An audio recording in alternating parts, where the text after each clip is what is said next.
I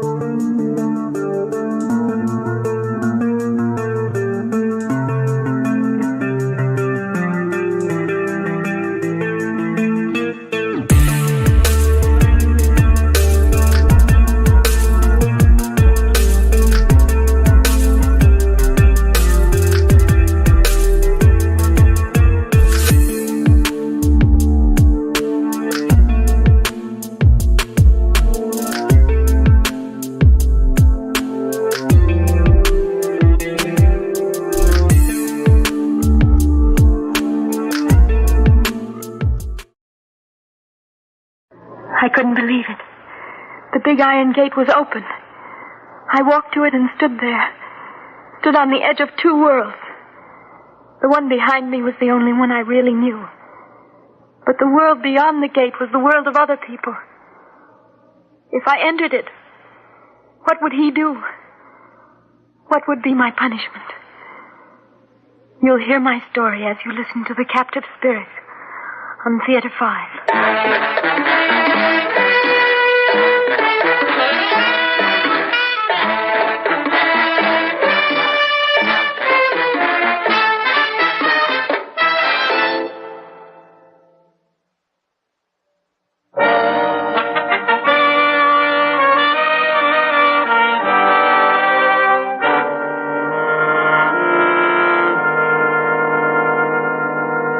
My daughter back, Mr. Prescott. I don't care how many men you have to hire or how much it costs. I want her back.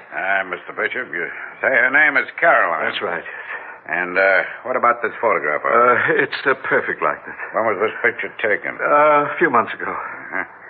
Mr. Bishop, how old is your daughter? I don't see what that has to do with it. Well, I mean, if she's still a minor, then legally... Legally? What does the law know about these things? Besides, you're a private investigator, aren't you? Well, I'm afraid you may have the wrong idea about private investigators, Mr. Bishop. We don't work against the law. Well, I'm not asking you to break any laws, Mr. Prescott. My daughter is missing. I simply want you to find her and bring her back to me. Did she leave this house of her own accord, or did she run away with some guy? No. Carolyn doesn't know any men. She could have met a young man at school. No, she has never gone to school. It was her mother's wish that she be educated here at home. I see.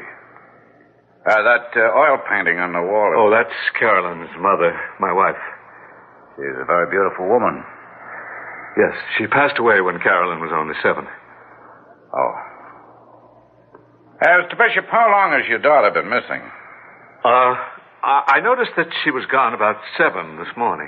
It's only 5 hours ago, not very long. She might have... Now, Mr. Prescott, I would hardly have asked you to drive here from the city if I weren't quite sure that my daughter is missing. She took a suitcase and some clothing with her.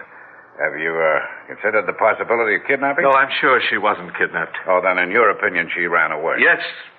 You seem quite definite about that. Mr. Prescott, this isn't the first... Oh, it's happened before? Yes. How often? I fail to see why all these questions are necessary. Well, Mr. Bishop, if I'm to look for your daughter, it certainly won't do any harm to learn all I can. But while you're asking these questions, heaven knows what may be happening to her. Why didn't you bring the police into this? Because I'd like to avoid gossip and publicity. Also, I want this to be handled discreetly. I've always shunned notoriety of any kind. As for Caroline, she's lived a very sheltered life, a very happy, peaceful life. Oh, did you notice the garden as you drove past? I was quite impressed by it. It's Caroline's garden. Mr. Prescott, tell me, could a garden that beautiful be tended by an unhappy girl? Now, look, Mr. Bishop, I didn't say I thought she was unhappy. No, but you suggested it. At least you gave me that impression. Well, I didn't mean to. I'm just trying to find out all I can about your daughter. All you need to know is that she's missing and that I want her back desperately. Mr. Bishop, if I find your daughter and she refuses to come back, I'd have to let it go at that. I couldn't force her to do something against her wishes. Well, why didn't you tell me this when I spoke to you on the phone? Because you told me that your little girl was missing. I assumed she was a child. Well, perhaps if I were to offer you a sizable bonus... No. Mr. Prescott, what are your conditions? Well, if I find your daughter, I'll tell her that you're most anxious to have her back.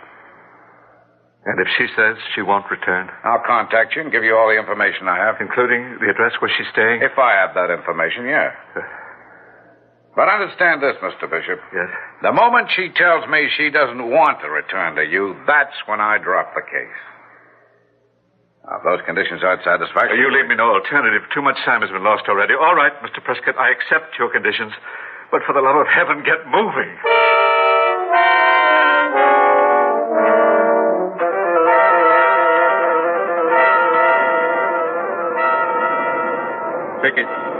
Tickets, please. Miss? Oh, I beg your pardon. Ticket, please. Oh, yes. Well, the young lady's looking for her ticket, conductor. Here's mine. There you are, sir. Thank you. Miss, is something wrong? I don't have a ticket. Did you lose it? No. Well, if it's any help, conductor, I saw the young lady board the train at the last stop. Yes, that was Baysville. Where are you going, miss? To the city. I'll have to collect your fare. Let's see. Baysville to the city, that'll be $2.75. Oh. $2.75, please. Oh, yes, I have some money. Oh, silver dollars, all right? Here you are. I'll have to give you some change. A quarter. Here you are. Thank you. Tickets, please. I did that myself once. Oh, were you speaking to me? Yes, I said I did that myself once. Oh, Got on the train without a ticket, I mean. I forgot about the ticket. Yes, you seemed to be in quite a hurry when you boarded the train. I couldn't help noticing. I was looking through the window. My name's Jeff Tanner, by the way. Oh, I'm Caroline Bishop. Happy to know you. So you're going to the city? Yes. Well, so am I. Oh, do you live in the city? Well, I was born and raised there. Oh, please tell me about it. Haven't you ever been there? No, but I've heard my people talk about it. And I've always wanted to go to the city. It must be very exciting. Sometimes. I guess it's like most big cities. Just don't expect too much, and maybe you won't be disappointed. Incidentally, I know it's not my business, but... Yes? Those silver dollars in your purse. Oh. You don't often see silver dollars in this part of the country. You must have 50 of them. 63. That is, there were 63 before I paid my fare. I've been saving them. I received $1 each week for tending the garden. Well, I know of easier ways to get rich. Well, it was just that... I know. Look, you mustn't pay too much attention to what I say. I'm always making something out of nothing. That's my business. Your business? I'm a journalist. Oh. Some people are kind enough to call me a political expert. My. As a matter of fact, I've just been to the state capitol. I'm doing a series of articles on the Senate. Your work must be very exciting. Oh, every now and then. But for the most part, it's a pretty boring business. Caroline, now, I'm going to ask a question that's absolutely none of my business. But, will you be staying with friends or relatives in the city? No. Then you've made a reservation at a hotel? Well, no. I haven't made any plans. Well, I'm glad I asked. You see, this is the convention season, and every room in the better-known hotels has been booked. And some of the hotels that have available rooms, well, they're not the kind of places I'd recommend to a girl like you, believe me. Well, what can I do? If you'll let me, I'd like to help. Oh, you are being very kind to me, and I'm grateful. The fact is, I know a manager of a very nice little hotel that's only a short distance from the train station. I'm sure you're going to like it.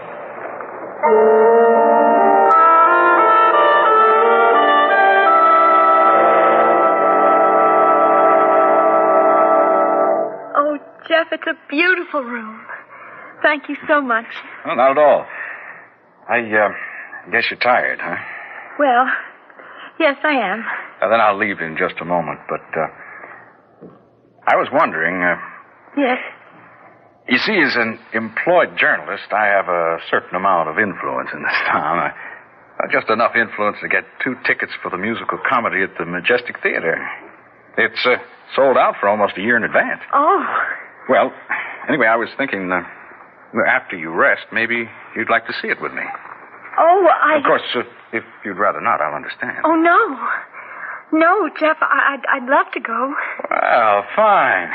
And maybe, if you like, we could have dinner before the show. That'd be very nice. Oh, great. Pick you up at 7? All right. Have a good rest, Caroline.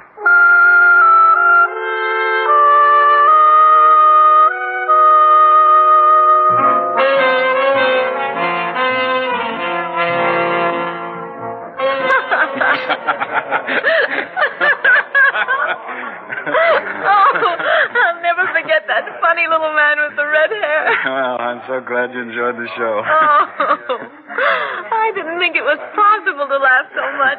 I didn't think laughter could sound so wonderful. My, it's been a perfect evening. Dinner and the show, and now this lovely little place. You know something? Tonight, for the first time in my life, I really like this city. Oh, Jeff. No, I mean, I really like it. I even like the people. Oh. Carolyn, well, I don't know how long you're going to stay here, but please, don't leave without giving me fair warning, huh? Jeff. How long are you staying? Please, don't let's talk about that. But it's very important to me. I mean that. Let's just think of now. Jeff. What is it? Carolyn, what's wrong? Jeff. You're trembling. That man near the door. Well, what about him? He's staring at me.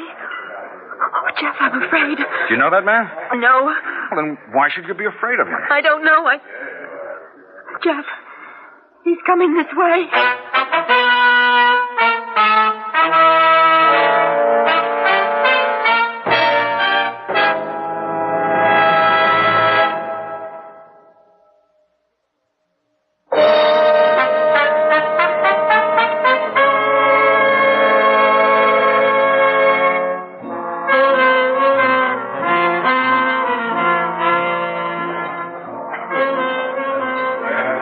Bishop?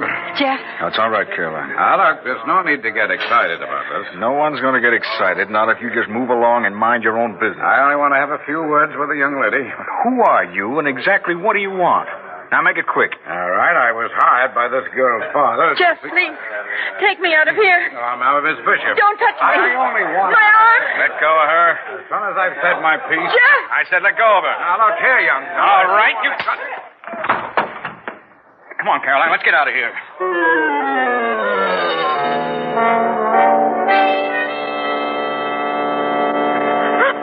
No, it's all right, Caroline. It's all right. You're safe now. That man. My father sent him. Oh, Jeff, I don't want to go back. Don't let them take me back, please. Now, you don't have to go anywhere you don't want to go. But you don't know my father. He never gives up. I was a prisoner in that big house. There were always walls around me. And then someone made a mistake. And the gate was left open. I didn't dare believe it. I thought that if I looked again, the gate would be locked. I packed some things and took the money I saved.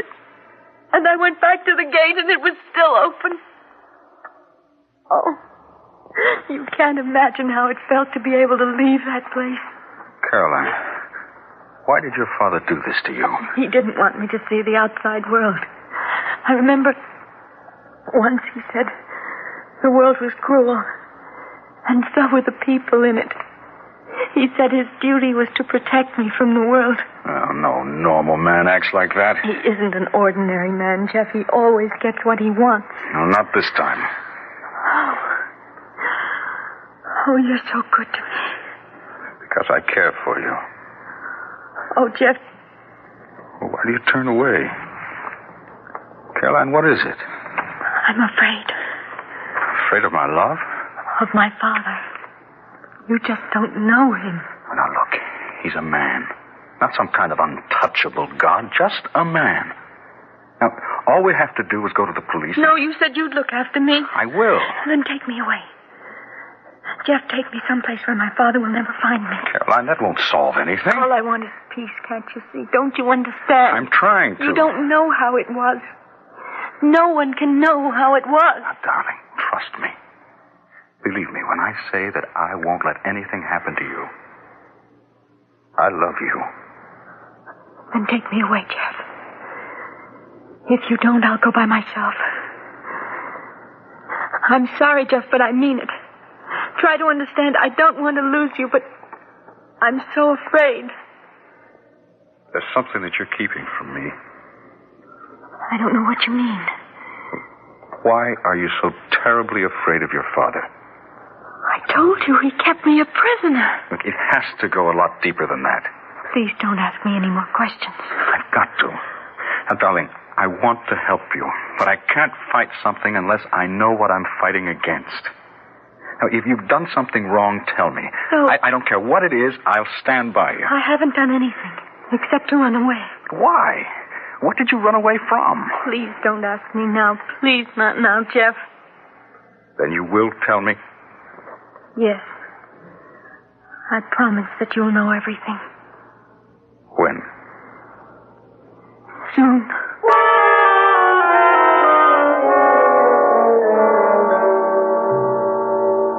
Oh, so you're the young man. Thank you for coming to see me. What's your name, please? Didn't your private detective tell you? He's no longer working for me. He said you refused my offer of $1,000. That's right. Oh, the young idealist, eh? You can't be reached with money, or perhaps I haven't gone high enough. You're an old man, Mr. Bishop, so I'll forget you said that. Tell me something, Mr. You know, a man as tough and as brave as you are shouldn't be afraid to give me his name. It's Jeffrey Tanner. All right, Mr. Tanner, let's not waste any more time. Exactly what do you want, or should I say how much? I came here expecting to dislike you, Mr. Bishop. I haven't been disappointed. Where is my daughter? Now, that's something I'm not prepared to tell you. How much money do you want, Mr. Tanner? Don't bother bothering with me. Just tell me how much. I think you really believe I came here to get some money from you. There's nothing else for me to believe. Well, have you considered the possibility that I might be in love with Caroline? In love? Or have you gone so sour on the world that you don't believe such a thing could happen? No. How did you meet my daughter? If you must know, we met on a train. When? Yesterday. When did you see her last? About 8 hours ago. How was she? Fine. Except for one thing. She's terrified of you. What did you do to her? No. She's not afraid of me. I'm certainly not going to take your word. Oh, I don't doubt that she told you that she was afraid of me. I don't even doubt that she believes it. What's that supposed to mean? You don't know. I don't know what. What are you trying to say? You are in love with her. Heaven help you. What is this? My boy, look. Look at that oil painting on the wall. All right. So it's Caroline. No, it's her mother. Carolyn was only a child when that painting was done. My wife was a beautiful woman. But 2 years after she sat for that painting, you wouldn't have known her. She was an old woman. An old woman who cringed in corners. Mr. Bishop, you probably have some reason for telling me all this. I do, believe me. You see, Carolyn's mother died in a mental institution. What? When Carolyn was 6 years old, she began to show the same symptoms. No. Oh, no, I won't believe it. You're lying. Look, I spoke with her for hours. She was intelligent. Her reactions were completely normal. I know. That's what makes it so cruel. Every now and then she has periods of clarity. Sometimes they last for as long as 2 days, but never longer. She always reverts, always becomes a child again. Now, it isn't true. I'm sorry. I won't let it be true. There's nothing that can be done about it. Well, there are doctors. No, I've had her examined by the best specialists in the world. There's no hope. My boy, look at me. You call me an old man. I'm only 45. Look into my eyes. How much suffering do you see there? You've loved her since yesterday. I've loved her for almost half my life. Caroline. You must believe me. But she said she was afraid of you. No, she doesn't really know what she's afraid of, but I do. I know what happens each time she reverts back. I've seen it so many times. If she's in a strange place, she knows nothing but stark terror, Mr. Tanner. Oh, you can't let that happen. Not if you love her.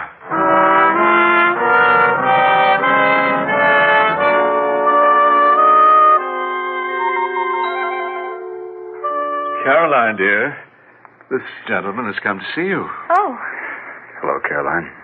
good morning, sir. Do you like my garden? Yes, it's very lovely. I'd give you a flower, but when you cut them, they die. I'm sure you wouldn't want that to happen. No, I wouldn't.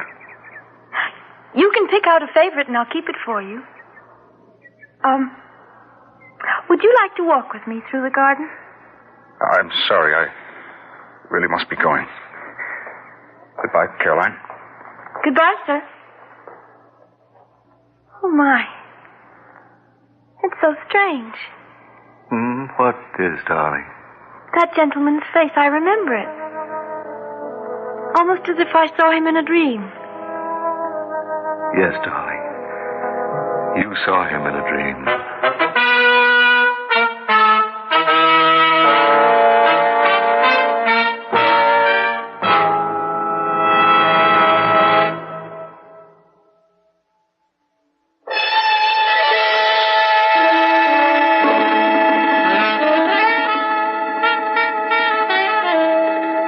Theater 5 has presented The Captive Spirit, written by Don Herring and directed by Warren Somerville. In the cast, Paul McGrath, Joan Loring, Ian Martin, Stan Watt, and Yaphet Kotto. Audio engineer, Marty Folia. Sound technician, Terry Ross. Script editor, Jack C. Wilson. Original music by Alexander Vlastotsenko. Orchestra under the direction of Glenn Osser. Executive producer for Theater 5, Edward A. Byron. We invite your comments. Write to Theater 5, New York 23, New York. This is Fred Foy speaking.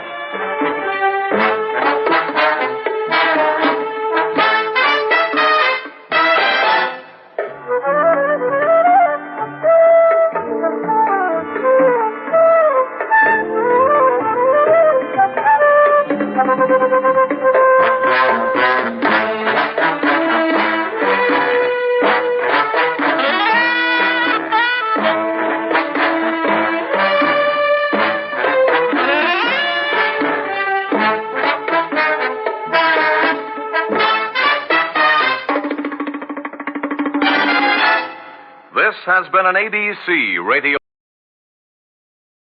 And starring Chris Wiggins as Dr. Ashton and Henry Comer as Dr. Fielder.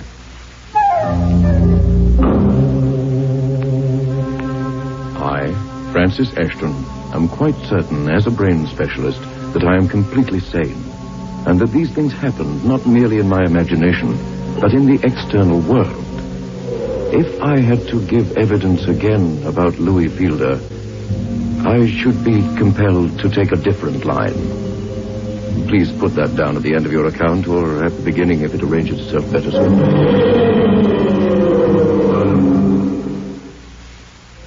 Now, Mr. Sayers, what is it exactly you want to do? I want to read to you, Inspector, the complete statement which I took down from Dr. Ashton's dictation. Well, can't you just tell me briefly what it says? I'm afraid not.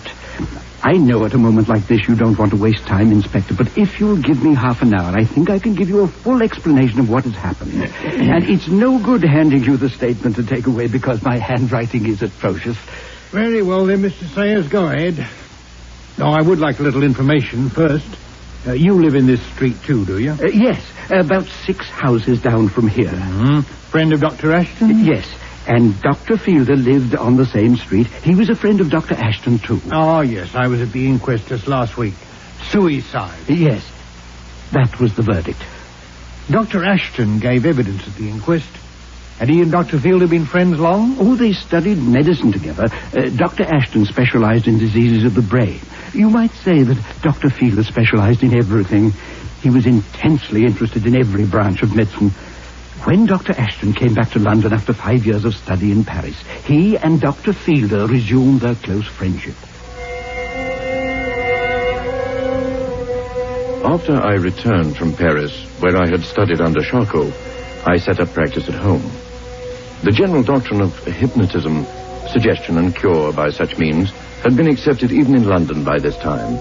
And owing to a few papers I had written on the subject, together with my foreign diplomas, I found that I was a busy man, almost as soon as I had arrived in town.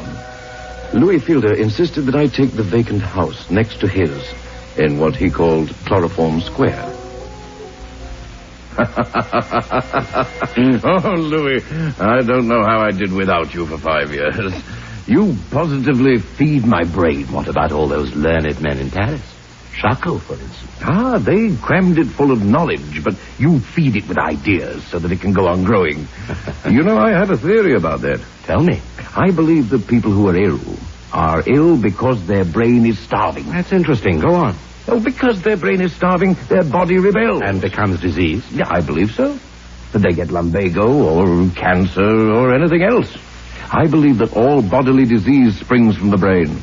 Now, if the brain is fed and rested and exercised properly, the body will remain healthy and immune from all disease. And if the brain is affected, medicines are useless. Absolutely. You might as well pour them down the sink. Unless your patient believes in them.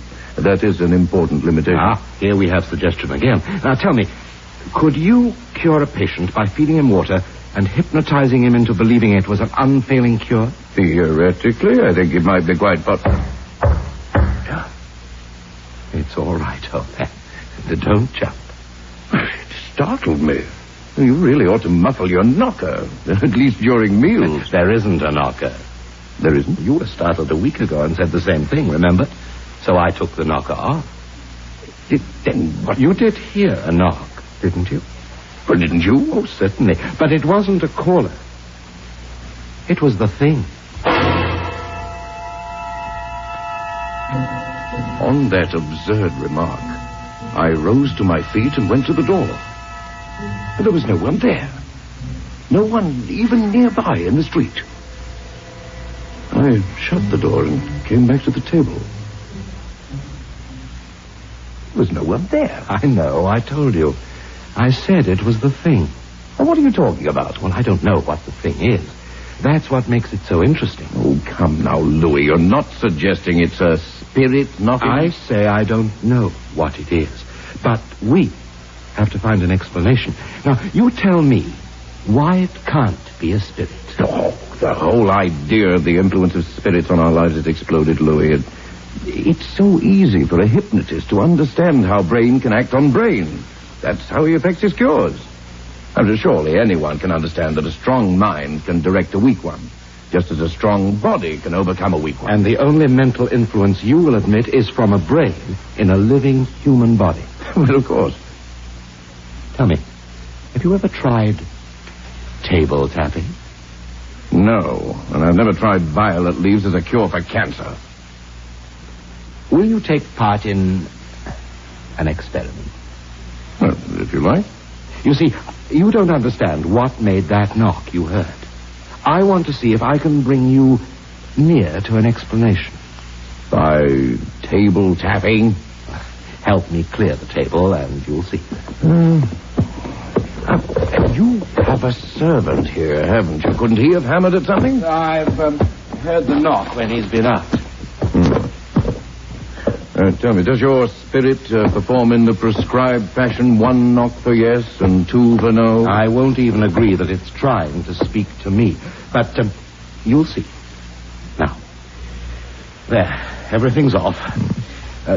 Sit down there, opposite me. Oh, all right. Now, first of all, try the weight of the table. See if you can push it about. I can just move it. It's very heavy. Solid mahogany. It would take the two of us to lift it. Now, put your hands on the top of it and see what you can do. Yeah. Well, nothing, obviously. Now, of course, what we're going to do won't prove anything. You won't mean to push, and neither will I, but we shall push, and without meaning to. Well, let's both put our fingers only on the top of the table and push for all we're worth, from right to left. All right. There. You see? It doesn't move. What was that? Same as before. The thing. Oh, rot. I don't believe it. All right. But I tell you, I've been studying rank spiritualism on and off for 5 years. And I haven't told you before because I wanted to lay before you certain phenomena which I can't explain, but which now seem to me to be at my command. You shall see and hear, and then decide if you will help me. And in order to let me see better, you're proposing to put out the lights? Yes, and you will see why. I am here as a skeptic. Step away, friend. Now, that's as dark as I can make the room. The glow from the fire and the grate won't matter. Put your hands on the table. Now, quite lightly. And how shall I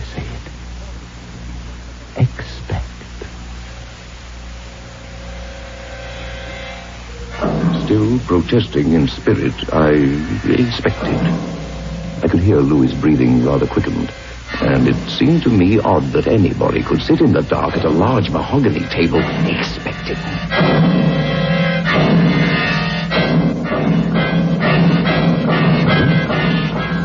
Through my fingertips, laid lightly on the table, there began to come a faint vibration. Like nothing so much as the vibration through the handle of a kettle when water is beginning to boil inside it. And gradually it got more pronounced and violent, till it was like the throbbing of a motor car. It seemed to give off a low humming note. Then, quite suddenly, the table seemed to slip from under my fingers and begin very slowly to move. Stand up, Frank. Keep your hands on the table and move with it. It seems to be revolving. Yes. Keep circling with it. Are you there? Are you there? The table stopped moving. I know. Louis, what's that light? I see it moving across the table. Like a firefly. There's another, and another.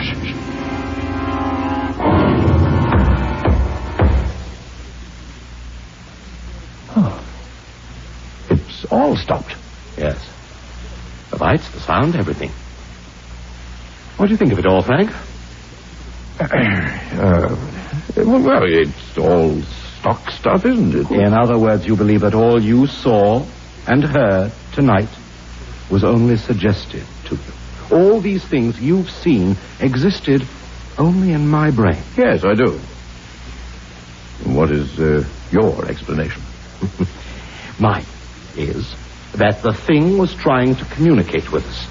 It was the thing that moved the table and tapped and made us see the little lights. Yes, but what is the thing? What is it, a spirit? Whose spirit? No. I don't know, as I told you, what the thing is. But I believe it to be an elemental. And what exactly is an elemental? There are good things in this world and bad things, right? Yeah. Honesty is good, lying is bad. Impulses of some sort direct both sides, and some power suggests the impulses. Well, I went into this spiritualistic business impartially.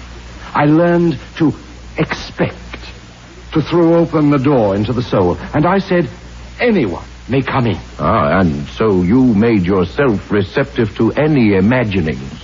I think something has applied for admission. The thing that tapped and turned the table and sent lights across it, as you saw. Oh. Now, in my theory, the control of the evil principles in the world is in the hands of a power which entrusts its errands to the things I call elementals. Well, that is only your theory. Oh, they've been seen. I'm sure they'll be seen again. I did not, and I do not ask good spirits only to come in, nor do I want an elemental. I only threw open a door. I believe the thing has come into my house, and it's establishing communication with me. I want to find out, what is it? In the name of Satan, if necessary. What is it? Oh, what was that? Something blew a page of music off the piano at the other end of the room. It's a current of air. It's coming towards us. Look, it's ruffling those daffodils. And these candles. I can feel it myself now.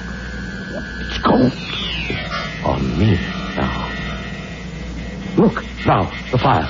See the flames.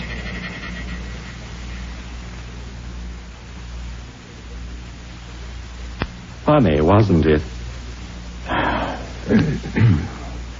Has the elemental gone up the chimney? Oh, no. The thing only passed us. It only... Frank, what's that? Look, there, on the wall. Huh? I see it. It's like a shadow. The shadow of an enormous slug. See, at one end, a sort of head. There's a lolling tongue out of the mouth.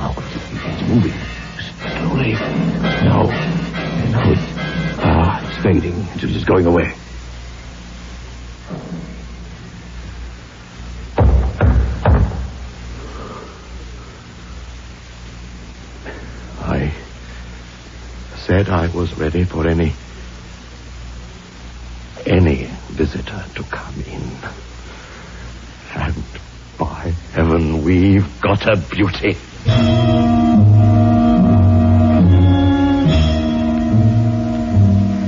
Even then, I was still convinced that I was only taking observations of a most curious case of disordered brain, accompanied by the most vivid and remarkable thought transference.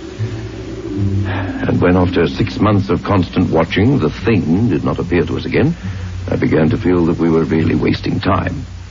However, as a last resort, I suggested that we get in a so-called medium, induce hypnotic sleep, and see if we could learn anything further. As before, we sat round the dining room table, Louis and I, and Cyril Miles, the young medium. The room was not quite dark, so that I could see quite clearly what happened. The first step was to put young Miles into a light, hypnotic sleep, which I did with ease. There. Yes, he's asleep now. I feel we are going to see something this time. I'm sure. Well, if not, this is my last experiment. As I told you, I don't... Hank. It's here again. It's with us. Well, we want more than rats. We... Louis, look. I see it. I see it. Slide across the table. Its shape is clearer this time, Louis. It's luminous all the way along. Look, now, rearing up before the medium, waving its head in front of him like a... Frank, look. Is he awake? Can he see it? No, he's asleep. But his face, I never saw such terror. He must see it. No, I tell you, he'll sleep till I wake him. This is... Frank, it's got him. Well, quick, get hold of it. I can't. Frank, it's got him by the throat. Frank, it does nothing to hold on to Frank. We've got to kill him. We'll only get our hands on this. Wait, I know. The lights. Turn on the lights.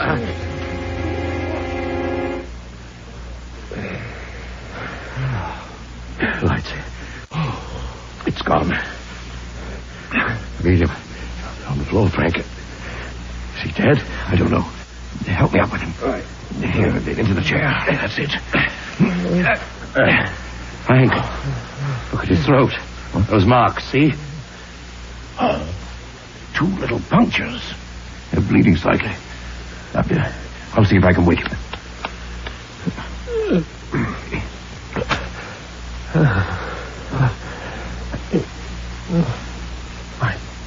My God.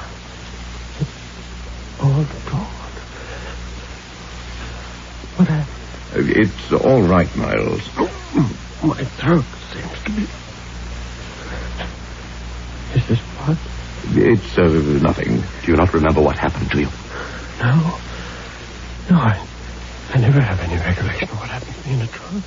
That's elementary, Louis. A hypnotic sleep is different from ordinary sleep in that no recollection whatever persists.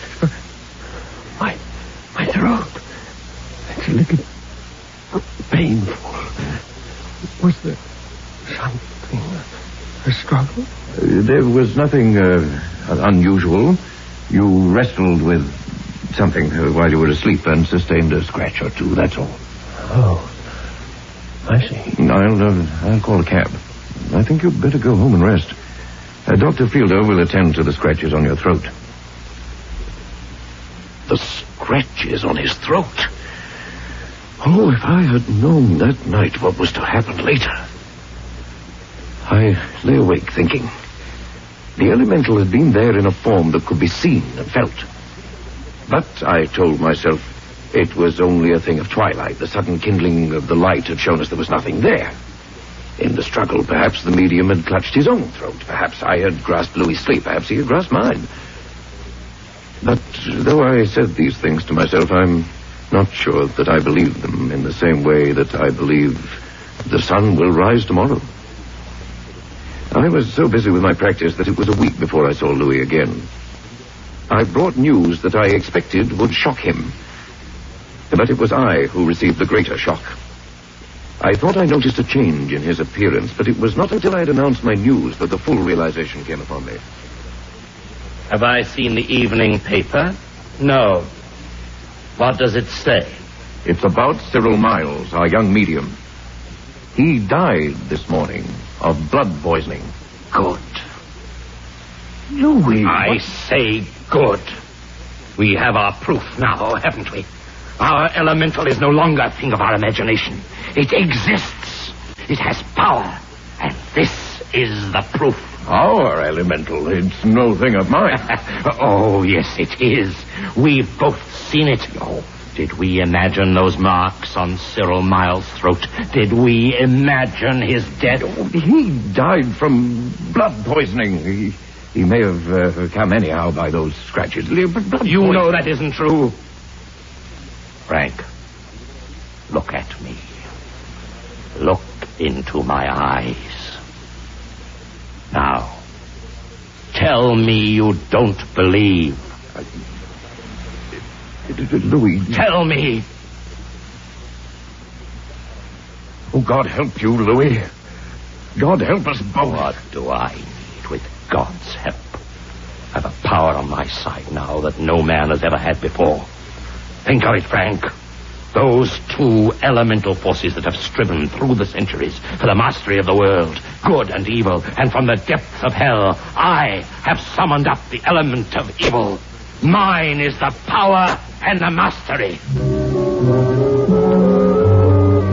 I fled from Louis Field's house, his mocking laughter ringing in my ears till I'd enter my own front door. And at that moment I wished myself on the other side of London, no longer neighbor to the creature that Louis had become.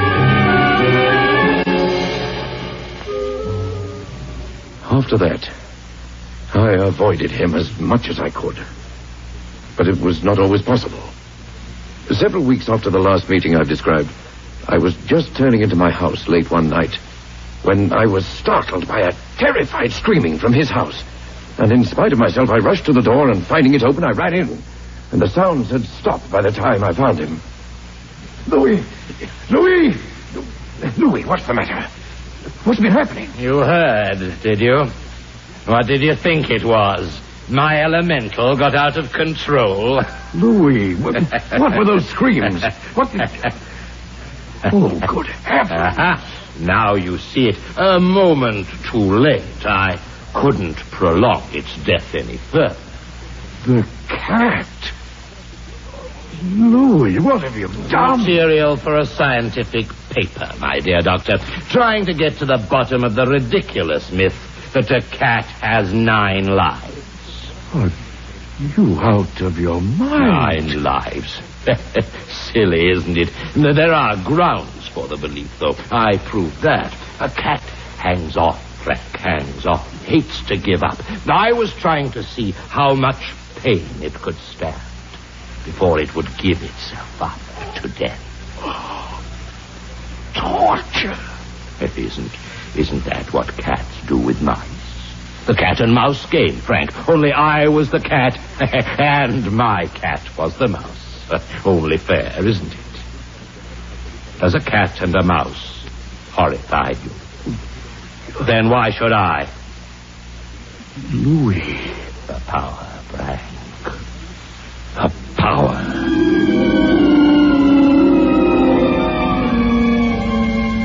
More than ever, I tried to avoid him. But it was hard to forget. I thought of moving, but something held me to that place.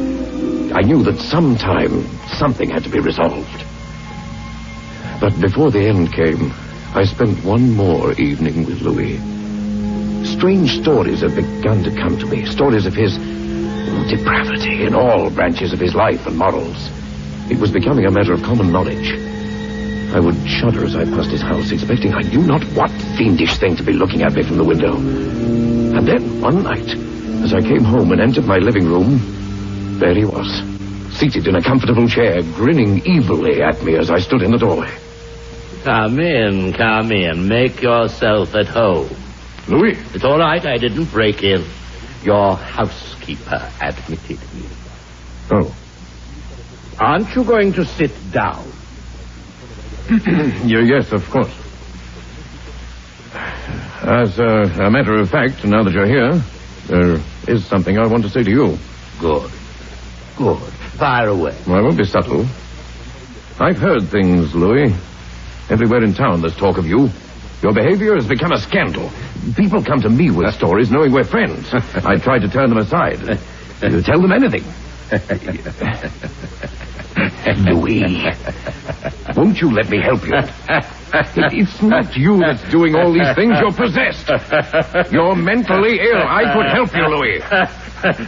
Gossip and scandal, eh? I know it's all over town, isn't it? But I've a story to tell you, Frank. It hasn't got far yet. It only happened today. What? What is it, Louis? I was turned out of my club for cheating at cards. Louis. Sounds like a cheap novel, doesn't it? But it was great. You should have seen them, Frank. Gentlemen, honest and true, shocked to their very souls. It would have been bad enough if I'd merely cheated, but what rocked them was that I stood up and laughed out loud, ridiculed them to their self-righteous faces. And then I stood there and looked into their eyes. And they were silent. They were frightened. They felt the power that was in the room with them. I despised them. And when I turned on my heel and walked out, they sat there in a dumb and terrified silence. Oh, Frank, the power, the elemental power.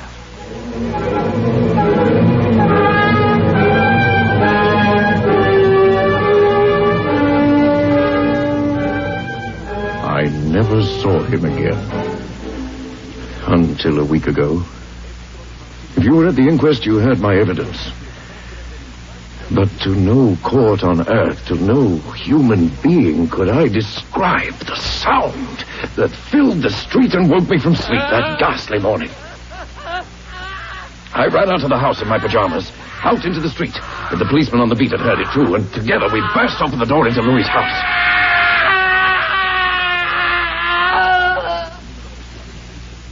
The screaming had ceased a moment before we gained entry.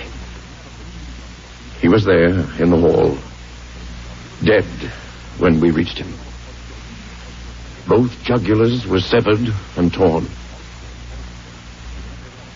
It was dawn, early and dusky, when I got back to my house next door. Even as I went in, something seemed to push by me. Something soft and slimy. It could not be Louis' imagination this time.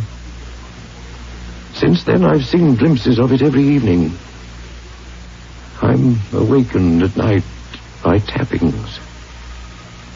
And in the shadows of my room, there sits something more substantial than a shadow.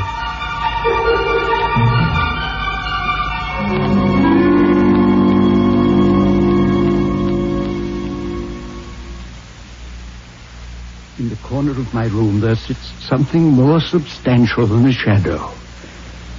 That is the end of the statement Dr. Ashton dictated to me, Inspector. Exactly when did he give this statement to you, Mr. Sayers? He finished dictating about an hour before I met you here in his house. Were you the first to get there? Yes.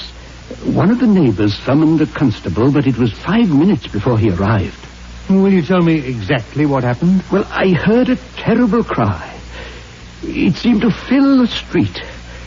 It must have been like the one he describes that he heard the night Dr. Fielder died. Were you awake? Yes. I was reading over his statement.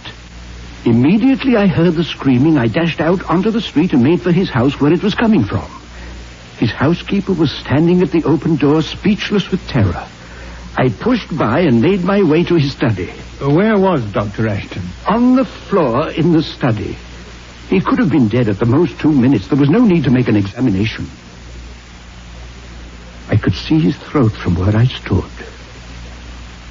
Both jugulars were severed and savagely torn.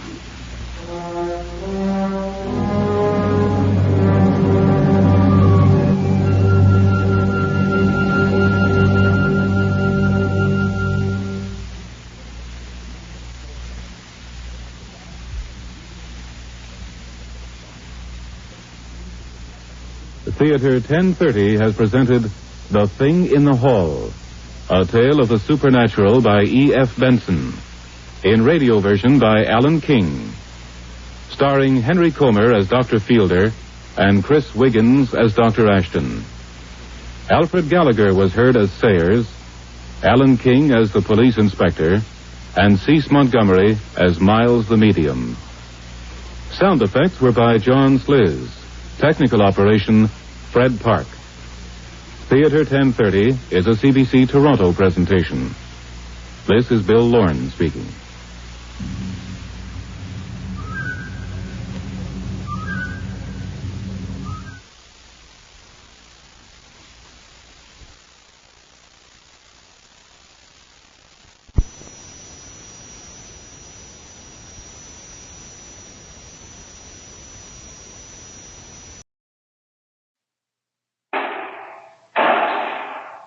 Criminals behind bars.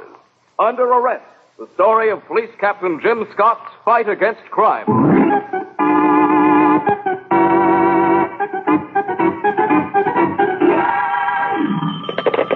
Captain Scott. Harry Gavin, Jim. Yeah? I'm at Madame Cherini's. Great. Aren't you supposed to be on duty? I am. I'm sitting up with a corpse. Has the corpse got a name? Sure has. Jerome K. Wade. Jerome K. Not the gun manufacturer. That's right. The fellow who used to be partners with Sam Carver? On the button. He's been shot. Who did it? Sam Carver. Oh, you're crazy. Sam Carver's been dead for 4 years. Yeah, I know. Now, look, Gavin. From what you tell me, an important man's been murdered. I don't like to joke about such things. I'm not kidding. Madame Cherini's a medium. She swears Sam Carver did it. A medium? Yeah, one of those people who bring back the dead. Looks like she brought back Sam Carver. Cute, huh? I didn't think it was cute. The Sam Carver case had been looked upon as a suicide. Carver was partners with Wade in the gun factory, and it was his job to inspect the guns before shipment. He passed a defective bunch, and they were shipped to the Army. Some of the boys at Okinawa got a rough deal when the guns didn't function as called for, and the incident created quite a scandal. Carver wrote a full confession, then blew his brains out in the library of his home. Only one thing didn't jibe. We never could locate the gun. Madame Cherini's place was located over the Red Parrot Bar and Grill. You had to pass through the bar to reach the back step. Hey, where do you think you're going? Get my fortune told. I have a date with Madame Cherini. Wise guy, huh? Well, if I were... Oh, excuse me. Didn't know you wore a badge. That's okay. Which way is it? Turn right through the door there, and it's one flight up at the head of the stairs. Thanks.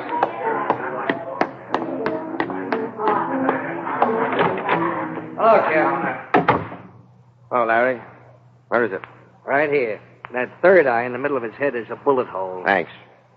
You find a gun to go with it? No, Jim, and I've been all over the room. No gun? That's right. Just like it was with his partner, Sam Carver. This is Madame Cherini. No? This is a terrible thing to happen, Captain. I've been practicing for 30 years, and I never had any trouble before. Always the first time. Oh, believe me, Captain, I run a respectable place. Such a thing has never happened to me. Nothing happened to you. Not yet. It happened to Wade. Were you here when he was shot? Yes and no. Yes and no. I was in my trance. Mr. Wade wanted to communicate with the spirit of his dead partner. We held a seance. I remember nothing. I just reached through to my control. Control? The spirit who makes my contacts for me, Kathy. Communication was established. The next thing I knew, I heard a shot. It penetrated the veil, and I came back to Earth once more. The room was pitch black except for a light behind me. I turned and saw him. Just as plain as I see you now. It was Sam Carver, a gun in his hand. Oh, it was a beautiful materialization. Beautiful. Yes, no doubt. What happened then? It vanished right into thin air. Of course, it couldn't stay once I was my conscious self. Of course. I turned on the light. The switch is right here under the table. Oh? Mr. Wade was exactly opposite me. He had a look on his face, a look that I'll never forget. His mouth was open as though he were about to say something. Then he toppled out of his chair. Just as he is now. You were conducting a seance? Yes. You need more than 2 people for a seance. Who else was here? Mrs. Wade and Mrs. Carver. Where are they now? Mrs. Carver took Mrs. Wade home. You mean Mrs. Wade saw her husband shot and she left just like that? Oh, she was hysterical. She kept screaming about divine judgment, and our husband got what he deserved. Benny might be able to tell you more about it. He helped her out. Benny? The bartender downstairs. He came running up just as soon as he heard the shot. Do you want to talk to him? Yeah. Yeah, go get him, Larry. Thanks. I think it might not be such a bad idea to question this Benny. While Gavin went to get the bartender, I took a look around the room. Nothing unusual about it. No secret trapdoors, sliding panels, nothing like that. There were heavy plush hangings, but they covered bare walls only. A low-hanging chandelier hung over the round table, and the light switch, as she said, was under the table. But you couldn't see any props, nothing to create contrived effects. Madame Cherini herself didn't look the part of the conventional medium, except for the fact that she was dressed completely in black and had a pair of the deepest, blackest eyes I've ever seen. There he is, Captain. Hello, Benny. Captain? Madame Cherini tells me you rushed up to the room as soon as you heard the shot. Is that right? Yep. Why? Why? Weren't you afraid of getting shot yourself? Oh, I see what you mean, Captain. Well, no, frankly, I didn't think of that. Madame Cherini's a good friend of mine. I only thought she might be in trouble. And you're not afraid of guns? Not as much as most people, I guess. In a way, I'm kind of used to them. Where did you get used to them? Okinawa. Okinawa? Yeah, there was a war. You remember? Yes, I remember, Benny. I also remember a certain ugly incident. Bad guns delivered to our boys in a certain company. Could be some of your buddies died on that account. Jerome K. Wade and Sam Carver manufactured those guns. I'm not saying Wade didn't deserve to die, Benny. I ain't saying he didn't deserve it either. I think that... Hey, why look at me? I didn't do it. There was nobody in the room but the women when you entered, and nobody could have passed you on the stairs. Maybe you didn't run into the room at all, Benny. Maybe you were here all the time. Nuts, I was down at the bar waiting on my customers till I heard that shot. Why couldn't it have... Yes, exactly. Why couldn't it have been one of the women? I don't think so. As I remember seances, you all hold hands around the table. Isn't that right, Madame Cherini? That's right, Captain Scott. And Wade held each of the women by the hand, and they in turn held the hands of Madame Cherini. Doesn't seem possible, unless all three women were in league to kill Wade. In that case, the other two could have released Madame Cherini, but that seems like too long a shot. Yeah? Well, then maybe you can explain how I got to look like Sam Carver, huh? They all agree that it was the ghost of Sam Carver who killed Wade. What do you mean, all? Mrs. Carver, Mrs. Wade, and Madame Cherini here. That's right, Captain. We all recognized him. There couldn't have been any doubt that it was Sam Carver. Sam Carver's been dead for 4 years. Yet you're sure you recognized him. You must have known him well. Very well. Sam Carver was interested in spiritualism. Mr. Wade always used to laugh at him. Yet you claim it was Wade who asked for this seance. And it was here he was murdered. Now, who killed him? Sam Carver. Bunk. Dead men don't go around killing people. In my profession, Captain, you find out that dead people are not quite as dead as they seem. I got a funny feeling as I looked at the corpse. There was something in the expression. Kind of fixed smile. And the bullet hole Larry Gavin had described as a third eye. For a moment in the dim light, I could have sworn the dead man winked. But it's my job to catch live murderers, not ghosts. Jerome K. Wade was killed by a slug from a .32. Nothing ghostly about that. But as far as the gun was concerned, it might just as well have been ectoplasm. I warned Madame Cherini and Benny the bartender not to leave town. Lieutenant Gavin went to look up Mrs. Wade and get her story. Myself, I went to pay a call on Mrs. Sam Carver. Captain Scott, I'm so sorry to have kept you waiting. Quite all right, Mrs. Carver. Naturally, you're upset. Naturally. There's Sam and poor Jerry. Would you care for a drink? I think I need one. Thank you. I don't. She looked anything but upset. Mrs. Carver must have been quite a beauty in her day, and her day was not quite past. She moved like an animal with a lithe, sensuous grace. She smiled invitingly and sank down on the couch beside me, sipping her drink. Pity we have to meet always under these circumstances. Isn't it? I won't pretend I'm exactly grief-stricken about Jerry Wade. He was just as responsible as my husband, even more so for that arms shipment. Yet poor Sam took all the blame. What happened tonight? Exactly. Probably just what you already heard. Mr. Wade invited me to attend this seance. I thought Mr. Wade didn't believe in such things. No, but he knew I did. Oh? Sam and I were always great believers in spiritualism, and especially in Madame Cherini. Well, what was Wade's idea? To convince me he had nothing to do with Sam's passing. I've always suspected something peculiar about my husband's death. I could never quite believe that Sam committed suicide, although it was I who found the body and the gun was right next to his hand. That gun? What happened to it? It simply disappeared. Like the murderer disappeared tonight? Murderer? I'm sorry. The truth is, Captain, I don't like my husband being called a murderer. Your husband? Oh, you mean the ghost. I saw it with my own eyes. So did the Wades and Madame Cherini. There couldn't have been any disguise. Well, it was dark in the room. There was a light around him. He was pale and his eyes were burning. He looked straight at Jerry Wade. The same gun was in his hands. The same gun? How do you know? Don't ask me how, I just knew. Yes? Go on.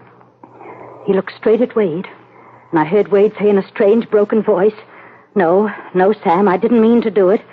I didn't mean to, honest. And then... Yes? My husband uttered one word, murderer, and fired. Madame Cherini awoke, and my husband disappeared. With the gun? Of course. Now, look here, Mrs. Carver. That was no ghostly bullet which killed Jerry Wade. It was a real bullet like the one which killed your husband. By the way, who was present in this house the night your husband was shot? Was shot? You don't think he killed himself then? I'm not sure. In any case, he was shot. I'm asking you who was here. Well, there were Mr. and Mrs. Wade, my son. Your son? John. He'd just come home from college. There was quite an argument between him and his father. It was on account of that scandal about the guns. Where is he now? Away at school at Yale. Yes, go on. Anybody else? Oh, yes, of course. There was Madame Cherini. She stayed to dinner. We were going to have a seance later. Who was the last person who saw your husband alive? Madame Cherini, I think. She had a talk with Sam in the library. Sam was very upset about the argument with John. Madame Cherini was his advisor. You don't look like the mother of a grown son. Thank you, Captain. Are all policemen so gallant? I imagine they would be. With you. Thank you again. Are you sure you don't care for a drink? Quite sure. Too bad, Captain. We could both do with a bit of relaxation.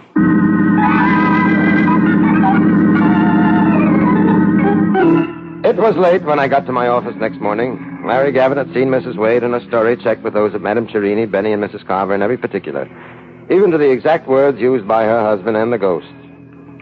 Lieutenant Gavin had his own theory about the crime, and I wasn't too sure he was wrong. Jim, I say it's all hypnosis. This medium sets up the mood, gets them all into a frame of mind where they're ready to believe anything. She shot Wade.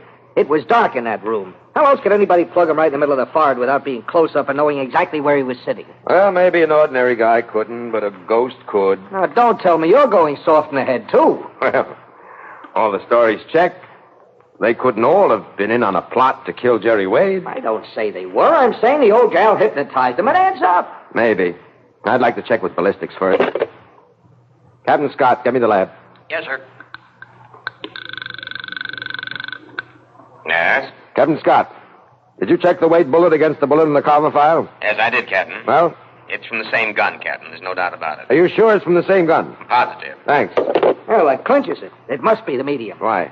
Wasn't she there the night Carver was shot? Right. Aren't all these mediums pretty good sleight-of-hand artists? Right. Wouldn't it have been a simple matter for a good magician to divert attention and pick up the gun in Carver's hand? Right. And wouldn't she use the same gun to kill Wade? Wrong. Why not? Why should she plan a murder in her own home, where everything points against her? So she could blame it on a ghost. What motive would she have in killing Wade? He thought she was a phony. He was an enemy of Sam Carver's, one of her oldest friends. Not enough. Nobody risks the chair for that. Then what do you think? The ghost did it? Maybe. Oh, have you gone nuts? Maybe. Get me the Red Parrot Bar and Grill. What are you going to do? Make an appointment with the ghost. Oh. Hello? Benny, Captain Scott. Oh, yeah, Captain. Could you call upstairs and bring Madame Cherini to the phone? Don't have to call her, Captain.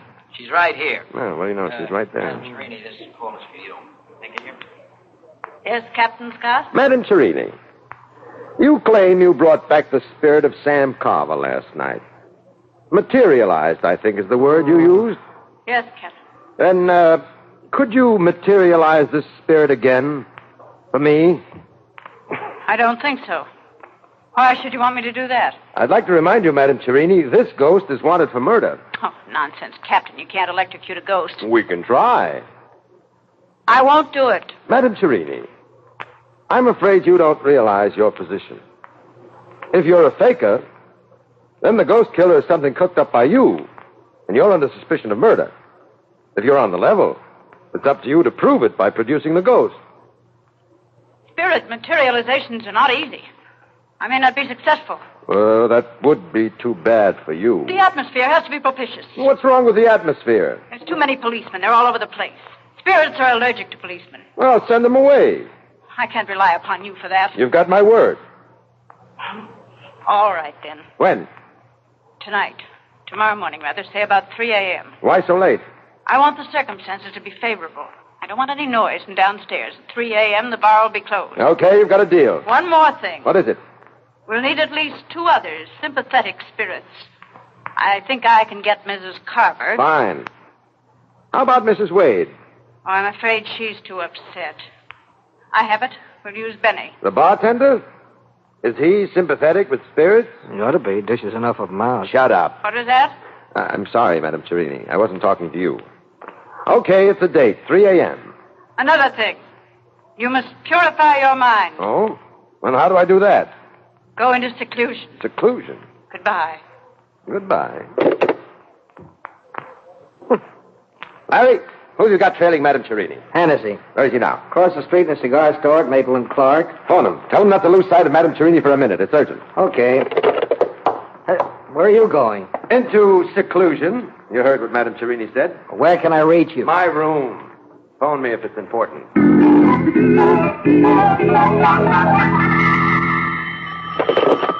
Hello? Jim, Larry Gavin, and this is important. Yes? Hennessy's been telling Madame Cherini she's gone to Mrs. Carver's house. Only natural. She's inviting her to the seance. She's been in there with her for over an hour. If all she wanted was to invite her, she could have used the phone. I see. Okay, I'll take care of it. You going to the Carver house? No, I'll wait for Madam Cherini at the bar in the room. Is that the way to purify your mind? It's my way. Did you call the boys off? Yes, Captain. But you think it's smart? I'll let you know after tonight. All right, if anything comes up, I'll be at the bar. Boy, I wish I were a captain.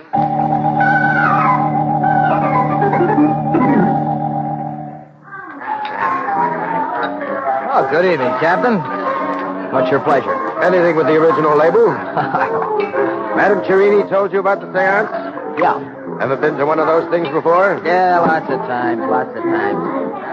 I'll have to hold your hand tonight, Captain. Do you mind? Oh, not so long as somebody holds your other hand. Here it is, Captain. Oh, here's one you're right. Not mud, Captain. Ectoplasm. Captain Scott, I didn't expect to find you here. Just checking up, Madam Cherini, making sure everything's all right for the seance. But, shouldn't you be resting yourself? Well, even mediums can use a little fresh air. Is that all you went out for? Fresh air? And asked Mrs. Carver to attend. Will she? Yes. Fine. This is hardly the atmosphere for you before a seance. You should be alone with your thoughts. I was just going, but just one question.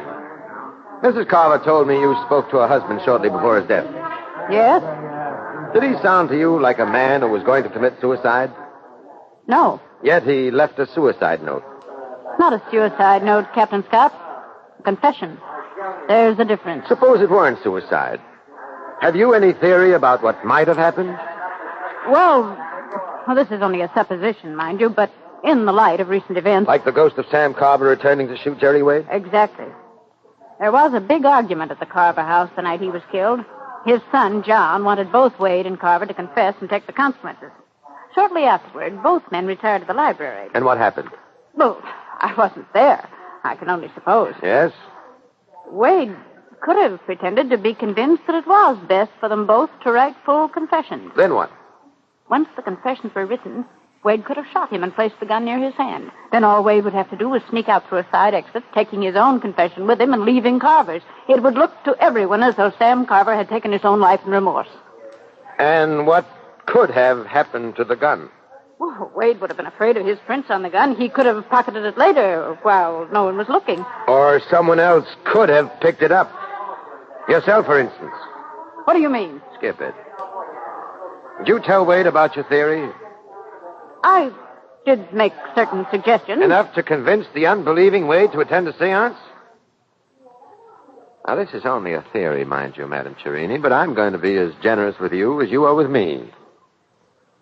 Suppose you were the one who lifted the gun. Suppose you weren't an authentic medium, and suppose you wanted to frighten Wade into a confession of guilt. A confession only you would be able to force. Why should I want to do that? It's an ugly word, Madam Cherini. Blackmail. Well, there's an uglier word, Captain Scott. Murder. If such was my intention, why should I kill the goose that lays the golden eggs? Well, it's only a theory, Madam Cherini. I was only supposing you were a fake. You are an authentic medium, aren't you? Of course, Captain.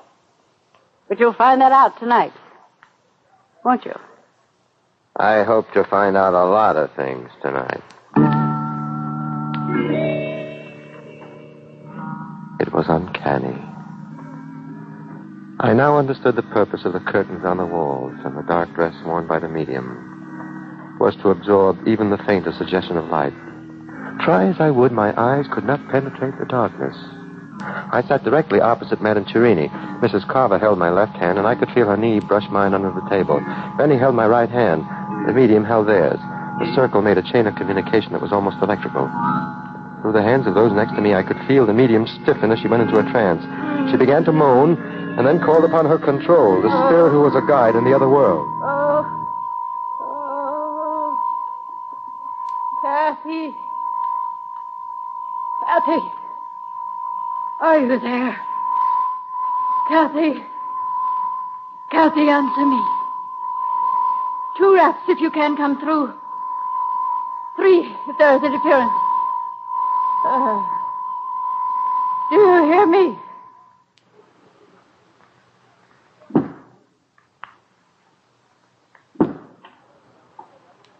Good. Are the channels clear tonight? 2 raps, yes. 3, no.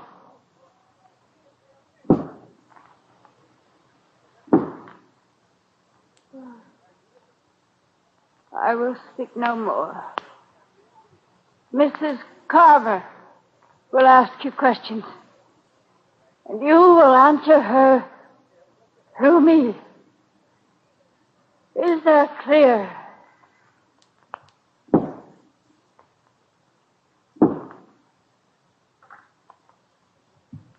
Kathy, can you hear me?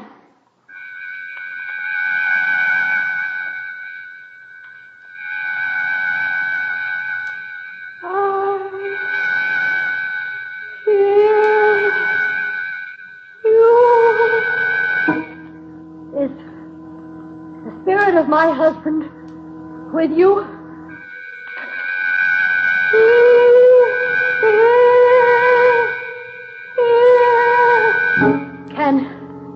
Can you make him materialize?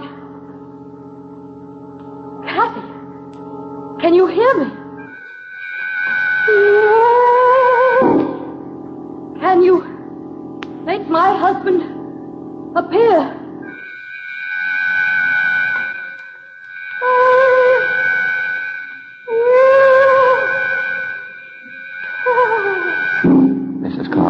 Mine tightly, and I felt the bartender's hand stiffen. I strained my ears, anxious to catch the slightest sound. I thought I heard the creaking of the hall door, but it might have been the wind. We sat tense, holding our breath. Kathy!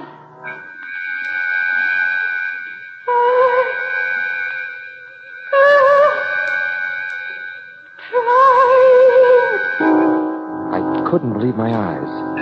Slowly, a circle of light began to form at the other end of the room. The man's head and shoulders were framed in the light as though suspended in midair. The face was supernaturally pale. The eyes dark and glowing. Sam! Captain Scott is here. He's a policeman. Show him what you did last night. From nowhere, a hand appeared. A hand with a gun. The figure uttered one word. Murder. I heard it click. I crashed to the floor, sweeping Mrs. Carver down with me. There was a flash, and the shot reverberated through the room like a thunderbolt. Under cover of the darkness, I lunged toward the figure with the gun. He seemed to be running toward the fire escape window. There was a crash as the window broke. I pulled my gun and started after him. Too late, I realized I'd been tricked. The so-called specter had thrown something through the window, probably the gun, and then made for the hall door leading to the stairs. I heard him go running down the stairs. Madame Torini! Madame Torini! Put on the light! What is it? What's happened? Put on the lights. The switch. Under the table. Mrs. Carver found the switch. For a moment, I could not get used to the glare. When I was able to focus my eyes, I saw Madame Cherini on the floor. Dead? The hole was in back of the head this time. Ghost or no ghost, our murderer was a dead shot. And then I noticed Benny was gone. Down the stairs. I was about to follow when I heard a noise in the hall. Somebody was coming up. Okay, Chief. Here's your ghost. John! Oh, John! No doubt about it. The ghost was John Carver, Mrs. Carver's son. It explained the resemblance to Sam. The resemblance had fooled Mrs. Wade and trapped her husband into blurting out a confession. John Carver was dressed all in black. The inside of his black topcoat was smeared with phosphorescent paint from the waist up. In the darkness of the room, all he had to do was to open his coat slightly to get the ghostly glow we had all seen. Nabbed him as he came charging outside. He almost got away in the dark. Good thing his coat was open. Good thing you disobeyed my orders and was here to catch him. Well, what have you got to say for yourself, John? It wasn't his fault. He didn't know what he was doing. No, it's all right, Mother. Yes.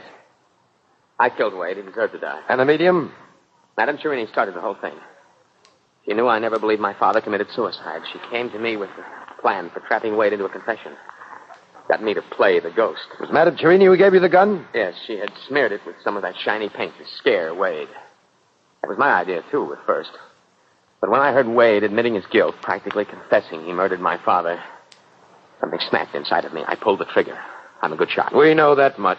I hid behind the curtain. When Benny took Mother and Mrs. Wade down, I stole after them. The bar was crowded. All eyes were on Mrs. Wade, who was hysterical. They left through the front door. I slipped in, mixed with the crowd, and made my getaway. Why did you kill Madame Cherini? She came to the house. She was furious because I'd shot Wade.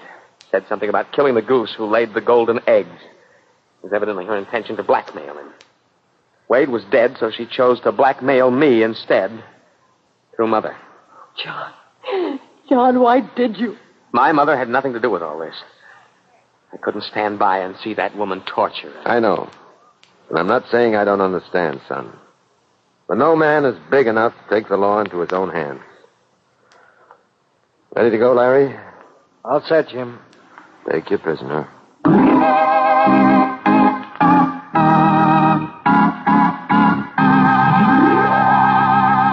Under arrest.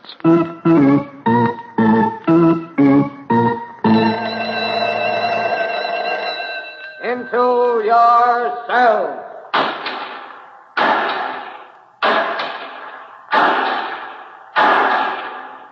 All prisoners present and accounted for. You have just heard Under Arrest, presented by Mutual, a new series featuring Joe DeSantis as Police Captain Jim Scott. Under Arrest is directed by Martin Magner. Today's drama was written by Norman Lessing. Original music is composed and played by Milton Kay. Madame Torini was played by Virginia Payne, Mrs. Carver by Linda Watkins, John Carver by Leon Janney, Lieutenant Gavin by Carl Eastman, and Benny by Annie Donnelly. All names of persons used in Under Arrest are fictitious. Any resemblance to names of actual persons, living or dead, is coincidental. Broadcast engineer, Cy Padgett. Sound effects, Ronnie Harper and Walt Shaver. Your announcer is Jack Curtis. This program came from New York. The Equitable Life Assurance Society presents This is Your FBI.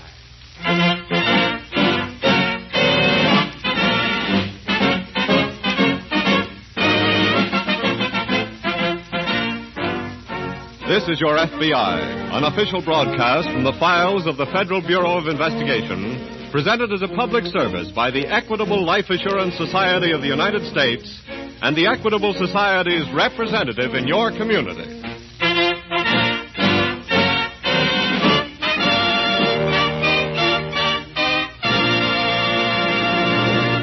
In about 14 minutes, the sponsor of this program, the Equitable Life Assurance Society of the United States, will have something important to say to homeowners. A message which over the past 8 weeks has led thousands of Americans to request more information about the Equitable Society's Assured Home Ownership Plan. So, Mrs. Housewife, if your husband is not listening to this program, better send one of the children to fetch him. Tell him he's going to hear about America's finest plan for home ownership. A plan that can save you money.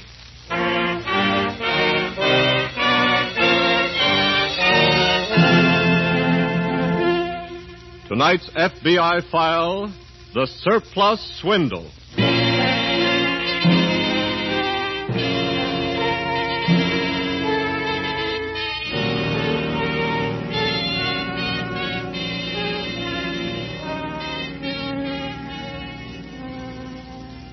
Upon whom should rest the greater weight of guilt for illicit operations? The criminal operator himself, or the professing good citizen with his double code of ethics, who denounces the criminal on Main Street and trades with him in the alley? Tonight's case from the files of your FBI was inspired by this hypocrisy of the professing good citizen who underwrites illicit commerce.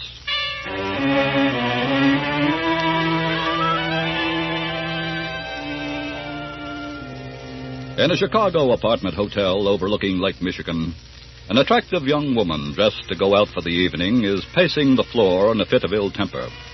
Presently, the cause of her ill temper inserts a key in the door. Trudy! Trudy, my dear. I'm right here. Hello, darling. I said hello. I heard you. Trudy, darling, you look lovely. Mm-hmm. Beautiful. Yeah. In fact, you're simply... Where have you been? How's that, my love? You were taking me for cocktails at 6, dinner at 7, and the theater at 8:30. It's now 5 minutes after 9. I've had nothing to drink, nothing to eat, and the curtain's been up for 35 minutes. I can explain everything. To tell you the truth, my dear... You're lying. Trudy. Who won the 4th race? Lightning by... I knew it. That was very unfair of you. How much did you blow? What's that? How much did you lose at the races? Have we any bourbon left, my dear? Answer me. Well, quite a bit. How much? Everything. What? Just treat it lightly, my dear.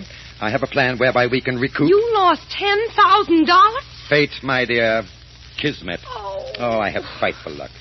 Even the horses I was afraid of were running out of the money. I knew this had happened. Now, Trudy, I... 3 months on a swindle that got us that $10,000, and you drop it in one afternoon. Darling, you must be philosophical. Easy come, easy go. Easy go is right. You get out of here. What? I said get out. And don't come back till you got that $10,000. Trudy, darling. I'm warning you, if you don't get that money, I'll turn evidence for the government in that Oklahoma swindle and put you out of circulation. Now beat it. Where will I sleep? Just get that dough. If you don't, you can sleep in pinstripe pajamas.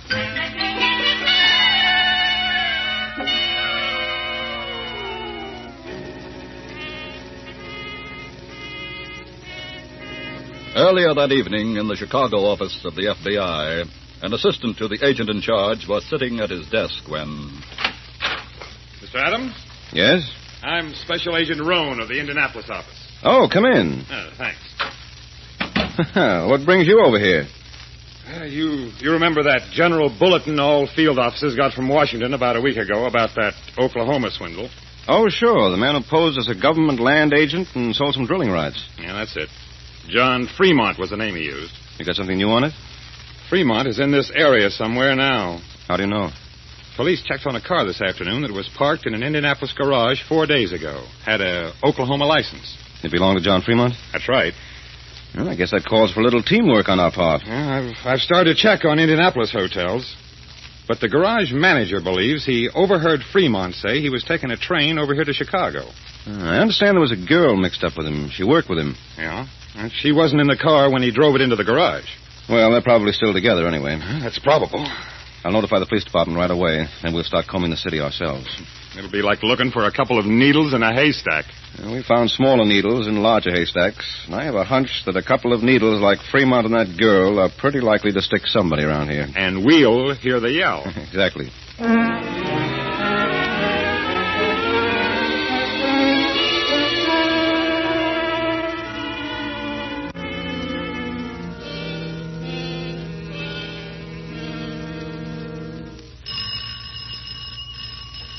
All right.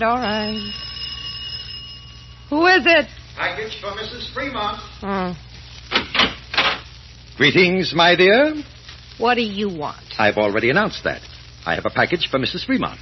You see? Is there any money in that bundle? A potential fortune, my sweet. I mean cash. Well, truthfully, no. Then I can't use it. Trudy, please. Get out of here. Not until I'm allowed to plead my case. Now, let me in. You keep That's better.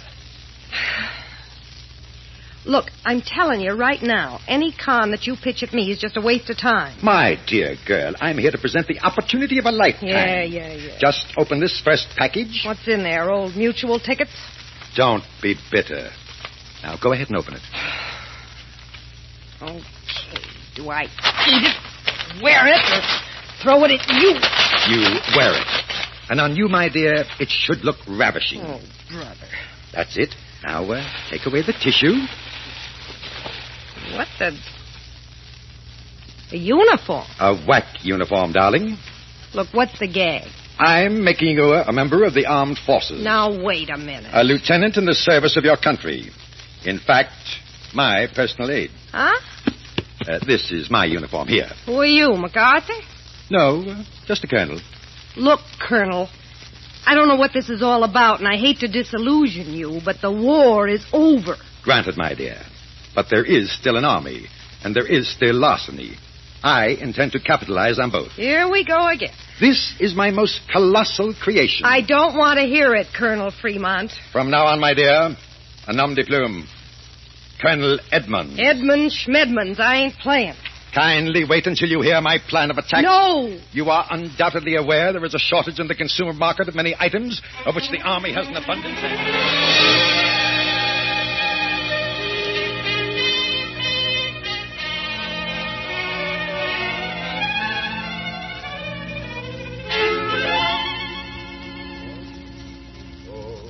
I'm sorry, miss, but we're all out of that album. Try us again next week. And now, what can I do for you, miss? I mean, Lieutenant. I'd like to get Duke Ellington's latest album, please. Oh, surely. It's right here. There we are. Anything else? No, that's all. That'll be $2.92. Okay. Here you are, $5. Thank you.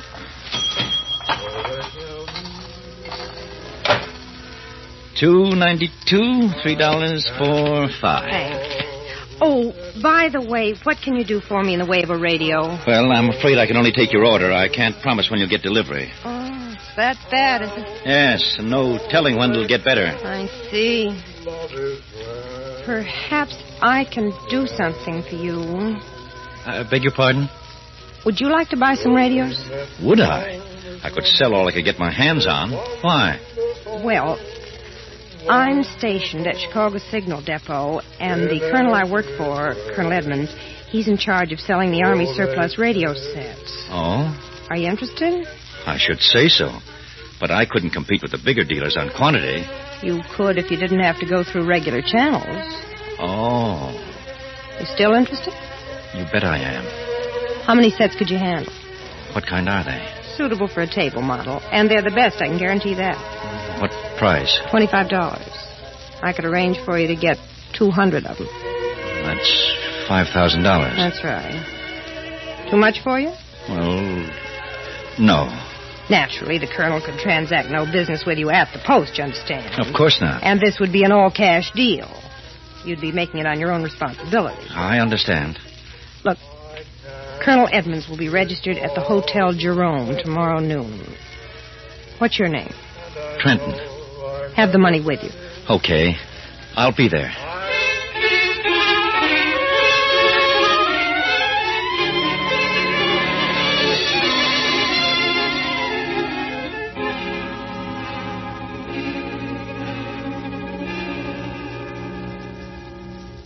Well, how's the needle in the haystack hunt coming along, Mr. Adams? Well, it's rather slow business, Roan. Well, that's an advantage we have in Indianapolis. There are not so many hotels to check. And, of course, if Fremont or the girl happens to have an apartment here, that makes the hunt even harder. Well, wherever they are, hotel or apartment, I'm sure they're using other names. Yeah. We've alerted detectives in all major department stores. Oh, in case the girl spends some of the Oklahoma money that way, huh? That's right. And we've alerted all the banks in case Fremont tries raising money the hot check way. Good. All we can do for the present is finish the hotel check, which will take a few more hours. And if that doesn't turn them up? I still believe they're bound to try another swindle.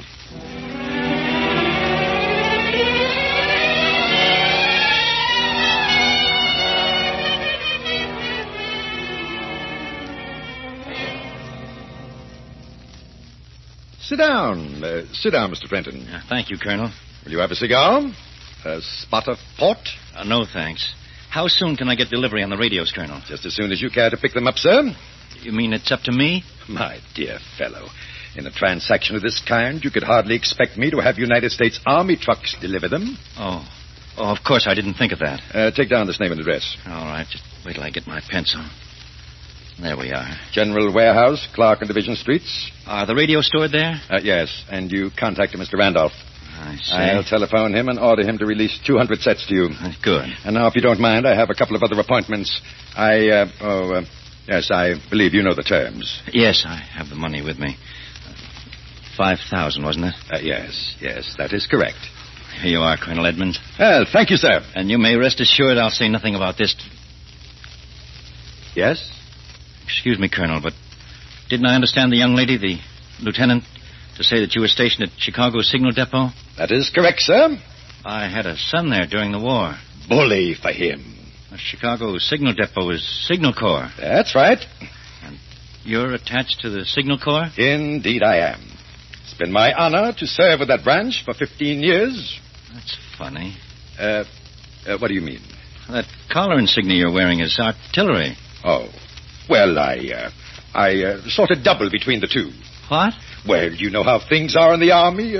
When we run short of arms, we use signals. You what? Yes, that's the fortunes of war, Mr. Trenton. This sounds pretty fishy to me. Now, just a minute, sir. No insults to the uniform, please. I think you're a phony. I should have suspected something about this setup before. But I was so anxious to get the radio. I've had enough, Mr. Trenton. So have I. I want my money back right now. Now, look here, I said sir. I want my money back, or I'm picking up that telephone and I'm going to... Not so fast, sucker. Huh? Oh, the phony whack. Get away from that phone. Oh, no, I'm going to... Thanks for diverting his attention, Trudy. Just hand over that money, stupid. This calls for a quick retreat.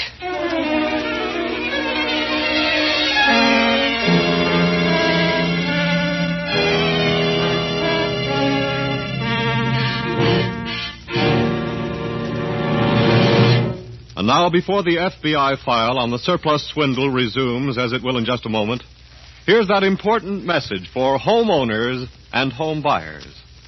For 8 weeks, I've been telling you about America's finest plan for home ownership. But next week, the Equitable Society will have a new and different message. So it's very important for you to listen carefully tonight, to get firmly in mind how to finance the mortgage on your home for maximum safety, protection, and economy. Remember, the largest single investment the average man makes in his life is in his home. After careful comparison with other plans, over 80,000 American families in 900 communities have chosen the Equitable Society's Assured Home Ownership Plan because it combines these 5 important advantages. 1, the mortgage is canceled, paid off in full if owner dies. And besides, every dollar previously paid on principal is returned in full to the widow along with the canceled mortgage. 2, a special cash fund is built up, ready to be used if financial emergencies threaten the home. 3, this cash fund increases as the mortgage shrinks. It can be used to shorten the term of the mortgage. Pay off a 20-year mortgage, for example, in as little as 14 years, saving 6 years' interest. 4. Mortgage interest not at 6%, not at 5%, but at only 4%. 5. Liberal allowance to cover title search, lawyers' fees, and other closing costs. No broker's commission or bonus charges. Well, frankly, there is no other plan like this anywhere. The Equitable Society calls it America's finest plan for home ownership. It protects you against the two major hazards of home mortgages, death and hard times. So if you're planning to buy or build a house, or if you now own a home, get complete information on the Assured Home Ownership Plan from your Equitable Society representative.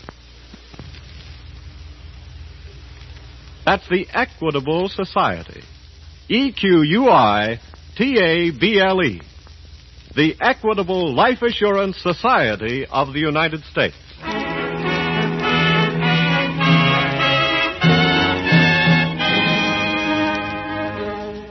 And now, back to the FBI file, The Surplus Swindle.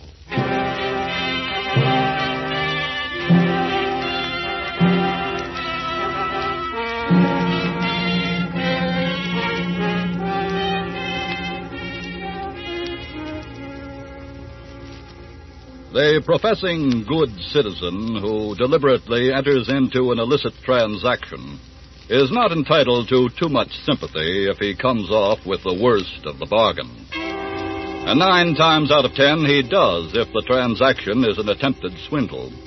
For swindlers live by stacking the cards against their potential victims.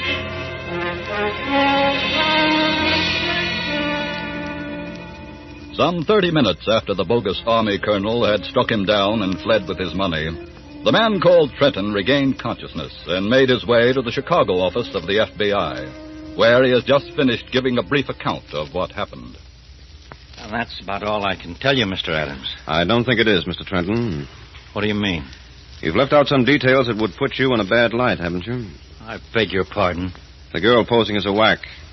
She more than likely told you the deal for the radio sets would be an off-the-record transaction, didn't she? Well, You've been in business long enough to know it was irregular. I'm as much entitled to those radios as anybody else. Oh, you thought you were getting a bargain at the taxpayer's expense? They offered to sell me 200 radio sets, And now that it's turned out to be an out-and-out swindle and you've got a lump on your head and lost your $5,000, you suddenly realize it was not right to deal with people like that. Well, you're surely not going to let them get away with it. We're not going to let them get away with it because they've broken the law. That's all I ask of you. But as for you, Mr. Trenton, I hope you learned a lesson from this. Well, that's a strange attitude. What about your attitude? Your attitude toward your moral obligations as a citizen. Look here, Mr. Adams. You call yourself an honest citizen, I'm sure. Well, certainly. Yet you deliberately conspired in what you thought was a deal that would have robbed your own government out of 200 radio sets and $5,000 and put at least twice that much in your own pocket. I still say... No, Mr. Trenton, I haven't much sympathy for you. Rome. Yeah? The descriptions Mr. Trenton gave us, check them with those of Fremont and the girl we're after. Right. And we'd better alert all radio dealers right away in case they try the same stunt. Okay. Mr. Trenton, when we catch these people, we'll let you know. Will I get my money back? If they haven't spent it. Good day, sir.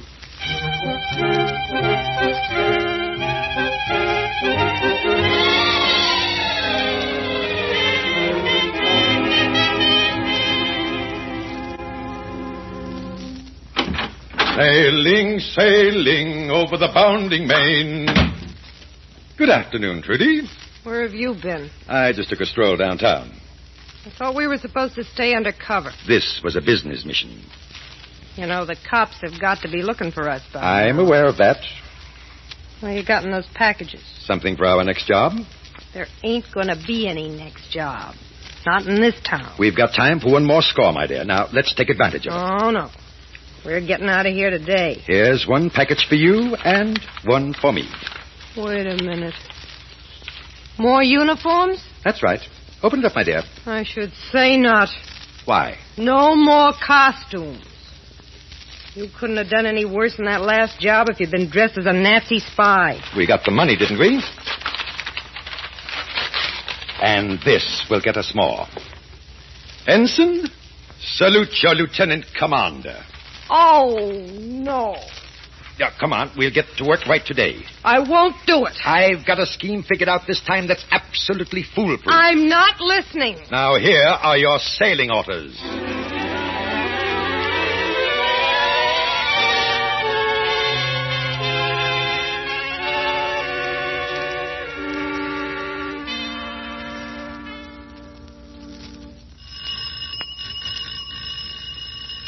That must be the sucker now. Well, let him in, my dear.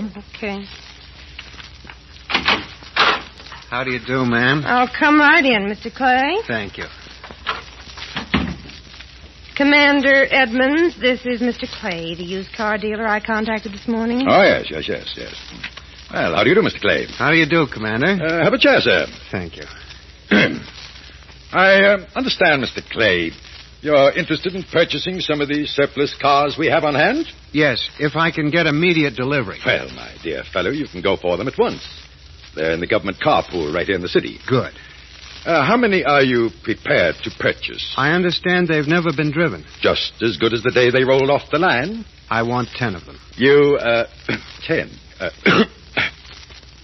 You understand the terms, of course. $500 each. That is correct. I have the money with me, $5,000 cash. Good. Then take this address. I know where the carpool is located. Very well. You will contact Lieutenant Mason. I shall telephone him meanwhile and order him to release 10 cars of your own choosing.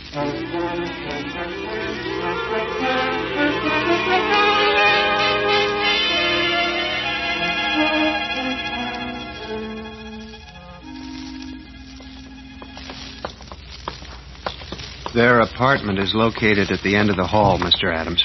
At least you came off better, Mr. Clay, than their last victim. He got a lump on his head. I guess I deserve one myself. You have the key the manager gave you, Roan? Yeah. When did you discover you had been swindled, Mr. Clay? When I went to the carpool a while ago. I just left here 2 hours ago.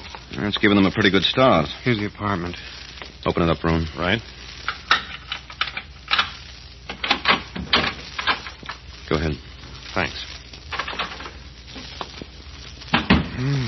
They sure lost no time getting out. Look at the mess. But they couldn't have gotten very far. It's like I said, Mr. Clay, 2 hours is a good start. Yes, but... let's take a look around and see if we can pick up any clues, Roan. Right. Can I help you with anything, gentlemen? No, thanks. Anything in those papers in the desk drawer? Nothing that means anything. Looks like they've cleaned out everything that might have given us the lead. I better call the office and get agents checking on train, bus, and airline terminals. Hello, operator. Get me Central... Wait a minute. Not now, thank you. What's the matter, Mr. Adams? I just noticed something that might be something. What's that? Where? Look at the scratch pad here by the phone. Oh, what about it? There's an impression of something that was written on a sheet of paper that was torn off. Can you read it? Yes. 902C. You think that might be something? It's bound to be, or it wouldn't be written there. Could it be an apartment number, maybe? It could be, but 902C. What in the world could that stand for? 902C. Wait a minute. Got an idea? Yes. This pad was right by the phone. Let's check the switchboard, operator. See if she has a record of Fremont's calls.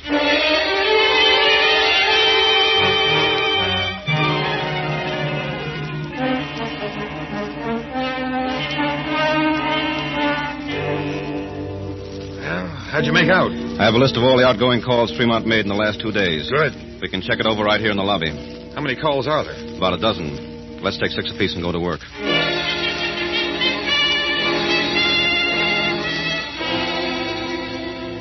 Mr. Adams? Yeah? How are you coming along? I've checked 3 of them so far. No luck. Well, I finished my list. They were all to bookmakers. You take one of these numbers here. I'll finish up on the other 2.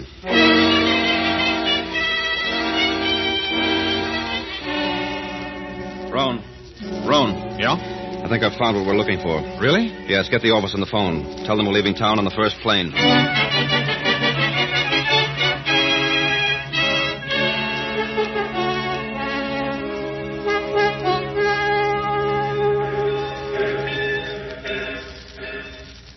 Where are we? This is Atlanta, darling. If we'd taken a plane like I told you, we'd already be in Miami. I couldn't get space, my dear. You're just afraid to fly. Oh, nonsense. What time do we get to Miami? We'll be there bright and early in the morning. You'll just be there early. What? Skip it. Trudy, my love. Yeah? I've already developed a plan for making our vacation hours profitable. You better head if you want any spending money. I'm holding on to this $10,000. It's all yours, my sweet. You bet your ever-loving... What's the idea? Probably the conductor wants to check our tickets. Yes? Mr. Fremont? You must have the wrong compartment. I think not. This is car 902, compartment C, isn't it? Say, what is this? We're special agents of the FBI, miss. What? And thanks for jotting down your space number on your telephone pad, Fremont, or this might have taken us a little longer. I don't know what you're talking about. Just come along with us. I think we can arrange for you to wear a government uniform that you've missed.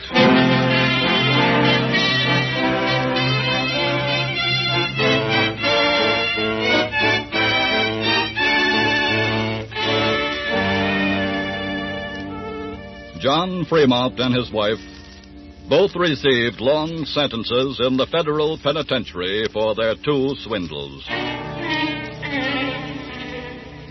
It is healthier for the American public every time a pair of criminals like John Fremont and his wife are safely placed behind penitentiary walls. But it is no help in trying to stop the increasing crime wave if some of you allow yourselves to be swindled.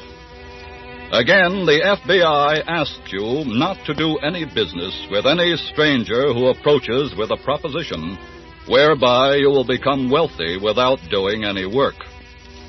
Such a proposition bears the mark of a swindle, with you as the victim. So every time you're asked to make an investment, check up on it first. And when you have learned that lesson and learned it well, the swindlers will come to their deserving fate.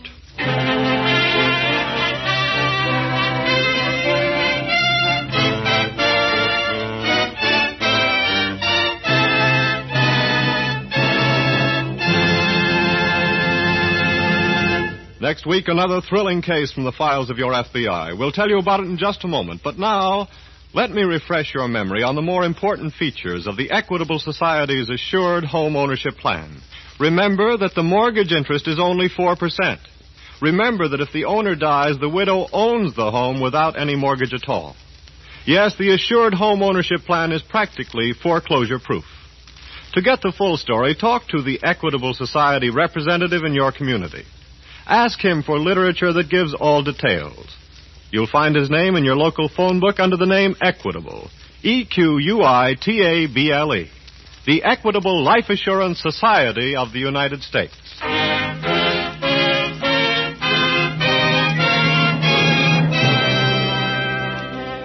Next week, we will bring you another colorful story from the files of the Federal Bureau of Investigation, The Sinister Shakedown.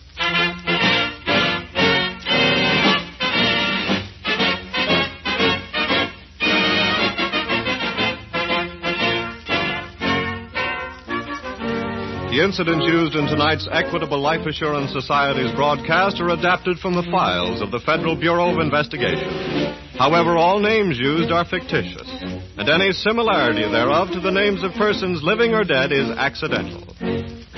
Tonight, the music was composed and conducted by Frederick Steiner, the author was Frank Ferries, and your narrator was Dean Carlton. This is Your FBI is a Jerry Devine production.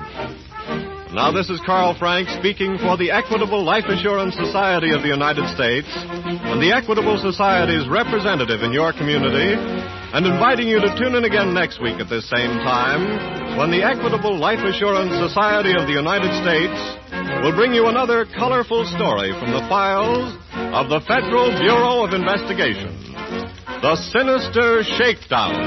On This is Your FBI. This is ABC, the American Broadcasting Company.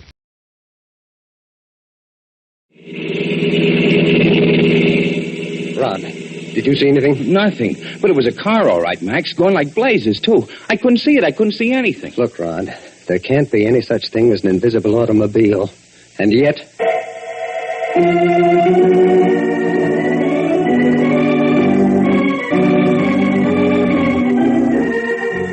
Mutual Broadcasting System presents The Adventures of Max Chandler, featuring Carl Swenson in the role of the famous broadcaster and reporter, whose assignments bring him into constant conflict with the Whisper Man.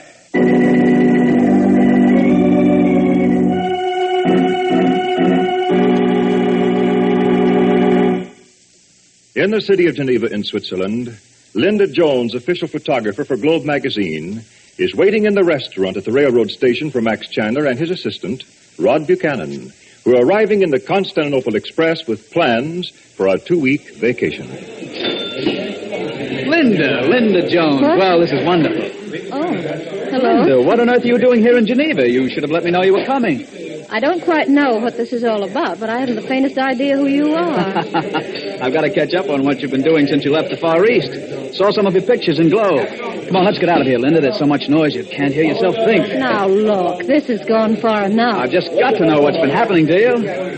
You feel that gun against your ribs, Miss Jones? What is this? There's a silencer on it, Miss Jones. I can leave you dead here on the floor, or you can walk out with me without making a fuss. I don't understand what you want. Yeah, we've got a lot to catch up on, darling. Come on, time's a wasting.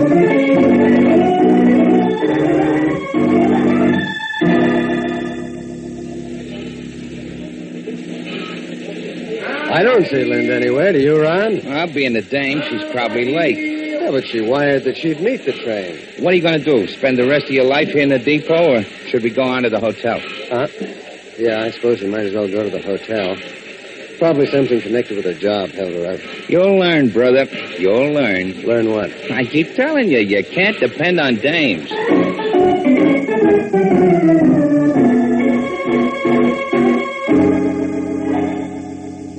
Yes, monsieur. My name is Max Chandler. I know that, monsieur. We are very honored to have you staying here at our hotel. We have always listened to your broadcast here in Geneva. Thank you. I'm trying to locate a friend of mine who's staying here, Miss Linda Jones. Ah, yes. The American lady with the camera. Well, she was supposed to meet our train when we got in. And that was nearly 3 hours ago, and we haven't heard from her. Are you sure that there wasn't any message for me? It would have been in your mailbox, monsieur. Well, there wasn't anything out at the desk. I'm sorry, monsieur. Look, I don't want to sound like an old maid, but I'm worried about Linda. Now, she doesn't answer the phone in her room, but it's possible that she might be there. Ill or something. It is to be hoped that is not so, monsieur. Now, I'd like you to get your master key and come upstairs with me. Ah, bon, that would be strictly against the regulations, monsieur. I'll take that responsibility. Well. I promise you, Miss Jones won't make any complaint about it. Very well, monsieur. Only I'm quite certain there can be nothing wrong.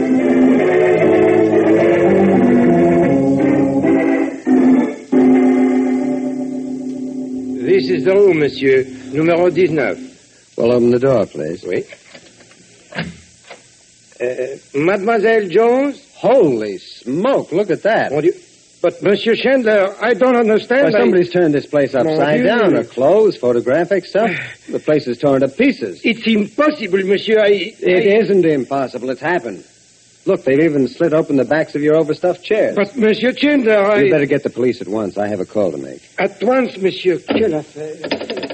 Hello. Get me room 11, please. Hello, Rod. Come down the hall to Linda's room. It's number 19. No, she isn't here.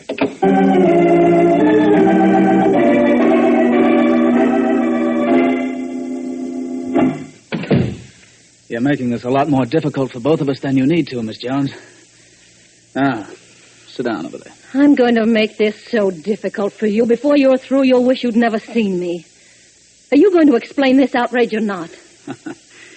Perhaps I'd better begin by telling you that you can call me Dick. I thought I played the role of an old American friend back at the station very well, didn't you? So help me. You see, I was educated in America. I don't care anything about your education. You know, you're very pretty. Get away from me. You might just as well take it easy. Somebody here wants to see you, that's all. Cigarette? No, thank you. Don't mind if I do. Do you mind telling me where we are? Do you think we'd have had the shades pulled down in the car when we brought you out here if we wanted you to know, Miss Jones? Look, I don't know how the Swiss law looks on kidnapping, but I promise you... Don't make promises you can't keep, Miss Jones. Oh, I think your interview is about to begin. Here she is, Dr. Brenner. So, This is Miss Jones. You can leave us alone, Rankle. Look out for her, Dr. Brenner. She's something of a spitfire. Bit my thumb clear through to the bone coming out in the car. You'll find iodine in the laboratory. Now leave us. Better watch out for her all the same. I think we'll get along together. I don't know who you are, Dr. Brenner, and I don't know why you brought me here. But you realize, don't you? I'm not concerned with anything but the realities of the situation, Miss Jones. You're here, and we are going to talk. When something comes of that talk, we'll deal with that reality. This whole thing is insane. I don't know anything about you. What have we to talk about? You are a photographer, Miss Jones. That's right. During the last week, you have been taking pictures of the Swiss countryside. An assignment from your magazine, I suppose. Yes, that's an assignment. Well, the problem is a very simple one. I want the pictures you have been taking. Why on earth do you... All you have to do, Miss Jones, is to tell me where those pictures are. And when I say pictures, I mean any prints you've made and the negatives. What possible value can those pictures have for you? Let me point out to you that those pictures are so important to me that I have searched your room and have risked kidnapping you. I like to get out of this without any further complications. Just tell me where they are. And then you are perfectly free. You can go on taking pictures to your heart's content. What particular films do you want? I want all the films you have been taking since you came to Geneva. Those films are my job. If there's one particular one you want... My dear Miss Jones, if I were to tell you which one I wanted, you might start trying to guess why I want it. And suppose I did? Then, Miss Jones, you would not be taken back to town and allowed to go free. Let me make this clear. Turn over the films to me. Ask no questions. And there will be nothing for you to worry about. I'm afraid you're going to have to be a little more explicit, Dr. Brenner. Those films technically belong to my magazine, not to me. Well, the minute you're free, you can go on taking the same pictures over again if you like. This is crazy. You mean to say you've no objection to my taking exactly the same pictures again? None. I simply don't get it. Don't try, Miss Jones. Just tell me where the films are. Does this business have anything to do with Max Chandler, Dr. Brenner? Chandler? Who is Max Chandler? You don't know. Should I? Come, Miss Jones. Where are the films? I don't think I'm going to tell you, Doctor. That's foolish. Very foolish. You see, Dr. Brenner, it's fairly obvious that you and your friend, Mr. Rankle, are involved in something criminal. Is it? Otherwise, you wouldn't go to the lengths you have to get the films. Without knowing it, I must have taken a picture of something that would give you away. I warned you, Miss Jones, that if you happened to guess right, your position would become much more dangerous. I think I'm already convinced of that. I'm trying to use reason in dealing with you, Miss Jones. But after a little while, I'm afraid I may have to use force. Think about it. And, by the way, you'll find that there's no way out of this room, Miss Jones. And I promise you that screaming or creating any kind of disturbance won't attract attention.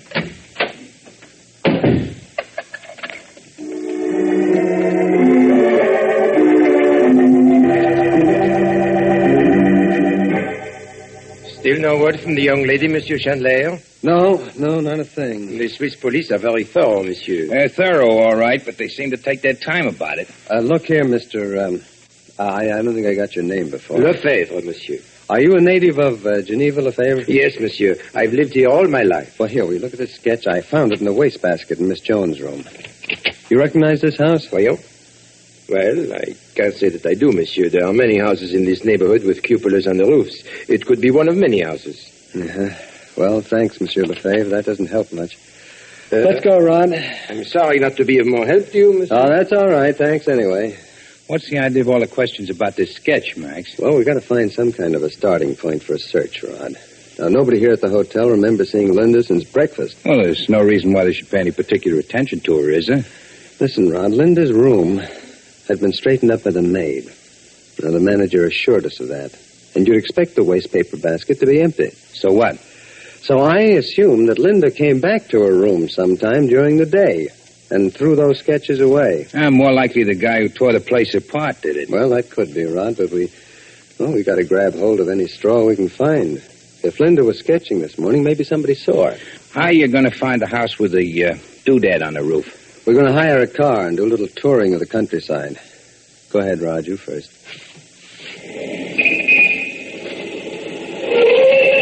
Taxi, sir? Okay. Where to, sir? Say, do you know the countryside around here pretty well, driver? Like the back of my hand, sir. Well, here, will you take a look at this? You recognize it? Looks like a lot of houses on the outskirts of town, sir. Well, I want to find that particular house with that particular shed in back. You think we have any chance of finding it? We can only try, sir. Okay, let's get going.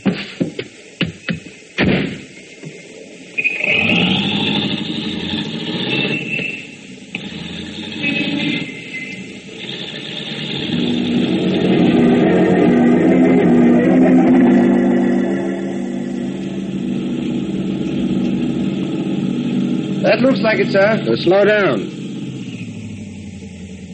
No shed back of that one, Max. That's not it. Keep going.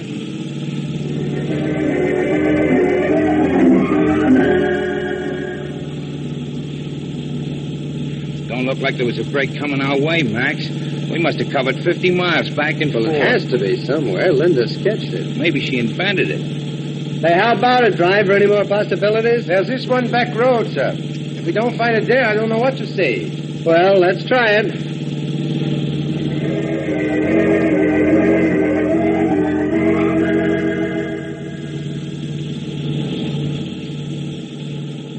Hey, Max, look over there. Slow down, driver. That's it, Rod. The shed. Even the car standing in front of it. All right, driver. Pull up in front of that house, will you?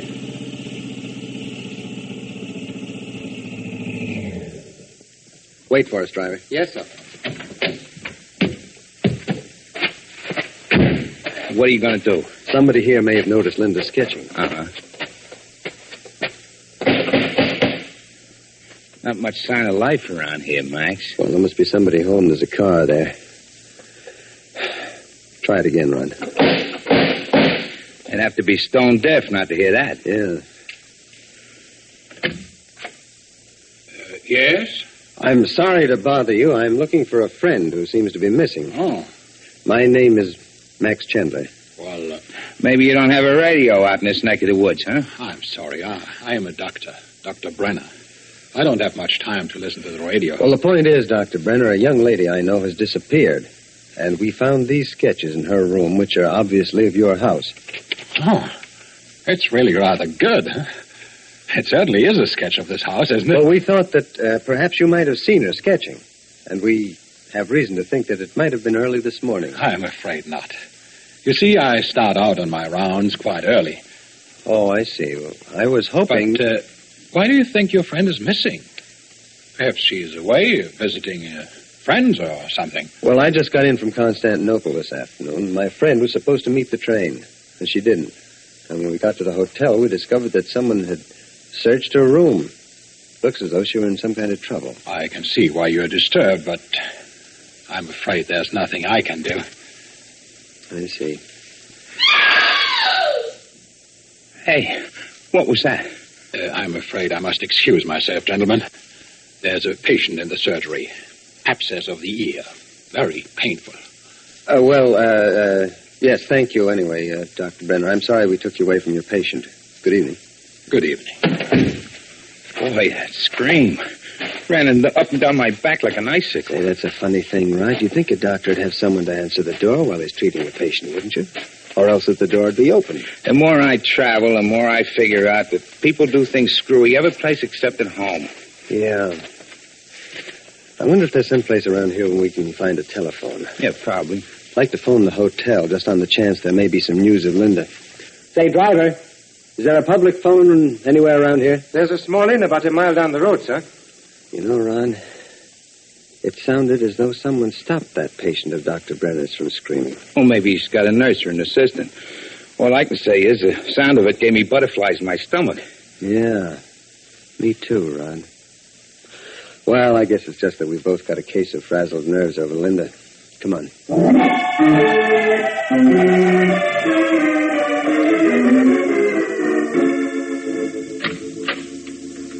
What the devil is wrong with you, Rankle? Could have heard that scream all the way into town. I don't know how she got that adhesive tape loose from her mouth, Dr. Brenner.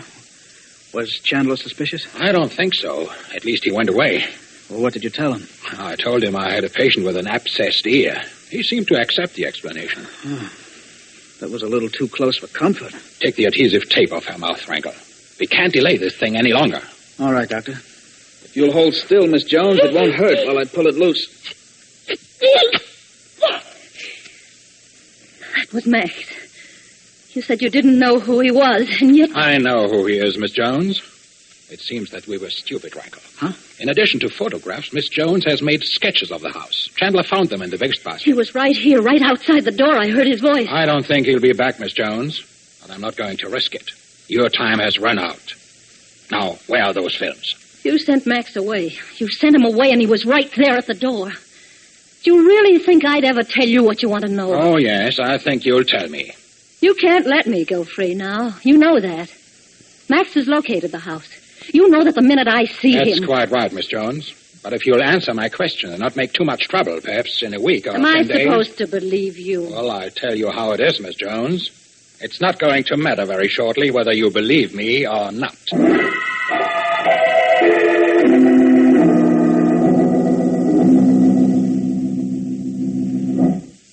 Well, if there's any news at all, call me at this number I've just given you. That's right. Goodbye. No news?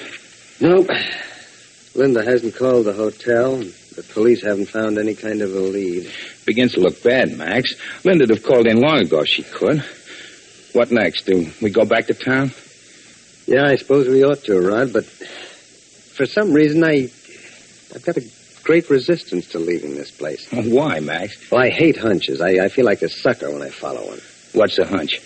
Well, there's something about that doctor, Rod. I ought to accept his story about the patient with the abscessed ear. There isn't any reason to doubt it, and yet... Well, what do you want to do? Pay off the taxi driver, Rod. Then after we've had supper, we might walk back down the road to the doctor's house. What do we do when we get there? How do I know? I just have this crazy feeling about him.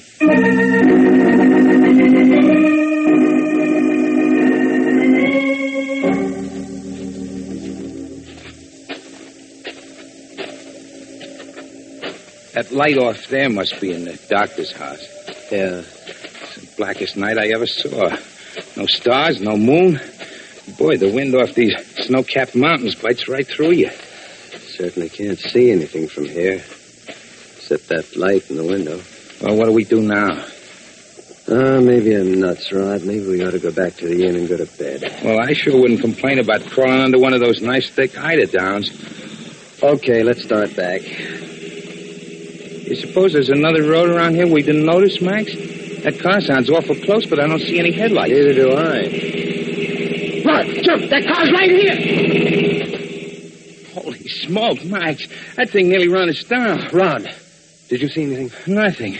But it was a car, all right, going like blazes. I couldn't see it. I couldn't see anything. Look, Rod, there can't be any such thing as an invisible automobile, and yet... There was dust, and I could smell the fumes from the exhaust. Guy couldn't possibly drive a car on this road without lights. Well, he did. You know, Rod, that car came from the direction of the doctor's house. We could hear it start. Well, it beats me. It couldn't happen, but it did. So let's get going. No, Ron. I'm not going back to the inn now. Maybe that guy will come back. It's my bet if we walk a couple of 100 yards down the road, we'll find him wrapped around a tree. Nope, I don't think so, Ron. I got a feeling he's going to come back. Another hunch? Yeah, I'm sorry, Ron. Okay. Play it your way.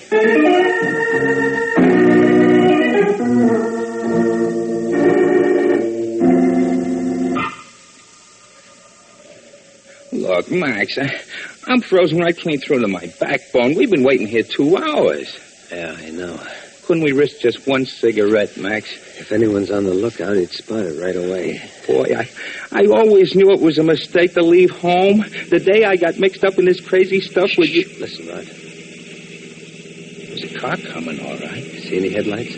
No. Get back off the road, Rod. With pleasure, and I'm not kidding. It's that same guy. No lights. How can he drive in the pitch dark? Listen.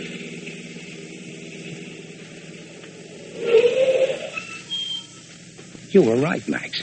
The car went to the doctor's house. All right, let's go. I want to see that automobile. I'd kind of like to see it myself, just to be sure I'm not having bad dreams.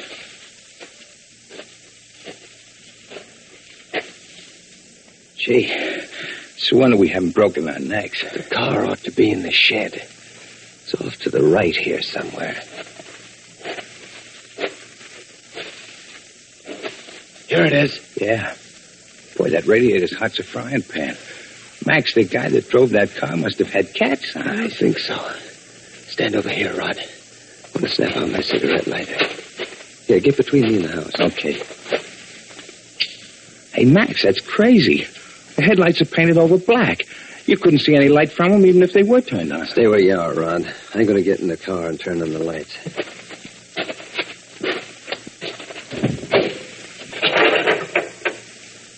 See anything, Rod? No, nothing happened, Max. Come around here and get in the car. The other side, Rod. Max, it's bright daylight. You better turn those lights off or they'll see them from the house. I haven't touched the lights, Rod, since you were standing in front of the car. But you must have. You can see plain as day. Listen, Rod, I've heard about this before. The Germans used it during the war to keep their transport rolling in spite of Allied planes. They called it black light. I don't get it. How's it work? Those headlights that look as though they were painted are actually specially prepared glass. Now, this windshield is also specially prepared glass. You can't see any light from those headlamps unless you're looking through the windshield glass. Yeah, I remember reading somewhere about something like this for taking the glare out of headlights back home. Yeah, that's the same principle. Now, we couldn't see any light from that car when it passed us on the road, but the driver could see perfectly. What's the gag? He's not hiding from any bombers now. Not bombers, no, but something else. What? That's what we're going to find out, Rod. Max, somebody coming from the house. Quick. Get out of the car, down behind it. And, hey, don't close the door.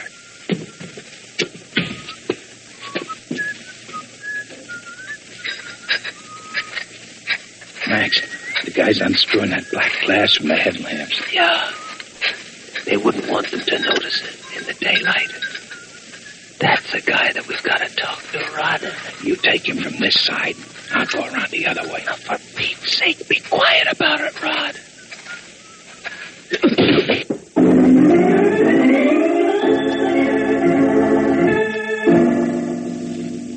All right, brother, now start talking. You're Max Chandler, aren't you? Yes, I'm Max Chandler. So, Dr. Brenner didn't fool you? Where's Linda Jones? Oh, you know about that, too? Why, you dirty rat, so you have got her, huh? Where is she? Look, suppose I help you. Suppose I tell you what the score is. Will you give me a break? That's all I ask. Just give me a break if I help you. We'll give you a break if you don't help us, bud. Right in the middle of your back. Miss Jones is in that house, isn't she? Yeah, but look. Where? What room? Well, by now, she's in the doctor's waiting room. Where's Brenner? Well, he's in the laboratory now, but in a minute he'll start to work on her again. What's your name? Rankle. Dick Rankle. I'm Dr. Brenner's assistant. But I swear, I was forced into this. Rankle? So help me, if anything has happened to Linda, if you and Brenner have done anything to her... She's still all right, huh? I promise you. But Brenner's losing his patience. She won't talk. She won't tell him what he wants to know. What's he want to know? He just wants the film she used for taking pictures around here. If she hadn't been so stubborn, if she just told him, she could have gone free. Pictures of what? Look, you got to promise to give me a break if I tell you. We promised you a break, brother, and here it comes if you don't... I don't think he has to tell us, Rod. Linda probably took a picture of this house that showed the car. Those black glass headlights hadn't been removed. Is that right, Rankle? Yeah. I forgot about them the other day. I left them after daylight. What are you and Brenner using this car for at night? I've already told you more than I should. If you'd only promise me to... Keep talking, brother. All right, I'll tell you. Make it fast.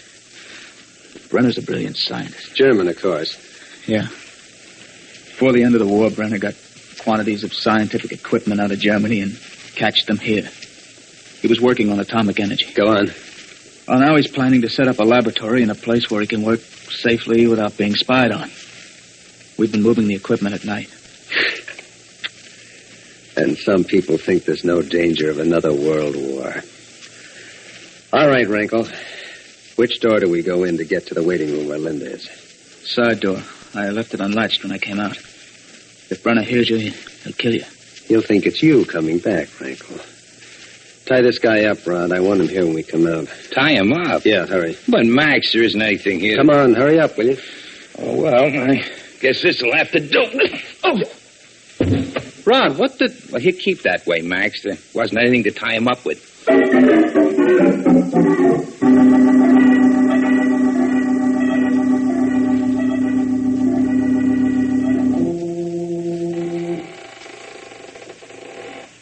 There's a light showing under the bottom of that door at the end of the hall. It must be either the waiting room or the laboratory. Come on.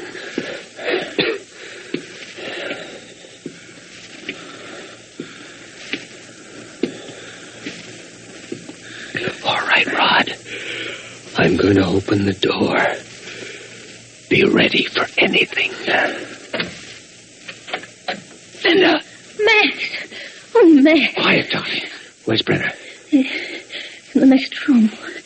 It's a laboratory, I think. Linda, are you all right? Max, I've been so scared I couldn't hold out much longer. I don't know why he wanted the darn films. I don't know why I didn't tell him in the first place. Never mind that now. I can explain it later. Has he hurt you? Look at her wrists, Max. They're all bruised. That jerk must... No, it's all right, Max. It's really nothing. I just want to get out of here, that's all. Well, we're going to take you out. But first, I want Brenner. I could hear you talking when you were here early this afternoon. I tried to scream. Yeah, well, we heard you and went away like a couple of dopes. He said he had a patient in here that was sick, and we fell for it. Rod, take Linda out the way we came in. I'm going in to get Brenner. Well, two can live as cheap as one. I'm going You're with you. staying with Linda, just in case it doesn't come out right. I won't be long. Max, please. Chandler. I've come to get you, Dr. Brenner. The authorities are going to be very interested in your operations here. So, that's the way it is.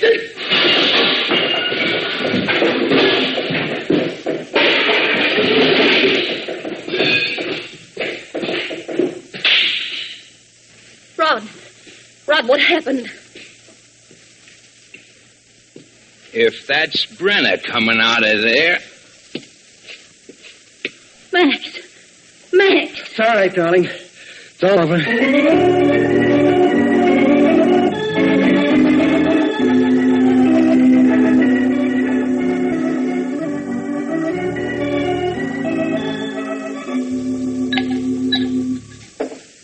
You can pour me a double one, Rod, and I won't be annoyed. You're the boss. Say, Linda, there's one thing that I still don't know. Where are those films? I took them to a place here in town to be developed. Dr. Brenner didn't have any chance of getting them without an okay from me.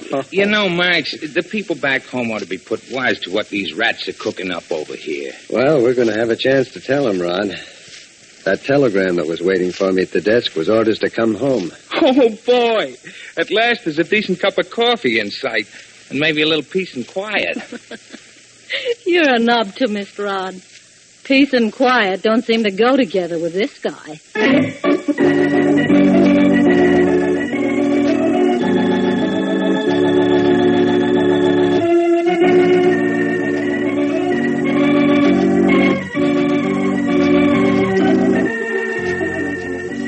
Next week at this time, the Mutual Broadcasting System will bring you another in this series, The Whisper Men, based on the stories in Liberty Magazine by Hugh Pentecost.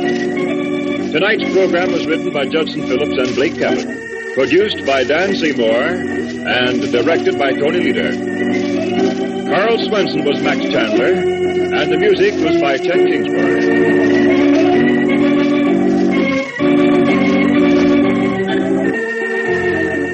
This is the Mutual Broadcasting System.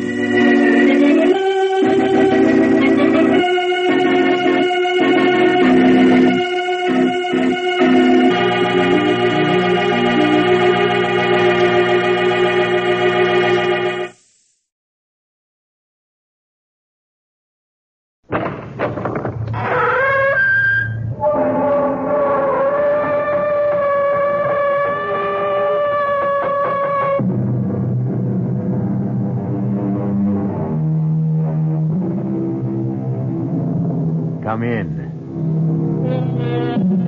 Welcome. I'm E.G. Marshall. Sit down and try to make yourself comfortable.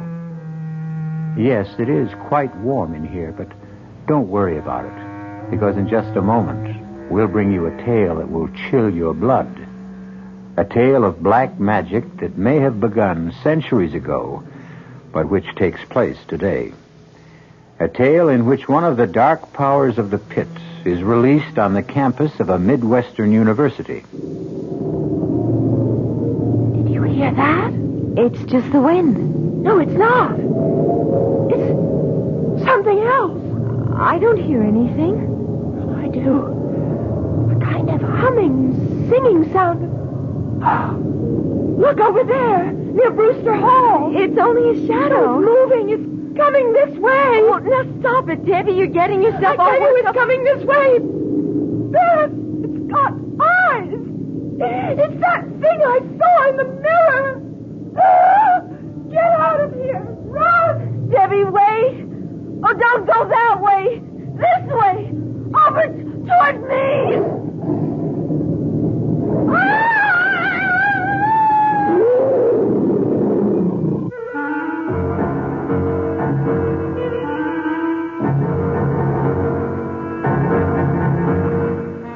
Our mystery drama, The Sending, was written especially for the Mystery Theater by Robert Newman and stars Mandel Kramer and Marion Seldes.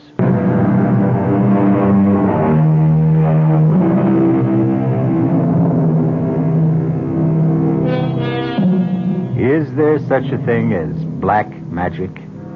The ancients thought there was. For centuries, there were those who were willing to trade their souls for the power to call up and control the dark forces of the pit. To what end? Sometimes for power or wealth. Sometimes, as in this tale, to achieve eternal youth, eternal life. But, as we will see, there is always great danger involved. And the price is always high, and usually paid in blood. Our spine tingler begins in a large, rambling house on the edge of the campus of a Midwestern university. A gray-haired woman, strangely shrunken, but with intense, gleaming eyes, sits in a chair in a sparsely furnished room, waiting and listening.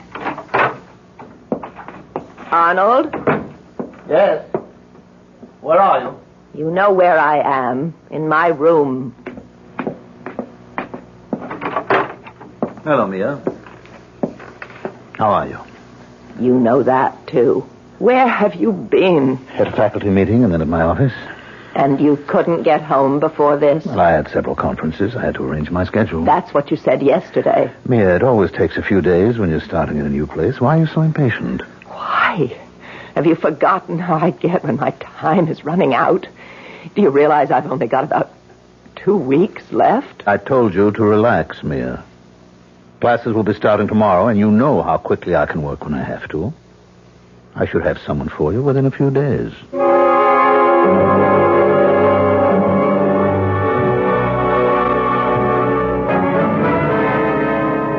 So, to sum up our first session, what we're dealing with, then, is a tradition that goes back to the dawn of time.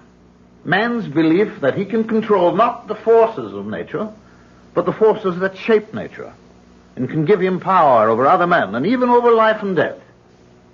That will be all for today. You have your reading list and your assignment for next time. However, if any of you are interested in any of the many fields I covered in my outline, by all means, come talk to me, and I'll give you some additional reading for a special report. Well, what'd you think, Beth? Well, it was quite a lecture. I think it's going to be very interesting. I'm not talking about the course. I'm talking about him. He's really something, isn't he? Oh, come on, Debbie. He's married, isn't he? Oh, sure he is. All the really attractive ones are. But his wife is about 20 years older than he is. Not only that, but she's not well. How do you know that? I made it my business to find out. Since he just got here, it wasn't easy. But if you really want something... Debbie. Okay. There's no reason why you should care. You've got someone for yourself. If you're talking about Bill, I haven't got him. He just has the room across the hall for me. Which he made a point of getting last spring. So? Give me a hand. come on up and talk to Lansing with me. All right. As a matter of fact, I was going to do it anyway. I thought I might do one of those special reports. Oh, great. Then you talk to him, and I'll tag along. Okay. Professor Lansing? Yes? I'm Beth Howard. I'd like to do one of the special reports you talked about. Oh, I'm delighted, Miss Howard. It usually takes 3 or 4 sessions before anyone volunteers. Was there something you were particularly interested in? Well, yes, the tarot. I should have known. That's usually one of the first assignments to be requested. Tell me, do you have a set of tarot cards? No, I haven't. Well, after you do your report, I'm sure the bookstore will have to order them. But in the meantime, if you'll stop by my office this afternoon, I'll give you my set and also a supplementary reading list. Oh, thank you, Professor. Not at all. What about your friend? I'm sorry, I don't believe I know your name. Debbie Ross. Would you like to take on one of the special assignments too, Miss Ross? Oh, well, not right now, Professor, but I'll probably ask for one after the next session or two. But in the meantime, I wanted to tell you that I think the course is absolutely fascinating. Well, thank you, Miss Ross. Today's lecture was very general, of course, an attempt to indicate approach and sketch in background, but I hope you'll continue to find it interesting. Oh, I'm sure I will.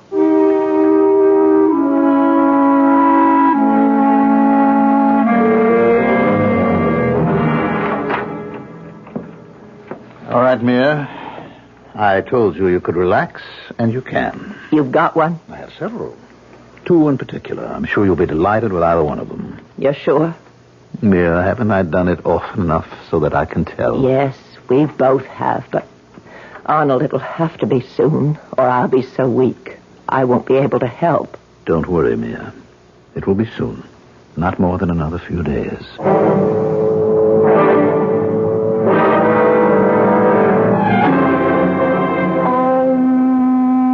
All the power that ever was or will be is here now. Yes? Who is it? Who would you like it to be? Hi. Hi, yourself. So you're into the tarot. How did you know that? I heard you're intoning. Oh, yes. But how did you know that had anything to do with the tarot? I'm not exactly an ignoramus, but I did a lot of reading in it on my own, and in practically everything that was related to it. You never cease to astonish me. Yes, I'm quite an astonishing guy. Uh-huh. But how come you're not just studying it, but working with the cards? It's for Professor Lansing's course. I'm doing a special report for him. Oh, good old Witchcraft 1-2. Oh, come on, Bill. We were a little surprised when we heard he was going to be giving it. No, I don't know why we should have been. Quite a few of the universities are giving courses like it. After all, this is the age of Aquarius. It happens to be a very interesting course. Yeah, sure it is. And Lansing's a fascinating man. Yes, he is. You know him? I've never met him officially, but I've seen him at the pool. The pool? Yeah, he's a very good swimmer. Oh, I'll have to tell that to Debbie. Why? Well, she's taking the course, too, and she's got quite a thing about him. Yeah, well, just tell her to watch her step. Oh, because he's married? No, because I've got a funny feeling about him.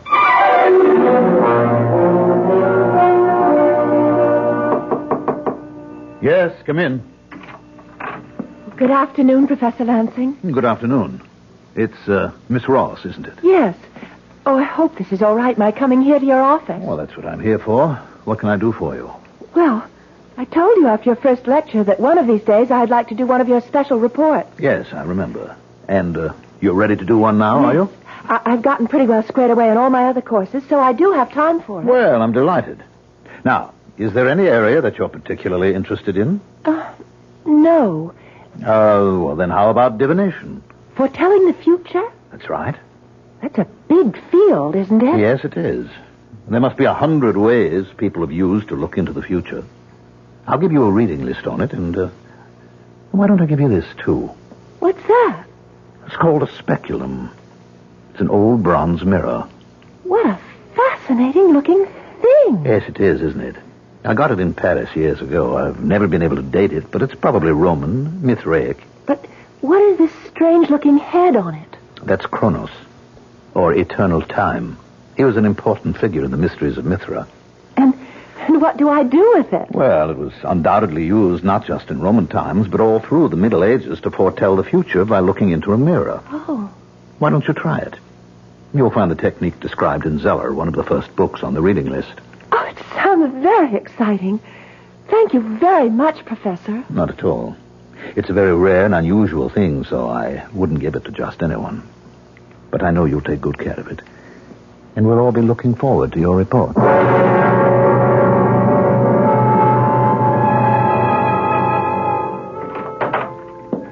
Mia, I've got the girl. One of the two I told you about. Her name is Debbie Ross. She has the mirror? I just gave it to her. Good. When can we do it? You are impatient, aren't you? Yes. All right. We'll do it tonight. I hope you're approaching the occult with the proper amount of skepticism, said Professor Lansing. But somehow he didn't sound very skeptical himself just now. Exactly what are he and his wife planning to do tonight? And what does that have to do with the mirror he gave Debbie? We'll find out shortly.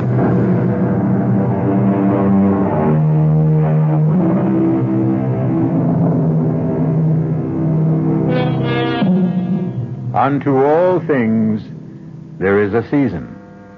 And, of course, the proper time for one of the darkest aspects of the occult black magic is night. Well, it's night now, about 10 o'clock. And Beth Howard has just arrived at Debbie's rooming house, which is only a block or so from the campus. I was afraid you weren't coming. Well, you said it was important, that you had something to show me. I have. Look. Oh, wow. What is it? A speculum. What's that? An old bronze mirror, probably Roman. Where did you get it? From Professor Lansing. Oh. I went to see him this afternoon. Beth, I think he likes me.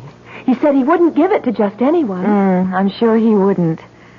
It's a very unusual thing. What are you supposed to do with it? Well, it's all here in this book. The room should be dark, lit only by one candle.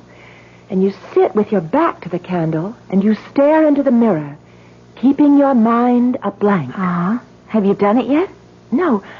Well, I started to, and I felt a little funny about it. Funny how? Just funny. It's a wonderful-looking thing, but it's pretty weird. You know, all those figures around the edge of it. Is that why you called me? Yes. I thought maybe you wouldn't mind staying here with me while I tried it. Oh, of course I don't mind. Are you going to do it now? Oh, yes. I'll light the candle. Get the light switch. All right. It's strange, but I know how you feel. I felt very much the same way when I was working with the tarot cards.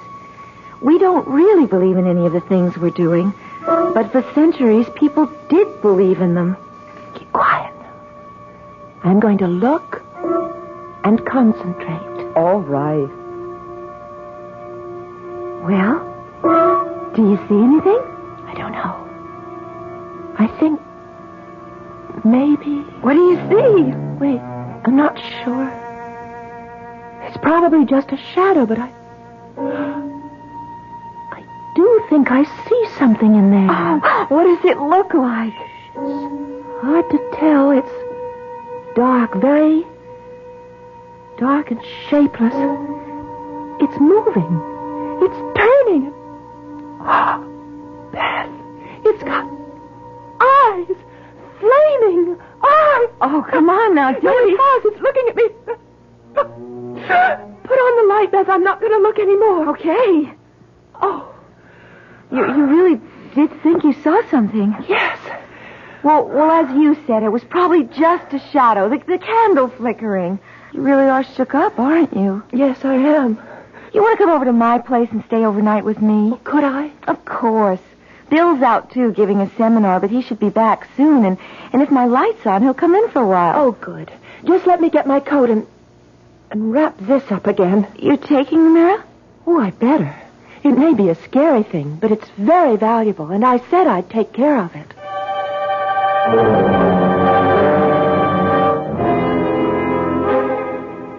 All right, Mia. Is it time? Yes. Let's go into my study. You'll have to help me. Of course. Take my arm. Oh. Slowly. Arnold, I really am weak. I've never felt so weak before. It doesn't matter. We'll all be over in a little while. Here, now, sit down. Yes. I'll get the box.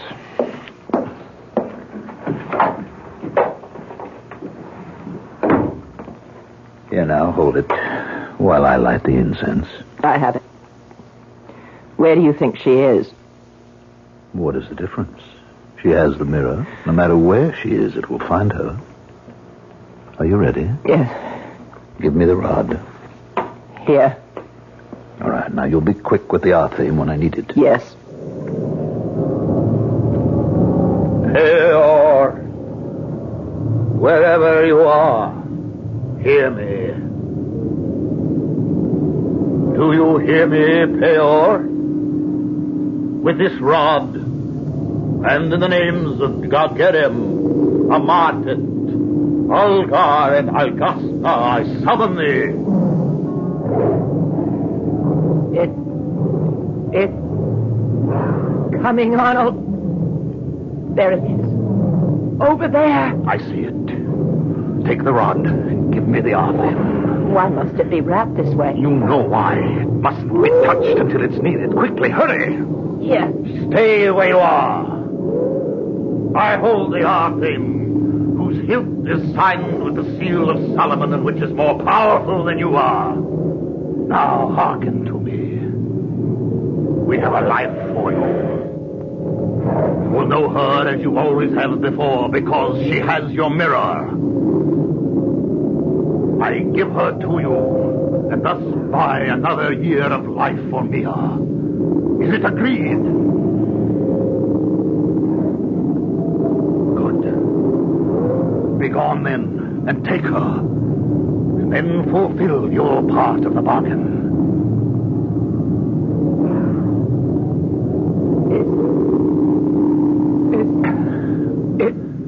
Gone. Yes.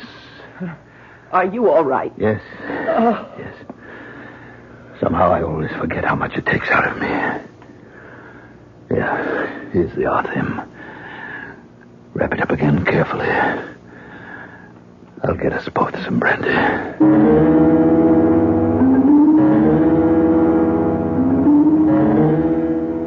Why are you going this way? Well, I thought we'd cut across the campus. Why?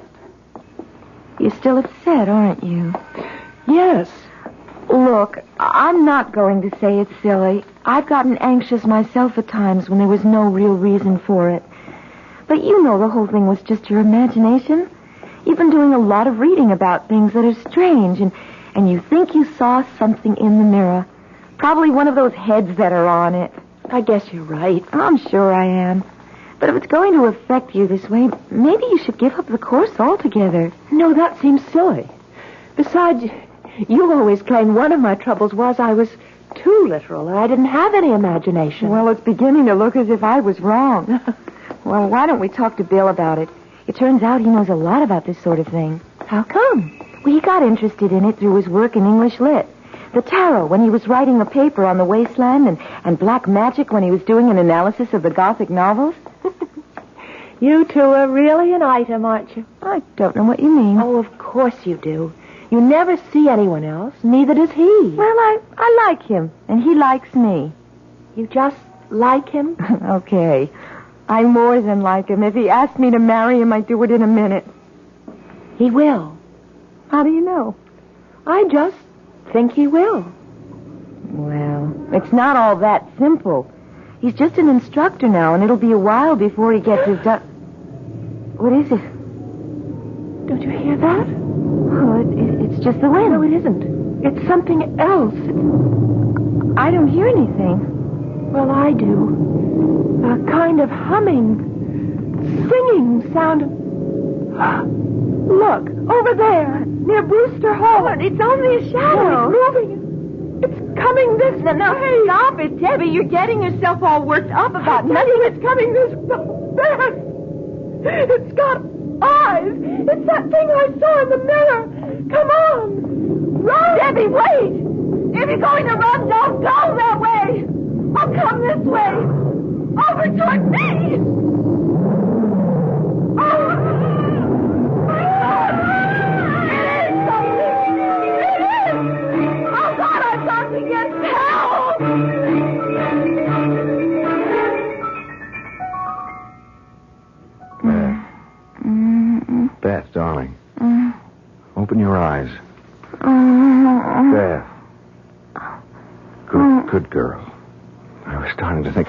doctor or take you over to the infirmary. What? Oh, Bill. Yes. How are you? I don't know. What happened? I'm not sure. I found you lying on the sidewalk at the edge of the campus. I brought you up here to your room. Oh, my head hurts. I'm not surprised. You got a nasty bump. You must have fallen and banged it. Now, get a wet towel. I'll put on a compress. No, wait. Debbie! What happened to Debbie? Debbie? Yes, she was with me. We were going across the campus when suddenly we saw it. The thing from the mirror, and we started to run and... Wait a minute. What thing? I told you, the thing from the mirror. It came after us. After her, and I heard her scream. Oh, Bill, you've got to go look for her. Yeah, sure. Look, let me get that... No, I'm all right. You've got to go find her. All right, now, quiet down, Beth. Now, when I found you were all alone. Because I ran one way toward the house here, and she ran the other, and it was after... You don't believe me. Well, it's a little hard when I don't know what you're talking about. I mean, what was this thing that came after you, and what was the mirror? The mirror that Professor Lansing gave her. She was going to do a report for him on divination, like the one I'm doing on the tarot, and... All right, now, will you hold it a minute? When I left you to go to my seminar, you were still here. Uh-huh. You said you were going to stay here and do some reading. Right, and then Debbie called and asked me to come to her place, and she said she had something to show me. The mirror. Yes. An old bronze one, a speculum. Speculum, she called it. She was supposed to look into it, describe what she saw. Yeah, speculomancy. That's right. But she felt funny about it. Nervous. So she wanted me there while she did it. Yeah, and did she do it? Yes. We put out the light and lit a candle, and she saw... Well, no. She thought she saw something in it, a dark shape with flaming eyes, and that made her more jumpy than ever, so I told her to come back here and stay overnight with me. Mm-hmm. So you started to walk across the campus together. That's right, and there was no one around, and then we heard something, a strange sound. The wind. Oh, that's what I thought, too, at first. But it wasn't. It was a kind of a musical note, and then we saw it, this dark shape. Did she see it, or did you? We both did. She saw it first, and... Bill, you think I just imagined it? Oh, don't you? I don't know. Well, let's go back over it again. She was tense, nervous, thought she saw something in the mirror, and that made her more nervous. So she decided to come over here with you. Then she saw something, a shadow of some sort, which she identified with the thing she thought she'd seen in the mirror. But I saw it too, Bill. After she described it to you. But I'm sure I did see it. It was huge, dark, and... All right, if I did imagine it, where's Debbie? She's probably back in the room, embarrassed to death at the fuss she made. I suppose that's possible. When I think about it, it does sound a little silly. I mean, two grown women getting hysterical. But, Bill, would you call her and make sure? Her number's in the book next to the phone. Sure. Let's see. Here we are. I think maybe she ought to come over here anyway so that we can talk about this, because if the two of you are going to get all worked up about that ridiculous course of Lansing... It's not ridiculous. It's very interesting just because we got a little silly about it. Well? Well, there's no answer. Bill, I don't like this. I think we should go and look for her. To look where? If she's not in her room and she didn't come up here, she could be anywhere. I mean, with another friend. I don't care. I still want to look for her. I'll show you where it happened, where we started running and... Well, what good will that do, unless she fell and hurt herself also? Look, I'll tell you what. I'll call the campus police and see if they came across her or heard or saw anything. All right. Hello, security. This is William Taylor of the English department. This is a rather odd call, but I wonder if any of your men ran into an undergraduate by the name of Debbie Ross within the last hour or so. Yeah, well, another student, Beth Howard, was with her. They were walking across campus, and they were frightened by something. No, it wasn't a man. It was, What? Oh, no. Where was this? I see. All right. I'll come right over. Bill, what is it? One of the guards found her about 10 minutes ago. What do you mean, found her? Found her body in the bushes near Brewster Hall. She's dead.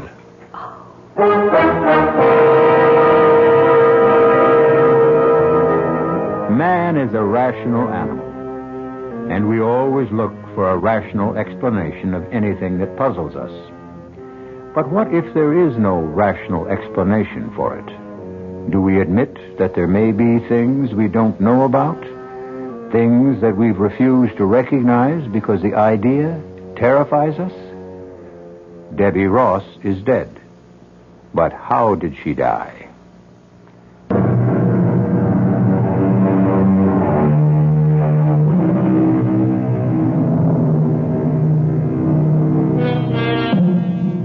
It's several days later. Many things have happened in that time. There have been questions, investigations, explanations, and recriminations. There has also been a funeral. As far as Beth is concerned, that is the only thing that really mattered. That and what has happened between her and Bill. Yes? Who is it? Bill. Oh. Just a second. Hi. So you're still locking your door? Yes. Which is very silly of me. All right, I didn't say that. It's certainly understandable. Uh-huh. It's still pretty childish. You've been treating me as if I were a hysterical female. No, that's not true. I've been perfectly willing to talk to you about it, but you know what the facts are. Of course. There were no marks on Debbie's body, at least none that could have killed her. She died of a heart attack. That's right. But they checked back on the physical she took when she was admitted here, and there was nothing wrong with her heart. Look, Bill, we've been through this before. Debbie thought she saw something in the mirror. Thought she saw it again out on that campus, and that made me think I saw it too. Look, darling. Don't call me darling. Why not? Because I don't want you to. When I first signed up for the course, you teased me about it, even though you've done a lot of reading in that same field yourself. I didn't tease. Yes, you did, Bill. And you made a few remarks about Lansing, saying you had a funny feeling about him. But now, I still have a funny feeling about him. As a matter of fact, I feel funnier about him now than ever. Why? Well, because I did a little checking up on him this afternoon. You know, he taught this same course at State last year. Yes, I know. What of it? Well, there was an incident there that was very similar to what happened to Debbie. I mean, a student, a member of the swimming team, and therefore presumably very healthy, died suddenly one night of a heart attack. One of his students? No. That's the only difference. He wasn't one of Lansing's students. Well, then why do you call it similar? And why are you making a point of it? If there was no connection between them, Bill... I don't know if there was or not, but I thought perhaps I ought to look into it a little further. How? And I'm going to go see Lansing. I'm going to talk to him. No, Bill. Why not? Because I feel odd about him, too. I have ever since Debbie died, and I'm afraid.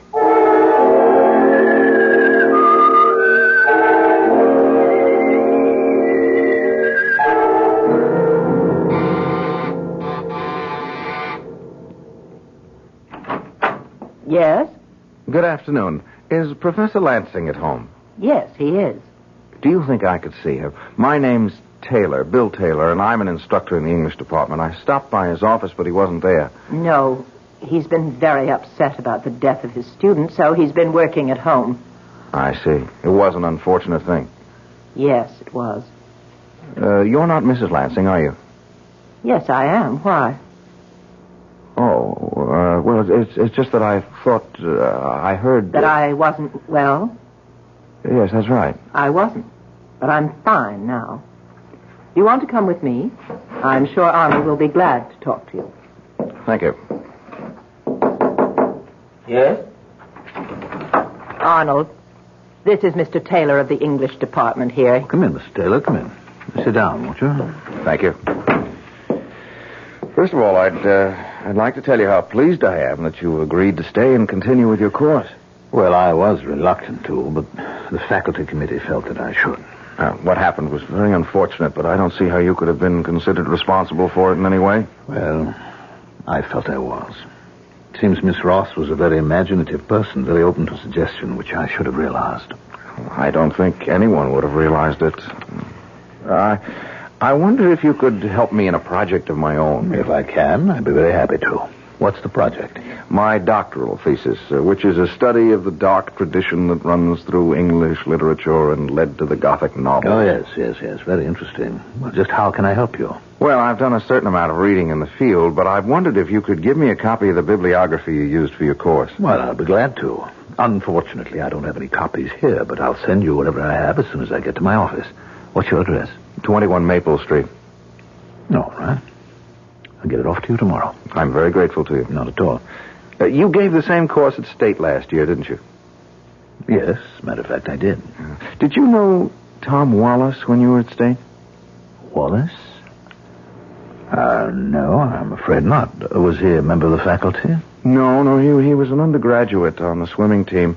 He died very suddenly near the end of the term. Oh, yes, I do seem to remember that. Was he a friend of yours? No, a friend of a friend. Well, I think I'll be running along, and I do thank you, Professor Lansing. Oh, not at all. Goodbye, Mr. Taylor.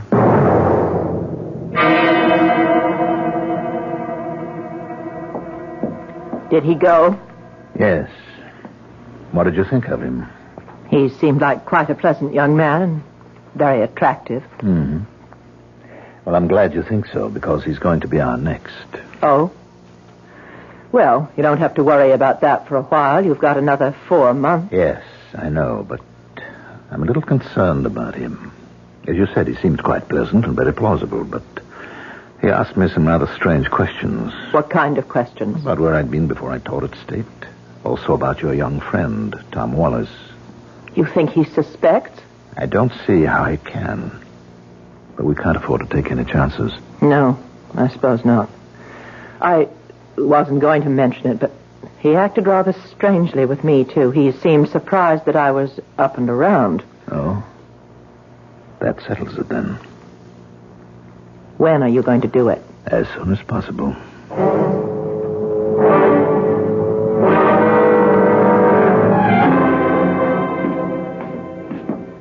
Beth? Yes, Bill? I've been waiting for you. You want to come in here for a minute? I want to show you something. Of course. What is it?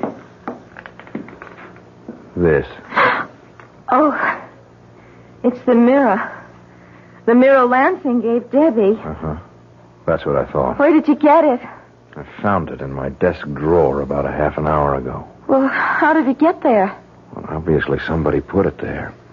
I was out all morning, and I never locked my door. Professor Lansing? Who else? It's his. And the police must have given it back to him after Debbie died. But why would he put it in your desk? That's a very interesting question. I think I can answer it, but if I do, you're going to think I've flipped out. No, I won't. Well, you should, because it's completely impossible. Do you know what a sending is? No. When someone who's involved in black magic knows enough and is powerful enough to raise an evil spirit, he can send that spirit to destroy someone. Oh, no. You mean that thing that Debbie saw in the mirror that I saw out on the campus? Yes. And it's here now? In the mirror? No. But the spirit has to be guided to the victim. And in this case, it's being done with the mirror. It will go where the mirror is. I still don't understand, Bill. I can understand why he might want to get rid of you, but what did he have against Debbie? He didn't have anything against her, but there was something of hers he wanted. Her life. Her life? You remember what I told you about Mrs. Lansing yesterday? Uh-huh. That while the story was that she was quite old and ill, she turned out to be young and well and attractive? Yes. Well, according to the grimoires, the books of black magic, when you raise a spirit, you can also make a bargain with it. Give it the life of someone else in exchange for some more time for yourself or someone close to you. Bill. I told you it was impossible. Well, I would have said so, too, a week or so ago, but now I don't think so. I think it's true. What are you going to do about it? And I've got to get rid of the mirror. destroy it. No, I'm not sure I can do that. I'm going to act as if it were all true, all possible, and fight fire with fire. I'm going to get the mirror back to Lansing. Give it back to him? No, put it in his house without his knowing it. Well, how can you do that? I think I can. He has a class this afternoon. Yeah, but what about his wife? Well, she'll probably go out sometime. If she doesn't, I'll phone her. I'll give her a message that'll get her out of the house. Bill, I'm coming with you.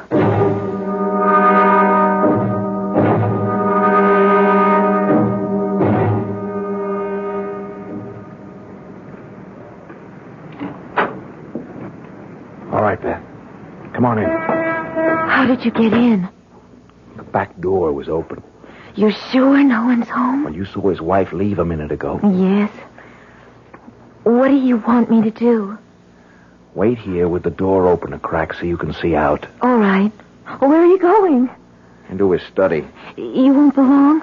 I'm frightened. No. I'll be back as quick as I can. All right. Go ahead. Bill! What is it? Nothing. The clock startled me. Will you be much longer? No. Come in here a minute. You think it's safe? Yes. What is it? I hid the mirror behind the books on one of the shelves, but while I was here, I thought I'd look in his desk, and I found this box.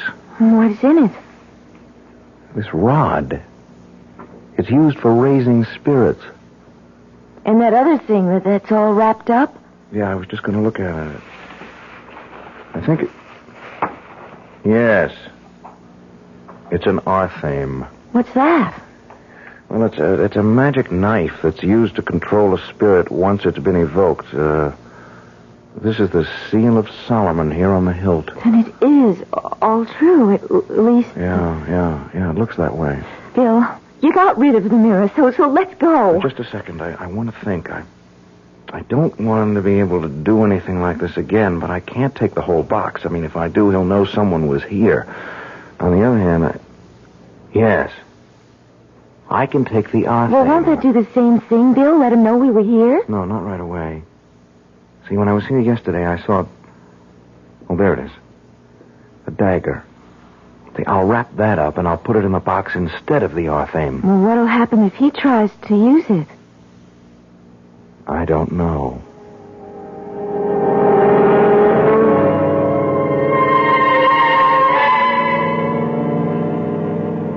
All right, Mia. Is it time? We said midnight. You're sure he's there? In his room, now? He has an early class tomorrow, so I would assume so. Now hold the box while I light the incense. Arnold, I don't like this. Why not? We've never done anything like it before. Twice, not just in the same place, but within a few weeks. We have no choice, Mia. He's suspicious. And if he goes on prying, asking questions... Yeah. All right. Give me the rod. Here. Pior, wherever you are, hear me. Do you hear me, Pior? With this rod and in the names of WEYRUM, Amartet, Algar, and Algosna, I summon thee. There it is, Arnold. Over there, near the bookcase. I see it. Give me the arthame. Here. Stay where you are. I hold the arthame. I have another life for you. A man this time. He has your mirror. Go to him and destroy him. Why are you looking at me that way? Why aren't you going? I tell you, he has your mirror. Bill, this is the arthame. It's my Persian dagger. What? Quick, find it. If you don't... No, keep away from me. Please.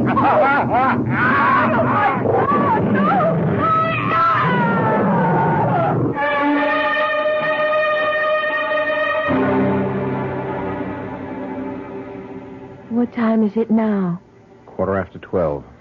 Do you think he's tried to do anything? I don't know.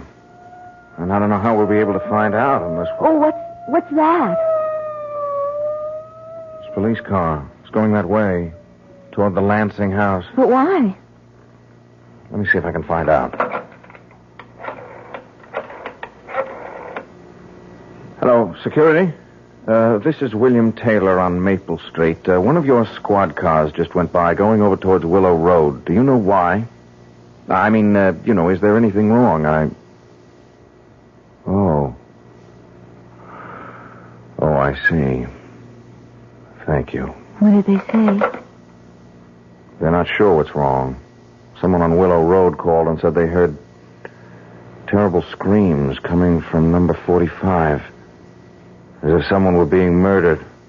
Oh, but that's... Yes. Their house. Oh, Bill, what are you going to do? Are you going to say anything? What would be the point?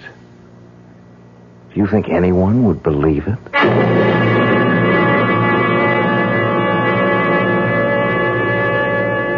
Of course no one would believe it. Things like that don't happen.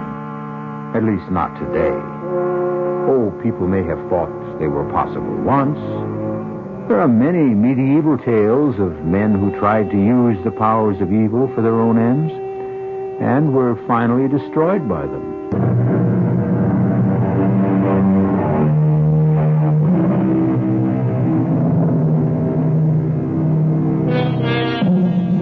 As I told you, the tale you just heard was a work of fiction, completely imaginary. But I am reminded of what Shakespeare said. Why do I yield to that suggestion whose horrid image doth unfix my hair and make my seated heart knock at my ribs against the use of nature? Present fears are less than horrible imaginings. Our cast included Mandel Kramer, Marion Seldes, Tony Roberts, and Phoebe Doran. The entire production was under the direction of Hyman Brown. This is E.G. Marshall inviting you to return to our Mystery Theater for another adventure in the macabre. Until next time, pleasant dreams.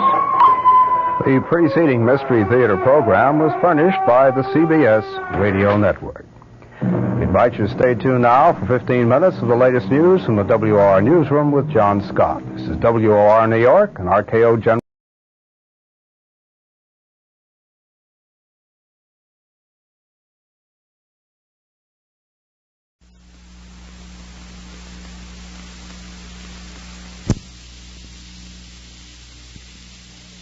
I was a communist for the FBI.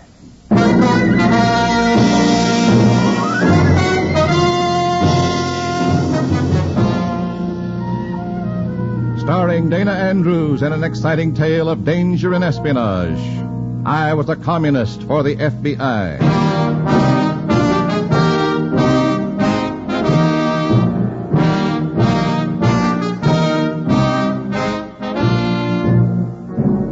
Many of the incidents in the story you are about to hear are based on the actual records and authentic experiences of Matt Cvetic, who for 9 fantastic years lived as a communist for the FBI. Here is our star, Dana Andrews, as Matt Cvetic. Burn a candle at both ends, and the candle lasts half as long. I did it for 9 years. For 9 years, I lived 2 lives as opposite as day and night. Life and death. Sometimes living a double life brings death just twice as close and closer. It did for me many times while I was a communist for the FBI. In a moment, listen to Dana Andrews as Matt Cvetic, Undercover Man.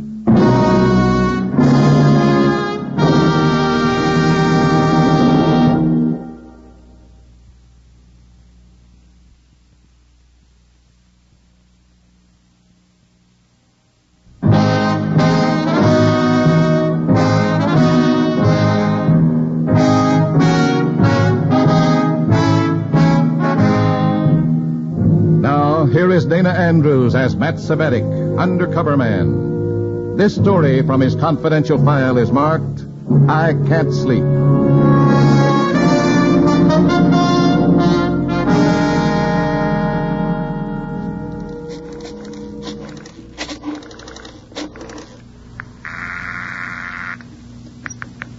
Yes? Mr. Baker, please, right away. Who's calling, Mr. Baker? Tom Roberts. Come on, get on it. This is Baker. Go ahead. I've got to see you right away. I'm heading for a conference with a big wheel, and if it's about what I think it is, I'd better talk to you. Where are you calling from? Drugstore phone booth. Then let me do the talking. Do you think the meeting might be about Otto Janus? They say it was suicide. I think it was murder. Never mind what you think. Let the comrades think you believe it was suicide. Was it? Look, Matt, go to that conference with Buchek, but watch yourself. You may be in a tough spot. I have a funny feeling I'm on the same spot Otto Janus was before he got here. Go to the meeting, then meet me on the southwest corner of 9th and Viaduct. Okay. Watch yourself.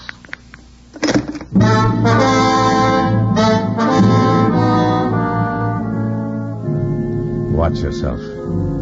I wonder as I walk toward Communist headquarters for my meeting with Joseph Buchek, was Otto Janus told to watch himself before they found him dead? My footsteps echo the cadence of a name familiar to Americans who read good books. Otto Janus. Otto Janus, author, critic. Otto Janus. Author Farewell Nero, author Citizen Slav, author Trumpet the Brave Country. History, immigrant, patriot, Communist Party member. Corpse. Found hanging pitifully in his hotel room in New York City. Why such an end to such a man? How? That's what Joseph Buchek wants to talk to me about. Little Joe. Very close to Big Joe himself in the Kremlin. Watch yourself, Savetic. Comrade Savetic, I have work for you. Always ready, comrade, as you know. As you know, the party has just suffered a great loss in the tragic death of the head of our Slovene Bureau in New York. We were all shocked to hear about Comrade Janus. Found hanging in his hotel room. No. Tragic. The papers say suicide. The capitalist press says suicide while it implies murder. They seem to implicate the party. As only they can. Well, the answer is to prove that it was suicide. As only we can. Your assignment, Comrade Savetic, is to go to New York and establish that Comrade Janus hanged himself. After all, why should we murder one of our most trusted comrades? Yes, Savetic? When do I leave? I asked you. Why, it's manifestly ridiculous to think we made away with Janus. As you say, why should we? Unless he was an FBI agent, which I'm sure he was not. You leave tonight. I'd better wire for a hotel reservation. A reservation is ready for you. The Santa Braddock Hotel.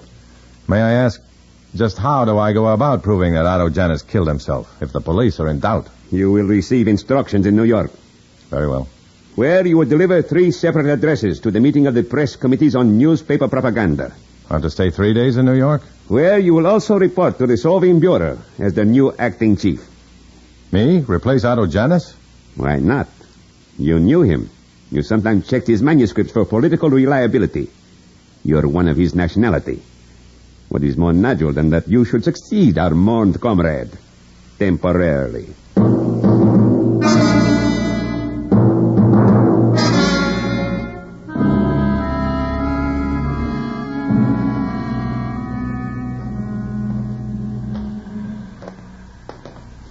So the meeting was about Otto Janus, eh, Matt?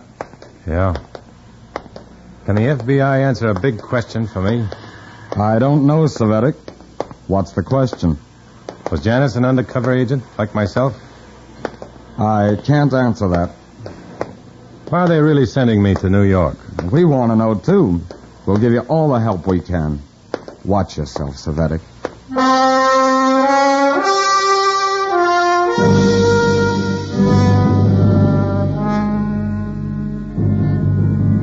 I try to sleep, sitting up on the night coach to New York, thinking.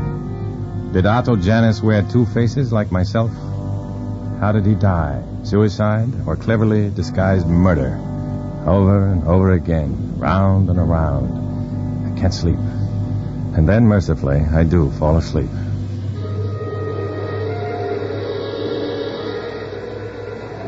Get over. Hey, how's that, stranger? Janus. Otto Janus. Yeah. Get off my shoulder, huh? Suicide. Hey, Suicide. Hey, fella, wake up. What's this? Hey, wake up, guy, will you? Huh? What? You always talk in your sleep. Talk. What did I say? I don't know. Butchers or something. What else? I don't know. Just mumbling, I guess, from butchers. Oh. Hey, what's the matter? You got a beef against butchers? Not that I know of. Oh, excuse me, will you? Don't leave me keep you awake. That's all right. I've had enough sleep. Plenty.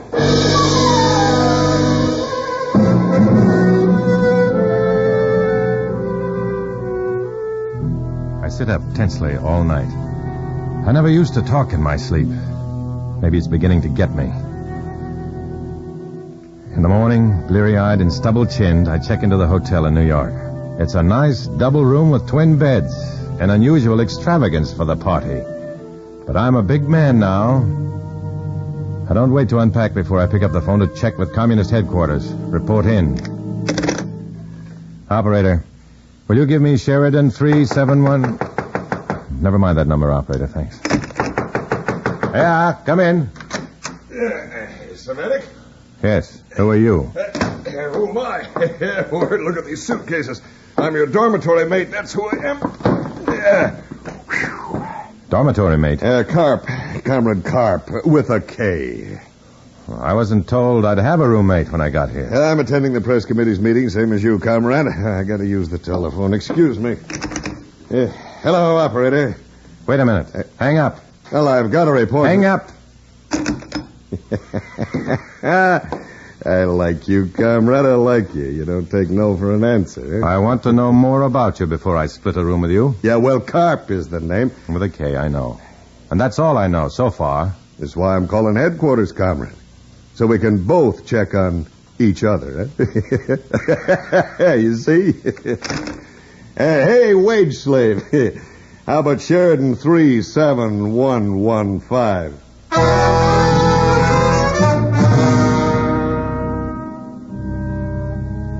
I sit on one of the beds as Carp, with a K, talks to Communist headquarters and establishes beyond question his right to be here. Then I report and get my orders for the day. While I talk, I size up Carp. I study his luggage. And all at once, the cold sweat starts all over my body. One piece of luggage is a battered suitcase, but the other is a big, powerful tape sound recorder. I finish my call and hang up frozenly. A sound recorder. Why? I'm going to spend 3 nights in this room with Comrade Carp, and I'm the undercover boy who's taken lately to talking in his sleep. And all at once, I wonder who the man beside me in the train was. Was he sent to watch me, too? Did he tip off the party to send Comrade Carp to haunt me with a tape recorder? I don't know. I don't know. Or don't I? Yes, sir, you're Comrade Savetic, eh? You tell me you were a friend of Otto Janus. A comrade is more like it, in the strict party sense only. Why do you suppose he bumped himself off anyway? That's what I'm here to find out. How are you going to get it to fax? Comrade Buchek said I'd receive instructions how to proceed when I got here. Yeah. You're getting your instructions now, comrade. Your instructions are that Comrade Otto Janus committed suicide. I understand. You were here to meet with the press committees this afternoon to plan the spreading of that fact among the Slav element in America. Give me the line on Janus, then. All right, he was a sensitive artist. He was in ill health.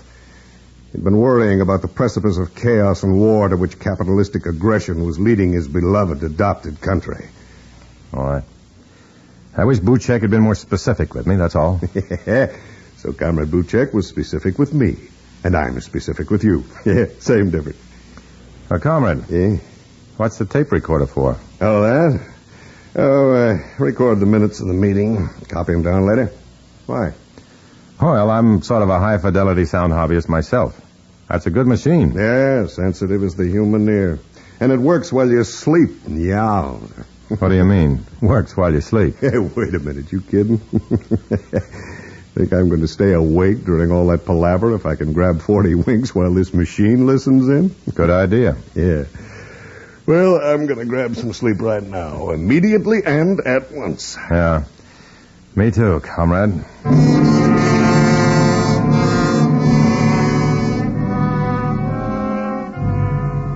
I'm tired, all right.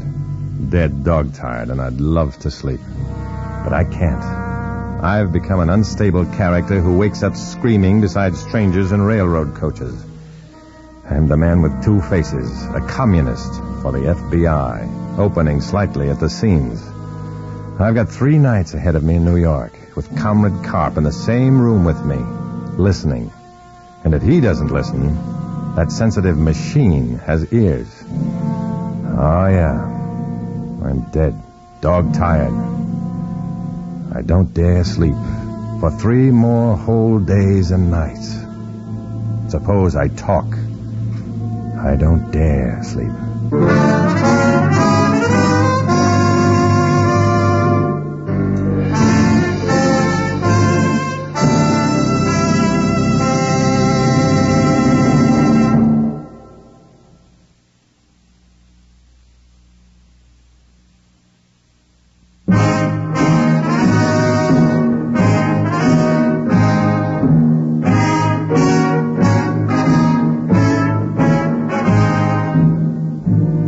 Back to Dana Andrews, starring in I Was a Communist for the FBI, and the second act of our story.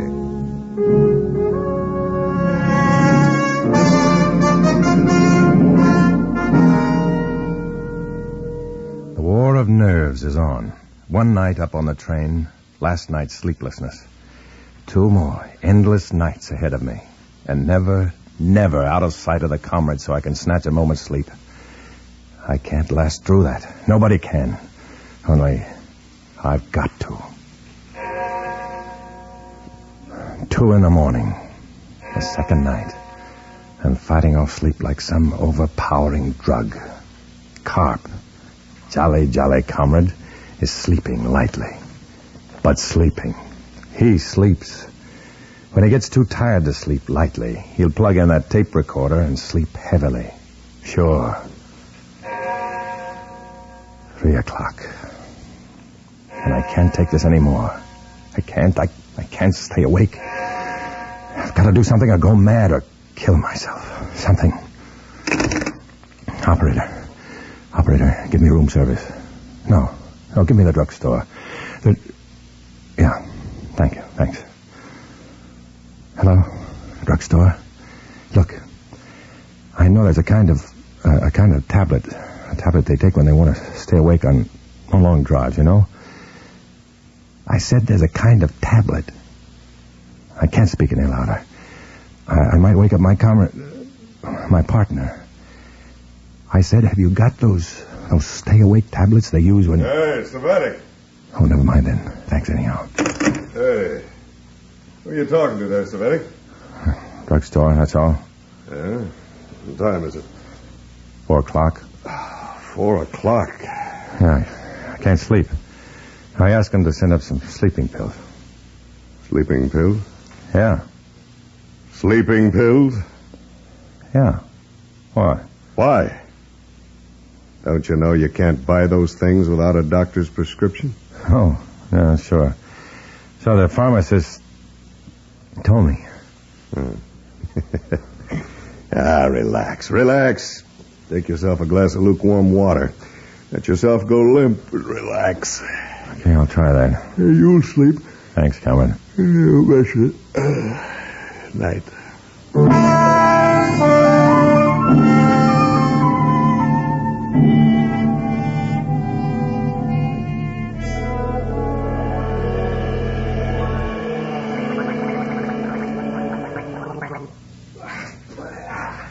Hey, Savannah. Time to get up. Yeah. Rise and shine. One of those cheerful risers, aren't you? Trying to get some sleep, comrade? Some. The boy. Well, I'll be out of here in 2 shakes.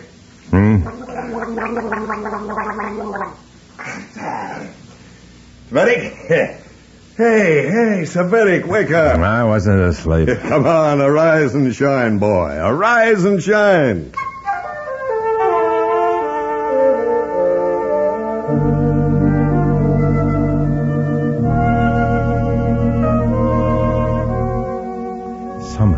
managed to stumble and mumble through my work during the day. All day into the evening, part of the night, finishing up our stay.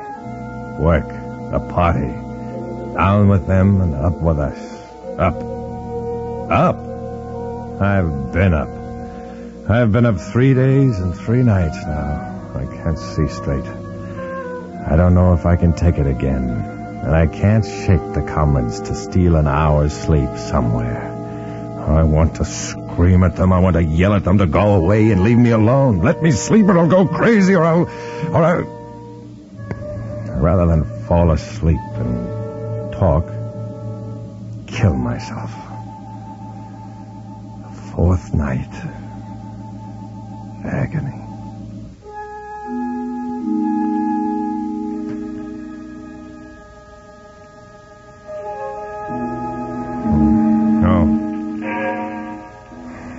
No. Okay. Let me go. Let me go. FBI. I hate the FBI. I hate them. I hate them. Let me go. Let me go. Let me go.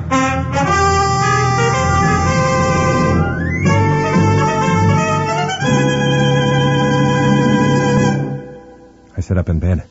I've been asleep. I've been asleep and I've talked. I know I've talked. I heard myself. I woke myself up with it. FBI, I said. I heard it. Did he? I looked over at Carp, a jolly comrade. He's asleep, but his mechanical stooge isn't. Carp's limp hand is wound round a toggle switch, and the wire leads under the bed to the sound recorder.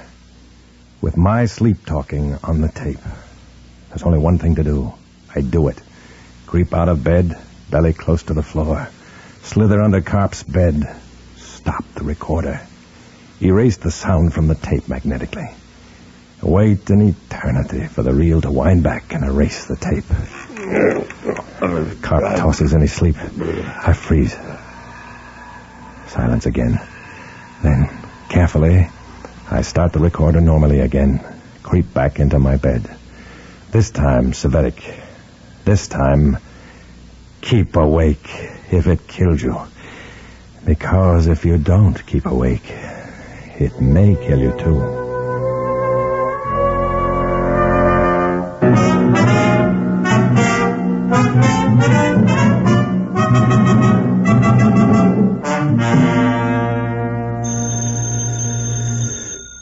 Get that, Savetic. You get it. Get it. All right. Okay. Yeah? Tom Roberts? You've got the wrong room. No, this is Mr. Baker from out of town. Baker? Try to meet me in front of the main library on 5th Avenue. Understand? I heard you, yes. There's no Roberts here. And I don't know a Mr. Baker. You've got the wrong room. Goodbye.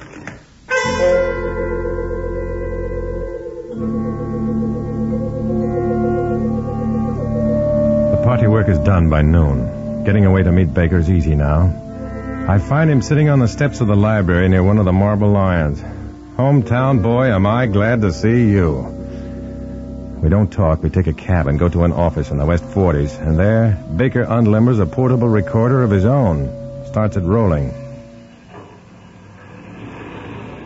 That sound familiar to you? Just a lot of traffic noises far away. The FBI here knew about the meeting and which room you have. We wired the room the first night you arrived. What did you find out, if anything? Listen. Oh, well, I know that sound by now.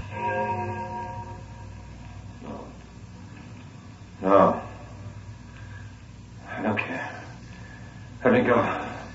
Let me go. That sounds like me. Yeah, that's you, all right. FBI. FBI. I hate the FBI. I hate them. I hate them. Let me go. Let me go. Let me go. Cut. You picked that up last night? You talked in your sleep. I know. I tried to stay awake, but I couldn't. It just so happens that you couldn't have said anything more in your favor if your roommate overheard you. He didn't. His tape recorder did. And to think I crawled into Karp's bed to erase that stuff. They'd have loved me in the Kremlin. You erased it? Well, how did I know what I'd babbled in my sleep? And you started the machine again? Naturally. Savetic, look alive. What's the matter? Karp knows when he started that machine. When he hears the clock on that tape striking 3 and 4, he'll know the tape was erased and started over again. He'll know who did it and why you did it, and suspect the worst. Fine. We all make mistakes. Yeah. We've taken the room next to yours. If anything happens, we'll try to help you. Thanks. I said we'll try. Thanks. So long, Baker.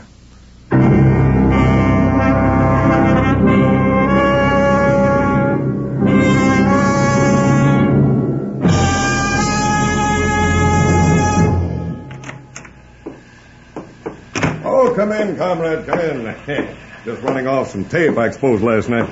That's so? Yeah, I don't know what I caught. So far, nothing. What did you expect to catch? Yeah, all I got is traffic from outside. Oh, wait. Yeah. Steeple clock. I watch Karp's rapt face as the clock on the tape strikes 3. He keeps on smiling. But I know these people, the comrades. I know them so well that I know the verdict on Otto Janus's death. Suicide.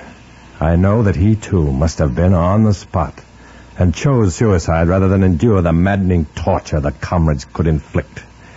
I knew Otto Janus hanged himself because I almost came to that. Verdict, suicide. Mission accomplished. Boy, there's a real late sailing. Ship held up with the fog, likely. Probably. You know, these things are a lot of use. A lot of fun, too, Semitic. And then, all at once, the truth hits me. I know that the clock chiming 3 on the tape when it shouldn't chime more than 2 hasn't rung any bells with Comrade Karp. And I know something else, and know it right. And that is that the myth of the new Soviet man's wit and cunning is a myth. We can be as smart as they are, and they can be as dense as we are, any time of the day or in the dead of the night. So long, Comrade Karp. Where to, comrade? Hey, Wade, how about 40 winks before we catch the train back? Oh, me? I feel fine. I'm going for a walk.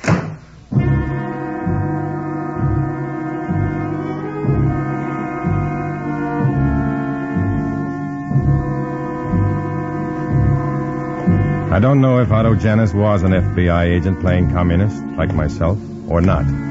I think the comrades thought so and gave him some treatment like my own, and he killed himself rather than take it anymore. At least that's my conclusion. It makes me think. Walk carefully, Savetic. Walk carefully and walk alone. It might have been you.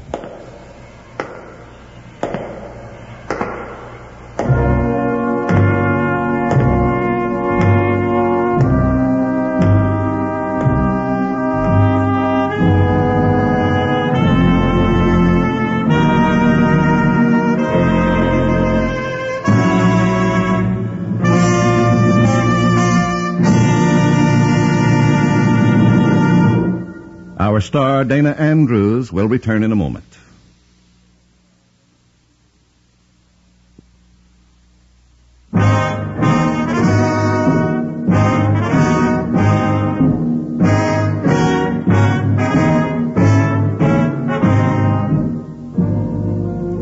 This is Dana Andrews. The story you've just heard is just one of many that make the life of an undercover agent exciting and adventurous from a nice, safe distance. For obvious reasons, names, dates, and places have been changed, but our stories are based on the real-life experiences of Matt Savetic. Next week, we open his file for another exciting adventure. Join us then, won't you?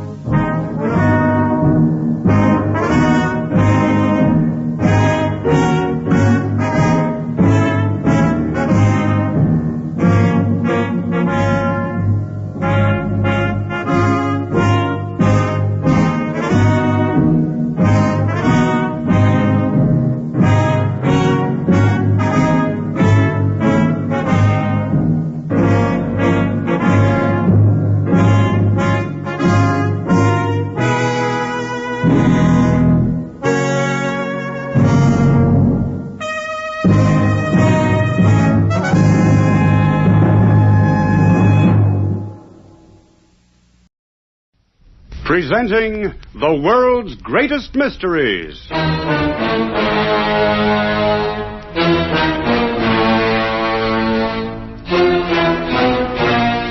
And now, your host. This is Basil Rathbone. A dear old lady I once knew used to tell me that anything you knew nothing about couldn't possibly hurt you. Oh, she had a lofty disregard for snakes and spiders. Bandits didn't worry her in the least. And as for the evil eye, well, she simply ignored it altogether. But she did read detective stories, and consequently had developed a great respect for both the hunters and the hunted. So much so that she used to roll a ball of wool under her bed every night, from one side to the other, to make sure no one was hiding there. When I asked her what she would do if one evening it didn't come out again, you know, on the other side, she drew a deep breath and said, "I don't really know, but I keep on hoping. It'd give me such a lovely, tingly feeling." And that's what I hope we're about to give you when our play begins in just a moment.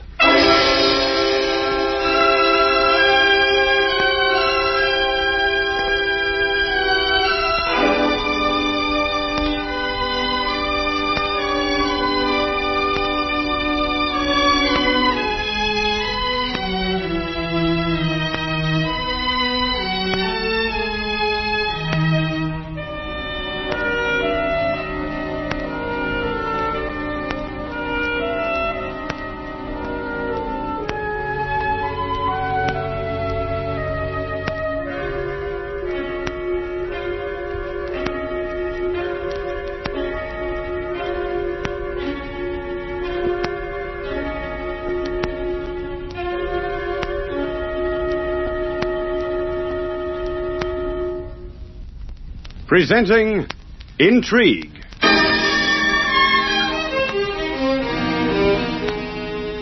How is the excitement, as you call it, arranged? Of course, I must tell you how the victim, I think that was your word, how the victim is selected each evening. But not only the victim, the other member who is to act for the club and become Death's high priest for the occasion. Oh, good heavens, man, you mean they kill each other? Why, yes. The trouble of committing suicide is removed that way. You mean one of us may be picked this evening to kill one of the others? Why not? We should merely be doing him a service he requires. Would you refuse to oblige a friend?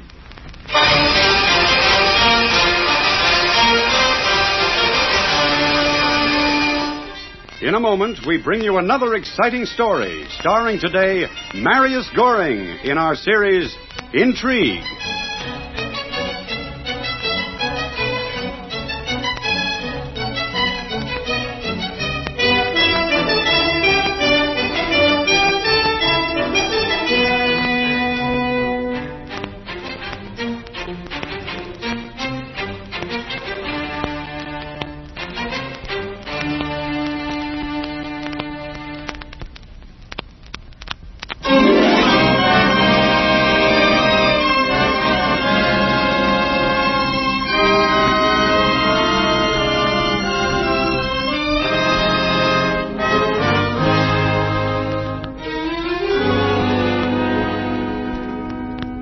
This is the story of a frightening adventure. I do not propose to tell you my name, and after you have heard the story, you will perhaps understand why not. It was an adventure into which I was drawn more by curiosity than anything else. I certainly had no idea at the time of the terrible events in which the adventure would involve me, or of the tragedy in which they would end. This is how it all began. I was sitting with a friend one night in an oyster bar, not far from Leicester Square. What on earth's that fellow doing over there? The one who just came in. He seems to be with those two commissionaires. They've each got a dish of something or other. Yeah. They seem to be offering everyone something to eat. It looks as though we're going to be offered some, too. Yeah. You, sir. Will you do me the honor of eating one of these tarts? I can answer for the quality of the pastry. I've eaten 27 of them myself since 5 o'clock. 27? Isn't that rather a lot? A matter of principle, sir. Every time my offer is rejected, I insist on eating the tart myself, so you can be sure there's nothing wrong with them. I'm sure there isn't, but I never accept a gift unless I'm aware of the spirit in which it's offered. Then I shall have to admit that it's offered in a spirit of mockery. Mockery? And whom are you mocking? Oh, I haven't the time to explain my philosophy, sir, and I'm simply distributing cream tarts. But I certainly include myself, if anyone is to appear ridiculous. You do? Oh, yes, indeed. So will you oblige me by helping yourself? Otherwise, I shall have to eat my 28th, and I've really had more than enough. All right, then, we'll help you out, on one condition. If my friend and I both eat your tarts, you must join us for supper afterwards. To this suggestion, the young man agreed. And as there was obviously a story behind all this nonsense, my friend and I were anxious to hear it. We chose a little French restaurant in Soho, ordered a private room, and over the dessert we persuaded him to begin his explanation.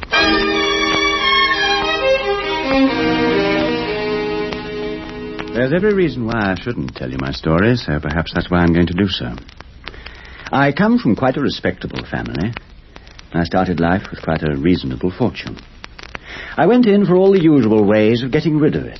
Good living, gambling, love affairs, all the rest of it. In fact, I thought myself quite a man of the world. I've had a lot of amusing adventures. I even fought a duel when I was in Paris. By the time I began to come to my senses, I had very little fortune left, and promptly fell in love. As I had nothing left to offer the lady, I came to the sad conclusion that there was really nothing very much left to live for. I got rid of all the money I had left, down to the last £80, which left me just £40 to get rid of during the course of today. £40? What happened to the other 40? That went for a very particular purpose. Well, I've spent a very amusing day getting rid of my last few pounds on the cream tarts over which we met. In short, I wanted to close a foolish life in a particularly foolish manner, which you must admit I did. I shouldn't deny that. What happens next? Oh, I'm not complaining. And at least I'm not a coward. I've lived my life and enjoyed it. So now I simply have to get rid of it. Get rid of it? You mean kill yourself? Who hasn't often thought of doing that? You know, it's a curious coincidence that out of the whole of London you went and picked on a couple of people in much the same position as yourself. What? You mean you're ruined, too? Well, near enough. Just to get rid of any slight disparity, let's put £5 here on the table to cover the bill and have you a match. Thank you. And burn the rest. Like that. What the devil are you doing? Don't be an utter fool. Aren't we all? Good heavens. Haven't you got any money left at all now? Well, why didn't you keep your £40? £40? Why on earth £40? £40 would have been enough. But without that, no admission. They're very strict about the rules. A fine business when you can't even die without money. I think you'd better explain yourself. Do I have to? If you haven't the £40, what's the point? I happen to have enough for both of us, if we really need it. Very well, but you're not fooling me. You are as desperate as I am. Like you, we've had enough of life. Sooner or later, alone or together, we're prepared to put an end to it. Now that we've met with you, and since you seem to be in a hurry, well, we can make it tonight just as easily. Why not all three of us together? And does that go for you as well? Certainly. Provided you've something in mind. And you really can put up the £80 between you? I think so. 10, 20, 40, 60, £80 and a few left over. Oh, you can forget about the rest. £40 each is the entrance fee. The entrance fee? Entrance fee to what? To the Suicide Club.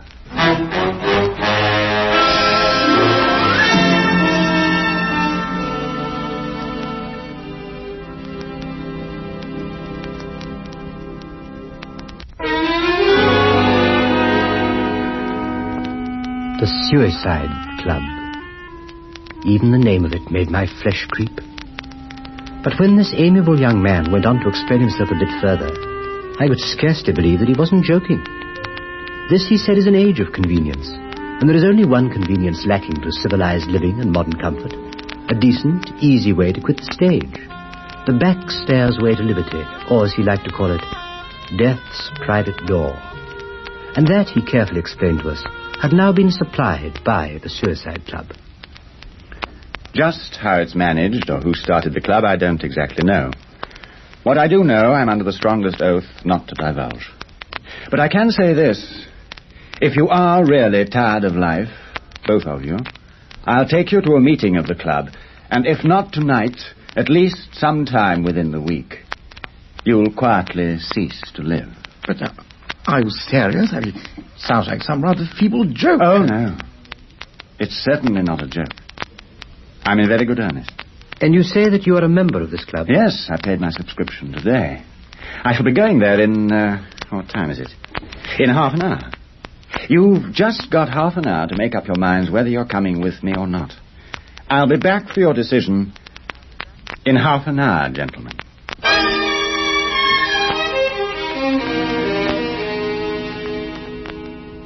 Whether the man was serious or not, that was something we couldn't quite decide. Indeed, the only way to settle the question was by taking him up on his offer, and it took us only a few minutes to decide to see the adventure through to the end. You've made up your minds, both of you. You don't want to draw back while there's still time. We're not in the habit of drawing back, either of us. Very well, then. We'll take a four-wheeler. Oh, cab!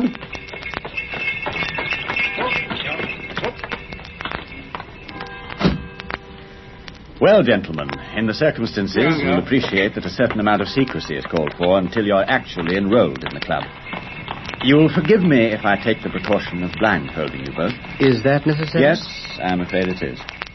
You see, gentlemen, this is not a joke. Our journey took us to a part of the city with which I was not familiar. In fact, I had absolutely no sense of our direction, except that it was east, and the journey was a lengthy one. The cab stopped at last in a dark street, and the young man paid it off. He took the bandages off our eyes and invited us to follow him down an alleyway. He knocked at a door. The door was opened, and we were ushered into an entrance hall. The young man left us for a few minutes. Voices were heard, and at last an inner door was opened, and we found ourselves in the presence of the president of the club. Well, sit down, gentlemen. I'm told you wish to see me. We wish to join your club, sir. Suicide Club. May I ask your reasons? My friend here was a colonel till he was cashiered for cheating at cards. Oh. And yourself? Sheer laziness. Laziness? Hang it. You must have a better reason than that. Why should I have? I've lost all my money. I can't be bothered to make any more. If I wasn't so experienced in these things, I should probably turn you both away. As it is, I happen to know that suicide is almost always committed for the most frivolous reasons. Very well, then. If you're both prepared to take the oath in the manner prescribed, you will be accepted as members. The oath, I need hardly add, is an oath of secrecy. We are careful to make it binding in the very highest degree. When you've taken that oath, if you're willing to do so, then you will be enrolled forthwith as members of the Suicide Club. How long will that membership last? That remains to be seen, gentlemen. But I don't expect you'll be kept waiting very long.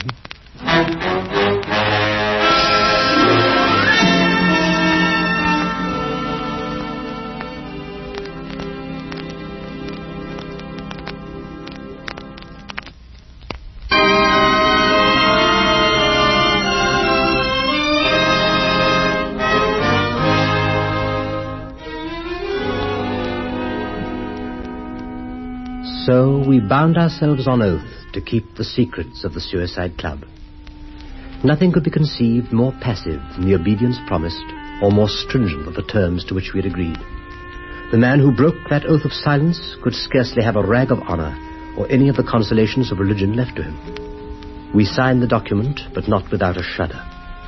The president received our entrance money, and without more ado took us through into the smoking room of the Suicide Club. We looked about us with interest.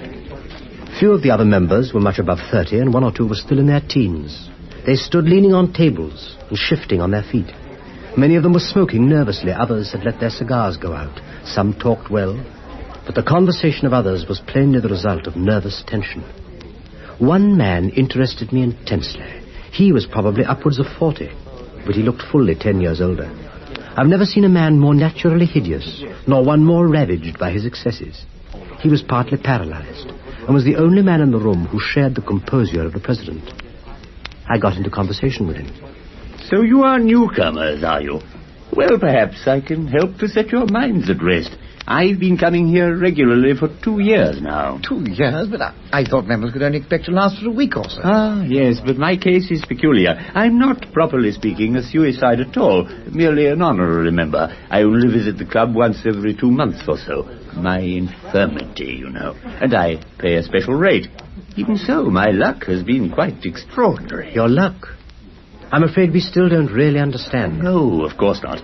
An ordinary member who comes here looking for death, like you, returns every evening until fortune favors him. He can even live on the premises quite cheaply. The president's company is worth the money in itself. Indeed, I shouldn't have thought that. Oh, but you don't know the man. The drollest fellow. What stories. And what cynicism. I take it he's a permanency, like yourself. The only permanency, really. So far, I've been graciously spared. But I must go at last. But the president never plays, of course. He shuffles and deals for us and makes all the necessary arrangements. He's been running the club for over 3 years, and not a whisper of suspicion has been aroused. Quite astonishing when you come to think of it. And he assists the members to commit suicide? Yes, indeed. The whole thing is in his hands. You remember the case last week, the man who was accidentally poisoned in a chemist's shop? I read about it in the papers. Beautifully arranged. Though one of our president's less racy notions. But how simple. And how safe. You mean that man was one of the victims? I mean, one of your members? But of course. Nearly every accident which you read about in the papers, in decent society, of course, is arranged for one or other of our members. Ex-members, I should say. I'm afraid I'm still in the dark. How are these accidents, as you call them, arranged? Of course, I must tell you how the victim, I think that was your word, how the victim is selected each evening. By a game. An exciting game. And not only the victim is chosen by this game, but also the other member, who is to act for the club and become Death's high priest for the occasion. Good heavens, man, you mean they kill each other? Why, yes. The trouble of committing suicide is removed that way. You mean one of us may be picked this evening to kill one of the others? Why not? We should merely be doing him a service he requires. Would you refuse to oblige a friend? Well, since you say that the game is exciting, how is it played? Extremely simply. The members sit round the table and the president shuffles and deals the cards. One at a time, to each member in turn. The member turns up his card, and I assure you, the suspense is almost unbearable. Exquisite. You mean one of the cards means that the member is to die? Exactly. The ace of spades is the card of death. And the card that turns him into a murderer? We prefer to say appoints him official of the night. That is another ace. The ace of clubs.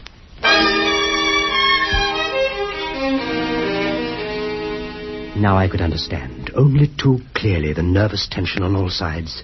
The man sitting by himself in the window, his head hanging, hands thrust deep in his trouser pockets, pale and sweating with fear, a wreck in soul and body. I could understand the cynical smile on the face of the president, the only one in the room who had nothing to lose by the game, who charged each man the price of his death, or the hire of the killer. At last we met again the man who had brought us to the club, the young madman of the cream tarts. Is this your first night here, as a member? I take it that it is. Yes. As I said, quite a few of my friends have been members in the past. That's how I came to hear about it, while they were waiting for their ace of spades. I hope to be fortunate. On your first night? Isn't that rather unlikely? Unlucky at love, you know.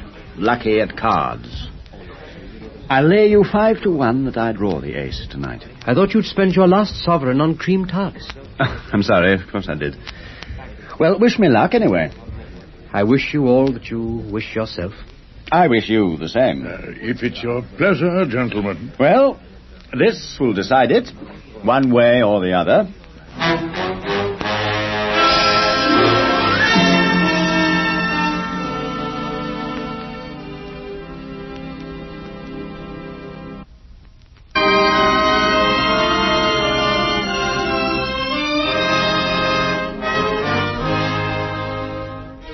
A pair of folding doors had been thrown open, and the whole roomful of men began to pass into the next room. The gaming room itself was similar in every way to the one we had left, except for the furniture. The center of the room was occupied by a long green table, at the head of which the president seated himself. In front of him was a pack of cards, which he began to shuffle and cut with careful deliberation. 13 members sat down at the table, my friend and I between the young man and the semi-paralyzed honorary member. Very well, gentlemen. For the benefit of our new members, each of you must declare the card that's been dealt to him before I deal a card to his neighbor. Is that understood? Certainly. Very well, then. I'll begin to deal. 2 of hearts. Knave of spades. 10 of hearts. Queen of hearts. 3 of clubs. 8 of diamonds. 7 of clubs.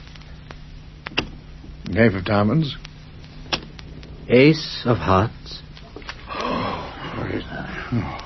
No. No. I must ask you to declare your card, sir. The ace of clubs.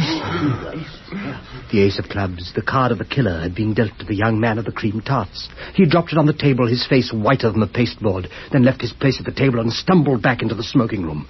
The excitement round the gaming table was now electric. The killer was known, and somewhere among the remaining 12 was the victim. Hope, fear, envy, and abject terror shone from the watching eyes of the players, a striking contrast to the cynical smile of the dealer. 5 of hearts. King of spades. 4 of diamonds. A card had now been dealt to every member round the table. The president began to deal the second round. Ace of clubs. Queen of spades. 5 of clubs. 6 of diamonds. 7 of spades. King of hearts. 2 of diamonds. And once again the deal had come round to me. As I turned my card on the table, my heart was pounding in my chest. 10 of hearts. Now it was the turn of my neighbor, the honorary member. The ace of spades. No, no, no.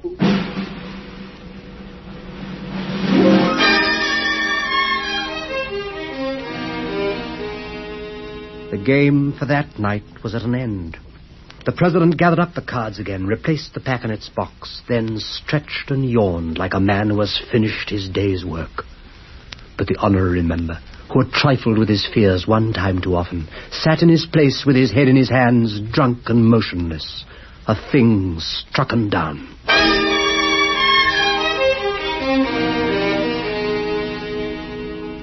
My friend and I made our escape as quickly as we could. After some rapid walking, we hailed a hansom cab which took us back to our homes and back to some degree of sanity. Next morning, my friend came round to call on me after breakfast. Well, have you seen it? In this morning's paper? No, what? I haven't looked at the papers yet. Then read this. Double tragedy in London Square. Death fall from window. Read it. Brompton Square was the scene early this morning of a double tragedy. Mr. Bartholomew Malthus, well known in social circles, and Sir Andrew Flann were killed in a fall from the 4th floor window of the former's town residence. On emerging from the lift, it is thought that Mr. Malthus must have been seized with an attack of giddiness, which caused Sir Andrew to lead him to an open window at the end of the corridor. It is thought that one of the gentlemen must then have stumbled, and that the other, in trying to save him, was dragged through the window in his turn. The bodies were found in an area by a constable on his early morning round. The honorary member, the gentleman of the cream tarts. So he died after all. Was it murder and suicide, or murder and accidental death? I wonder. Well, whatever it was, the world can spare them, both of them. Yes, and the only thing lacking to make it poetic justice. You mean the president? Yes, the president of the Suicide Club.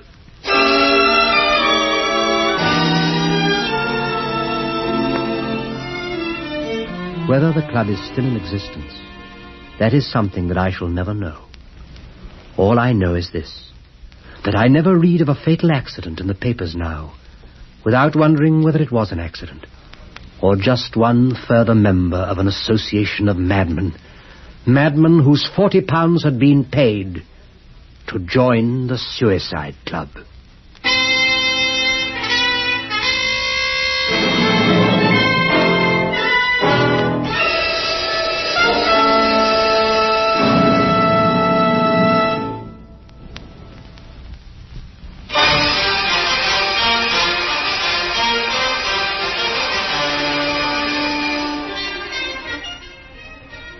You have been listening to another exciting story starring today Marius Goring in our series Intrigue.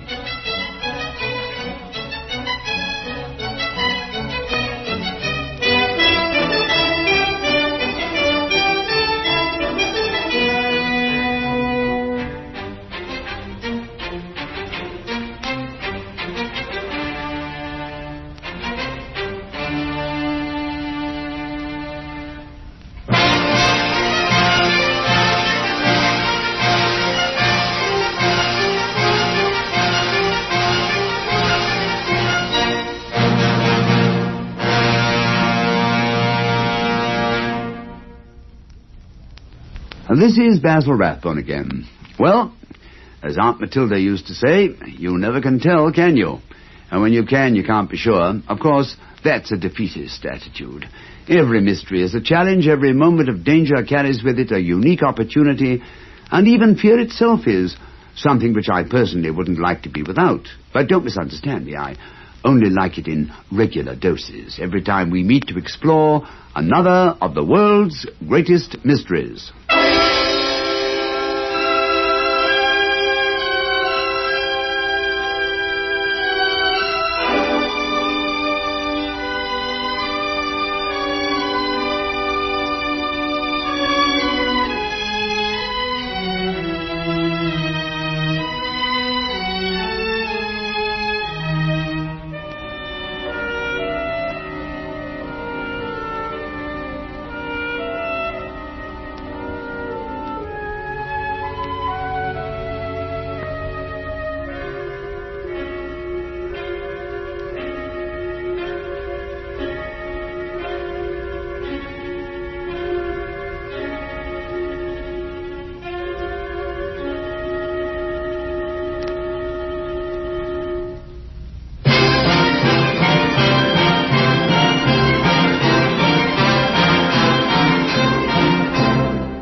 It's time now for Mr. Keene, Tracer of Lost Persons.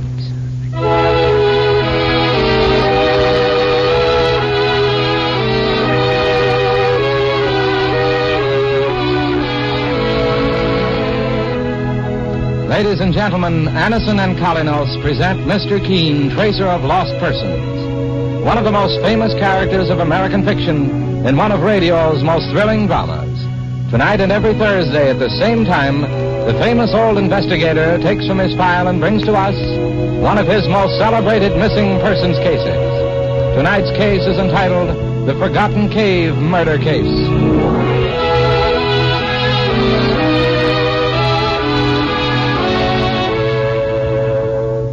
It's so unnecessary to suffer from the pain of headaches, neuritis, or neuralgia when Anison gives you such incredibly fast relief. There's a scientific reason for this fast action. Anison is like a doctor's prescription. That is, it contains not just one, but a combination of medically proven active ingredients. If you're one of those who've never been given Anison by your own physician or dentist, let me urge you to try it. Get a handy box of Anison tablets at your druggist tonight. For most effective relief, use only as directed. It's spelled Anacin. Anacin.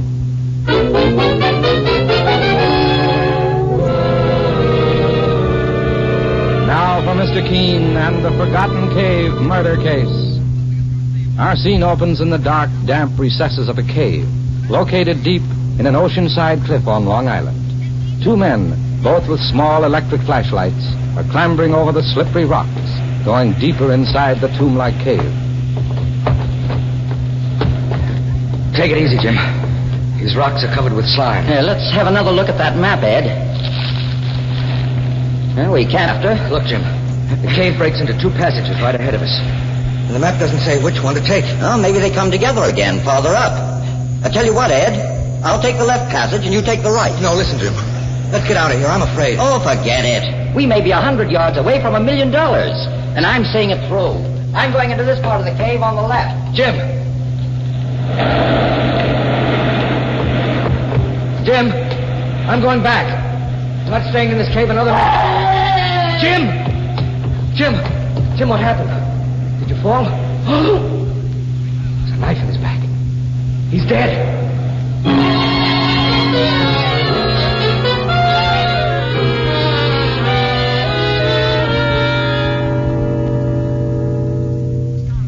I must see Mr. Keene right away. Right away. Take it easy, young fella. What's got you so excited? I'm Mike Clancy, Mr. Keene's partner. Please let me see Mr. Keene immediately. Either I'm mad or there's been a murder. Saints preserve us. A murder? I overheard what this young man said, Mike. Come in, will you?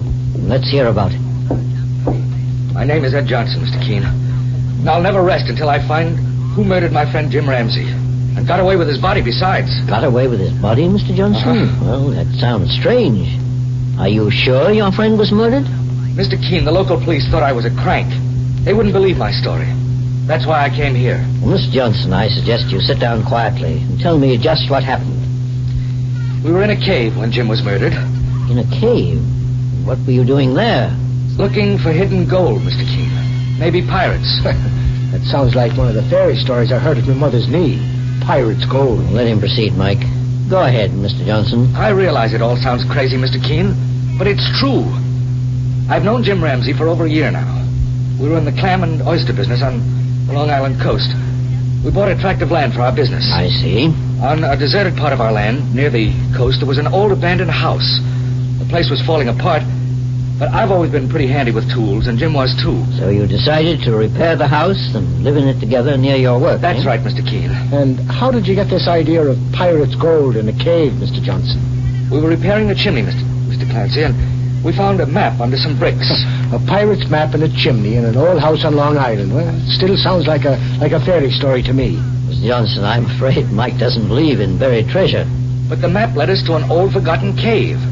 The cave was near the house, about 30 feet underground. That's where Jim Ramsey was murdered and disappeared. I guess you don't believe me either. But Jim's death was real. He was murdered. A knife in his back. I saw his body. Well, after the local police left, Mr. Johnson, did you return to the cave to look for your friend's body? I didn't have the map anymore. It was in Jim's pocket when his body disappeared. Besides, I was afraid I'd be murdered like Jim was. Mr. Keene, you're known as one of the cleverest investigators in the country. Someone's been murdered, and something must be done about it. Well, I'm honest to say this whole thing sounds fantastic, Mr. Johnson. But I'll look into it. You mean you'll help me? I'll do what I can. When can you come to Long Island? Sometime this afternoon. Right, there's a train at 1. We'll get to Shellview at 3:30. I'll meet you at the station. Very well. Goodbye, Mr. Keene. Mr. Clancy. And thanks again. Goodbye, Mr. Johnson. So long. Sure, and you're not going to waste your time on a yarn like that, Mr. Keene. I'm almost as suspicious of it as you are, Mike, and yet I'm curious, too. But even the local police think this fella Johnson's a little off balance. Still, why would he come here to ask my help?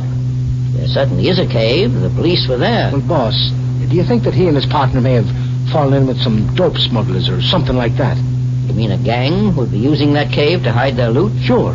It's possible. Mike, I see you're becoming just as curious as I am. Well, there's only one thing to do about it. We're going out to that old house in Long Island and that secret cave and see for ourselves.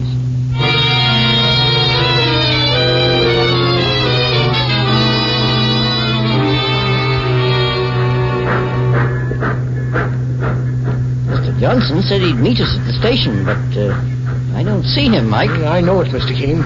He's got us way down here in Long Island on a wild goose chase. You gents looking for a taxi? I got one right over here. Hiram Webb, gents, at your service. Oh, do you happen to know where the Johnson house is? You mean that old busted-down hen coop those two fellers lived in? Sure. I can take you there. Come along, Mike. Okay, Mr. Keene. Mr. Keene, the great investigator. Well, I guess you're here to look into that disappearing body business. Do you know anything about it, Hiram? I mean, how Jim Ramsey disappeared so mysteriously? Maybe I do, maybe I don't. One thing I do know, though, this section of the country, I know it backwards and forwards. And maybe I can help you out. Thanks, Hiram. Step into the taxi, gents.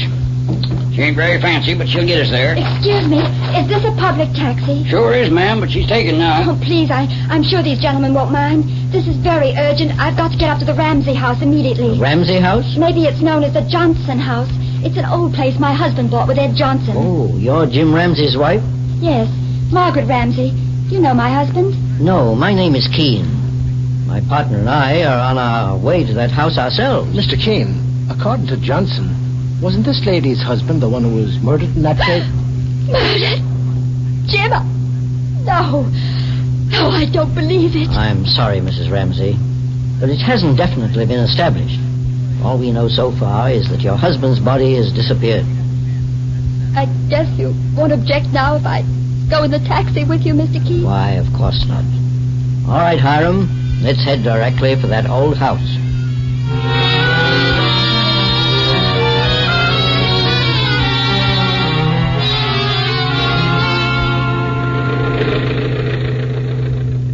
My husband, Jim, left me almost a year ago, Mr. Keene, and I only found out where he was during the past 2 weeks. We'd had a bitter quarrel. About what, Mrs. Ramsey? Another woman. She was very beautiful, an artist, and she'd fallen in love with Jim.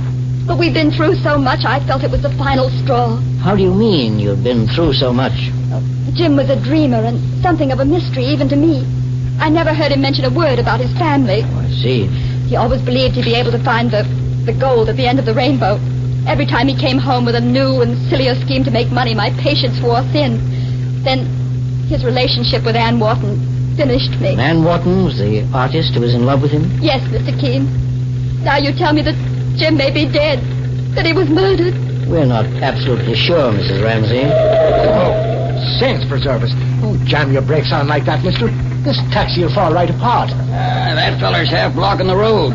Looks as if his car's bust down. Sorry if I'm in your way. I broke an axle on my car a few minutes ago. You know if there's a phone nearby, I'd like to call for a tow car. No telephones in these parts, mister. We're 11 miles from town. Yeah, I know that. I'm going to drop these folks off up the road a bit. If you want to come along, I'll take you to town on my way back. Well, if these gentlemen and this lady don't mind. Not at all. Get right in the taxi. Thanks a lot. My name's Bly, Sanford Bly. Mine is Keene. This is Mrs. Ramsey. How do you do? My partner, Mr. Clancy. Hello. Glad to know you. Did you say Keene, sir? Yes. The well-known investigator? Well, I'm a salesman myself, Mr. Keene. Wristwatches. Long Island's my territory. There's the Johnson house now, Mr. Keene, up ahead of us. Sure, the place looks as if it's ready to fall apart. I wonder where the cave is. The cave? What cave, Mr. Keene? Well, there's supposed to be a secret cave nearby, Mr. Bly. I was inside that cave a long time ago. It's underneath the house. We can stop right here, I reckon. What do I owe you, Hiram? $3.50. Mr. Keene. What is it, Mrs. Ramsey? Look, there's a woman on the ledge near the edge of the cliff. Yes, I see her. She seems to be painting something on an easel. It's Ann Wharton. My husband Jim's been seeing her, and I was right. Oh, no, don't jump to conclusions, Mrs. Ramsey. I suggest we have a talk with Miss Wharton first. Hiram. Yes, Mr. Keene? Would you mind waiting here with your taxi for a few minutes? Sure, I'll stay. Mr. Bly, would you mind if we delayed you? Not at all. I'll wait in the taxi. Well, come along, Mike. We'll go over there with Mrs. Ramsey and have a talk with Ann Wharton. Okay, boss. You can hear the surf now, Mike. That cliff must overlook the sea. This place looks like a desert, boss. Nothing here but sand dunes, rocks, and that broken down old house. Why my husband came here to such a deserted place, I'll never understand. Good afternoon. Good afternoon. Are you looking for...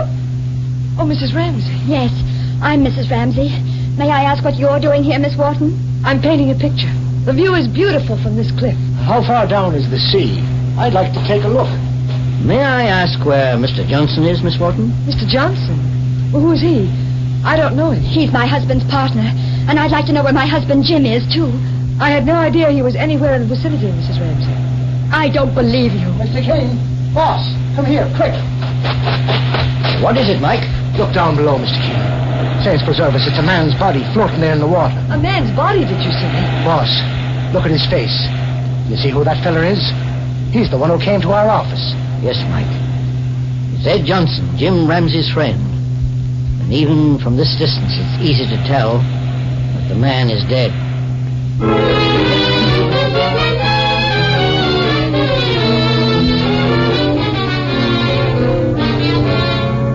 In just a moment, we'll return to Mr. Keene and the Forgotten Cave murder case. Meanwhile, beware of unpleasing breath that breathes between the teeth. Use Colonos toothpaste with dental floss action. Those cracks and crevices where food particles can decay must be reached to have a really clean mouth, a welcome breath. Your dentist knows this to be true. Use Colonos toothpaste with dental floss action. Colonos gives amazing dental floss action. That is, sends thousands of active cleansing bubbles to penetrate hard-to-reach dental areas. Helps dislodge bits of food that can cause unpleasing breath and tooth decay. Use Colonos toothpaste with dental floss action. Colonos has high polishing action, too. Brightens dingy teeth by removing ordinary yellow surface stains. Colonos is gentle, safe even for children's teeth and tender gums. Enjoy its cool, clean, minty flavor. Colonos is dentist recommended. Cleans your teeth bright, keeps your breath right. Use Colonos toothpaste with dental floss action. Get Colonos with dental floss action today. Now back to Mr. Keene and the Forgotten Cave murder case. Mr. Keene, the famous investigator, and his partner Mike Clancy are investigating a situation that seems to grow more dangerous and mysterious with every passing hour. First, a man named Edward Johnson came to Mr. Keene and said his business associate and friend Jim Ramsey had been murdered in an old forgotten cave on Long Island, and the body had disappeared. Now, when Mr. Keene and Mike appear at the scene of the crime, they find that Johnson himself has suffered his partner's fate, and his body pushed off a cliff into the sea. A few minutes later, Mike has succeeded in recovering the body, and as he and Mr. Keene examine it on the beach at the foot of the cliff. He was stabbed, Mr. Keene. There's a knife between his shoulder blades. Yes, Mike. Ed Johnson was stabbed and pushed into the sea. We'd better send word to the police in town. Well, we'll tell that hillbilly, Hiram Webb, to drive back in his taxi. Oh, here's Sanford Bly, the salesman we picked up on the road. What's the trouble, Mr. Keene? Holy smoke. Is he dead? Yes, Mr. Bly, he was murdered. Wait a minute. I've seen that man before. Oh, you have? Where? On the road, Mr. Keene, about a half an hour ago. Just before my car broke down, I passed a man and a woman walking along the side of a highway. And Johnson here was the man? Yes, sir. Look up there on the cliff, Mr. Bly. Mrs. Ramsey is standing near the edge with another woman, a Miss Wharton. Why, that's the woman who was walking with Johnson on the road. Are you sure? Positive. She was wearing a beret like an artist. I guess you and your partner, Mr. Clancy, here want to report this murder immediately. Yes. Right now, I intend to have a talk with Ann Wharton.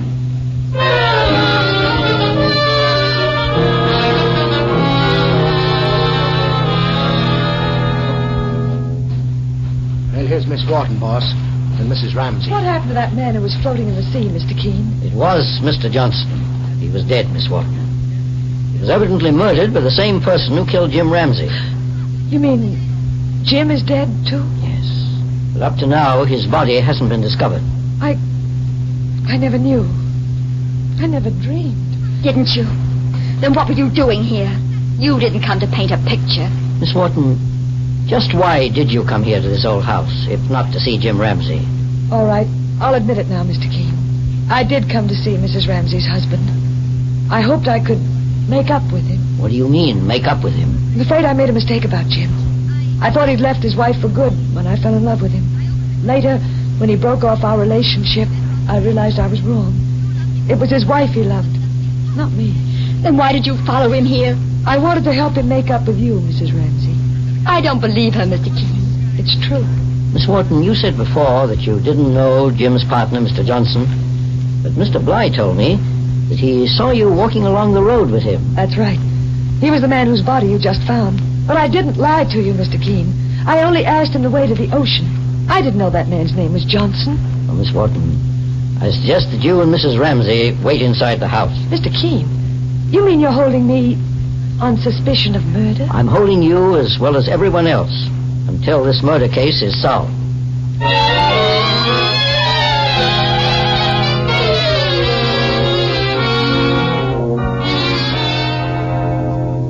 I'm sorry if I implicated Miss Wharton, Mr. Keene. I didn't mean to make a suspicious character out of her.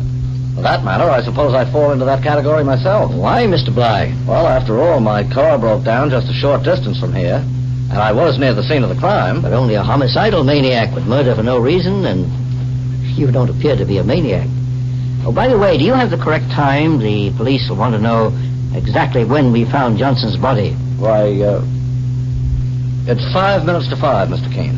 Boss, there's the taxi, but where's the hillbilly taxi driver? Oh, here he comes now. Well, Mr. Keene, guess I may as well start back to town. Where have you been, Hiram?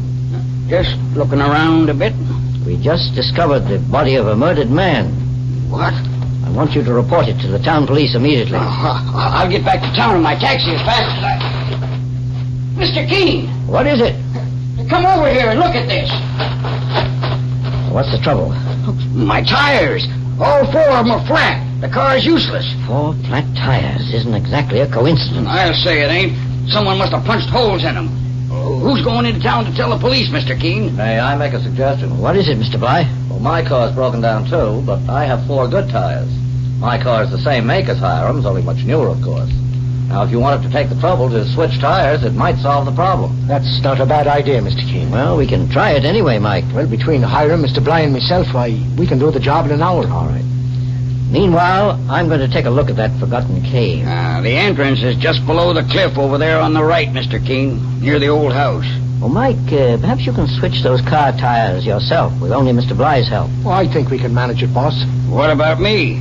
You seem to know your way around here quite well, Hiram. I'd like you to guide me to the forgotten cave, to the place where Jim Ramsey's body was last seen.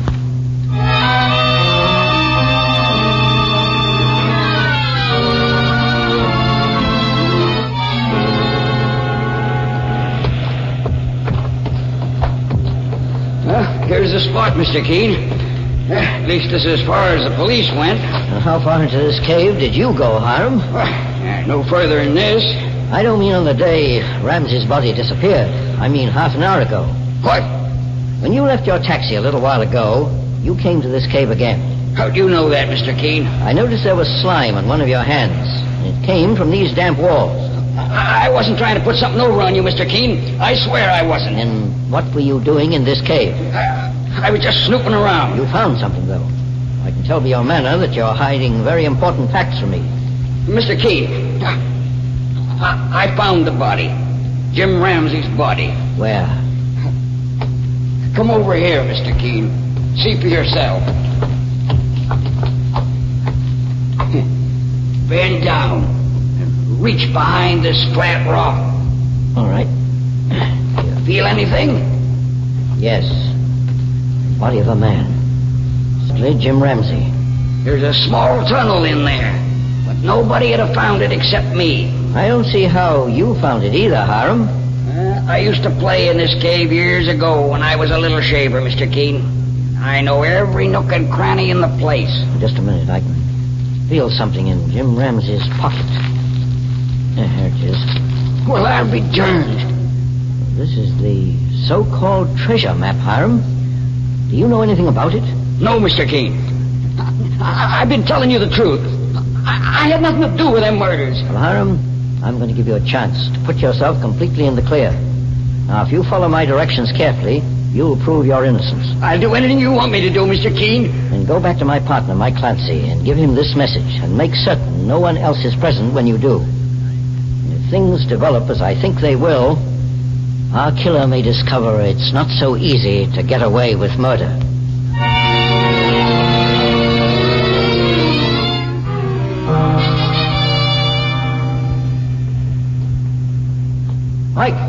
that you? Right, boss. Where are you, Mr. Keene? Over here, behind the ledge. Oh, saints preserve us. This cave gives me the creep, boss. Did you follow my instructions, Mike? Yes, sir. I went back to the house with Mr. Bly, and I told the two women you had found Jim Ramsey's body here in the cave, and that you and I were going to town to report to the police. Then I started the taxi and drove it out of sight, and circled back here to the cave on foot. Did you search that car? Yes, Mr. Keene. What did you find? Nothing at all. Well, you may not know it, Mike, but you found a great deal. Let me see. It must be at least 20 minutes since you left them in the house. We ought to have a visitor inside this cave within... Boss, someone's coming. Yes. Our murderer, Mike. Hold your gun and your flashlight ready. Right, sir. Flash your light, Mike. What? Don't move, Mr. Bly.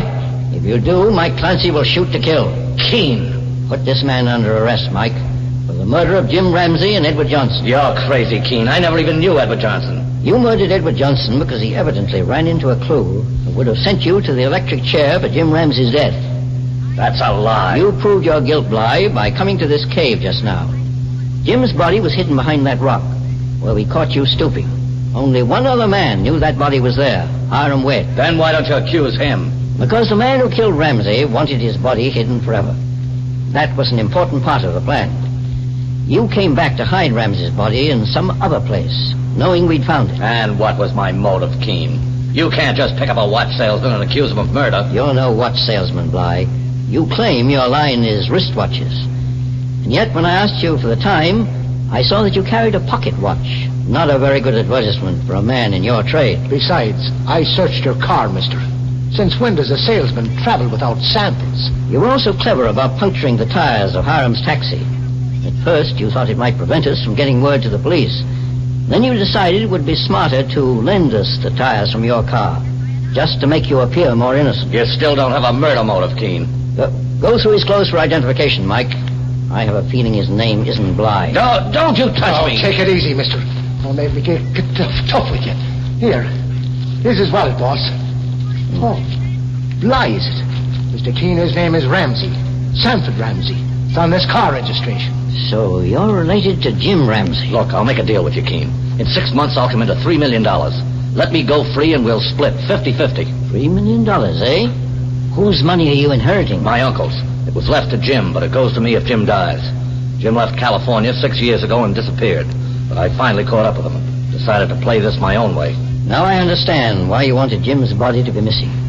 Jim Ramsey was gone for 6 long years. And one more would have made it 7. A man is declared legally dead after 7 years, and you'd have inherited the money. The way I planned it, Keene, no one will be the wiser. I knew about this old house and the cave. Then I put the map in the fireplace, knowing Jim would fall for it, thinking he could find hidden gold, search the place. I made that map myself, Keene. And you've also made a case for the state that's foolproof. You mean you won't play along with me? Of course I will. As far as a prison cell and a judge and jury... Why, you... Put the handcuffs on him, Mike. Mr. Sanford Ramsey, or Bly if he prefers, is going on trial for murder in the first degree.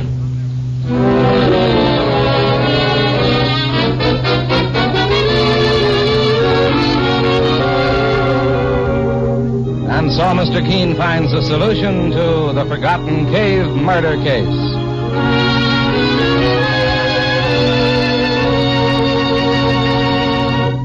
The next time you are suffering from the pains of headache, neuritis, or neuralgia, try Anacin. You'll bless the day you heard of this incredibly fast way to relieve these pains. Now, the reason Anacin is so wonderfully fast-acting and effective is this. Anacin is like a doctor's prescription. That is, Anacin contains not just one, but a combination of medically proven active ingredients in easy-to-take tablet form. Thousands of people have received envelopes containing Anacin tablets from their own dentist or physician, and in this way have discovered the incredibly fast relief Anacin brings from pain of headache, neuritis, or neuralgia. So next time such pains strike, take Anacin. For most effective relief, use only as directed. Your druggist has Anacin in handy boxes of 12 and 30, and economical family-size bottles of 50 and 100. The name is Anacin, A-N-A-C-I-N.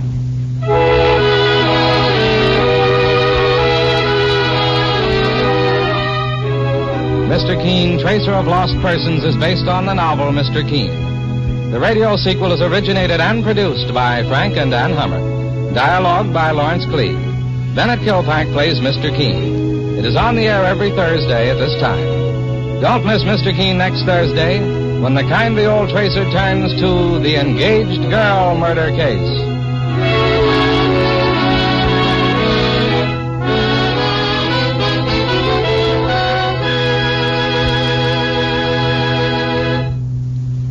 When knife-like pains are stabbing you in the back, from unusual exercise, lifting, or other muscular strain, it's a good time to try Heat Liniment. Heat is strong, yet does not burn the skin. You just brush it on the sore place with the applicator, and right away heat starts to penetrate to ease the pain and bring soothing relief. And it keeps on working for hours to bring grand comfort. Get Heat Liniment at your drugstore. It's H-E-E-T, Heat.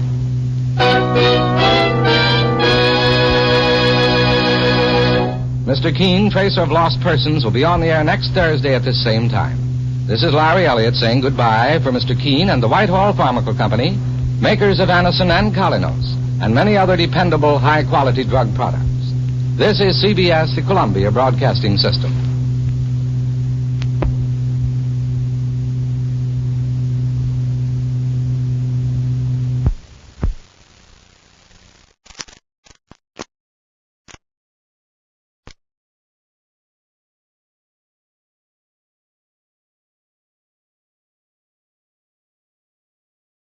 Stay tuned for Man from Homicide, starring Dan Duryea. The United States is engaged in an immense program of defense mobilization. Its success depends upon the maintenance of a strong, healthy economy. Increased sales of United States defense bonds will ensure that success. Here is a job for America in which everybody can share. Furthermore, in addition to helping your country, you also help yourself because a bond bought is money saved. You can buy bonds on the payroll savings plan where you work or the bond-a-month plan where you bank. But remember, buy bonds. The Man from Homicide. According to Webster's dictionary, homicide is the killing of one human being by another. According to Lieutenant Lou Dana, it's the beginning of a dirty, dangerous job that doesn't end until the killer's found. I don't like killers.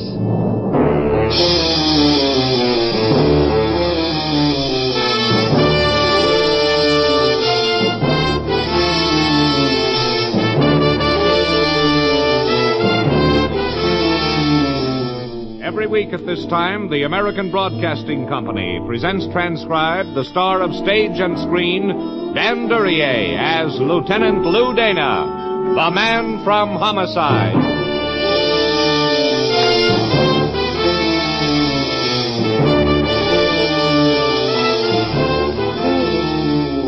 To a cop in homicide, the dead aren't much help. They don't do much except lay there and bleed.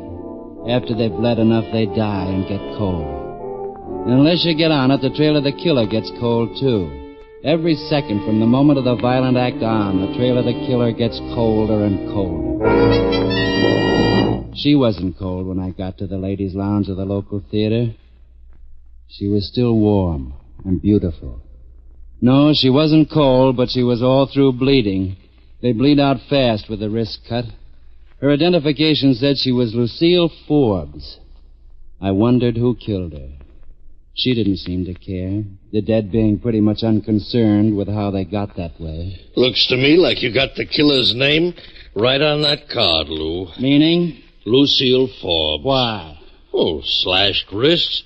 Probably broke up with her boyfriend. She sure did, Pappy. The hard way. Well, it happens. Boyfriend gives her a sweet line. She finds out it wasn't for real. Can't take it. Suicide. Not this time. Oh, how come not? You'll never get on the radio, Pappy. Not as a private eye. No? I bet I could replace the fat man. Stick of gum, Pappy? Well, you've seen people die violently, Dave. Well, so? They don't do it gently, even if they want to die. They lose consciousness, and then the death spasms start. The blood doesn't run out of the wrists in two neat pools. It spatters things up. Oh, yeah, I see. And she didn't cause no fuss. Well, what's it mean? Only one way she could die that easy, with her wrist cut. Yeah? Drugged. Have the lab boys run a test.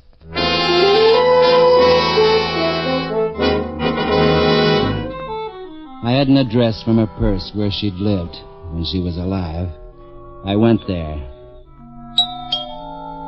$65 apartment with a Murphy bed. Mediocre neighborhood. Too expensive for a shop girl. Not good enough for a shop-worn girl. Oh, why didn't you use your key? I was asleep. Who are you? Who are you? Oh, now listen, you don't give me any lip. Who are you? Who were you expecting? Lucille. I thought she forgot her key. Otherwise, I wouldn't open the door. You would have. Glance. Cop? Lou Dana, homicide. Somebody dead? Lots of people. What's your name? Darrell McKay. Don't wait up for Lucille, Darrell. What? You mean she's... She's dead. Dead? Oh, gee, Oh, you're kidding, aren't you? Because I got better material for comedy. She's dead. Somebody killed her? Maybe. Who? I mean, you know who? Do you?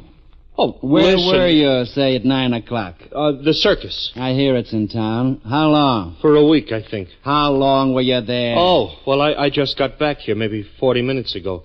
You see, she told me to come in and wait in case I got back first, and this was only our third date. And your fourth one is still with me, at headquarters. It occurred to me that the boyfriend would hardly have much motive for murder if he'd only known her a week, and he'd be the kind of a guy who'd have to have motive. Not a psycho, this guy. I had the boys start a check to find out if he was lying. I was afraid he wasn't. Dave came in with a report from the autopsy. Cause of death? Loss of blood due to slashed wrists. Yeah. Afraid that shoots your theory, son. Cause of death may have been loss of blood, all right, but what was the cause of the loss of blood? Never mind. Let's see the report. Yeah, sure. You know, I still think I'm right. Jilted girlfriend can't take it. Suicide. You didn't read far enough in this report, Pappy. Listen. While immediate cause of death has been determined as being due to severe loss of blood, tests of the victim's stomach show strong concentrate of phenol in sufficient quantity to invoke extremely deep sleep bordering on coma. See what I mean? Yeah, but sleep and death, that's two different things, Lou. But related, maybe. How do you figure? Well, a person who's sound enough asleep might not object too much to being murdered. This is so pat, Lou. Now I tell you. Jilted girl. Jilted, maybe. But there are a lot of ways to jilt a girl, and one of them is to kill her.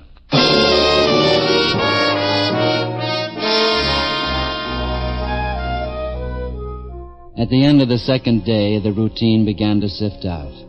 The boyfriend seemed clear. We had it from the landlord that Lucille Forbes had taken the apartment only a week before. Darrell McKay, the boyfriend, had a bachelor up on the floor above. The check on the girl wasn't going so well. I'm telling you, Lou, that girl was a gypsy. Meaning? Well, always on the move.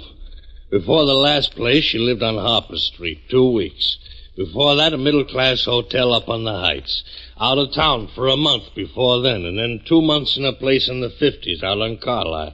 How transient. Nobody at any of these places knew her much.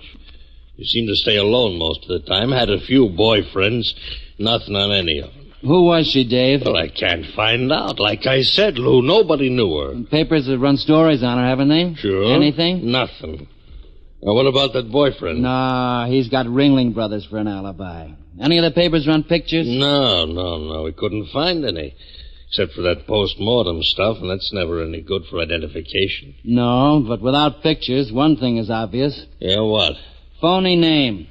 Otherwise, friends or relatives would have made inquiry from the news breaks. Seems like. Better check missing persons. Yeah. Dana here. Yeah, that's right. Sure, shoot. What? When? Great. Get it over here right away. Yeah, maybe the break we've been waiting for, thanks. What?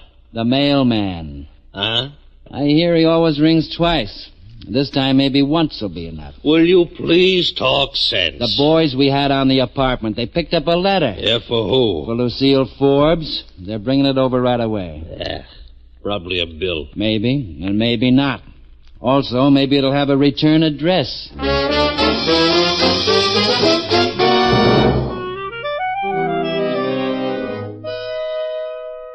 It's not at all like it is in the movies. Cops in homicide aren't storybook sleuths who walk in and break cases by master deduction. No, in homicide you wait.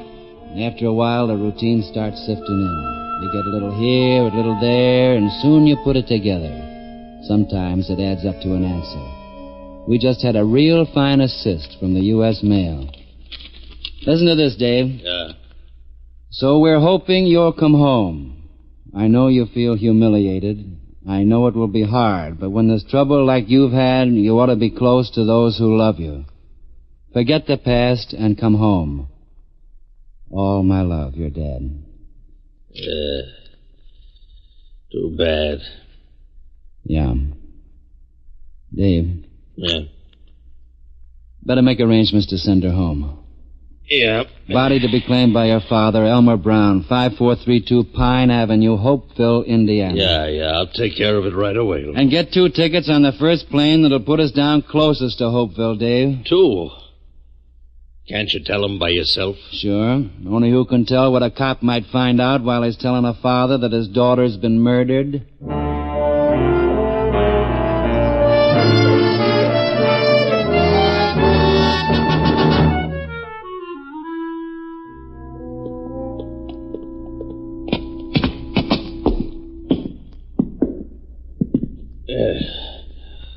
Well? It's a lousy job. Yeah. Gotta be, though. Want me to knock? Sure. Yeah.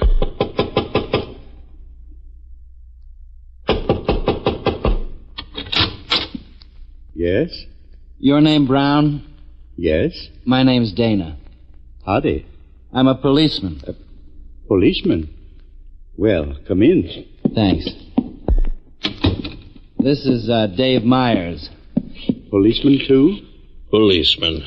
Well, I don't know why you're here, but... You got a daughter, Mr. Brown. Goes by the name of Lucille Forbes. Yes, that's right. Her real name's Lucy Brown. But she changed it when she was trying to get into the pictures. An actress? No, just pretty. Won a local beauty contest. And newspaper guys filled her head with crazy ideas. She tried it out there in Hollywood. But she wasn't no actress. Wait a minute. She ain't in trouble, is she? She done something, I mean? You said you were a policeman. Mr. Brown, I've had to do this maybe a couple of 100 times in my life. And I've still never figured out a good way. Good way? For what? To tell a person that somebody they love is dead. Lucy. You mean Lucy? My Lucy is... Dead, Mr. Brown. I'm sorry. No. Oh, no. How? According to the autopsy, she died of extreme loss of blood. Her wrist was slashed. Oh, no. Some of the boys in the bureau figured looks pretty much like suicide. Yes, I can understand. What do you mean? Oh, she felt so bad. She didn't seem to care about anything after things went wrong with her and Blankford. Blankford? Harrison Blankford, the movie actor. When she first went to Hollywood, she fell in love with him. They were going to be married.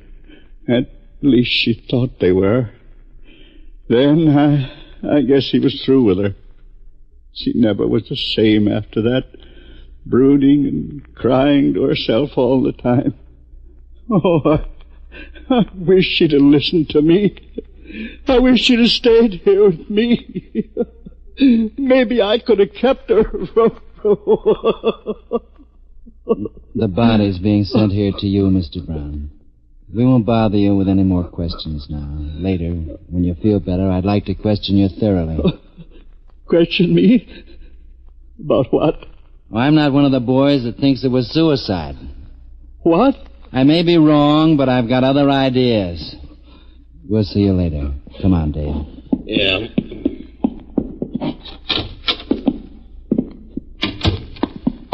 Well, son, looks like I was right. Even the father thinks so. But I don't. Well, what are you going to do now? I thought we might take a little trip to Hollywood. I wouldn't if I were you. Why not? Oh, you'll never make an actor, son. Oh, don't be so sure. I might get a part playing a hard-boiled cop. Too much competition. Like who? Oh, Cagney, Bogart, Duryea. You'd never stand a chance against them. Oh, I don't know. They're not so great. Anyhow, I still want to go to Hollywood. Why? I want to know how long it's been since Harrison Blankford saw Lucille Forbes and why he threw her over.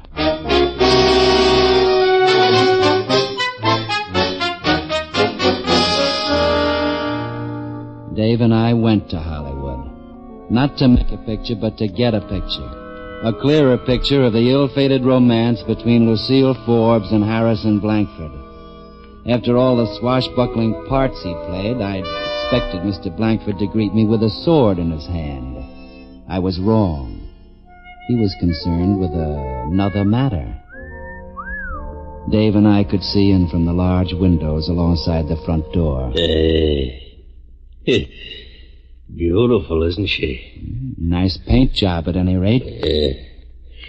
Maybe we shouldn't disturb him. Why not? Well, looks like he's got his hands full. Ring. Yeah. Startled him. Guy doesn't like to have his work interrupted. Yes? Good evening, Mr. Blankford. What do you want? Well, let's say, we're fans of yours. Fans? Oh, now see here. I don't object to signing autographs, but in my own home, can't I have any privacy? Only place I'd be interested in your autograph would be on a police blotter. What? I'm a homicide cop. I'm fresh out of bodies. I wouldn't say that. Were you two looking through the window? Yeah, we're rude. Why don't you invite us in? Why should I? So you can tell me something about Lucille Forbes? What about Lucille Forbes? She's dead. Come in. Thanks. This is Dave Myers. I sort of bring him along for ballast. He should do nicely for that. Darling, whatever's the matter? Oh, I'm sorry, dear. Bit of unpleasantness. These men are policemen. Mr. Myers, Miss Sandra Martin. How do you do? And, I don't believe I got your name. I didn't give it, but it's Dana, Lou Dana. Miss Martin, Mr. Dana. Hello. Hello, Miss Martin. You want to talk to me? Would you mind, darling? Of course. I'll wait. It's okay. She can hear. But I'd rather she stayed. Might be interesting to her. Mr. Blankford, how well did you know Lucille Forbes? Very well. You asked her to marry you? I did. And then you ran out on her. Is that right? That's a matter of opinion. Harrison, surely you don't have to stand for this kind of treatment. Miss Martin, a girl has been murdered. I'm sorry if the questions hurt your boyfriend's feelings, but somebody hurt Lucille Forbes' feelings, too. Mr. Dana, when did Miss Forbes die? Last Monday night, between 8 and 10 o'clock. Well, then I think I can relieve your mind. Do. You apparently seem to think I had something to do with her death, but it happens that last Monday night I finished a public appearance tour. My new picture opened and I made a PA at the Crown Theater. You see, I wasn't even in Hollywood. Miss Martin can substantiate my statement. She made the trip with me. Thank you very much, Mr. Blankford. Thank you very much. Perfectly all right, Mr. Dana. Sorry I couldn't have been of some help to you. Oh, you've been a help, a great help. I don't understand. Well, you see, Lucille Forbes died in the ladies' lounge of the Crown Theater last Monday night. What? I remember now. The picture was a premiere, but I hadn't thought about you being there. Thanks for reminding me.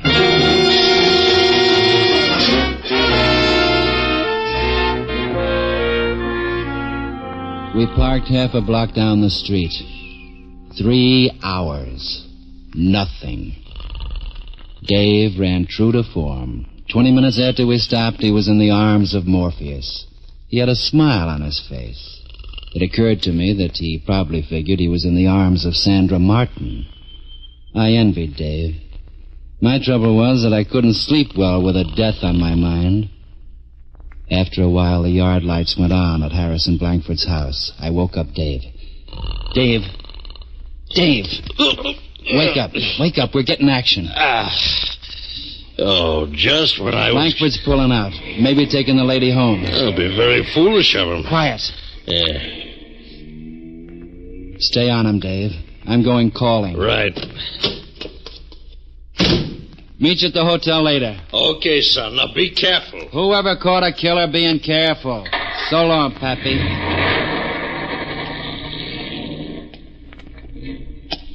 It was a real nice neighborhood. Movie colony stuff.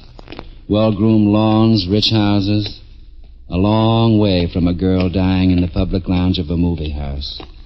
But murder isn't conscious of neighborhoods. Naturally, Blankford's door was locked. I got a thing for locks. The fourth one fitted. I felt more at home with Blankford gone. Where do you look? In a house this big, where do you look? When you don't know what you're looking for. I started at the desk. Harrison Blankford was an orderly man. I wondered where he'd file evidence. I didn't find out, but I kept looking.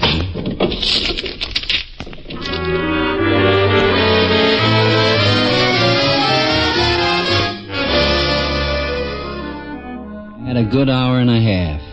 I knew Harrison Blankford pretty well by then, but useless information. I didn't know any more about Lucille Forbes' killer. Then I found it. I opened an old memento book and found it. Marriage license.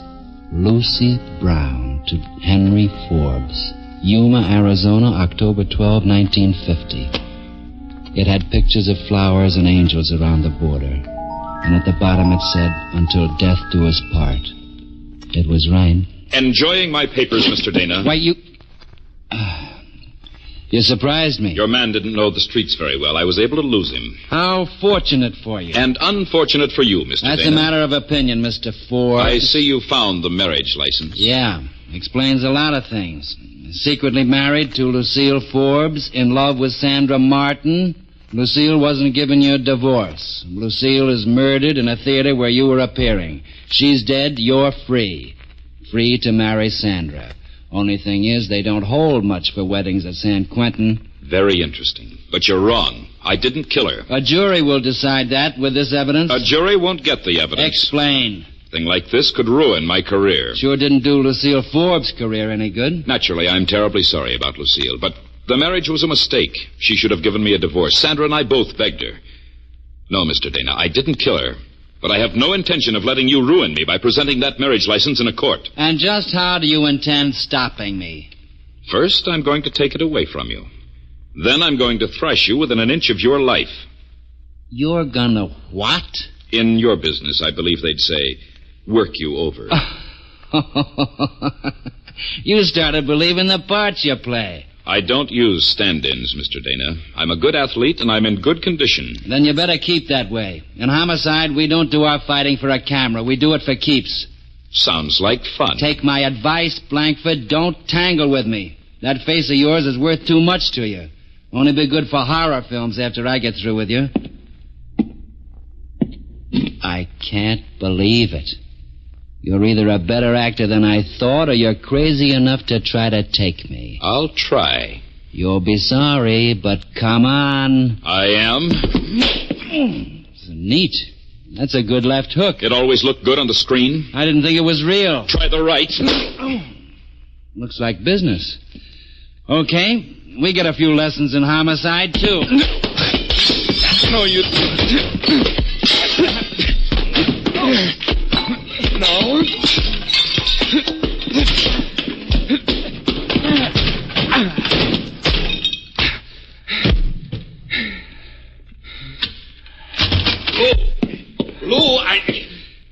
Lou, what happened?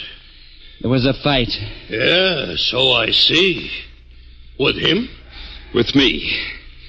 Who won? We both lost. No, you won. You've still got the marriage license.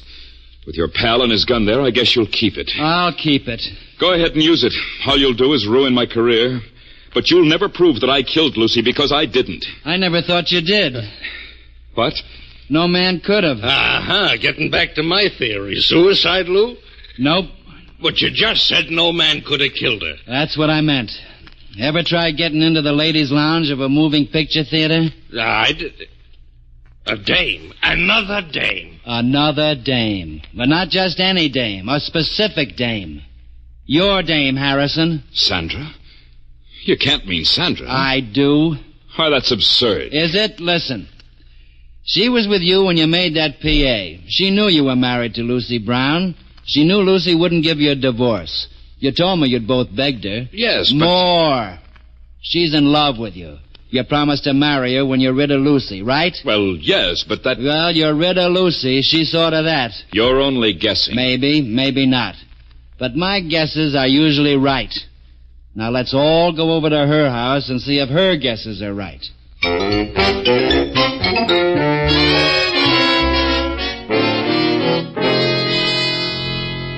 It's utterly absurd, darling, but Mr. Dana wants to ask you some questions. It's about... I'll tell her what it's about. Murder, Miss Martin. Know anything about murder?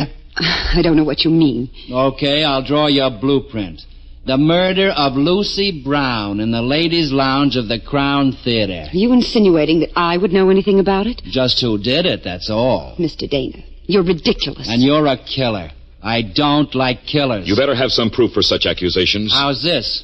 Ever take sleeping pills, Miss Martin? Sometimes. Why? Look around, Dave. See if you can find any. Right, son. You needn't bother. There's half a bottle in my medicine chest. And where's the other half? I've taken them. Over a period of weeks. You took them or you slipped them to Lucy Brown? How could I? You were with Blankford for that PA at the Crown Theater. Now listen. Early in the evening, you went to see Lucy. You asked her again to divorce him. She refused. You had coffee together. You doped hers. Then you tailed her. She went to the Crown Theater for another look at the man she loved. Sometime during the evening, she got sick and drowsy. She went to the lounge. It'd be empty. People wouldn't pay top price to see Harrison Blankford in person and spend their time in the lounge. Inside, she passed out into a deep sleep. You slashed her wrists to make it look like suicide. Only you slipped up. Sandra, of course I don't believe any of this, but tell him that... Be quiet, Harrison. He's bluffing. Am I? You smoke, Miss Martin? Certainly. I thought so. Ever see this, Mr. Blankford? Cigarette case? Elgin American. Pretty, isn't it? You've seen it before, haven't you? On the inside, there's some engraving. Real intimate kind.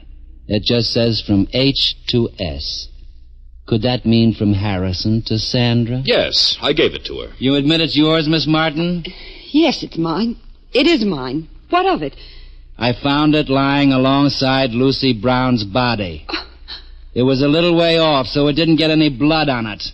Not nearly as much as you got on your hand, Sandra. Oh, no. Not nearly as much of her blood as ran out on the floor. Oh, Not no. nearly. All right. I did it. I killed her. I killed her, and I'm glad. She was trying to keep him from me. I killed her. I killed her. Sandra. That's a pretty good confession. 3 witnesses. Well, Pappy, what do you think of your suicide theory now? Well, Lou, it wasn't fair. You didn't tell me about finding that cigarette case beside the girl's body. I didn't find it there. What? I found it between the sofa cushions when I was going through your house, Mr. Blankford. I put it in my pocket. I thought it might come in handy. I think it did.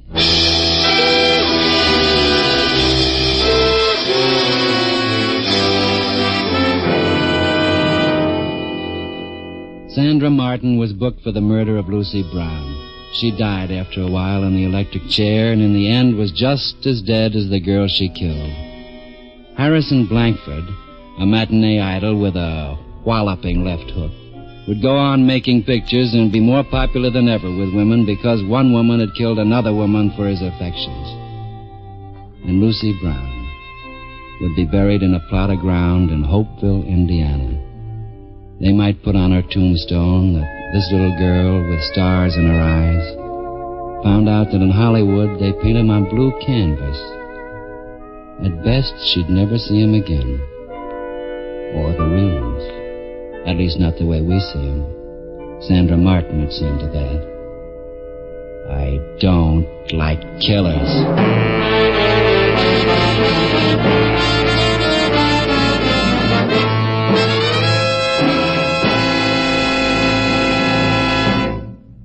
You have just heard another transcribed program in a series starring Dan Duryea as The Man from Homicide, with Larry Dobkin as Dave. Mr. Duryea can soon be seen starring in Chicago Calling. In tonight's cast, you heard Ralph Moody as Mr. Brown, Kay Stewart as Sandra, and Howard Culver as Blankfort. Music was by Basil Adlam.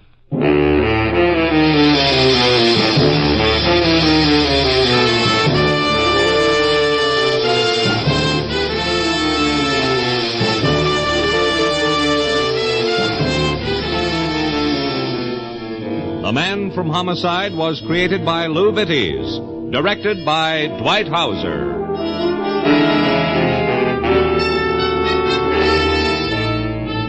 Be with us again next week, same time, over most of these same ABC stations to hear Dan Duryea as The Man from Homicide. Orville Anderson speaking. This program came to you from Hollywood. America is sold on ABC, the American Broadcasting Company. Why, Mr. Connors, what... Okay, back up inside fast. Inside, Mrs. North. Hurry up and you won't get hurt. But if you stall around, you're in trouble.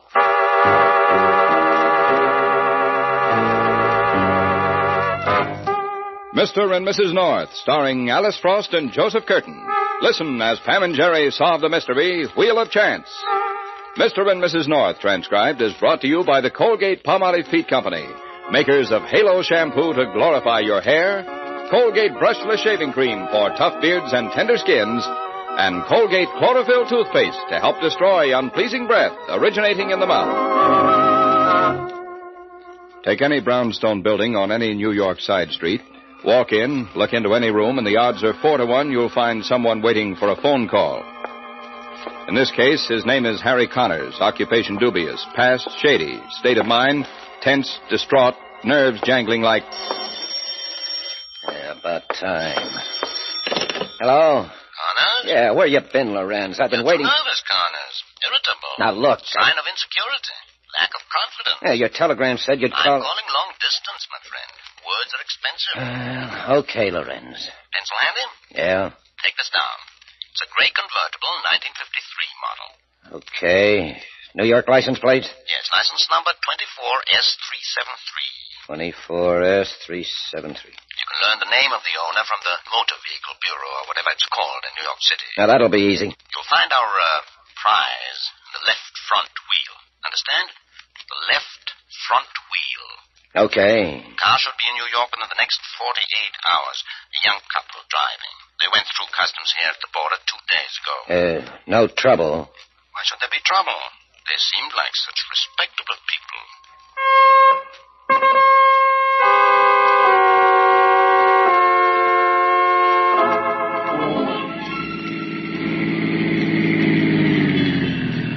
Pam. Pam. Oh, I must have dozed off. Where are we? Home. Vacation's over. Home? Mm-hmm. Oh, Jerry, I couldn't have slept that long. You slept through half of New Jersey and most of the Bronx. Oh, impossible. I wasn't sleepy. You must have been driving too fast again. Only as fast as the law allows.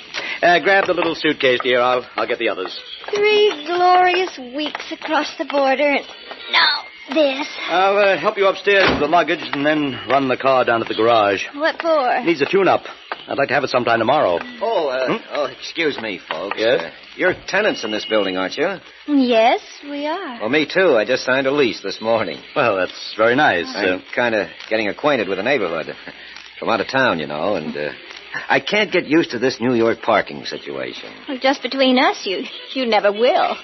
Any place around here a guy can keep his car without getting a ticket or a dented fender? Well, Jerry usually keeps ours on that street behind the building, don't you, dear? There's usually a space or two there. Oh, well, thanks. That's good to know. Oh, here, let me hold that door for you. Oh, thank you, Mr. Connors. Well, good luck in your new apartment, Mr. Connors. Well, thank you, Mr. North. I'll, seeing you around. Right. Come on, Pam. I want to get to the garage. Pam. Jerry. Darling, the garage closes. Jerry, do we know that man? Connors? No. Well, then how in the world did he know our name?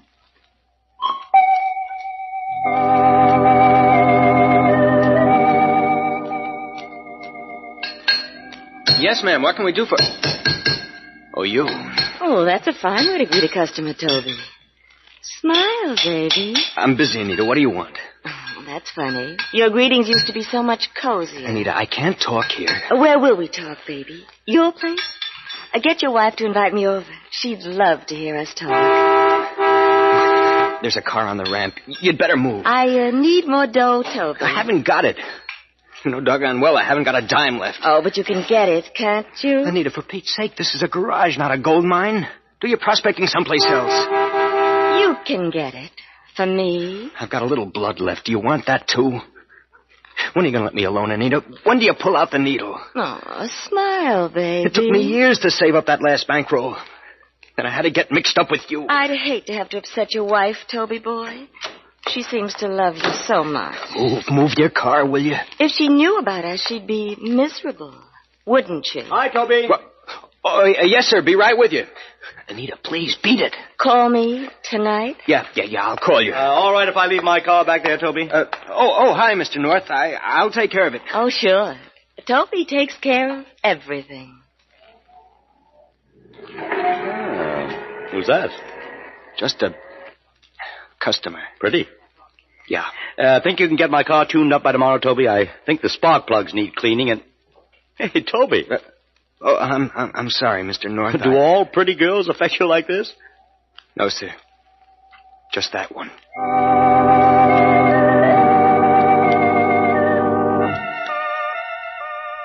Pam. Pam, wake up. Oh. What time is it? Late. Time to go to bed. Oh, isn't this awful? 3 weeks vacation, and then I do nothing but sleep for 3 days after it. Oh, scratch my back, will you, dear? Okay. Good. Now, a little higher. Yeah, how's this? Oh, wonderful. We ought to take vacations more often, Jerry. You've only been home 3 days, Mrs. North. A little to the left. Oh. Here. That's it. 2 vacations a year. Well, we'd be healthier. Mm-hmm, and dead broke. Now, who the devil can that be? Oh, I'll get it. All right. Just a minute. Why, Mr. Cobb. Okay, back up inside fast. What are you... Inside, I said.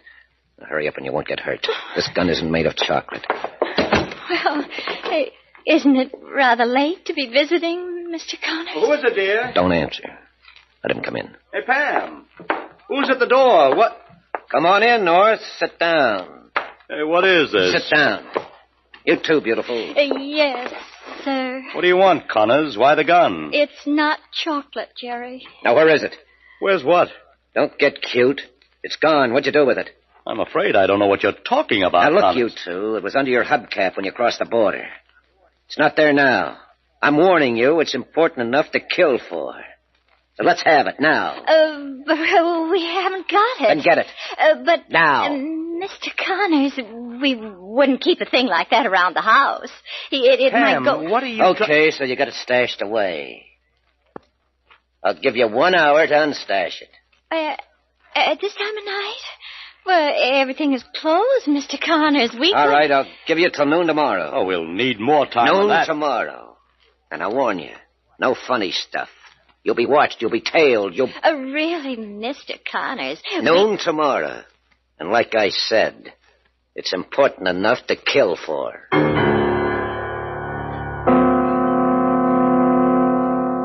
Well, Pam and Jerry may be in the dark, but they can still see they're in trouble.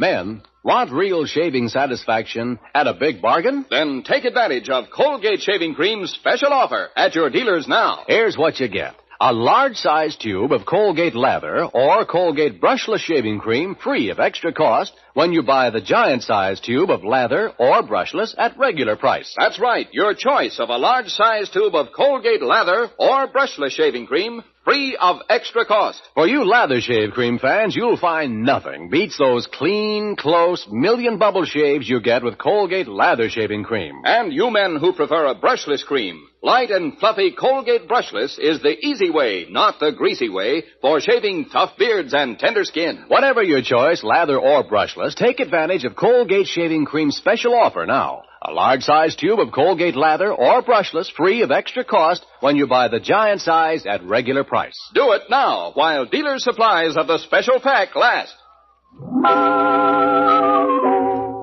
Now back to Mr. and Mrs. North. Okay, now, what did this guy look like? Well, Bill, he was rather nondescript. He was a little shorter than Jerry, but heavier. Medium brown hair, was wearing a gray fedora and a light tan suit. And a gun. But, Bill, what in the world could possibly be hidden in the hubcap of our car? Oh, anything, Pam. At least anything flat and thin. But how could it have got there? Well, anybody could have pried the cap off while the car was parked. But why, dear, and who? Hey, Bill. What? Wait a minute. Wait just 1 minute. The garage. The garage? Where I took the car for a tune-up. We didn't have a flat. No, but at a lot of garages, it's routine to check the brake lining. Oh. You'd have to pull a wheel to... Toby may have found something. Who's Toby? The mechanic. Darling, you may be right. Come on. Hey, hold it, Pam. It wouldn't do any good to go to the garage. In that case, there's nothing to do but wait until morning. Now, look, you say this Connors guy said you'd be watched and followed? Yeah, but he may have been bluffing. Maybe he was, and maybe he wasn't. Anyway, I want you two to go to the garage alone in the morning. But, Bill... Now, wait a minute. I'll have a man tailing you to see if you're followed. And if you are, he might be able to grab the guy, and we can get to the bottom of this. Okay. But, Bill, what about tomorrow at noon? If Connor shows, my man will be outside ready to take him. Now, there's nothing to worry about, Pam. Gollies, Bill. I hope so.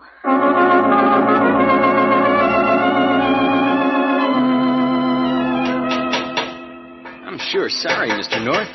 You said you just wanted a tune-up. You didn't tell me to check the brakes. Well, I thought you'd check them anyway, Toby. Sometimes we do, sometimes we don't. It depends on how busy we are. I'll be glad to look them over for you if you want.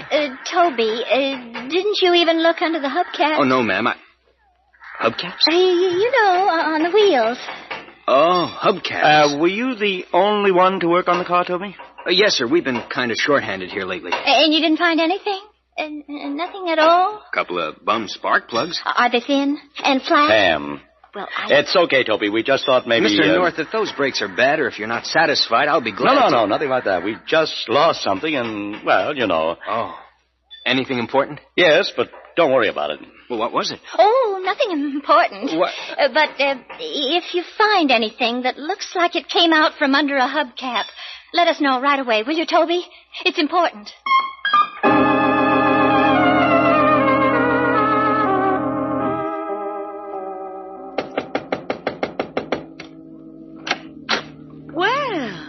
Toby boy. Hello, Anita. Just like old times, Come on in. Aren't you an AWOL from that grease pit you work in? Yeah. Sit down. Thanks, I'll stand. Oh, come on. Sit here. I'll stand. Okay, what do you want? I want you to get out of town. Out of my life. Smile, baby. I mean it. I made a big mistake getting mixed up with you. I paid plenty for it. Now I'm telling you, get out of my life. I can't. Yes, you can. I need expense money. You'll get it. From you? Yeah. My last installment. Final payment. You said you were broke. I am. But I struck gold. In that garage? In that garage, under the hubcap of a car. Don't make jokes, Toby boy. I'm getting tired of you. Look. What is it? Microfilm. The Norths went on a vacation, they said, across the border. They slipped this under a hubcap so the customs inspectors wouldn't find it, but they slipped up. I got to it before they could use it. Let's see. Let me see. A whole spool of film, full of spy stuff. Names, addresses, even pictures of enemy agents working in this area. And their contacts across the border. You sure it belongs to them? Well, they came in looking for it just an hour ago. It's dynamite. It's worth a fortune. It'll even pay your fare right out of my life. Yeah. Yeah, it sure will. What are you going to do with it, baby? Uncle Sam writes big checks for things like this. The FBI gets the microfilm. I get the reward, and you get... The FBI? Who else? With this film, they And could... the Norths? What about the Norths? The FBI will take care of them. Too bad, too. The nicest people are turning out to be spies these days. Toby, boy, if you ever opened up that pointed head of yours, a moth would fly out. Was that so? Well, here, look at this film. Go on, hold it up to the light. Listen, you stupid little grease monkey. The FBI may give you a reward for that, sure. A box lunch and a bottle of milk. But what about the Norths? What'll they pay for it? Well, that's not the point. I'll tell you what they'll pay for it. They'll dig up Fort Knox. They'll steal piggy banks from every kid this side of the Kremlin. They'll hawk their souls and auction off half of Europe to get that microfilm. That's what they'll pay for it. But they're spies. Sure, they're spies. You have enough on them to hang them.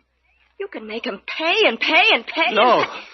No, Anita, I can't do that. What do you mean you can't do it? All you have to do is pick up the phone and call them up. No, I'll settle for half the dough and all of my conscience. Yeah? Well, I won't. Put the phone down. Get away. Put it down, I said. Put it down. Let go. That's better. A real patriot, aren't you, Toby?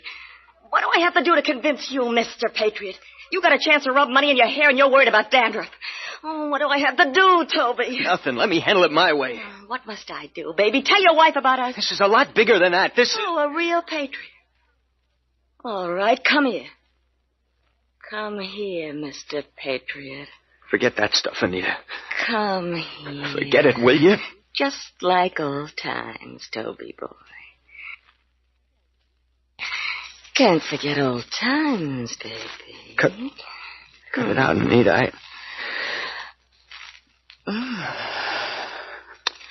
Love these old times. Here. Call the Norths, baby. Call them now.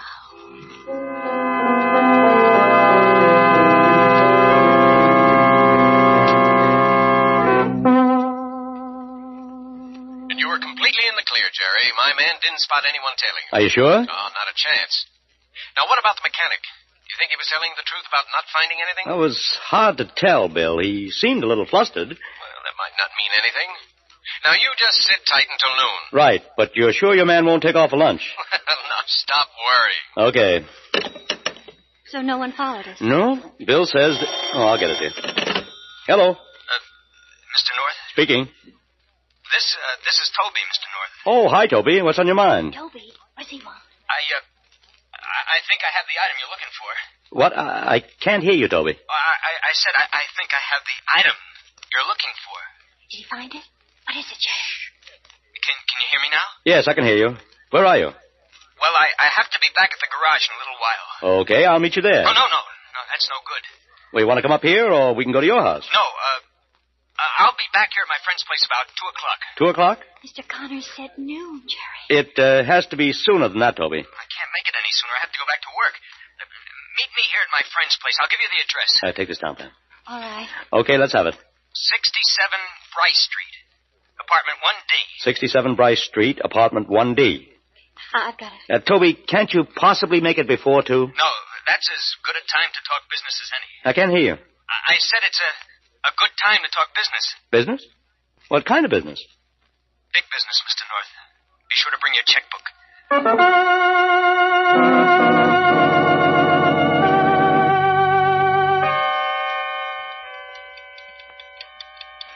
Jerry. Look at the time. Yeah. 10 minutes before noon. Where's Bill's man? At the back door. How's he going to know when Mr. Connors comes in? He can hear the buzzer. Is the back door unlocked? Mm-hmm. Are you sure? Positive. Shouldn't we check it again? Relax, Pam. It'll all be over in 10 minutes. Bill's man can't get in that back door. It certainly will. Jerry, look. Noon, straight up. Oh, why does he have to be so prompt? Well, here goes. You wait here, dear. Oh, no. Wait there. I wish you'd have checked the back door. Jerry? Jerry? Jerry, why won't you answer me? Who is this man? It's all right, dear. He's just a salesman. A salesman? Yes, darling. A life insurance salesman.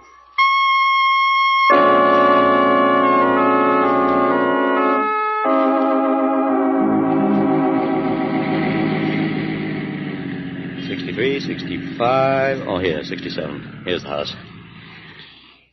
Apparently Bill isn't here yet. I don't see his car. What time is it? 2:00 exactly. Oh, we better get up and see Toby. On the contrary, we'd better wait for Bill. Well, he knows the address and the apartment number, doesn't he? I gave them to him when I telephoned after Connors didn't show up. Well, then, let's go up and talk to Toby. Bill will be along. All right, dear. I'm too tired to argue. Why do you suppose that man Connors didn't show up at noon? Only two reasons I can think of. Either he got what he wanted or he knows we don't have it. Toby says he has it. Anyway, I'd feel better if I knew where Mr. Connors was. Yeah, so would I. Jerry, wait. Before you close the door. What? That taxi across the street. I could swear it's been following us. At least it looks just like the one I kept seeing in the rearview mirror. Darling, there are probably a couple of 1,000 taxicabs like that, all the same color, yellow. Well, Besides, if it's been following us, it's probably Sergeant What's-His-Name, Bill's man. Come on. Toby's friend lives on the first floor. Must be down this way. 1B, 1C. Here it is.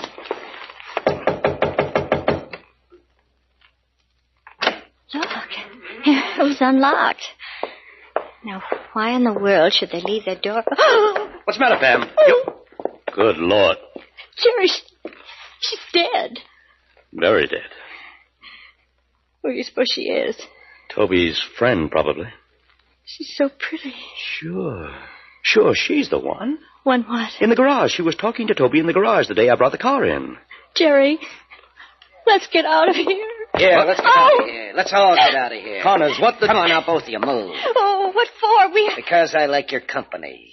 And that's still not made of chocolate, is it? Nope. Same guy, same gun. Now, let's go. Where to? Well, you two have a nasty habit. You keep getting in the way all the time. So? So I'm going to see that you're put out of the way for keeps. Now, move. Now, look here, Connors. You heard me. Move. And since you're expecting your cop friend wagon, we'll go out the back way.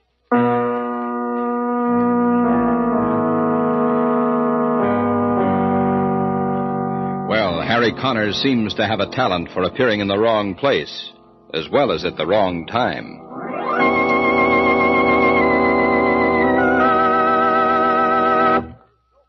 Remember, soaping dulls hair. Halo glorifies it. So... Halo, everybody, Halo. Halo is the shampoo that glorifies your hair. So Halo, everybody, Halo. Yes, there's your cue to lovely, naturally lustrous hair. Soaping your hair with even finest liquid or cream shampoos hides its natural luster with dulling soap film. But Halo shampoo is not a soap or cream. Made with a special ingredient, Halo glorifies your hair with your very first shampoo. Even in hardest water, Halo gives oceans of rich, soft water lather. Needs no special rinse. Halo removes embarrassing dandruff from both hair and scalp. Leaves hair soft, shining, easy to manage. Ideal for children's hair, too. Next time, be sure to buy Halo, America's favorite shampoo. So Halo, everybody, Halo. Halo shampoo, Halo. Now, back to Mr. and Mrs. North.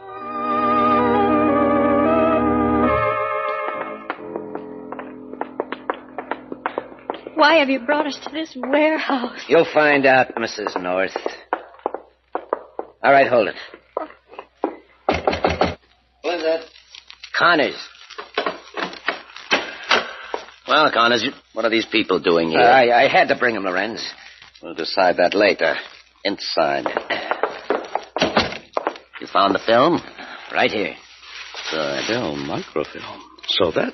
Thin, flat spool. You used our car to smuggle it across the border. It was nothing personal, my friends. Your car or another. It just happened to be yours we picked. Of course, as it turned out, we made an unfortunate choice. But we had no way of knowing you would take your car to a garage or that you had a friend in the police department. And we'd never known, Lorenz, if I hadn't put that bug on their phone line.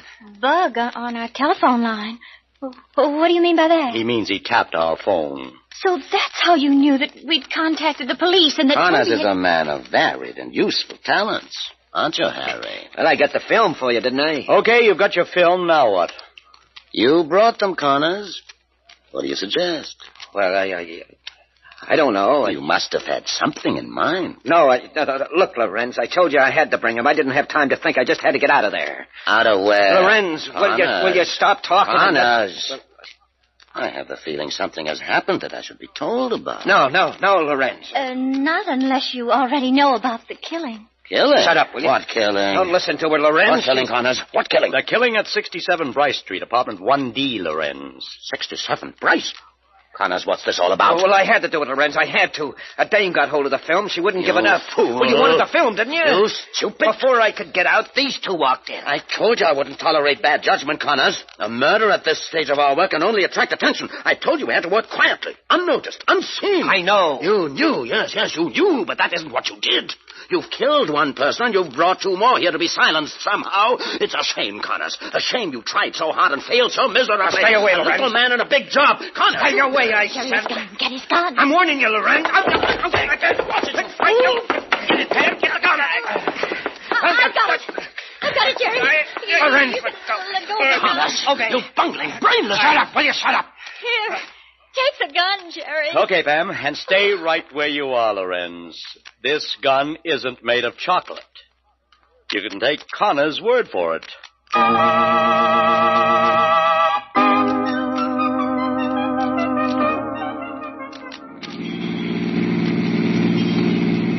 And that was Toby in the taxi that followed us to Anita's apartment. Mm-hmm. He was just stringing Anita along, making her think he was going to blackmail us. Oh. That's why he insisted meeting us at 2 o'clock. He wanted to give himself time to warn us, but he missed us at our apartment, and by the time we got to... Oh, you tired, darling? Dead. You want me to drive? No, dear, we're almost home. Oh, gollies, I didn't sleep a wink last night. I laid awake trying to figure out what could have been under our hubcap. Yeah, so did I. But you're not tired? Of course not. Holy smoke, if a person can't go without sleep for one night, they must be getting old. Well, let's face it, Jerry. We are. Getting old? Oh, nonsense. I never felt better. I feel as young as... So I see. That yawn didn't mean a thing. No. No, it didn't. I'm just relaxed. That's all. Jerry. Darling. Huh? Could you manage to relax a little more quietly?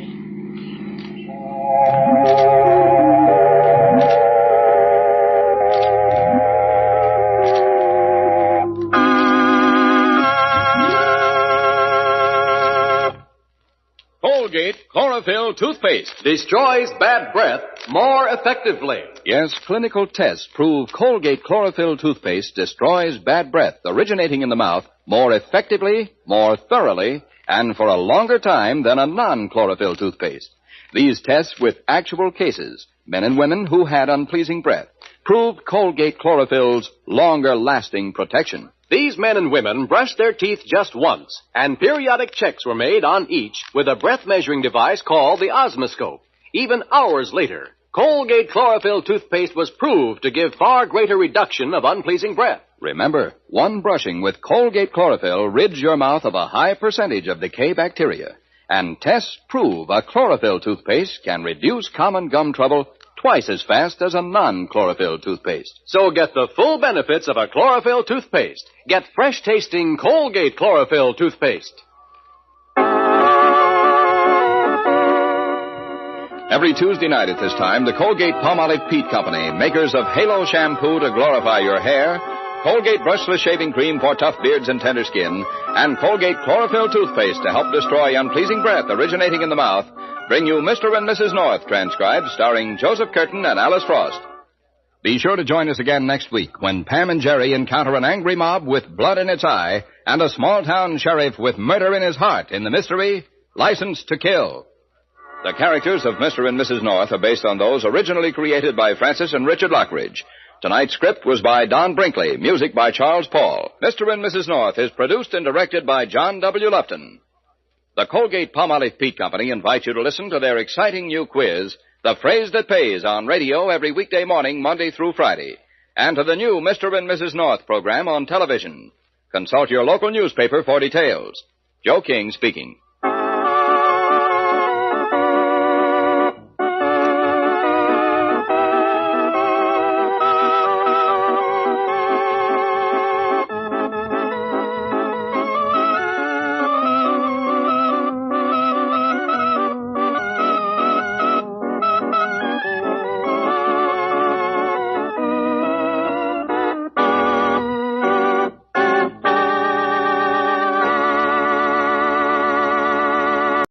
Get this and get it straight.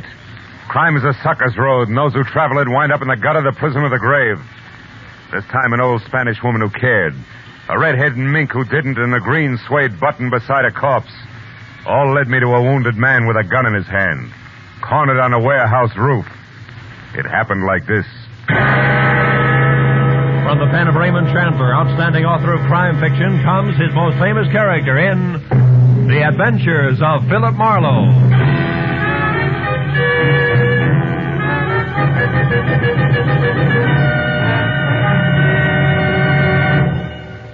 Now, with Gerald Moore, starred as Philip Marlowe, we bring you tonight's transcribed story, The Man on the Roof.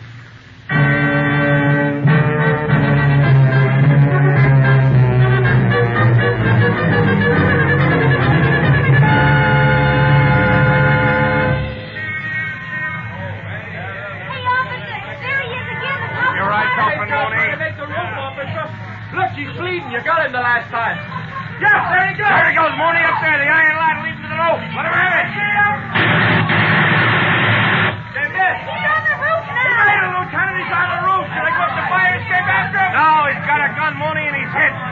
Put in a call for tear gas launchers. We'll use them from the roof across the street. It'll take a half hour. He isn't going any place. Go ahead, Mooney. Okay, Lieutenant. Hey, here comes Marlowe. About time I want to talk to him. Mooney! On the roof, he's over the edge there. Fire, Mooney! Matthews, hold it. Mooney, don't shoot again. What are you talking about, Marlowe? He's a killer. He's armed and dangerous. Listen to me. What do you want us to do? Scold him and send him home without a supper? Matthews, I'm going up after him. No, you're not, Marlowe. Come here. Let go of me, Matthews. Listen, Marlowe, nobody goes up there. We're going to gas him out. Go on, Mooney. Call for lunchers. Matthews, please, listen to me, will you? Oh, why not? Tell me the whole story. We got nothing but time till they get here with the lunch. Please, Matthews, quit kidding. Nobody is kidding, Marlowe. That boy up there is a killer. Keep watching that roof, Becker. You make it curious. Well, Marlowe, the story you've got. About 10 minutes ago, At Matthews. the beginning, Marlowe. Go on, Phil. I'm trying to. We'll start at the front. I'm a sucker for detail. You got a half hour before the tear gas arrives. Okay, Matthews, I'll start at the front and skip nothing. Right. I'll start where it started 4 hours ago at 5 o'clock this evening, some 15 miles from here on the outskirts of a little town of San Fernando. A telephone call from a woman whose voice had said that she was old and Spanish and very worried. It brought me out to the place. A woman named Senora Andrade who told me that her only boy was heading for a lot of trouble and that I had to stop it. The Andrade home stood out like a thoroughbred alongside the milkman's horse in comparison to the other houses squatting on the sun-baked soil. The senora herself, at maybe 60 and in a cheap black cotton dress, a lace shawl and homemade slippers, was the tidiest person I'd ever seen. When she bowed from the waist in graceful greeting, I saw a single small ivory comb was the only thing holding a mass of long gray hair in one neat bundle. Senor Marlowe, you will excuse me if I do not extend you the hospitality of my house, but Pedro, Pete likes to be named. It's already gone. There is no wasting time. Of course. Pete's your son, Senora, huh? And a good boy, Senor Marlowe. Here is a photograph of him. It is taken only a week ago on his 25th birthday. Really? He was so proud of that green jacket I made for him. It was suede and flashing, he said. Flashing like something the rich Mr. Alex Brucho would wear. He has it on every day since then, even today. Alex Brucho, who's that, Mrs. Andrade? Senor who owns the warehouse for furs in Los Angeles. Oh? Number 12 Commercial Street. It's where my Pete worked until 2 days ago, when the trouble started. Well, what happened, Senora? It was during his lunchtime. He was eating from a meal I made for him like he always does and talking to a stranger, how you say, senor, a man with no job all the time. A bum, a hobo, a loafer? Loafer, see. He was just telling me how he was telling him to find the railroad yards. That, senor, is where the trouble began. Oh, please, Senor Marlowe, you will have a chair there. Oh, yes, thanks. Now, tell me, Senora, this trouble, surely giving instructions to a loafer, as you say, didn't start it. Oh, but it did. After the lunch hour, the foreman, Senor Connor, questioned Pedro about this loafer. And when my boy said that the man was only asking for the railroad yards, this Senor Connor said he was a liar, that Pedro was giving out information about the shipments of furs, that he was fired, discharged. Just like that? See, senor, after 2 years of good, hard work, You see, Senor Marlowe, Pedro tells me that Senor Alex Brucher has been having his shipments of furs stolen on the road. Hijack? Hijacked. And it is this reason why Pedro is fired. You want me to prove to Mr. Alex Brucher that Pete had nothing to do with this hijacking, huh? Get his job back, is that it? No, senor. It is too late. Why too late? Pedro already went down there this morning to do that. Oh. He went and told Senor Connor that had nothing to do with the hijack. And more. He told him, Senor Marlowe, that he was fired because of Helen Castile. Who's that? The pretty girl who for a short time now works in Senor Brucher's office. Well, then I don't understand, Senora. This Helen Castile and my boy are falling in love. But Senor Brucher also likes this girl. Oh. What happened when Pete told this to Mr. Brucher? He never did. Before he even got to speak to Senor Brucher, that devil man, Senor Connor, and some other men beat him. Cut his face, blood on his arms, his clothing torn. He came home just before I called to you. Almost dead, Senor. Oh, I'm sorry. Well, how about now? No, Senor Marlowe. Pedro has gone back. Revenge in his heart. That is why you must stop him. Senor, you must bring him home before he kills. Before it is too late. Take it easy. No, take it easy, Senor. Don't worry. I'm sure I can bring him back. Positive. Oh, gracias, Senor. It's all right. Here, Senor, in this hand. I have money. 19, maybe more dollars here. You take it. No. Not yet, Mrs. Andrade. I don't think it'll cost that much. We'll see, huh? Goodbye, Senora.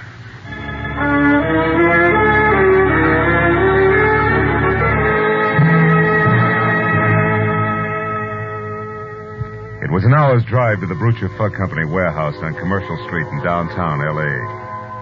I started up a long cement ramp that led to a glass cage in a far corner of the warehouse marked office. It was just about the end of a working day. And when I was next to the door, let it enter, a bell someplace said that the end had arrived. You could tell the way everyone's spirits went up. Everyone except the girl inside, half leaning on a file cabinet. I figured she was Helen Castile until I got closer. The on-fire red hair and green eyes with hat and shoes to match could have gotten by.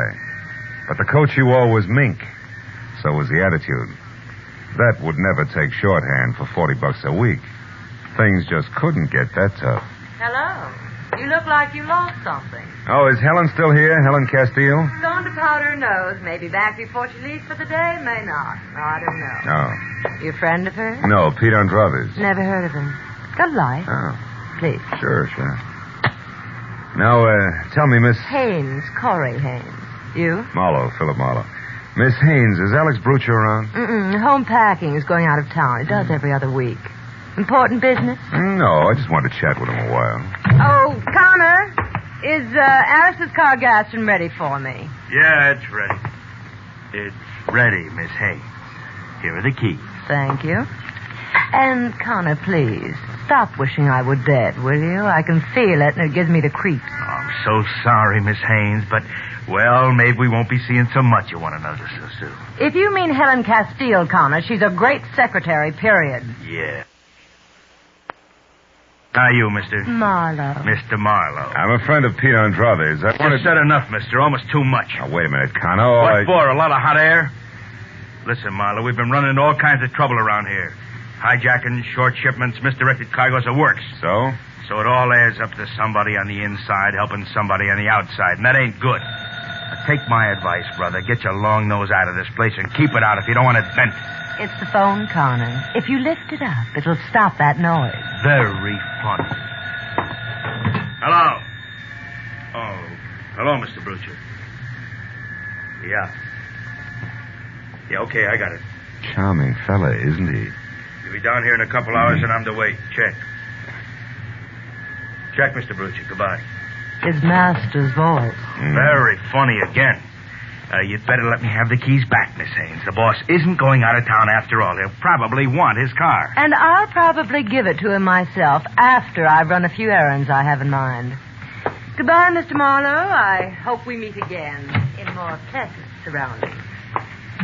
You two go to rival schools, Connor? Get out of here, Marlowe. Get out before you get the same treatment your friend Pete Andrade got. Oh, you've got to be kidding. You wouldn't do that to me, Connor. I'm not in love with Helen Castile. That goes for you, too, in spades.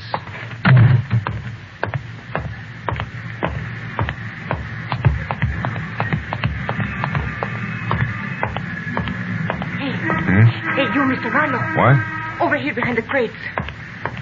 I don't want Connor to see us. I'm Helen Castile. How do you know who I am? There's an intercom phone in the office you just left. Yeah, I see what you mean. I knew Pete was in some trouble. I haven't heard from him in 2 days. Mr. Marlowe, what they've done to him is terrible. How do you know about it? Did Pete come to you? No, his mother hired me. I'm a private detective, which, Helen brings up a sharp point. Are you sure you're not playing both sides, baby? Well, you... All right, save it. That's all I wanted to know. What do you want? You mean you just said that to see how I'd act? Well, I had to be sure. After all, you're still working for Alex Brucher. Not anymore. I only stayed on before this because I didn't want Pete to be fired. Hold it. I think we've got company. It could be rats. There's some around. Yeah, with and without brass knucks. Now, listen, honey, for everybody's good, I don't want Pete mixing with Alex Brucher. Now, before you get out of here, tell me fast, where does the boss live? 41 West Adams Boulevard. 41 West. Okay, now go. I'll cover you till you clear the place. Go on. All right, my car's across the street. If you need any help later, Mr. Get Marlowe... going. That rat may have friends. Okay. Goodbye, Mr. Marlowe.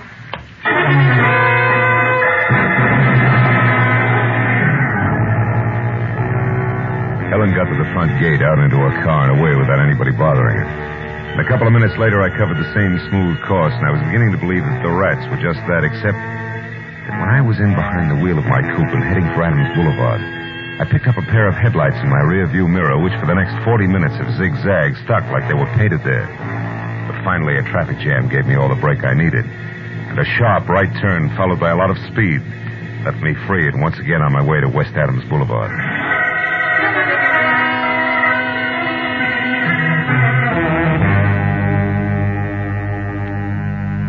The place was turn-of-the-century stone-block mansion, but the rest of the neighborhood had gone slumming a long time ago. I was about to try the knocker when I noticed a thin slice of pale light that said the front door wasn't closed all the way. I started in, edging toward the sick light that came from a single lamp in what used to be called the library. And then suddenly I saw him. A man in a smoking jacket, lavishly monogrammed A.B., his face beaten raw, his clothing almost shredded, blood clotted thick on the back of his head. He was dead in the corner of the room. Next to the body was a heavy marble lamp base, also bloody. Inches from that, I found something that might as well have been Pete Andrade's calling card. A button made of green suede. I had it in my pocket just before the company spoke up. Don't go for your gun, Marlowe. That'll leave us even. So the kid finally made it, huh? Maybe. Maybe I did it, Connor. Nuts. You just came in, I know. I was waiting outside. The jerk I had on your trail lost you. I figured I'd better leave the office, but quick. I figured right. But tell me, Marlowe, just so I score 100%, what's your angle? The Andrade kid's mother. A private detective was working for us. She was afraid of this. Oh, no. Stop. The sentiment's killing. I wish something would. Well, let's call the police. Not so fast. What do you mean? I've already got the rest of my figuring done. About now, the kid should be at his girlfriend Helen's flat. I know where it is, and that's where I'm going. You see, Marlowe, I want to be a hero. I want to bring the kid in. Understand? Oh, sure. Real easy. You want to bring him in dead. That way nobody even mentions the beating you gave him on Brucher's orders. Because he wouldn't stay away from Helen. That way you're clean. Exactly. Clean as a whistle. Except for you and your big mouth. Now stand still, Peeper. I want to whisper something in your ear.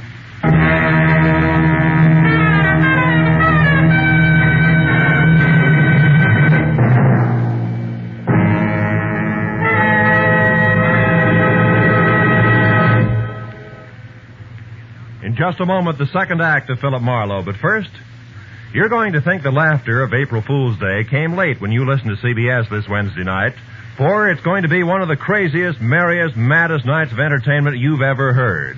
Bing Crosby will be playing host to Arthur Godfrey and Perry Como. And even though lots of singing is promised from all three, who knows what's going to happen when the gags start flying. Groucho Marx and Burns and Allen will also be on hand with their famous fun shows this Wednesday. These great stars will be here on most of these same CBS stations. Burns and Allen, Groucho Marx, and Arthur Godfrey and Perry Como as Bing Crosby's guests. Now, with our star, Gerald Moore, we return to the second act of Philip Marlowe and tonight's story, The Man on the Roof.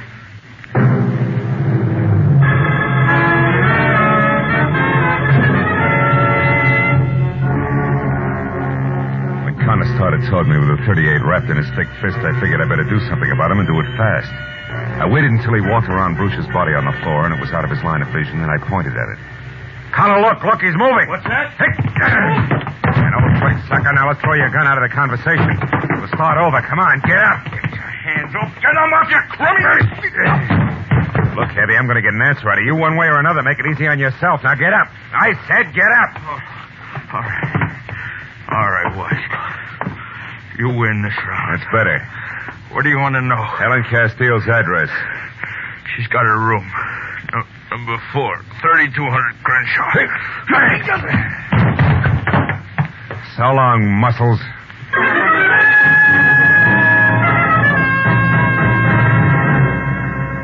I knew there wasn't much more I could do for a desperate hothead named Pete Andrade.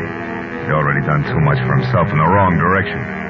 I drove down Adams until I'd cooled off enough to call the police. And I stopped at a phone booth and gave Homicide a fast rundown on Alex Bruch's murder. But I hung up before they could ask me Senora Andrade's address in San Fernando or Helen Castile's place on Crenshaw. Because there were two women I wanted to talk to alone before the police moved in. After that, I drove out to Crenshaw and found the number 3200. Room 4 was at the far end of a half-lit hall. And there were voices inside. One was Helen's. The other was Pete Andrade. I reached for my gun. I went out of my head, Helen. I must have hit him 9 or 10 times. Hard. What are we going to do? I don't know. I've got to think. It's a little late for thinking, Pete. Who are you? He's a private detective. Yeah, I'm working for your mother. I was, up until I left Bruch's place. He's dead, Pete. Pete. Oh, no. I didn't mean to kill him. But I'm not sorry. I want you to come along with me, Pete. Quietly. Turn yourself in. No. Pete! Helen, get away from me. Stop it. You little... You gun! Got it. Don't move, Marlowe. Don't move or I'll shoot. You crazy fool. I knew you wouldn't shoot me, Marlowe.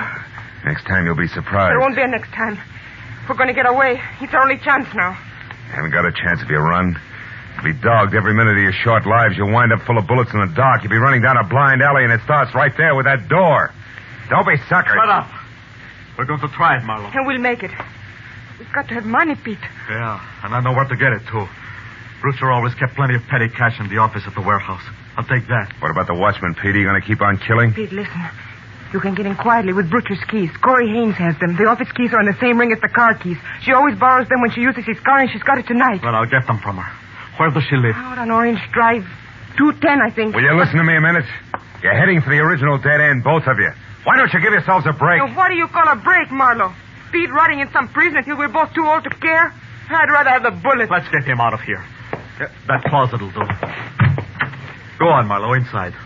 Move! Sure. What are you waiting for? Go on, close it. I know what you tried to do for my mother, Marlowe, and for Helen and me. I'm sorry it couldn't work out. Thanks anyway. Nuts. I'm leaving, Helen. I'm ready. You're not coming. You're staying here. What? Marlowe was right. This is a blind alley, a dead end, and I won't take you into No, it. Pete, I'm going with you. No, you're not. Stay back. I mean it. Please. Stay back, I said. Pete. Helen, unlock this door. We still may be able to stop it. I'm playing this my way now, Marlowe. You can stay where you are. Helen, don't you understand? I'm on your side. I'm going with him whether he wants me or not. So long, Marlowe. Happy landings, baby.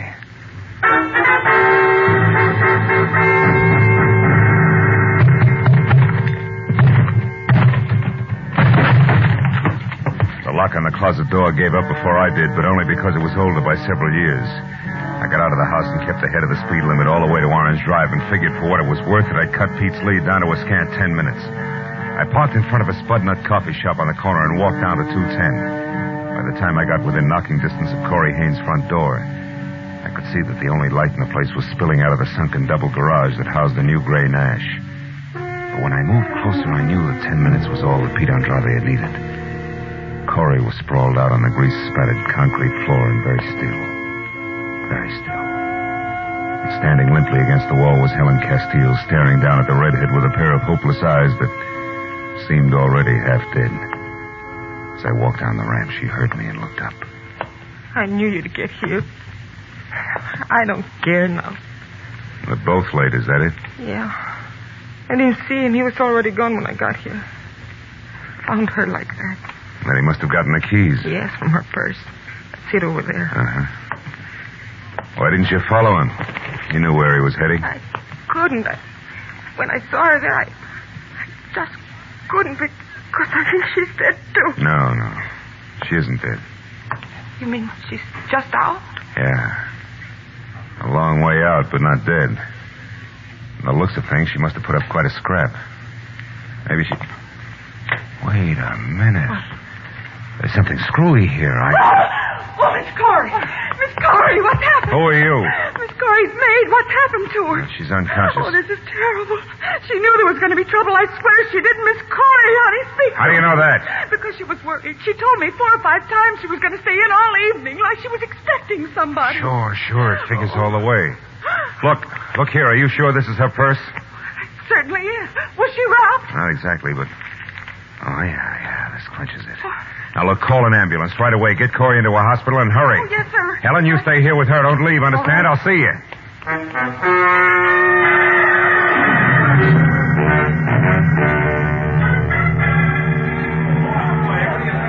And that's it, Matthews. That's why I broke a few speed laws getting from Corey's garage down here to the warehouse. Because I had to find Pete and tell him before it was too late. I'm still not sure you made it, Marlowe. Look, this was dropped near Bruch's body. I just saw the mate to it in Corey Haynes' garage. Look, that's not conclusive. No, but these are. The papers I pulled out of her purse. Take a look at them. Go ahead. One glance will tell you where they came from and why. You get it, don't you, Lieutenant? Yeah, I get it. Certainly I get it. What a rotten setup. Well, then you got to let me go up that fire escape and talk to him. He'll listen to me, Matthews. I know he will. I told you once before, Phil, he's been hit and he's cornered up there. It's driven him haywire. It'll probably blow the top of your head off, but... Go ahead. Go on up and try it. I'll pass the word. Across the street and started up the fire escape. I knew Pete Andrade from someplace in the shadows on the roof was watching me, every inch of the way. But I climbed up to the 4th floor before I spotted him. His head inched out over the ledge, my own .38 in his hand. I went on to the 5th floor and started up the ladder to the roof when it came. Stop there. That's close enough. It's Marlowe, Pete. I know. That's the only reason you got this far. You got lots of nerve, Marlowe. Pete, I didn't bring a gun. Because I just came to ask you a question. Nothing else. Question? Yeah. A big one. Did you use anything on Brucha except your fist, Pete? No. Why? What's the difference? Plenty. I don't think you killed Brucha. What? Is this a trick? No. Look, Pete, no trick. Look at this. I found this green suede button near Brucha's body. I thought it came from your jacket, but it didn't. It was torn from a pair of green suede shoes that Corey Haynes had on tonight. Corey Haynes? I don't get you. It means first she's a liar. That she saw Brucha tonight. It means she got there after you did. Probably found him unconscious where you'd left him and finished the job with a heavy marble lamp base. You're crazy. This is a trick. Why would she kill him? They were going together. They had been. Until Brucha got interested in Helen. Yeah? After that, Corey was on the way out, and she knew it. She decided to get all she could out of him while she had the chance. Go on. Every time she borrowed his car, she used the keys to get into the office, steal information out of the files, and sell it. She was the informer. That thing. I'm coming up, Pete. How do you know all this? I found some papers to prove it in her purse. She was in a tough spot when Brucha changed his mind about leaving town tonight. Yeah? She had to get the papers back in the files or Brucha would discover they were missing. But Connor staying in the office prevented it. So she was trapped. I see. When she saw a chance to kill Brucha and have you blamed for it, she grabbed at it. Are you convinced, kid? I almost shot you, Marlowe. Why did you take such a risk and climb up here? Because your mother has some ideas that I wouldn't like to see her lose, Pete. Also, I wanted my gun back. Well, do I get it? Yeah. You bet. Here. And thanks, Marlowe. I feel so good now. I guess I can. Just how you feel, kid. I don't climb fire escapes like this every night. Believe me.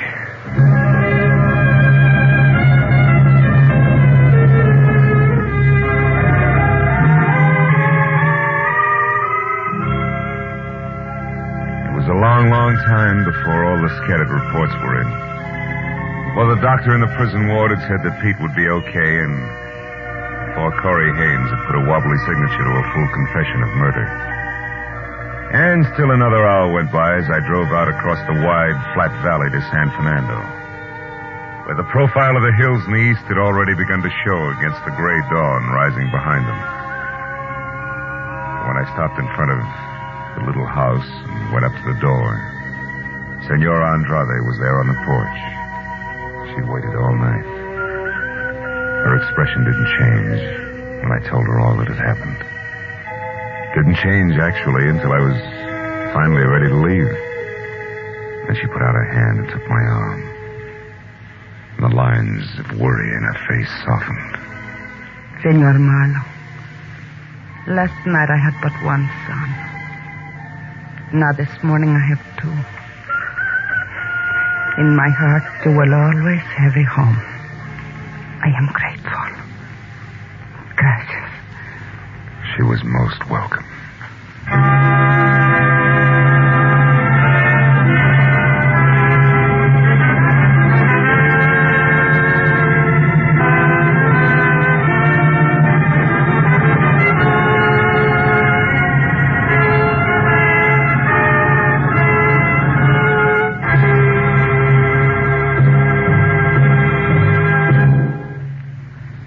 The Adventures of Philip Marlowe, bringing you Raymond Chandler's most famous character, star Gerald Moore, are produced, directed, and transcribed by Norman MacDonald, and are written for radio by Robert Mitchell and Gene Levitt. Gerald Moore may currently be seen starring in Republic's The Blonde Bandit. Featured in our cast tonight were Virginia Gregg, Jack Edwards, Lillian Byatt, Doris Singleton, and Jack Crucian. Detective Lieutenant Matthews is played by Larry Dobkin. The special music is composed and conducted by Richard Arant.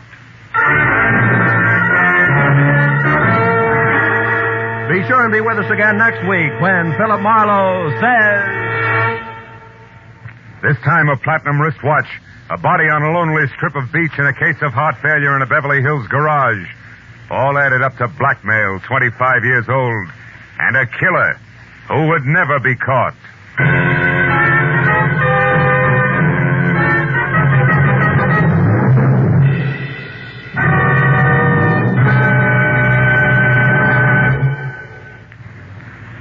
CBS invites you to hear one of the great ad-libbers in show business, Groucho Marx, every Wednesday night on most of these same CBS stations. Groucho's show, You Bet Your Life, finds the master throwing quips and questions at oddly assorted pairs of contestants. And it's fast, merry, and bright. So, remember, be listening this Wednesday, won't you?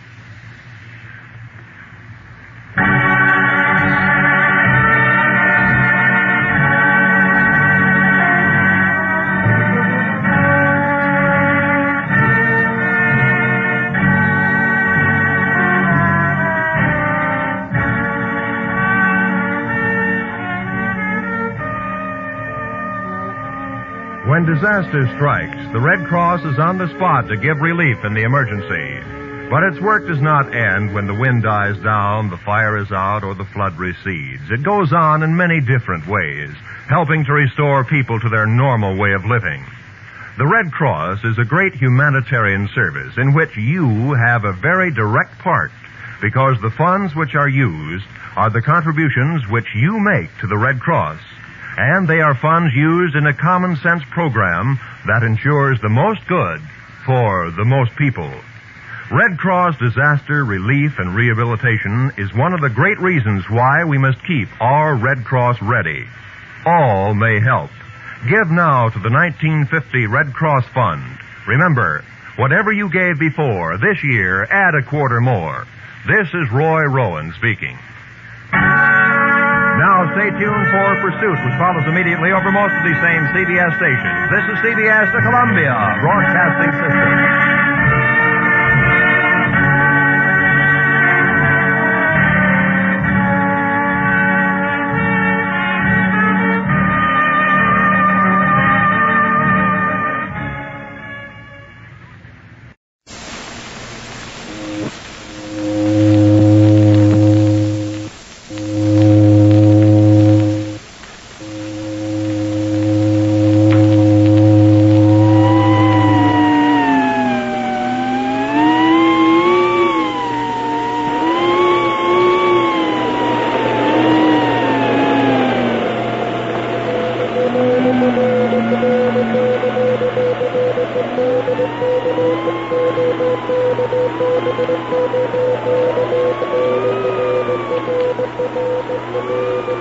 Love, mystery, adventure, romance, presented to you by this station at this time in the stories especially selected for our audience by Edwin Balmer, the distinguished editor of REDBOOK magazine.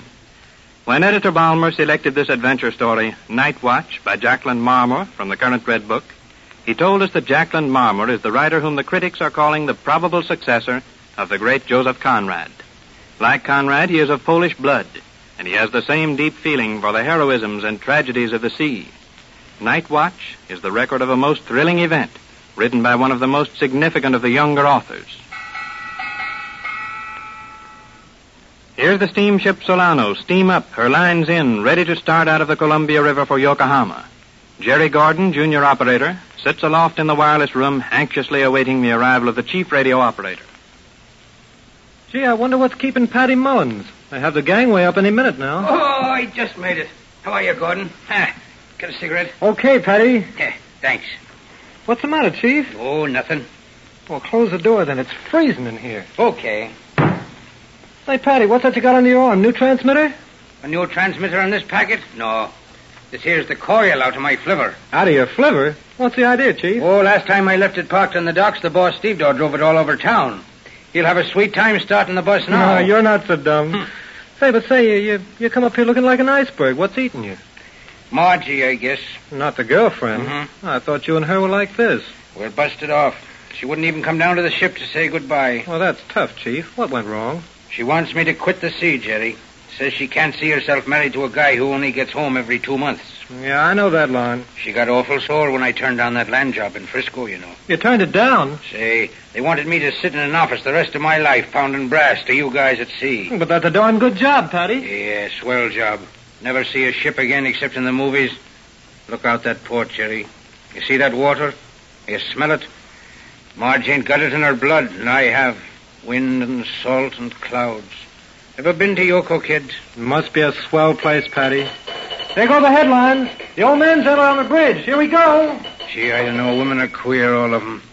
But I'll take the key, Jerry. Throw that down flivver coil under my bunk. We're underway.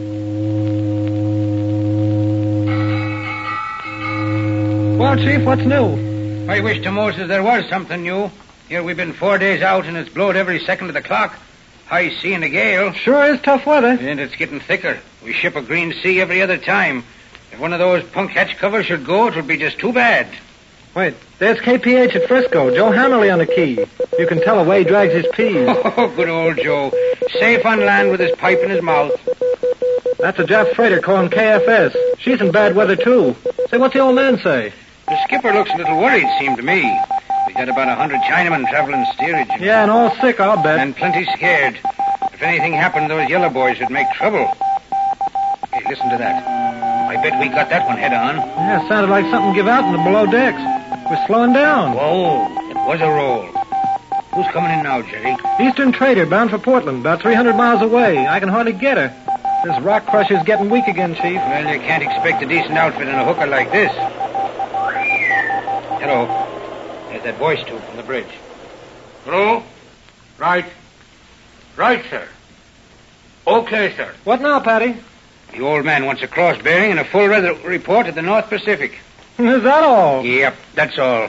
Radio's the bunk, they say. When the weather gets thicker than pea soup, they start bellowing to the wireless room. Want a bearing. Want weather from all over the world. Want everything. Oh, I wish we had a decent set on this ship. There's that Britisher calling in, Empress of India, out of Melbourne for Vancouver. Hey! Here. Gee, we took one that time. Grab them books, Chief. Hold your hat, kid. Man, did you hear that smash? Almost tore the door off the hinges. Say, something give out that time.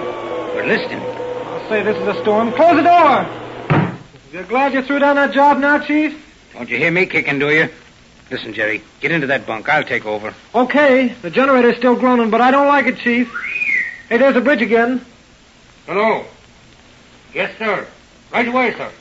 Skipper calling? Yeah, something's up. Hold on a minute, Jerry. I gotta go on the bridge. The old man sounded in a mighty big hurry about it, too.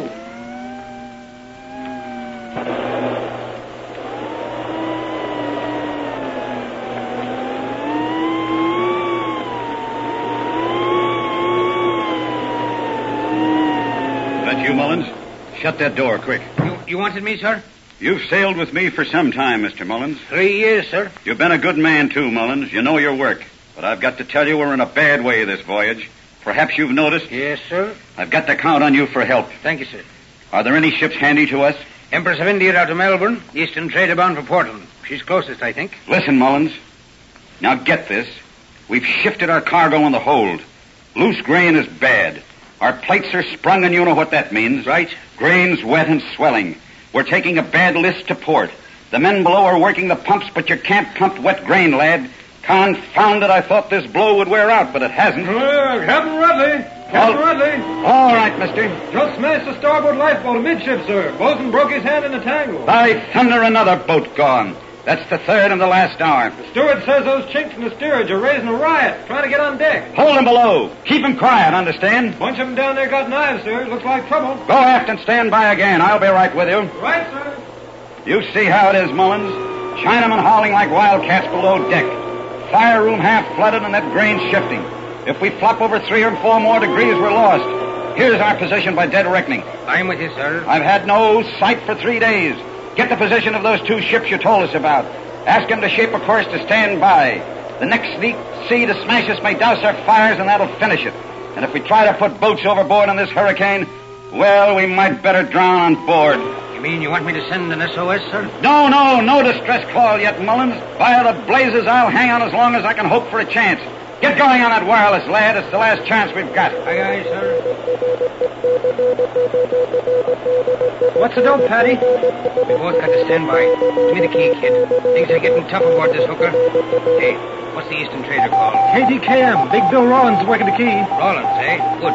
How about the Empress of India? VMCL. Gee, Chief, are we that bad? Our cargo shifted plenty. Yeah, feel that lurch, Jerry. They're right in the teeth of it. Water in the fire room. She's leaking like a sieve. Throw in that switch, kid. Give me the headphones. Let's go. That's the stuff. I'm getting frisco. Listen to Hammerly come in. Says he'll clear the air for us when we say so. Hey. What's he say? Oh, the dirty so-and-so. He asked me if I don't think now I should take in that job on land. Yeah. And I'll tell him I still think my job is better than his, the landlubber. Can you pick up the Empress, Chief? Awful faint. There's the Eastern trader, though. You keep that generator switched on, will you? She's full on, Patty. Something wrong? Douse some oil on those bearings, quick. Sounds like the end thrust is getting jammed. That confounded rock crusher would go phony just when we need her bad. There's the Eastern trader, coming our way. All right, I got her. Shut off. Okay. Say, sounds like our engine stopped. Yeah. Gee, we're getting a beam C now. It'll just murder us, kid. Listen. Hey, Patty, that sounds like shooting. Well, you stick right here with me, kid. We've got to run this blasted wireless. Listen. Take a peek out of that port and see what's going on. Chinky's crowding hard in the afterdeck trying to get to the boats. Hey, this ain't no fun. We're leaning way over, Chief. Decks are washed. Third mate's face all cut up. He's fighting a bunch of chinks. Stop him. He's down. He's up. They got him in a corner. You sound like Madison Square Garden. Oh, that one washed right over the monkey bridge. Knocked one of those chinks for a loop. First mate's shooting in the air. Here come the boys from the engine room, Patty. Yeah, looks like the game's up, kid. We'll never get those lifeboats off in the sea, and another lurch like that last one will roll us over. Here comes the skipper, Patty. Evening, men. Evening, sir. Mullins, send out that SOS. we've got a chance. If we can stay afloat till dawn, there's a chance of lowering the boats. Right. Get that Eastern trader if you can. If she don't pick us up by sunrise, well, we'll be lost. Get going, Mullins. Come on. SOS, quick, Jerry, SOS. The ship's engine's dead. We got to run our transmitter on the emergency batteries. Come on now. Let's have it. How's it coming, Chief? Well, there's Frisco clearing the air for us again. KOLE, that's our call. Eastern trader says she's getting close. Says we're coming in weak. Did you get more juice out of that rock crusher, kid? I'm giving her all she's got. This blasted generator. Oh, work on her. How's the sky look? Whiter in the east, Patty. There goes the first boatload of chinks. Oh, they just made it. Who's that? Eastern trader again. Wants us to check our position and get it to her quick. She says she ought to sight us from her present position, but can't. Says to hurry. Come on, quick, Jerry. Get the old man up here. Here I am, Mr. Mullins. What's wrong? Eastern trader says our position's off, sir. Ought to be able to see us right now from where she is and can't. We've drifted off course. I'll try to take another. What's that? Golden Jerusalem. There she goes. The generator's shot, Captain Rudley. Guess that's the end of the radio, sir. Armature installation. Burn out. That ends the wireless? You can't fix it? Put in another armature. A 2-hour job at best, sir. Oh, that's the finish. We can't stay afloat another hour. You two go down on deck and stand by the lifeboats. Wait. Captain Rudley, can you get our position? There'll be sunrise in a minute. First clear morning we've had. No time to fix that wireless, though? Oh, we've got to clear off. If you can shoot the sun, sir. Yes? I might be able to get through to the Eastern trader, sir. But, man, I don't see... Holding the last boat, sir. Come away, sir. The next sea will push us clean over. What's your plan, Mullins? Quick. Shoot it. Shoot the sun, sir. I'll get the Eastern trader. Jerry, where the blazes is that flivver coil? Step on it, will you? Find it. I want it quick. Ye gods, Patty, you can't. I can't, eh? First wireless transmitter I built when I was a kid I made with a spark coil hooked between aerial and ground.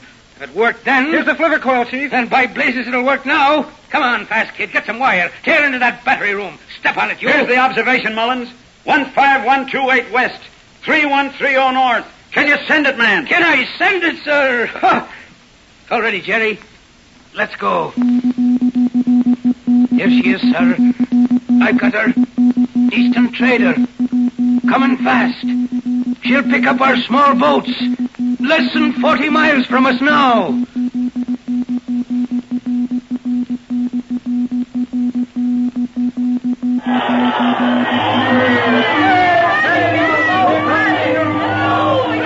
Wish you could be here, folks, to see these men coming ashore off the Eastern trader. There's Captain Rudley, arm in arm with Captain Morgan, hero of the rescue.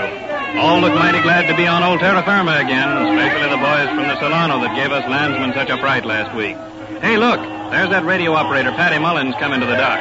He's the lad stood by the sinking ship and made a wireless out of a jitney coil. Big bright grin on his face, too, and why not? Nice little girl running up the gangway to meet him. I guess they're glad to see each other, folks. Another romance of the briny deep.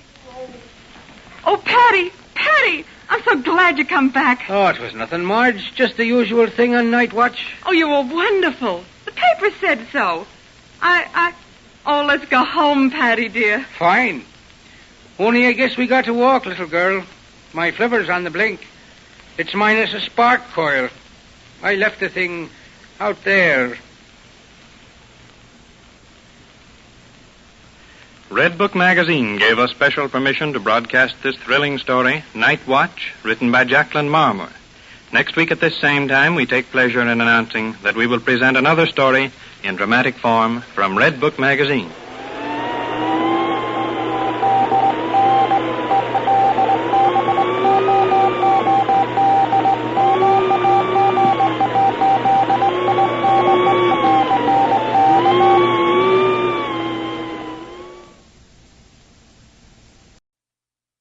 Who is the 10th man?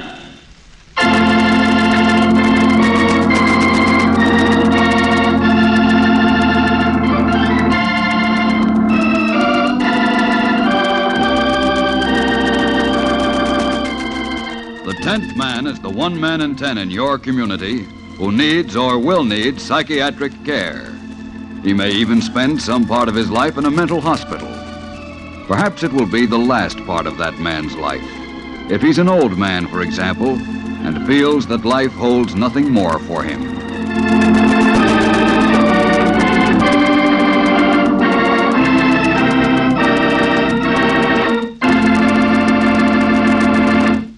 Ladies and gentlemen, this is Ralph Bellamy. Our story is called The Old Folks at Home. It concerns an old gent who felt definitely not at home when he came to live with his granddaughter and her husband in the big city. Strange that Grandpa Barrett should feel ill at ease, since Madge really liked the old man and tried hard to make him happy. And when Madge took anyone under her wing, she did a thorough job. Hank, Huh? where's Grandpa? Grandpa? I don't know, dear. Didn't he go out for a walk a minute ago? Oh, well, how should I know? I've been busy putting the baby to bed. Well, I guess he did go out for a walk. Hank, you really ought to watch him more carefully. Oh, Madge, you worry too much about him. Grandpa won't get into any trouble. He may be old, but he's not senile. Nevertheless, I promised Aunt Etta I'd look after him. She was going to put him in the old folks' home. Well, we've saved him from that anyhow. But, you know, Madge, we're not doing all we should for him. What do you mean, Hank? Well, we've provided a home for him, but, well, maybe it lacks something. What could it possibly lack? He has his own room, complete privacy, no responsibilities. That's just it. No responsibilities, nothing to do. Why, you don't even let him help around the house. Help around the house? Why, Hank, only last night at the supper table he knocked over the water pitcher. So what? I knocked it over last week. Does that make me senile? Oh, you're impossible. I'm only trying to point out that... I think I hear his step in the hall. Have a nice walk, Grandpa? Not so nice, no. It's pretty crowded in this town. Folks don't care if they jostle you right off the sidewalk. Oh, Grandpa, you'll just have to learn to jostle them right back. No, I'm too old to pick up any new city ways. We'll have to get you a playmate. Someone to talk to. Playmate? Don't talk to me as if I was a child. Oh, I'm sorry, Grandpa. I just meant someone for you to talk to, you know. Someone more your own age. You know, it's a funny thing. You don't see many old folks around in this neighborhood.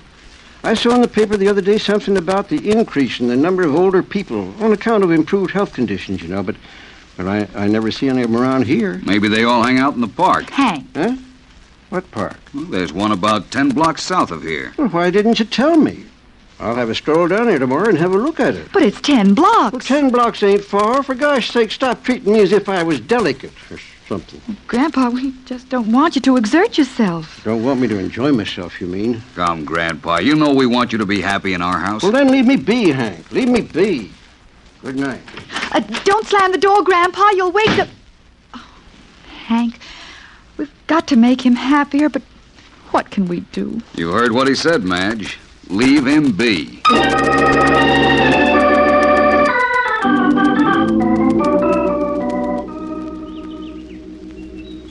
Hi, Pop. Oh, hello, officer.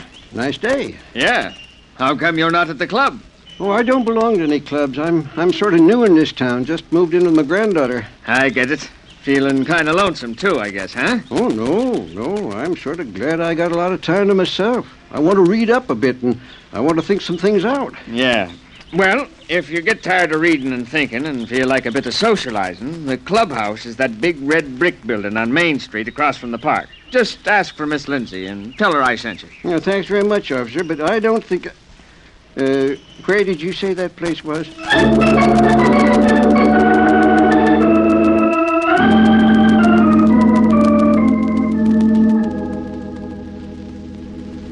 But I tell you, I did look for him in the park. Well, I don't see that it makes much difference, Madge. If he doesn't want to tell us where he goes every day, it's his business, I guess. I wouldn't mind if he'd just tell me. After all, Hank, anything can happen to a man who's practically 80. Oh, he's a healthy old duck, and wherever he's going, he's having a good time. He's been as happy as a lark all week. Well, I'm not happy as a lark.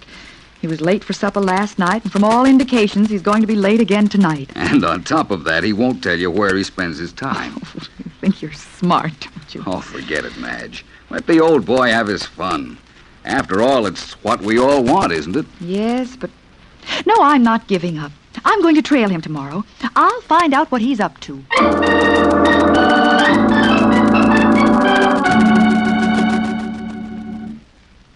Good morning, Mr. Barrett. Oh, good morning, Jake.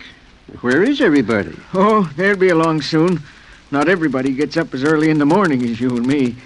Say, Jake, how long has this club been operating? Oh, it's been going on for more than a year now. Sure was a good idea. Who started it? The welfare department. The welfare department? Uh-huh. But then, this is charity? No, not exactly. I look at it this way. They have libraries and parks for people, don't they? So why not a place for us older folks? Yeah, yes, I guess you're right. Why not? Certainly is a godsend. I know it was a lucky thing for me I found out about this place. Having something to do and people to talk to kept me from blowing my top. I don't know when I felt so good. Here I can work all I want to on my painting. Never in my life did I think I'd make an artist. But look here. Yeah. Say, gosh, that one of the parks sure is good. How do you like that spot of color right there? The little girl with the balloon. Yeah, just like real. Miss Lindsay showed me how to do that. And next year, I start sculpture. That Miss Lindsay sure is a wonderful girl. I love her like she was my own daughter. We couldn't have a better leader. She knows what we like. No fussing, no fretting. But the things she gets done. Well, she got me interested in working with a jigsaw. You know the electric one? Well, of course I know it. I made 4 ship models on it last year. I'm making a hanging shelf. I saw it. Very nice. Won't Madge be surprised when she sees it? Good morning, Mr. Barrett, Mr. Field. Good morning, Good morning, Miss Lindsay. Miss Lindsay, is it all right if I start the bandsaw? Oh, of course it is. You know where the switch is. Oh, sure. Well, I'll be getting back to my still life. See you later, Mr. Barrett? Okay. By the way, Mr. Barrett, have you told your granddaughter about the club? Do I have to? No. Oh, but I just thought she might be worried. What tarnation, that's her. Who? Madge. How did she find out? Grandpa, what is this place? What are you doing here? Hello, Madge. Oh, is this your granddaughter? Grandpa, don't you know we've been worried sick not knowing where you've been? And what are you doing with that electric saw? You'll cut yourself if you're not careful. Turn it off at once. Oh, it's quite safe. And he's very efficient with it. Why, sure, Madge. Oh, I don't believe you've met Miss Lindsay, our leader. How do you do? Oh, I'm so glad to meet you, Mrs. Dobson. I guess you two would have met sooner, but... Well, Madge, I didn't want you to find out about the club until I'd finished this. Grandpa, what's that? It's a hanging shelf for knickknacks. It'll be real nice when it's finished and polished. Well, if you're really interested in this sort of thing, we'll buy you a saw like that, and Hank can help you make things with it. But why can't I use this one? Surely you don't expect to come here again. Who would bring you? My own 2 legs would bring me, same as they've done for the past 2 weeks. We'll talk about it at home. Get your hat, Grandpa. You mean I can't come here anymore? That's right. Miss, what's the charge? Oh, there's no charge. This is a municipal community center. Oh, I see. Well, thank you. Come along, Grandpa. Well, Miss Lindsay, I don't want to go. Can't you do something? Well, I really shouldn't interfere. Does this club mean as much to you as all that? Well, it's everything to me. It's home. Well, I'll go and talk to her. Thanks, Miss Lindsay. Mrs. Dobson? Yes? Mr. Barrett's collecting some things to take home. Would you step into my office for a moment? I'd like to talk with you. Why, very well. Won't you sit down? Thank you. I was so upset at seeing Grandpa with that saw. I'm afraid I didn't catch your name. Miss Lindsay. Oh. Mrs. Dobson, I'd be awfully interested in knowing exactly what you have against this club. Why, I have nothing against the club. It's very nice, I suppose, but... Well, it's just that it's not for Grandpa. It's for homeless people and people like that. No, this club was intended for lonely people. But Grandpa's not alone. My husband and I are very fond of him. It's possible for a man like Mr. Barrett to be lonely, even among people who love him. And we will get him one of those saws if that's what he wants. Oh, there's no need for him to go to strangers for things his own family can provide. If he likes to keep busy with little tasks like that, I'll let him mind the baby sometimes. And I guess I have coddled him too much, but it was just because he's such a great responsibility. I hope you don't think I'm rude, Mrs. Dobson, but I can't help feeling that you are making too much of the responsibility of Mr. Barrett. But he's so old. Does everything have to stop simply because of that? Remember, he's led a very active life. It's difficult for him to sit around and do nothing. And besides, he needs companions, people who are of the same age. Yes, I suppose that's true. You see, one of the advantages of this club is that it gives old people a place where they have a status. Most of our members feel that they really belong here. Won't you let Grandpa Barrett stay with us? Well, I don't know. He'd think we were trying to get rid of him. Oh, no, he wouldn't. And you needn't feel guilty because you can't relieve Grandpa's loneliness. My dear, it's only because you're not 80 years old that you can't understand. Oh, that's Grandpa. What are you going to tell him? I guess it'll be all right. Good. Come in, Mr. Barrett. Well, I'm all ready, Madge. That is, if you're still going to make me go home. You'd rather stay, wouldn't you, Grandpa? Well, Madge, making me sit around on a cushion and treating me like I was a piece of china or something, it's going to hurry me into my grave. I know it will. But here, I can do things. Here, I've got friends. All right. That's plain enough. You can stay. Can I really? Yippee! Wait till I tell Jake. Maybe next year I'll take up painting.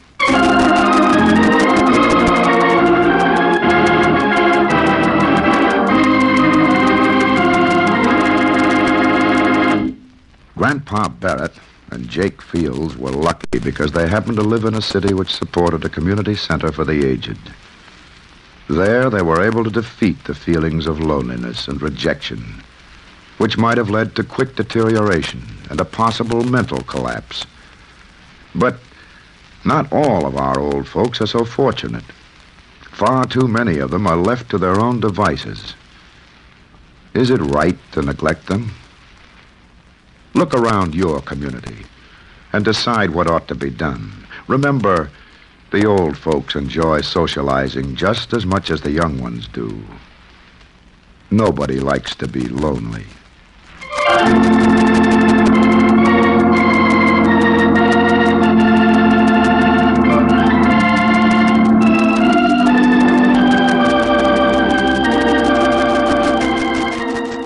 You have just heard Ralph Bellamy as narrator in The Old Folks at Home, a presentation of the National Mental Health Foundation and other organizations dedicated to the preservation of mental health.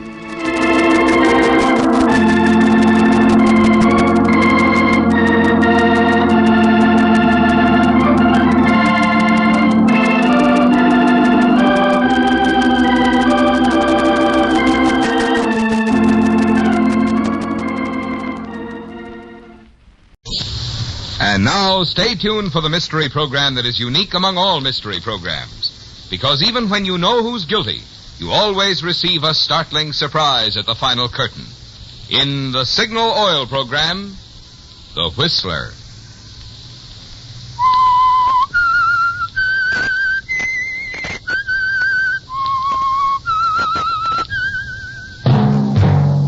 Signal, the famous Go Farther gasoline, invites you to sit back and enjoy another strange story by The Whistler.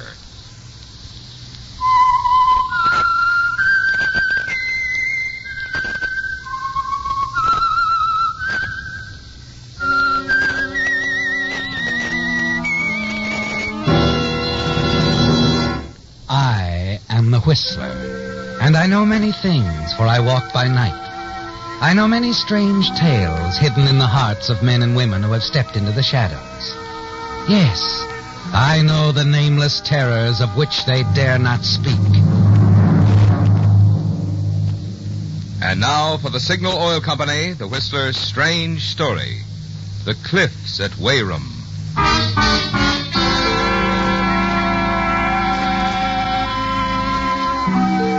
The early morning fog moved in and about the scene in swirling, misty patches.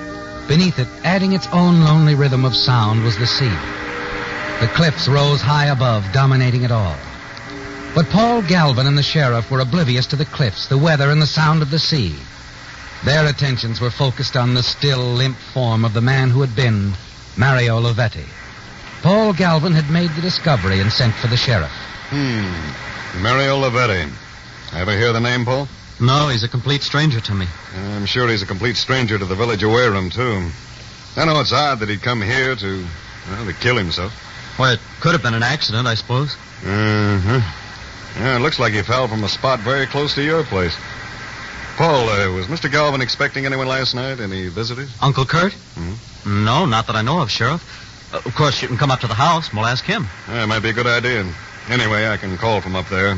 Have the body removed. Yeah, come on. We can take the path up the cliffs.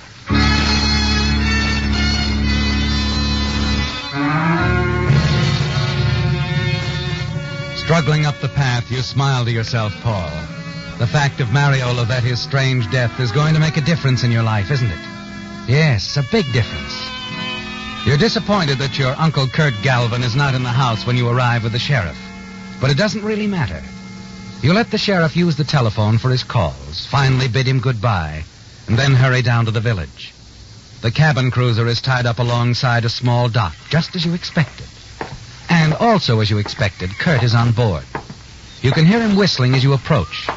He's happily polishing the brasswork on the starboard rail. Kurt? Uncle Kurt? Huh? Oh, Paul. Come aboard. Thanks. What brings you down here? There's, been an accident, Kurt. Accident? Yeah, a man fell from the cliffs. Happened during the night. Is that so? That's too bad. Yeah, isn't it? Not only for Mr. Lavetti. What are you talking about? You know, Uncle Kurt, things are going to be run a little differently around the old homestead from now on. Very differently, I should say. Oh? Yes. You see, I've wanted to take over the management of the Galvin interest for some time now. Handle my own money. Think you're big enough to handle the job, do you? I was out on the cliff path last night. I saw who pushed Mario Lavetti over. Well? The sheriff wants to talk to you. I'll talk to him. But so will I. Unless I let you start running things? Forget it, Paul. Mario Lavetti had the idea that he could change things, too. For both of us. I don't understand. Sit down, Paul. I think I've got a bit of shock for you. You're wasting your time, Kurt. We're going to have an understanding, or I'll go to the police. Sit down. We'll have an understanding, a good one. Let me light my pipe here. This is quite a story. You know, this Mario Lavetti spent some time in Italy. So? He ran into something very interesting over there. I never thought I'd have to tell you. But you're not Paul Galvin.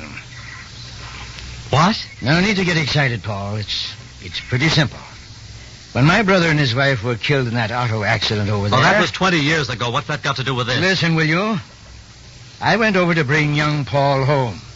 I was to manage the estate till I thought he was old enough. I know all about that. But you don't know, and neither does anyone else, that young Paul died of fever at the tender age of 4. Oh, this is ridiculous.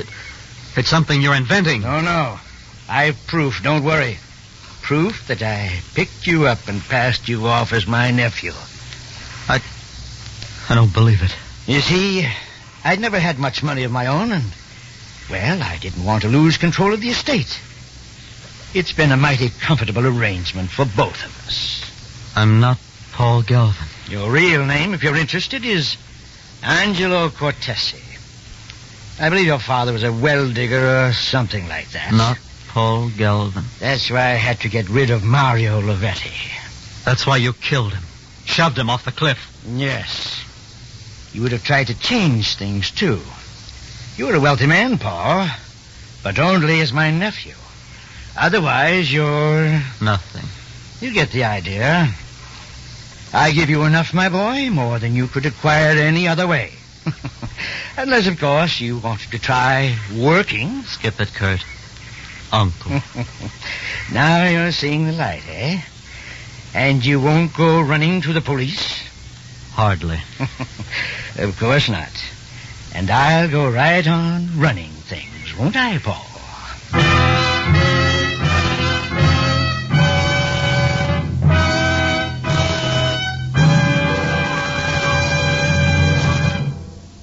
You're likely to be passing a lot of signal service stations during your summer vacation driving. So it occurred to me that you might like to know a little more about this friendly organization, which brings you the Whistler. Well, first of all, Signal products have always been sold through independently operated stations. The reason? Signal Oil Company believes that a man who has his own business naturally has more incentive to serve you better. Secondly, because you want top quality products for your car, each and every Signal station is backed by an organization which serves the many hundreds of Signal dealers throughout the western states, with facilities to bring you every latest advance in petroleum, like this combination of Signal's personalized service, plus fine quality Signal products. When you consider how fast Signal has grown, into an organization serving the entire West Coast from border to border. To see for yourself one of the good reasons for this increasing popularity, drop into a signal station tomorrow. Fill up your tank and discover the good mileage and performance of Signal, the famous Go Farther gasoline.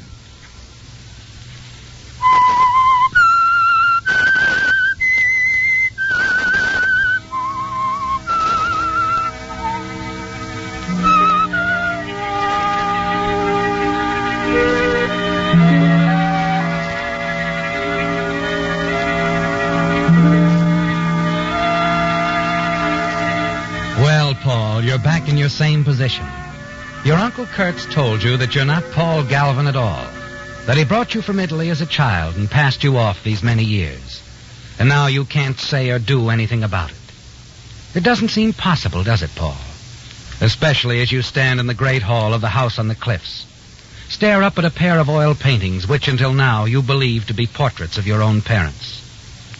And as you stand there, one of the servants provides you with another shock, as he mentions what he thinks is simply a bit of news to you. Yes, Mr. Paul, that's what I heard, that this Mario Lavetti wasn't alone in the village the other evening. Nick, you say someone saw him driving in a car? Yes, sir, with a woman. The sheriff is trying to find her. He believes she might shed some light on the mystery. Oh, well, it's no mystery. A man falls or jumps from a high place. It happens every day. Yes, sir. I just thought you'd want to know about it, sir.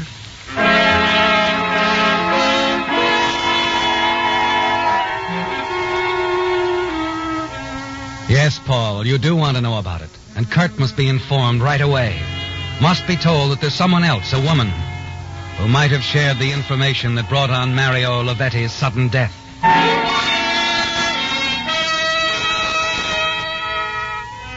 And then you remember that Kurt is away on one of the many trips he takes. And you curse his irresistible love for the sea.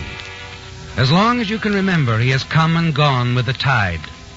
But his wanderings might make such a difference at the moment. You wait impatiently for the end of the week and Kurt's return, and then hurry to the pier. Kurt's cruiser is tied up there, but when you get aboard, you find he's already gone ashore.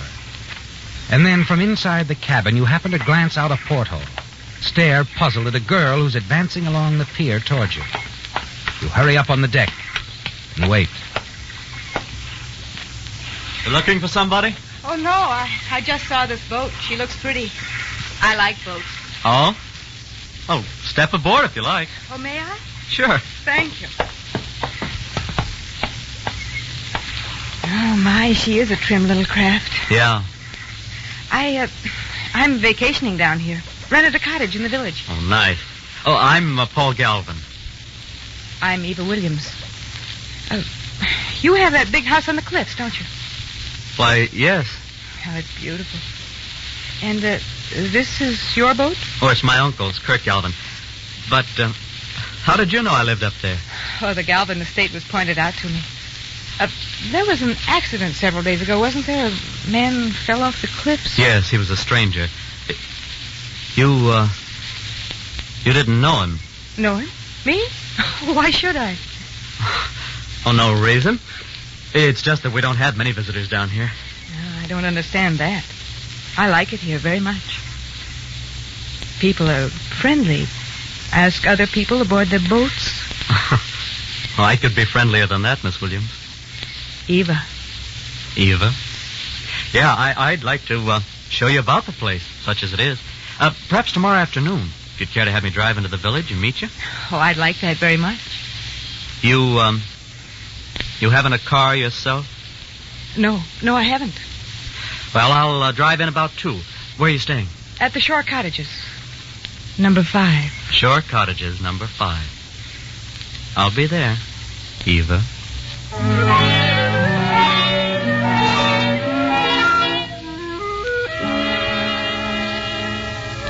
You're not quite sure of this Eva Williams, are you, Paul? You had the strangest feeling when you first saw her through the porthole of Kurt's boat that she was the one, the missing woman who was with Mario Lavetti a short while before he died. Later, talking with Kurt, you find that he has little concern over the missing woman theory. It's ridiculous, Paul. You worry too much. Yeah, but one of the villagers saw Lavetti with a woman, Kurt. Well, she was riding in a car with him, and she might know as much as he did. I know who gave that report. Old Captain Dave. He's got the usual imagination of the old salt. Why, a few weeks back he reported a flying saucer.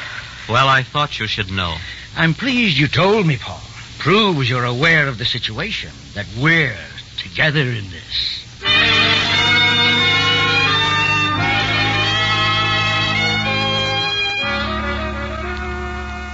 Perhaps he's right about the mystery woman, Paul.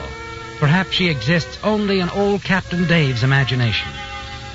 You meet Eva the next day, and in the days that follow, you'll find yourself spending more and more time with her. She's an attractive girl, isn't she, Paul? And you're becoming quite fond of her and sense somehow she's interested in you, too. Then late one evening after dinner, the two of you sit alone before the great fireplace at the inn, sipping your drinks and listening to the storm outside. You've been kind of quiet all evening. Was something on your mind? Yes. You want to talk about it? Yes, I guess I do. You know, it's funny sometimes, the way things work out, just the way you expected. I knew a long time ago, Paul, it would happen this way. And it has. But what do you mean? When the real thing came along, I'd know it in an instant. I knew it the day we met at the boat. Eva, are you telling me that... I'm in love with you, Paul. Oh, Eva, darling. No, wait, Paul. There's something I've got to tell you. It's very important. My name isn't Williams. It's Luvetti. Luvetti? That man... Found at the bottom of the cliffs. My brother. I see. Then you were Yes, I was with him that night. He'd asked me to drive him down here. He got out of the car not far from your house and told me to wait for him in the village. Well, I waited all night. The next morning, I heard he'd been found at the cliffs. An accident, of course. You know, that path is rather treacherous. I don't think it was an accident, Paul. Oh? Mario was up to something. He wouldn't tell me what, but I had an idea that whatever it was, it wasn't very honest. One thing I do know. He was to meet a man named Galvin. He told you that? Yes. And then when I heard someone named Paul Galvin had found him, I began to wonder. Oh, now, see here, Eva, let me finish, Paul, please.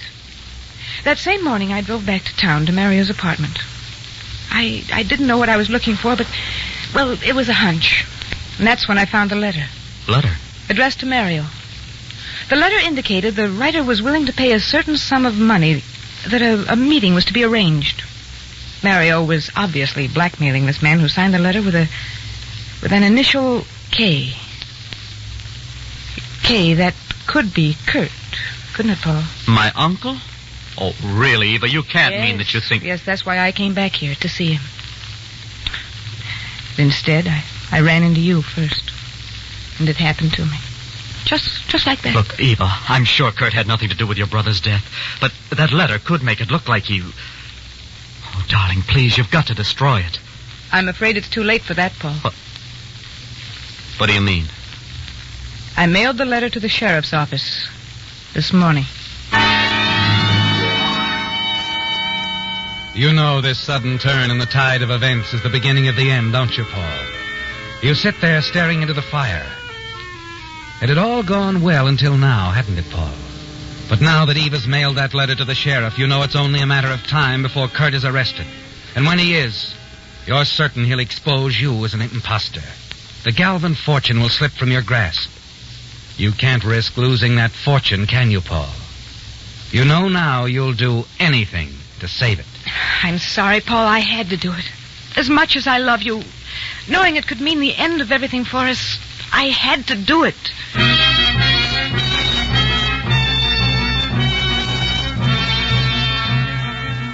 You stalk out of the inn, leaving Eva without explanation. Get in your car and drive up the narrow road to the house on the cliffs. Suddenly you realize there's a slim chance the sheriff hasn't yet received the letter. As you reach the house and skid to a stop, you find another car parked in the driveway. The sheriff's car, Paul. And you know you're too late. You get out of the car look up to see the sheriff coming down the steps. But he's alone, Paul. Oh, Paul, have you any idea where Kurt is? Kurt? Uh-huh. Isn't he home? Nope, your housekeeper said he left this afternoon. Oh, that's right, he did. Did he say where he was going? No, he didn't say. Why, Sheriff, is there something important? Yes, very important. Well, now, look, if you want to leave a message, I'd be glad to see that he... I'll take care of it. Personally. Good night.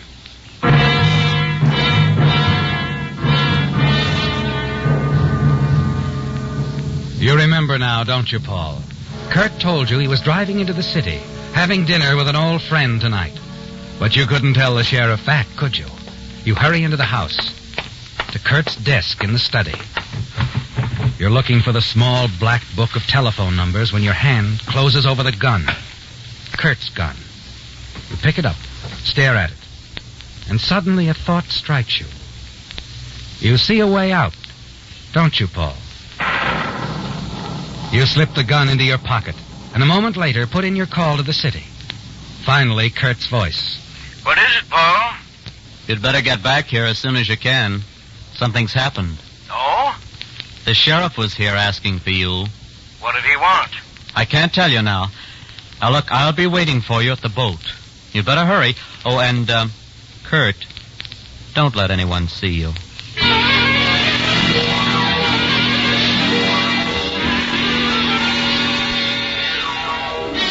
A quarter of an hour later, you step aboard Kurt's boat, tied up along the end of the pier, and settle down in the darkened cabin to wait. Time drags. Midnight. There's still no sign of Kurt. And 1 o'clock, 2, and the panic within you grows with each passing minute. Finally, you hurry off the boat. And as you start down the pier, you see someone approaching. Kurt? That you, Paul? What kept you so long? Road's blocked off 5 miles back. Landslide. Had to take a detour. What's up? That girl I told you about, Eva. She's Lovetti's sister. I see. She found a letter you'd written to Lovetti about the blackmail and the meeting with him. How does she know I wrote that letter? I only signed my initial. Yes, well, she seems to figure that K stands for Kurt. And Lovetti told her he was meeting a man named Galvin. Uh-huh. That's not good, is it, Paul? Now, listen, you've got to get out of here right now. Yes, I suppose that would be the wise thing to do. Of course, you understand, Paul, well, it's going to take money, a lot of money to run and keep running. I'll expect you to send me whatever amount I ask for from time to time. Yes, I'll take care of it, Kurt. Be sure you do. You wouldn't want me to get caught, would you? Come on, let's get aboard.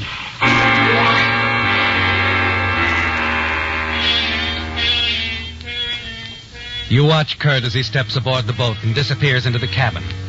And you know that as long as he's alive, your secret is in danger.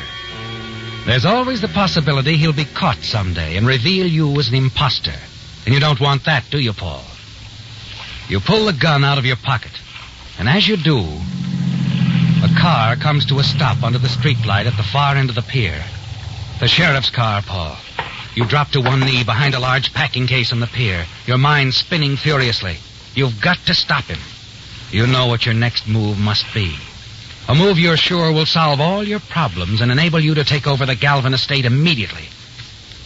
The sheriff is halfway down the pier when you pull the trigger. As he crumbles on the pier, you whirl, jump aboard the boat, and rush into the cabin. What the devil was that? Who? Paul, what are you doing with that gun? You've just killed the sheriff, Uncle Kurt. And now you're going to commit suicide. What are you talking about, you fool? It's all very simple. The sheriff came to arrest you, and you killed him. Then you turned the gun on yourself. Now, wait a minute, Paul. Don't...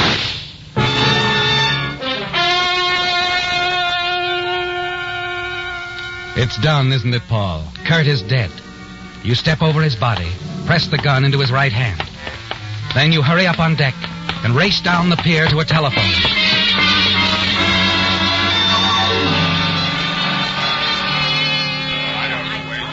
Five minutes later, the pier is alive with excited villagers gathered around the still form of the sheriff. 2 of his deputies are bending over him. He'll be all right. Coming around now. Bullet just creased his skull. Oh, Galvin. Yes? Come on, let's step aside for a moment. Oh, all right. You were a little excited over the phone. How'd this happen? Well, I guess I'd better start at the beginning. Yeah. I found out tonight that Uncle Kurt was involved in the Lavetti affair. And I came down here to the boat to ask him about it. I found him getting ready to sail. Go on. Well, he admitted to me that he had killed Mario Lavetti. He pushed him over the cliffs because Lavetti had been blackmailing him. I see. So he was getting ready to make a run for it, huh? Yeah. And then we heard a car stop outside, and Uncle Kurt rushed to the porthole, saw the sheriff coming down the pier, and, well, before I could stop him, he pulled out a gun and fired right through the porthole. Fortunately, his aim was bad. Come on, let's get aboard the boat. All right. And then what happened? Well, after Uncle Kurt shot the sheriff, he turned around, and I thought he was going to shoot me. Instead, he put the gun to his head, killed himself. Uh-huh. Here, this way. There he is. Just the way he fell. I haven't touched a thing. Good. Dave. Down here. The doc just got here. Good. Sheriff have anything to say? Not much. He didn't see a thing. When the slug hit him, he blacked out. Mm-hmm. Well, I guess that's that. Looks like that closes the Lavetti case.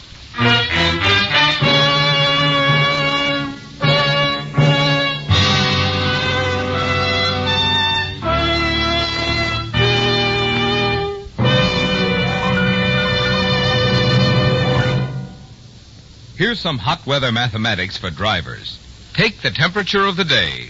Add 2,800 degrees, the temperature inside the cylinder head of the average motor. That adds up to a lot of heat. Good reason why your motor needs the protection of the improved type Signal oil that's engineered to stand up under heat. Signal Premium Compounded Motor Oil. You see, in addition to its 100% pure paraffin base, Signal Premium contains scientific compounds that do things which oil alone cannot do. One of these compounds, for instance, keeps Signal Premium from breaking down at high temperatures and forming harmful gum or varnish. Another compound prevents bearing corrosion, and still another compound actually removes carbon. That's why we call Signal Premium the oil that does so much more than just lubricate. So if you want your motor to stay young, get your next oil change at a Signal station. Change to the improved type Signal oil that stands up under heat. Signal Premium Compounded Motor Oil.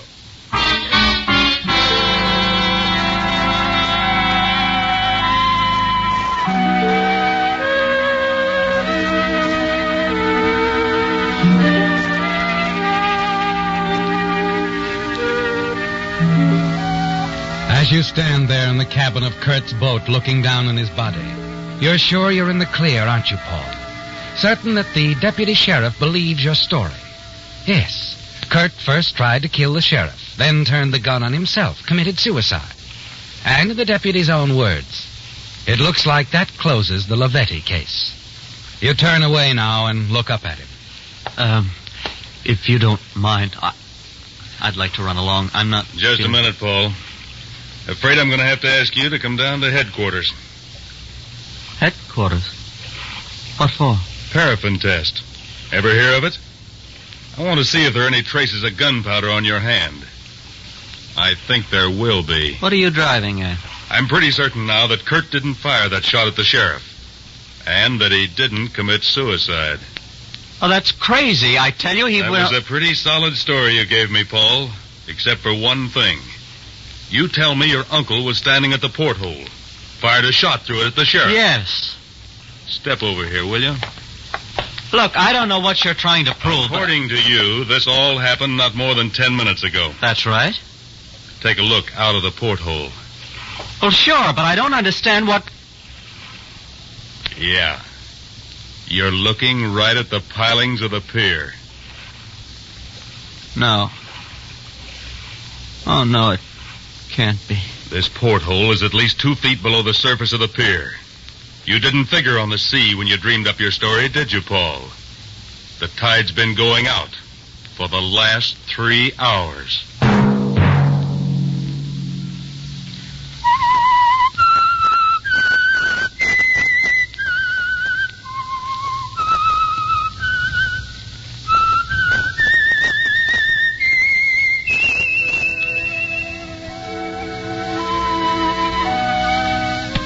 that whistle be your signal for the Signal Oil program, The Whistler, each Sunday night at this same time. Brought to you by the Signal Oil Company, marketers of Signal gasoline and motor oil, and fine quality automotive accessories. Many drivers, when buying gasoline, forget what a big part of the price goes for tax. In fact, in the average Western city, for every dollar you pay for gasoline itself, you pay an additional 33 cents in tax. So figure it up. The tax you pay on 3 would buy you another gallon free.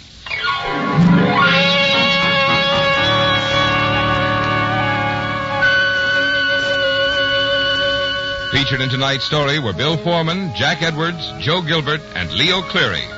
The Whistler was produced and directed by George W. Allen, with story by Adrian Jondeau, music by Wilbur Hatch, and was transmitted to our troops overseas by the Armed Forces Radio Service. The Whistler is entirely fictional, and all characters portrayed on The Whistler are also fictional. Any similarity of names or resemblance to persons living or dead is purely coincidental. Remember at this same time next Sunday, another strange tale by The Whistler. Marvin Miller speaking for the Signal Oil Company. This is CBS, the Columbia Broadcasting System.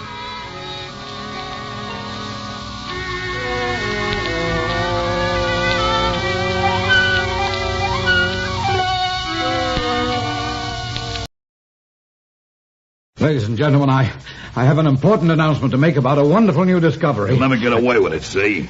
Unless you stop your work, you're marked for murder. They're all against me. But you've got to listen. You've got to listen to me.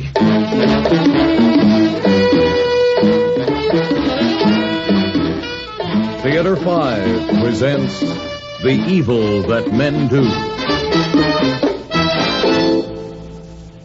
There are many logical reasons why you should use zip code. This announcement will talk about only one, the changing transportation picture in our country. Not long ago, just about all long-distance mail moved by train. There were over 10,000 mail-carrying passenger trains serving just about every city, town, and hamlet. But today there are fewer than 1,200, and 2 states have no trains carrying mail at all. So intricate schedules of planes, trucks, and buses have evolved to supplement existing rail deliveries. In addition, today's jets span the continent in less than 5 hours. In times like these, mail service should be faster. But when you have 34,000 post offices and 72 billion pieces of mail in a year and countless combinations of transportation routings to contend with, you need something to simplify matters. That's what the zip code does. It's simple, but it won't work unless you help. This is Ira Blue saying, use your zip code.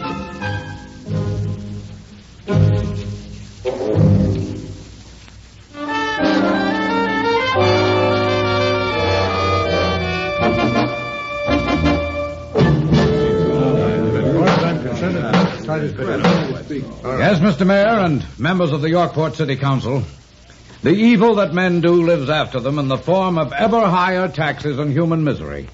40% of last year's budget was spent on law enforcement and social agencies for the prevention and control of crime. Unnecessary.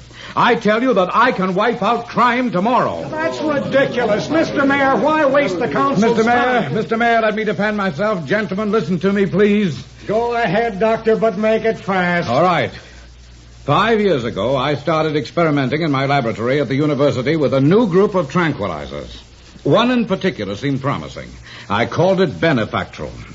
After the usual laboratory and animal tests, I performed some carefully controlled experiments at Wilson Youth House and also at the Chester Street Jail. The results were remarkable. Benefactral immediately controlled and destroyed every antisocial impulse, every tendency towards crime for a period of 48 hours. It happens before your very eyes. I don't believe it. Gentlemen, it's true.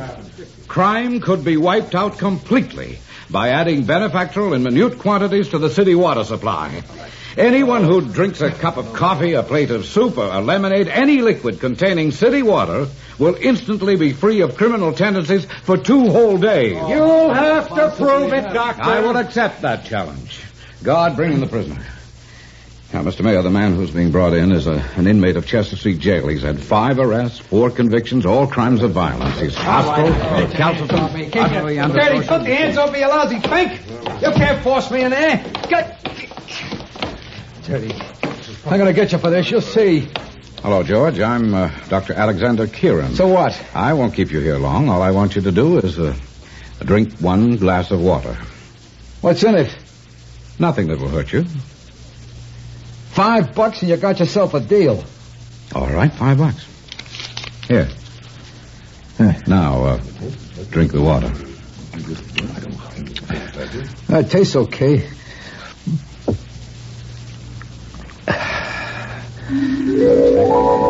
That's good. Yeah. Anything else I can do for you, Doc? No, that's all. Here, Doc.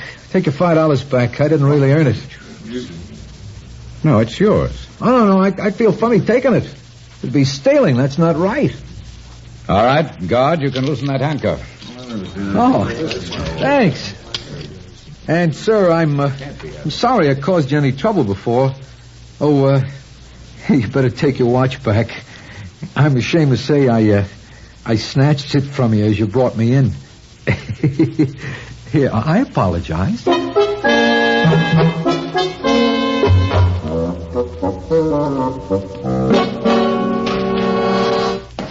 Alex? Nancy. Oh, darling. Oh, Nancy, that was wonderful news. Oh, darling, I'm so happy for you. The demonstration went well. It couldn't have gone better. The mayor and council backed me all the way. Oh. I have complete authorization to treat all city water with benefactral and enough funds for a 1-year tryout to build a pilot plant to manufacture it. For just 1 year? Well, Nancy, that's all I need.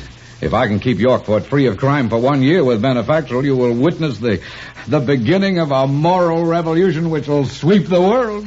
Well, if I'm alive to witness it. Alive? Well, don't you see, Alex, that you're upsetting the balance of nature, just as other scientists did when they killed off so many insects that the birds died?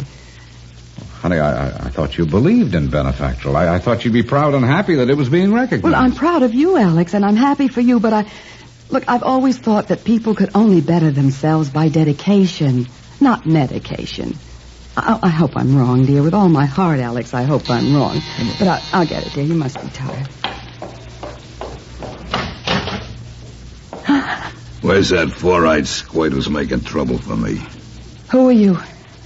And what's the meaning of that gun? My name is John Coriff, and the gun means business, lady. Out of my way. I want to talk to your husband. Put your gun away. And I'll let you talk to him. What's the matter? You ain't never heard of me? I've heard of Big John Coriff. But I'm not afraid of you, and neither is my husband. Now put your gun away and come in. Okay. That's all I wanted. Alex? This is John Coriff. Coriff? Big John, the gangster. Hey, I don't like the way you said that, lady. What? The newspapers generally call me the head of the Yorkport Crime Syndicate, which is more classy, and which is why I am here, Doc. Anything that isn't strictly legit in this town, I get a cut of it. And I expect to continue, Dr. Kieran, without you butting into it. Well, I haven't done anything to you, Mr. Coriff. And you ain't gonna. But you take my boys and make them go straight with that dope of yours, and I won't have any rackets left and nobody to run them. Oh, I see. I didn't realize that I'd be hurting anybody, but I'm perfectly willing to hear your point of view. Nancy, fix us a drink, would you please? Of course. You'll join me, won't you? Okay, Doc. Scotch and water. The special scotch for Mr. Coriff, dear. Well, thanks. You're a right guy, Doc. Well, I take that as a compliment. But that don't mean I'm going to go easy on you. Some of my best friends, they get taken care of, you know what I mean? And this idea of yours, Doc, just ain't going to go through. Well, the city council has given me complete... I know, but I'll give you $50,000 to forget the formula. And a bullet in your back if you don't. Oh, thanks for the drink, Mrs. Mm-hmm. Thanks, dear. Well, here's mud in your eye. Hey, that's good scotch. Now, look, Doc, you think about what I said. Yes, I'm thinking. 50,000? Make it 100. Wait a minute, I can't do that. That's bribery. I don't know what I was thinking of. Not to speak of the bullet. That's murder. Yes, I've heard. You know, Alex, when you really think about it, crime don't pay. A lot of heartache, that's all. You really feel that way, John? 100%. You know, Alex, I think I'm going to resign from the Mafia. I find myself in fundamental disagreement with its purposes and policies.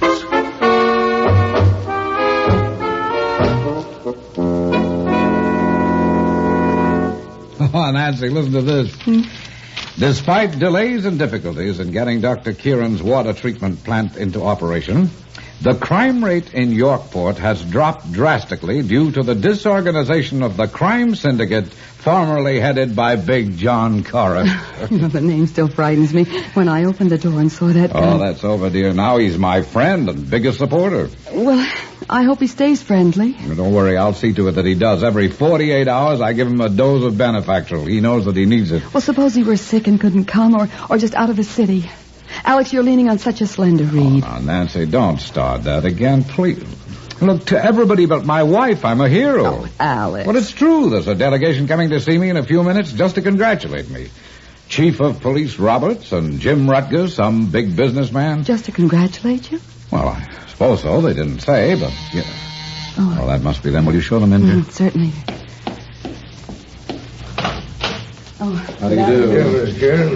Yes, Dr. You see you right away. Thank you. Well, good afternoon, Chief Roberts. Good afternoon, Mr. Rutgers. Have a seat. Well, Chief Roberts, I guess I'm making your work a lot easier these days, huh? You're making my work easier, but my life harder. I beg your pardon? Doctor, I'm John Rutgers, president of the Rutgers Lock Company. You know, the trouble with you scientists is that you don't think things through. I'm afraid I don't understand what... I'll level with you, Doctor. We represent hundreds of people. You may not know it, but you're trying to ruin us, and we're not going to let you. Ruin you? I think very highly of you. My lock company employs a lot of people here in Yorkport. If you put us out of business, you'll upset the economy. I have spent 25 years in police work. I'm a highly trained man, but trained only for crime detection.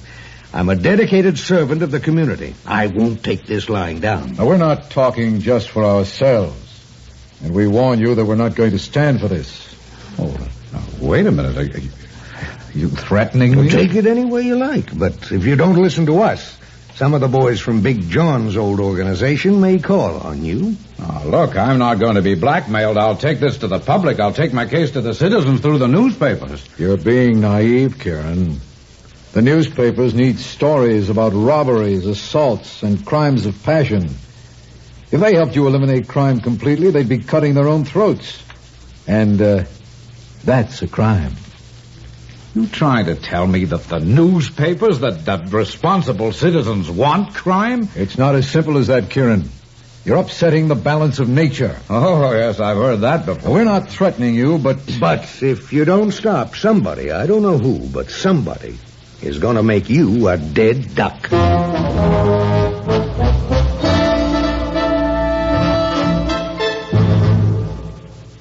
Hi, this is Dunbar KGO with today's health tip from the American Medical Association. Some 40 million Americans take to the water each season in small boats. Now, the rules for boating safety are simple, and the most important rule is to watch your good manners and don't act like a fool. Because operating a small boat safely is not very difficult.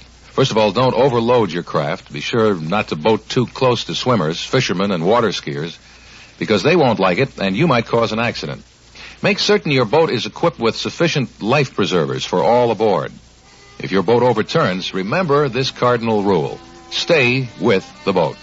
Only trained swimmers are in good enough physical condition for a long pull to shore, particularly in rough or chilly water. Whether you're a regular boatman or you go for an occasional row in the park lake, observe safety precautions so that your boating will be fun and not a tragedy.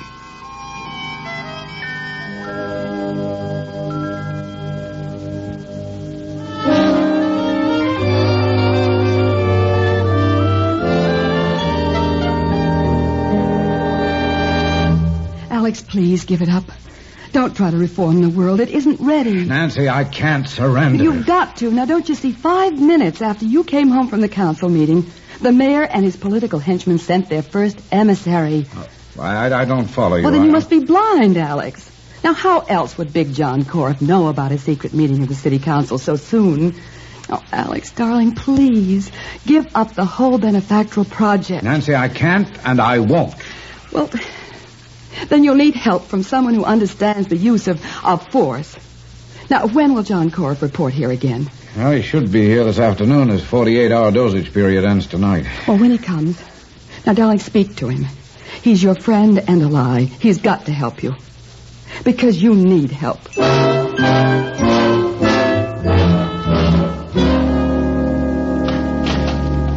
Oh, good afternoon, John. I was wondering if you'd forgotten. I got to apologize for being late, Alex, but you see, I'm taking this here course in flower arranging at the Y. Oh. I wish my problems were made of flowers. Hey, what's bugging you, Alex? Look, John, a delegation visited me representing everyone in Yorkport who makes a living out of crime. My old gang? Well, they're in on it, but the leaders are the chief of police and Rutgers, the lock manufacturer. And they say that they have the backing of everyone who has a financial stake in the commission, prevention, or the fear of crime. They demand that I forget all about the benefactoral project, or else. Or else what? They threaten me with murder. Murder? That's not nice. Not nice at all. John, I need your help. I don't know how to deal with this, but you've lived in a world of force and violence. Don't remind me. I need that kind of experience to deal with the threats to my life. Not so fast, my dear friend. That murder, like I said, that's a bad thing. But isn't it much worse if we take the law into our own hands? I'm not taking the law into my own hands. I'm just asking you to help protect me from this conspiracy. Well, I don't see how I could. Naturally, I threw away my rods, my guns, because I didn't have no license. I couldn't even protect myself from a flyby. But I keep thinking, if only we could make all those guys, the police chief and all, as nice as me, they wouldn't think of bumping you off. John, what? That's it. I should have thought of it before. Look, we're not going to wait for the water treatment plant to be finished. Tonight, you and I are going to take some barrels of benefactoral and dump them in the city reservoir. But it's against the law to dump things in the water. I think your plan is illegal. No, John, it isn't. We'll just be doing it earlier than planned. It's perfectly legal. Look, will you help me? Well, if you put it that way, sure, why not? I'd be glad to. Great. Now, here's what I want you to do. You go right away and hire a truck. Yeah, sure. Now, don't tell anyone what you need it for. Then, at 11 o'clock tonight, you come here. Okay. We'll load the truck, take it to the reservoir, and by tomorrow there won't be anyone in town who'll have the slightest impulse to commit any crime of violence against me. Doc, that's a great idea. I better get going. The faster the better. But remember, John, don't raise anyone's suspicions. Stay out of sight until 11. 11 on the button. I'll be seeing you. I'll be here. Thanks. So long. Nancy, come here quickly. What is it, Alex? Everything's all fixed. There isn't going to be any trouble. Oh, wonderful. By tomorrow, the danger will be totally gone. By tomorrow? How come by tomorrow? Well, tonight, we're treating the water in the reservoir with benefactoral. You mean you and me? I'd like to help you, but... No, John Corriff and me. John promised he'd be here at 11 tonight. Oh. You mean you spoke to him when he came in for his dose of benefactoral? Nancy. He forgot it. He what? We were talking about the threat to my life, and he forgot it. We both forgot it. And how long will his present dose be effective? I don't know, till 6 o'clock, 7 at the latest. Oh, Alex, what are we going to do? What are we going to do?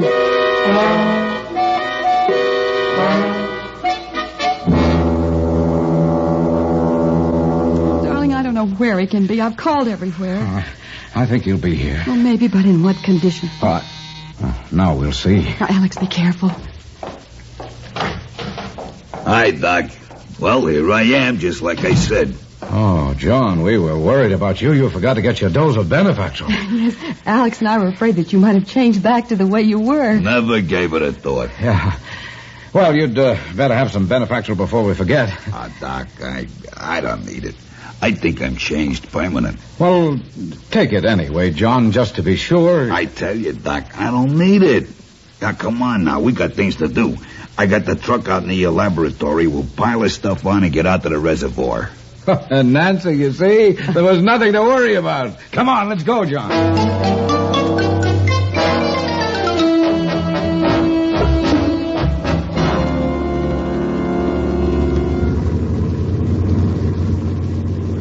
It's a couple of 100 yards further, John, then turn right. I get it. Say, Doc, how long will this load of stuff, the benefactor roll, keep Yorkport doped up? Doped up? Well, you know what I mean. Fixed. So that nobody will do anything violent.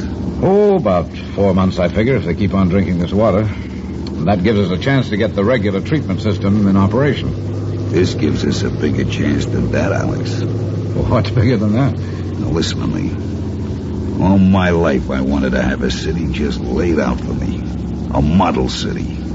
Model for crime, that is. Now, thanks to you, I got it. John, I don't understand you. I'll spell it out.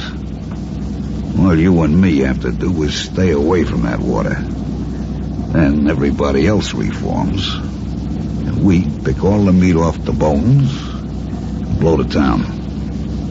John, look, you're not thinking of committing a crime. Why, I thought... That I'd gone straight permanent? That you were still playing me for a patsy? Forget it. Nobody does that to Big John. Not for long. But you go along with me, Doc, and I'll cut you in for a piece of the take. And if I refuse? Refuse? Wouldn't make no sense. I got all the benefactrol I need right here in the truck, and I also got a gun. A brand new gun. So, here we are, Doc Kieran. Just you and me. The beginning of a great partnership or the end of the road. You choose. No. I won't let my work be perverted. You'll have to shoot me. Doc, it wouldn't be the first time I've had to knock off a friend. Okay. Out and walk. All right, Cora. This is Chief Roberts. Drop the gun. We have you covered on all sides. You heard the chief, John. You better drop the gun. All right. Don't shoot. Okay, boys, move in and grab him. Mrs. Karen, you can come out now. Nancy. Oh, darling, you're all right. Oh, darling, I had to call the police. You mean you knew that Cora was faking tonight? Well, I didn't know, dear, but not for sure, but I know that when you try to interfere with the evil that men do, you're looking for trouble. And I wouldn't trade my husband for a city full of angels.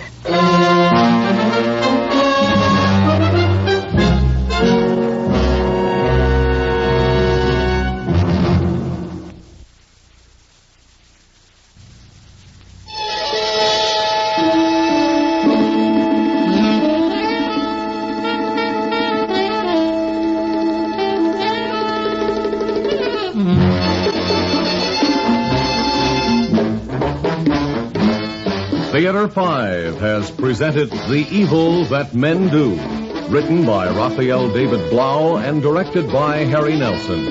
In the cast, Ian Martin, Jan Miner, Jackson Beck, Court Benson, and George Petrie.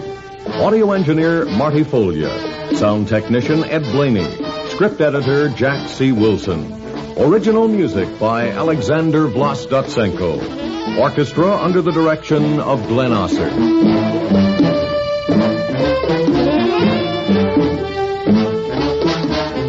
Executive producer for Theater 5, Edward A. Byron.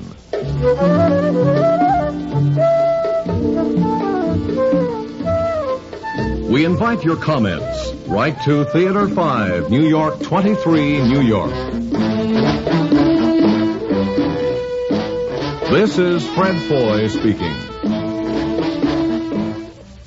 This has been an ABC radio network. So far away. Yet you're quite right. I was in Peru in 1948, and though my name was never connected with the story, I was there when it happened. I suppose it doesn't matter now if I tell you about it. And it isn't often that the newspaper sends out a pretty young lady to interview me. So I'll tell you the story. It can't hurt me now. I'm an engineer, practical man, 35 years with the same oil company. I have a house, mortgage paid off, 2 cars, a family, a portfolio of investments.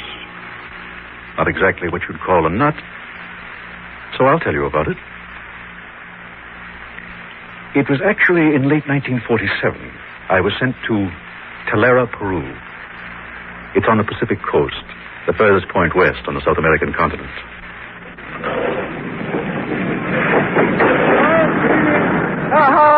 George! So they sent you down here, too, greedy company. They just can't get that oil out of the ground fast enough. They said it's pretty busy here, Bill. Busy? That's hardly the word for it. Can you imagine? We're building a whole bloody town right here on the coast. It's like an invasion. Trucks, oil rigs, equipment, and supplies like they're going out of style. The report says it's one of the largest strikes the company's ever had. It is, George. It is. He was right. The activity was phenomenal. There were already paved highways for the trucks. The place was a forest of wooden oil derricks. When they were done with the derrick, they just left it and moved on. And they were building a town. A house a day was being completed in assembly line fashion. And as fast as they finished them, the employees brought their families in to live there. I sent for Barbara, my wife. George, not exactly as I pictured. Well, how did you picture it? Well, I expected the lush tropics, not this. Just rolling desert right up to the ocean. Well, look over there. Those are the Andes. You can see them quite plainly on a clear day. Now, just back of them is the Amazon jungle. Here, it's just sandy hills leading up to the mountains. Barbara and I moved into one of the just completed houses. We held a little party with some of our friends. Harry Thompson was there. He was the interpreter. He'd just come back from a trip. I was just up to some of the villages in the Andes. It's pretty spooky there. Nothing you can put your finger on. Just a feeling, something in the air. Or maybe the look in their eyes. I don't know. But it bothers me. Well, do you think it's something that we should warn the rest about? The trouble is, I don't know exactly what to warn them about. Let's just keep our eyes open, okay? I was inclined to listen to Harry. He'd been here a long time, and if he had a hunch, there was probably something to it. And besides, he knew the natives pretty well. But nothing seemed to come of it. Of course, it was impossible to tell if things were normal because the whole area was in such a confusion. Then there was an event that didn't make things any easier. George! George! Barbara, where are you? In here, the bedroom. Well, come on, we've got to get out of here. What is it? The whole house is shaking. It's an earthquake. Come on. Get outside before the house collapses.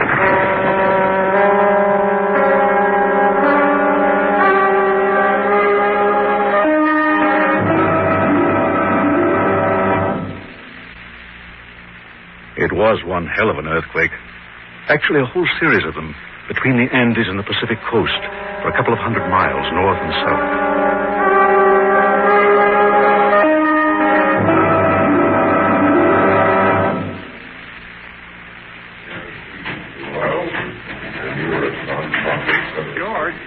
George, Yeah? can I talk to you for a minute? Yeah, sure, Doc. What is it? Well, look, we're going out of our minds over at the hospital. We've got beds for 40 patients, and God only knows how many hundreds need medical help. They're camped all over town. Now, can you engineers give us a hand, set up some emergency bedding for the bad cases? Yes, yes, we could. How about the warehouse for start? Good. Oh, another thing. We've radioed for medical supplies, and we want to fly them in. You think your boys could build a strip big enough for a DC-3 to land? That'll take a bit of doing. Where's it coming from? Red Cross headquarters in Lima. Well, I'll get to work on the warehouse. I'll see what can be done about the strip.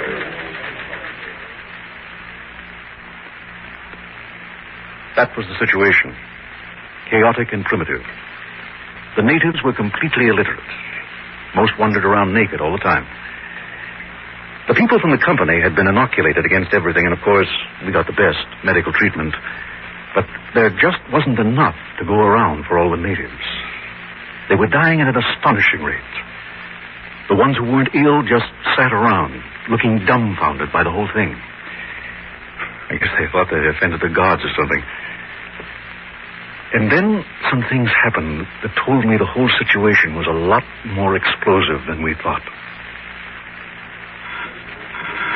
No, I haven't noticed anything unusual at all, Harry. I mean, hell, it's an unusual situation, but it's been like this for about 10 days now. Well, that's what I mean. Even unusual situations settle down to their own form of normal. But last night, I thought I noticed something different. Hey, it's funny you should mention that. I had a weird feeling last night. I was walking around camp checking on the supplies, and I had a peculiar feeling that somebody was watching me. But I checked, and everything was all right. Come on, you guys. You sure you ain't got a fever or something? Well, why don't you ask the doctor? Here he comes now. George. George, I want to talk to you. Can I see you for a minute? Yeah, sure, Don. What is it? In private, George? Yes. Over here. Now, George, it's nothing you should get too worried about. I think it's not serious. We'll get to the point, Doctor. Well, it's Barbara. Barbara? Now, don't get excited. Look, if something's the matter with Barbara, let's hear about it. Look, I saw her this morning in the routine checkup of the company people. She seemed all right, except for one thing. She seemed listless. Oh, is that all? Well, she's tired of this place. You know Barbara. She misses shopping, the cocktail party circuit, getting all dressed up for a concert. She's just bored here. Yeah. Sure, George. Yeah. That must be it. Well, did you see anything that showed it to be something else? She looked a little, anemic. She hasn't been sleeping well. It's the confusion. She's not used to earthquakes and thousands of natives camped on her doorstep dying faster than we can bury them. Now, there's a real problem for you, Doctor. It's a hazard to the community's health. We've got to bury those bodies a lot quicker.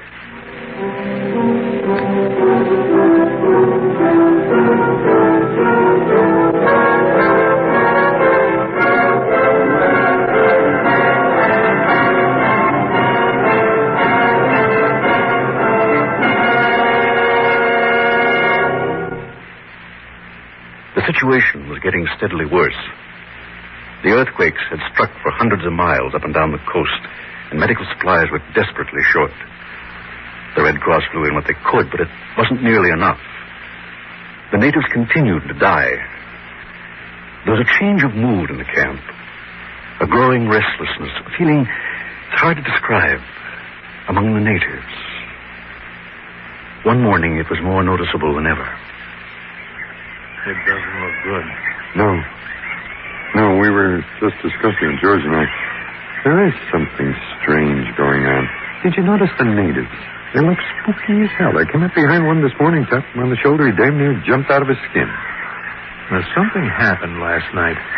I don't know what it was. I heard a couple of them talking. They were whispering about something they saw last night. I asked them what they were talking about, but they wouldn't answer. They just slunk off. Same thing with all the others, I asked. I think we'd better keep a close watch on them.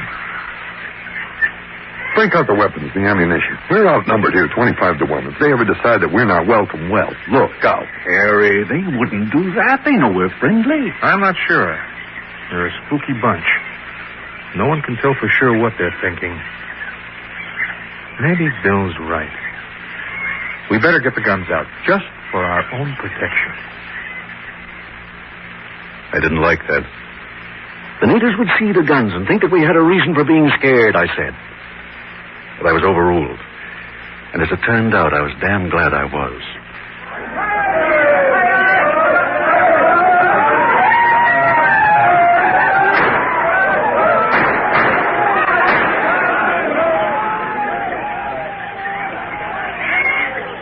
What is it?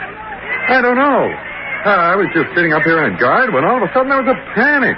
Just like that, a stampede. Natives running everywhere, screaming and yelling. Oh, they looked like they were scared out of their minds. They were about to overrun the supplies, so I fired in the air a few times. That quieted them down. They seem to have settled down. I talked to the chiefs. They're trying to get them back into the camp. Did you see anything, Harry? No, not myself. But I heard some of them yelling about a woman in white up there on the cliffs. Oh, that's all we need. Some crazy woman walking around in the moonlight. Spook these savages like crazy in a situation like this. The woman in white was Barbara. Well, I'm pretty sure it was anyway. When I got home, she was in bed, wearing her white negligee, the full-length one. It was dirty around the bottom. She had clay on her feet, clay from the cliffs. I figured that she'd had one of her dreams, but she'd taken the sleeping pills the doctor gave her. She couldn't wake up, so she ended up walking in her sleep. I used to walk in my sleep when I was a kid, so I knew something about that. I didn't tell anyone it was Barbara, though. There's no need to get people upset. I didn't even tell her. She was nervous enough about the situation. Telling her she was sleepwalking wouldn't have made her feel any better. I told her I had tracked the clay into the house, and she must have picked it up that way. She didn't say anything. In fact, she didn't even seem to notice. She seemed, well, lethargic is the word, I think. The situation in town, though, is the complete opposite. That night,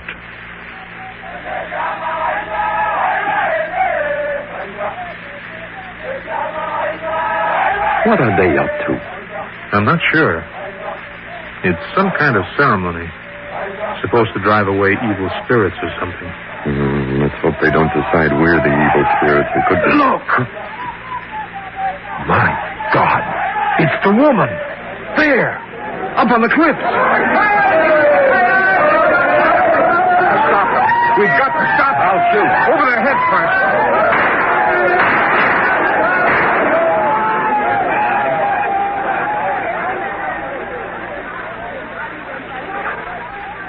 Now, what are they doing? I think the chief wants to talk to us.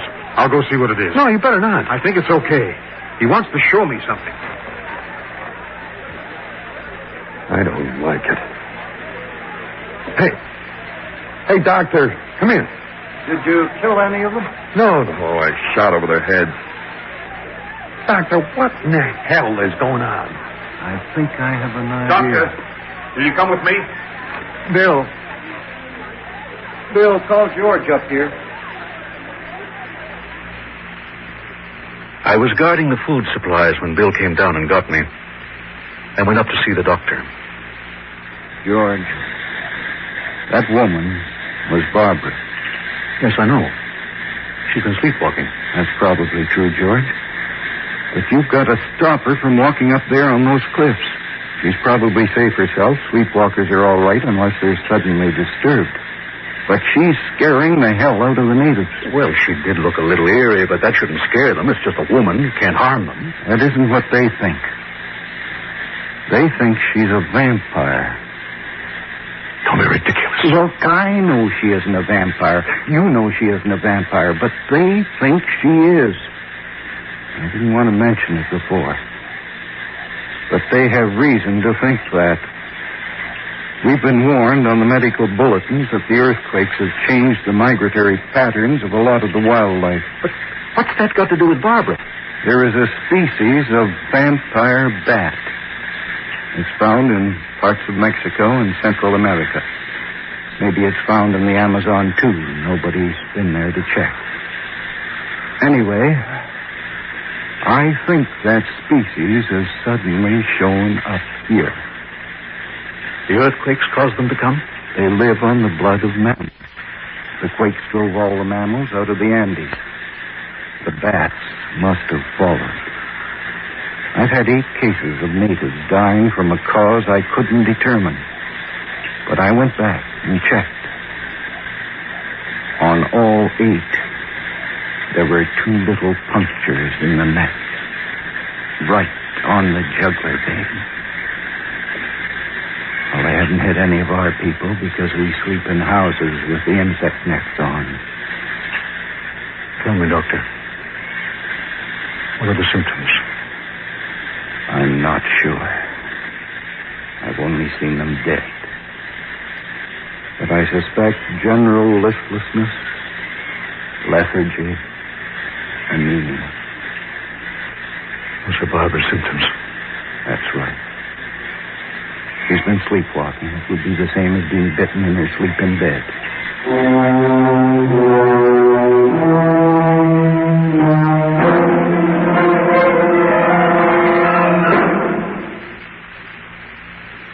Look at this, George. 2 small punctures on her throat. Right over the jugular vein. You've got to do something. Difficult, George. It's very difficult. We have no idea what the effects of this are. Well, people are dying from it. But we don't know why. We've got to make sure that she doesn't get out again. And make sure nothing gets in. You keep a watch on her. I'll wire the Red Cross in Lima. They should have some experience with this sort of thing. I'll get right at it. I kept a constant watch on Barbara. I don't think I slept for 2 whole days. On the second night, she seemed better. Here, I brought you some food. Yes. I think I'd like to eat now. You haven't eaten for 3 days. Do you remember anything? No, I've been sleeping. I've been so tired lately. I've had bad dreams. Oh, George, can we leave here? I'm so frightened. If we don't leave right away, something terrible is going to happen. Something very terrible.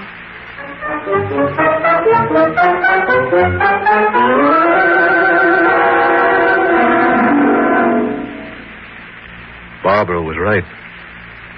Somehow the place seemed to have subtly changed. At first, not knowing what to expect, everything I'd seen in South America had seemed natural to me. I'd just taken it for granted. That is, until that evening. And then, for some reason, the whole thing seemed, well, like a picture, suddenly gone out of focus. Perhaps it was because I was so tired from staying up and watching Barbara, I fell asleep in a chair.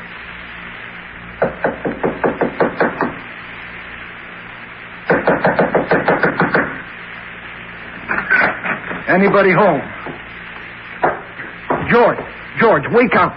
Wake up. Oh, what is it? Wake up, man. Doctor, what are you doing here? Where's Barbara? Barbara? Well, she's in the bedroom, I think. I think not.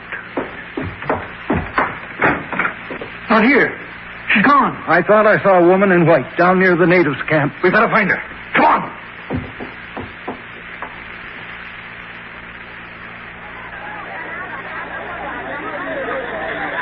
Where did you find her, Bill? Up on the cliffs again. I think the doctor better look at her, George. There's blood on her neck.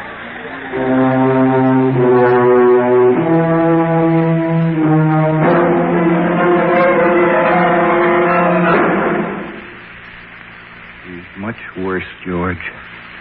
I'll have to give her a transfusion. I don't know how she gets the energy to go tramping around the cliffs when she's so weak. It's almost like a compulsion with her, it seems. Anyway, if she hasn't improved by morning, I'm going to have her flown to Lima. The Red Cross are better equipped for this sort of thing. We didn't get the chance to send her to Lima. During the night, she died. The doctor put on the death certificate an unidentified tropical infection of the blood. We buried her that morning with no waiting. I was numb. I didn't know what to do. All that day, I worked as hard as I could, helping the doctor with the natives, assisting in the construction of the new hospital in what used to be the warehouse. I was bone tired, but I couldn't sleep. I didn't want to lay down and have to face my thoughts. That night, still not able to sleep, I stood guard duty with Bill.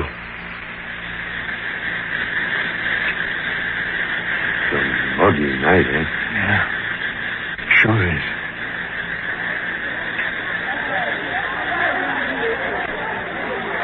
Damn natives. They're liable to overrun the place. Why? What is it this time? Superstitious bunch. They think they saw the woman in white on the cliff. Oh, that's impossible. Barbara. Yes, I know. They're just a spooky bunch of primitives imagining things. Look, George, why don't you get some sleep? Get the doctor to give you something. The doctor gave me some pills. I took 2 of them and fell asleep almost immediately. It was exactly what I wanted. But I kept dreaming about Barbara. I dreamt I saw her walking on the cliffs, her white flowing gown trailing out behind her, silhouetted against the sky. I dreamt she came to me while I was sleeping. She didn't make a sound. She seemed to glide into the room, but not from the door, through the window. She came to the bed and leaned over me. And then she kissed me on the neck for the longest time. And then she left. In the morning... George, you look worse this morning than before. I think I'd better send you back home. I can justify it on medical grounds. The company will take you back to Canada. No, I don't think so, Doctor. At least not yet. I've got to adjust this whole situation in my mind. If I go back, it'll be unresolved. I won't have accepted anything. I don't think I could live with it if I just run away. Let me stay a little longer. Well, a few more days. But if you don't show any improvement, back you go. I didn't tell the doctor my real reason for wanting to stay. Actually, I wanted to get out of there. I hated the place. But I wasn't ready to leave Barbara. Not yet. The doctor gave me a sedative that night. Injected it. I went out like the proverbial light. Slept peacefully for several hours. Then, I seemed to be half awake, semi-conscious. I was aware that there was someone in the room. I looked at the window, and Barbara was standing there, in a long white gown. She smiled at me, walked over to the bed, leaned over, and kissed me on the neck. A long kiss, same as the night before. And then I had an incredible feeling of peace settling over me. I slept soundly till about 3 in the morning. And then suddenly I awoke with a terrible feeling of dread. It was silent. And then I was suddenly very frightened. I heard voices in the next room. Where's George? In there, asleep. Good. Let him sleep. Bill, the most terrible things happened. The natives dug up Barbara's coffin. They found the body and they drove a stake right through the heart. And that was the end of it, young lady. That's the closest I ever came to the vampires. A rare breed of South American bat that killed my first wife. And some delirious dreams brought on by tropical fever. I don't know if that story is any use to your editor. I doubt if it ties in at all with its recent wave of unexplained deaths. But if you come closer... That's it. A little closer. I doubt if these modern scientific types will look at the necks of the victims. I doubt if they'll notice those 2 little punctures on your neck. Did you enjoy the story, young lady? You did? Well, you will come back tomorrow night, won't you? Here, let me wipe that trickle of blood from your neck.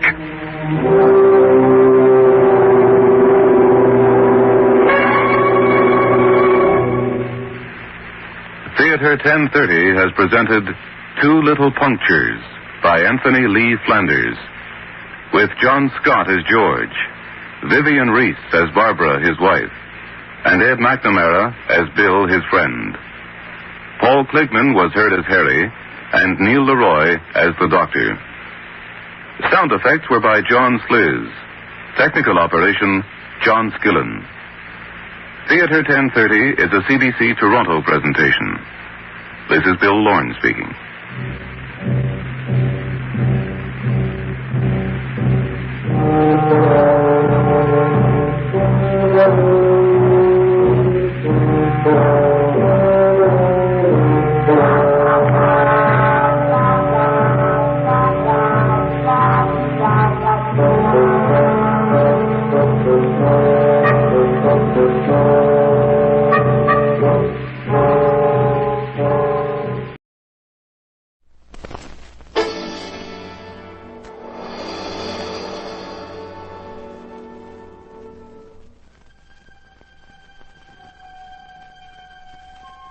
Good evening.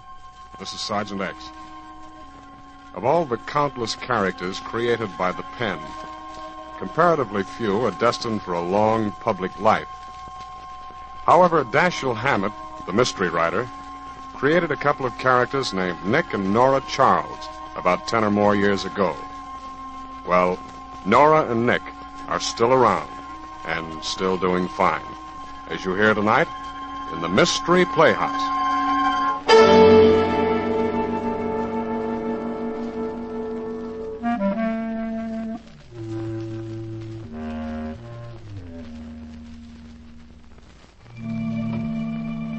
Yes, tonight the Mystery Playhouse is host to Nick and Nora Charles as they appear in another episode from The Adventures of the Thin Man. Well, to begin with, our mystery in the lighter vein is chock full of surprising and unusual occurrences. Take, for instance, the fact that it's 9 o'clock in the morning when our story opens, and Nick Charles, who usually can't be pried from the arms of Morpheus before noon except in case of fire or disorder, is not only up, but fully dressed. And it's in this extremely unlikely situation that he's found by his good friend Ebenezer Williams, sheriff of Crabtree County. Eb is very surprised indeed. In fact, you might say he's amazed. Well, all dressed. My Godfrey. You sure you're all right, Nick? Oh, come in, Eb. I've been going crazy. I've been up all night. What's wrong? Nora's gone. She left the house yesterday afternoon. I haven't heard a word from her since. Oh, so she finally come to her senses. Did she find another fella? Eb, this is serious. I called the police, the newspapers. There's not a trace of her. This never happened before. Oh, take it easy, Nick. Eb, I've never felt so miserable. Well, look at me. No dinner, no sleep, no Nora. Maybe that'll learn you to be nice to your next wife. I don't want a next wife. I want the one I got. You can't get that model anymore. What am I saying? Eb, do you really think she left me? Maybe. Oh, maybe that's the police. Maybe they found the body. Maybe. Shall I answer it? No, I'll face it. I have it coming to me. Hello? Hello. Tell Nora that Wolfie is calling. Who are you? Wolfie, you dope. Well, I'm Nora's husband. Don't worry. You won't be for long. Oh, how do you know? Because I'm the guy she's gonna marry. Who says so? She does. She proposed to me last night. Hey, what is this, a gag? What did you do to my wife? My dear fellow. Hey, come on, you pug, talk. I refuse to listen to such language over a telephone. Oh. Hello? Hello? Who was that? Some idiot Nora promised to marry last night. That ain't possible. She can't be married to two idiots at the same time. The guy screamed just before he hung up. Eb, what could have happened to Nora? Hello? Hello? This is Leo. Hello, Leo. What do you want? $200, of course. What for? The mirror, naturally. It's cheap. Well, that's Leo for you. Always a sucker for a beautiful dame. Listen, I don't know anything about this. Well, didn't your wife tell you about me? No. Oh, that's deceptive. Where'd you last see my wife? At Leo's. The gathering place of convivial spirits. She left after she broke the mirror behind my bar. Why? My wife didn't get home. I've been looking everywhere for her. Entre nous, bud. You shouldn't let a dame like that go around loose. That's just it. Was she loose? Well, I'd say she was tight. That's impossible. Nora never gets tight. Does she throw horseshoes at mirrors in her natural state? Where did she get a horseshoe? From a horse, naturally. Who was my wife with? One was a female lady of interesting design. The other was a male gentleman of designing interests. What are you talking about? The guy I know. His name is Bill Martin, and no good. The dame I didn't know. Listen, I'll be down to your place. Where is it? On 6th Avenue in the village. You know what I'd do if I had a wife like yours, Bud? No, what? I'd lock her and me in a golden cage and throw away the key. Goodbye. Goodbye, Leo. Oh, Eb, this is the zaniest thing that ever happened. Nicky, darling. Oh, and Eb Williams. How are you, Ebby Webby? Fine, Nori. And how are you? Or is it a military secret? I'm feeling deliriously hilarious. Have you ever walked on bubbles? No, dear. It requires the greatest delicacy, and it's hard to keep your balance. Kiss me, darling. Nora, what have you been drinking? I didn't touch a drop. All I had was one teeny-weeny cup of tea. Tea? With crumpets. Kiss me. Where were you last night? Kiss me first. There. Now, where were you last night? Last night? Well, darling, I had tea with Joan Lawrence, and then I don't remember. Now, that's odd, isn't it? Well, don't you remember anything? Of course. I woke up in a nice, comfy hotel suite, and I tried to phone you, but the line was busy, so I came over, and here I am. Will you nail down that floor? Oh, catch me! Laura, she's out, Eb. Yeah. Well, I reckon that solves the mystery of your missing wife. No, Eb, you're wrong. I'm afraid we're at the beginning of another mystery. Huh? Look up Dr. Barton's name in the phone book. Tell him to get up here immediately. Why? Is there something wrong? Look at her eyes, Eb. Unless I'm crazy, she's been drugged. Am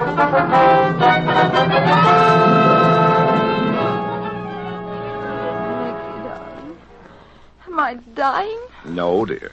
The doctor said you'll be okay. The doctor? Yes, Sir Nori. You've been drugged. Oh, why should anyone want to do a thing like that to little me? That's what I want to find out. What happened after you had tea with Joan Lawrence? I don't know. In your bag, we found a key to a suite in the Wilson Hotel. You remember registering there? No, but I woke up there. Where'd you go between the time you had tea with Joan and the time you woke up? I've no idea. Do you remember going to a joint called Leo's? The gathering place of convivial spirits? Sounds delightful. Was I there? I reckon so. You broke the mirror behind his bar with a horseshoe. Now, what made you do a thing like that? Well, I can't imagine, Eb. But I do remember one thing. There was the nicest man with me and Joan. Wolfie? No, I don't remember anyone named Wolfie. Well, you should, dear. You asked him to marry you. You know, I must have had a wonderful time. Tell me more. You know a fellow named Bill Martin? That's him. He's the nicest man. Joan knew him. He's in business with her husband. Darling, did you call Joan? Yes, baby. No one answers at her apartment. Well, that's funny. Nick, do you think something happened to Joan? I don't know, darling. But I don't think you were drugged by accident. We're going to the Wilson Hotel and check that key you have.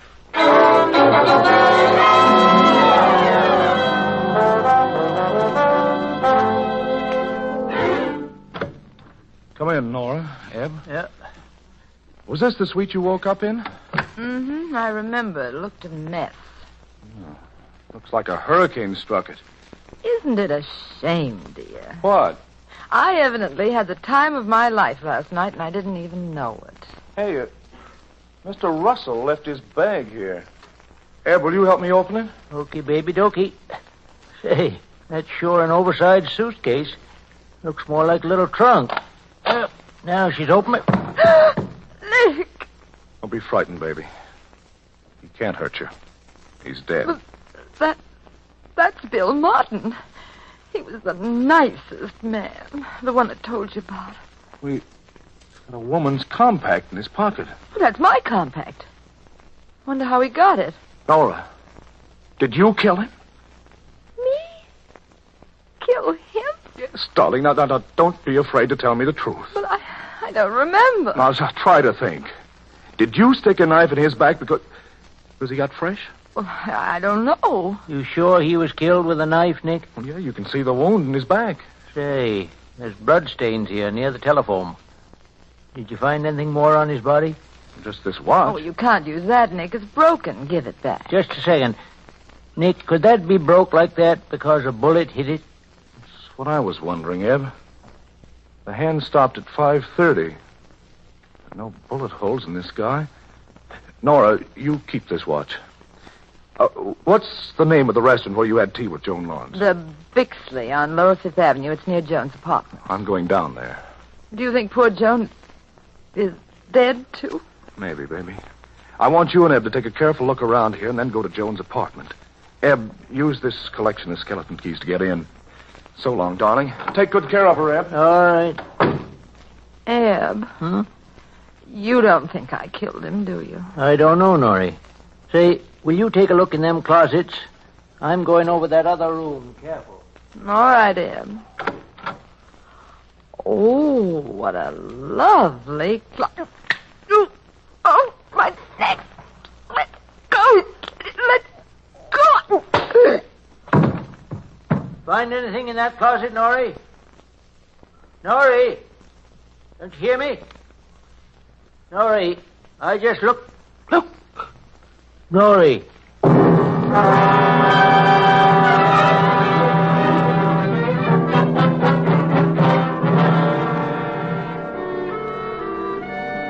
Head waiter said you wanted to have words with me. Yeah, that's right. Were you on duty in this restaurant about 5 o'clock yesterday afternoon? Yeah. Hey, ain't you Nick Charles? That's right. Don't you remember me? Rayfield, the rat. Of course, I sent you up, didn't I? Yeah, I could have got 50 years, but you only let me get 10.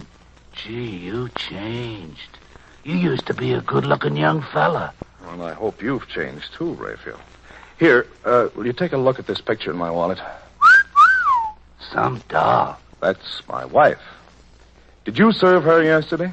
What does the rest of her look like? The usual accessories, but well placed. She was here with another dame.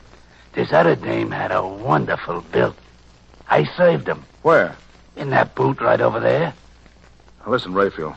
I want you to remember exactly what happened while they were here. Try and recall every detail. If it'll help your memory, act it out. Okay. Now, let me see. You be your wife. I am the girl with the bill. So, we come in. We look around to see if anybody notices what terrific lookers we is. And after we see that all the wolves is foaming at the mouth, we sit down. Now, where do I sit? In the corner of the booth. Me, I'm the other girl. I sits here. So another person joins us. A guy named Bill. Very good looking. Bill Martin? Yeah, that's his name. He ordered cocktails. And now listen carefully. Did you see Bill Martin put anything in the girl's tea? No. But an hour later, they was all still here. Bill had lots of drinks, and they was all laughing like things was hilarious. Did you see any of them leave? Yeah, I left. I mean me, the girl with the bill. I comes up and asks me, Rayfield, where is the telephone booth? And I tell me. Then me, Rayfield, I see your wife and a man in the booth. How did my wife look? Tired like. Sort of sitting in the corner, leaning back with her eyes closed. I figure she drunk some of the guy's cocktails. When did this girl return? In about 5 minutes. Did the man leave the booth at all? No. Why should he leave when he's got a good-looking babe like your wife there? About 6 o'clock, they all left together. They all walked with a wobble. Okay, Rayfield. Guess that'll be all. Thanks. Don't mention it. And if you need my help again, be free to call on me. Nothing's too much for the guy what set me up the river for 10 years.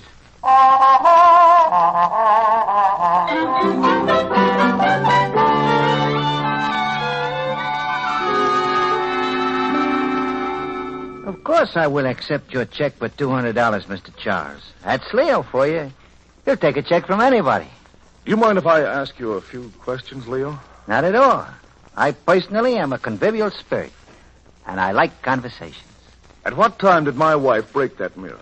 At precisely 2 a.m. What makes you so sure? I was waiting to hear the war news. You know, they have it on the radio every hour.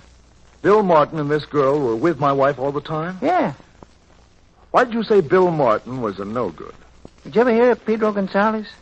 Sure, he used to have a bootlegging mouth. It's black market now.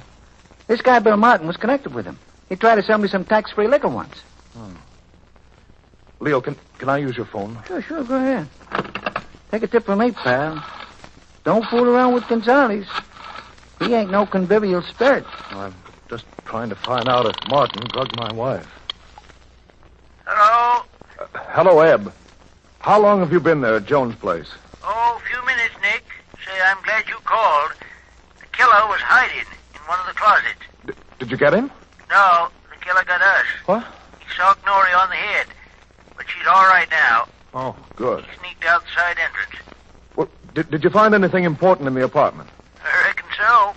We found another corpse. Who? Joan? No. Her husband. Shot full of bullet holes. And plenty murdered.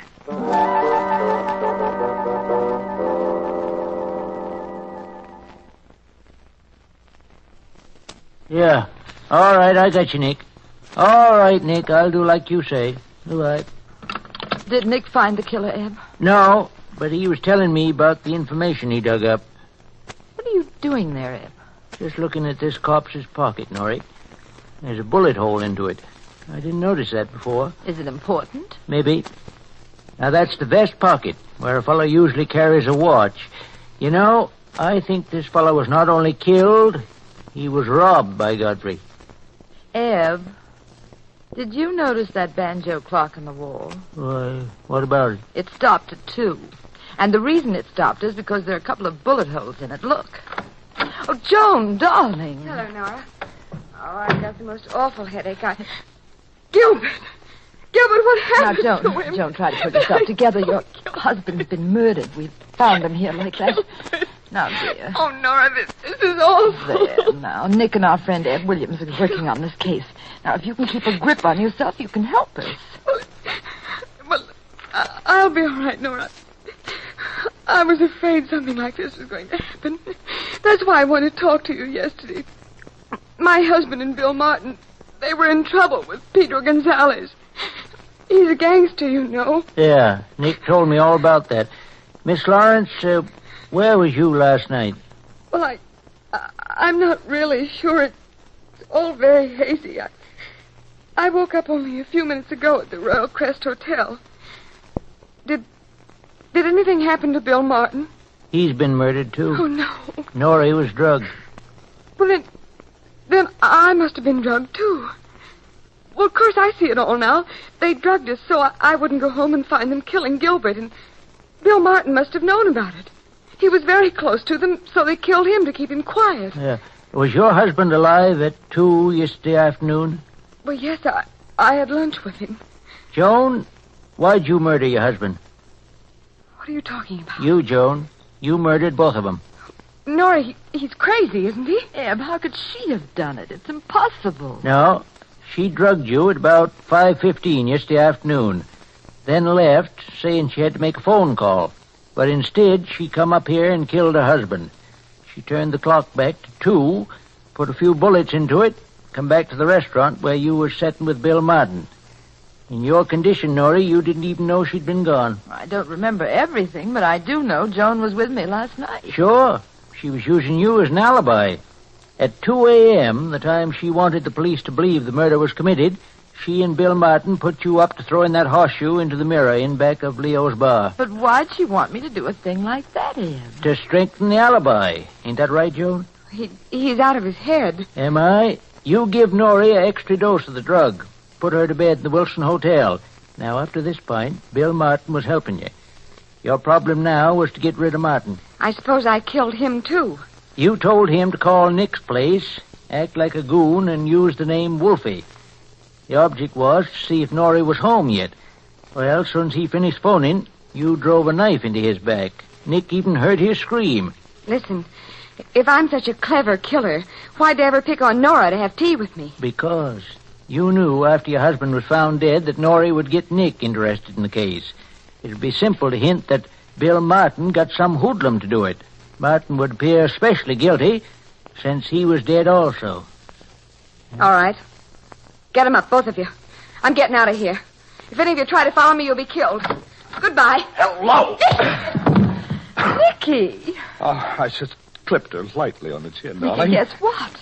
Eb solved the whole thing. She's the killer. Well, of course, baby. I knew it all along. Now, how did you figure it out? Darling, you know I never discuss such things outside our bedroom. Wait till tonight. Why can't you ever tell me how brilliant you are in broad daylight?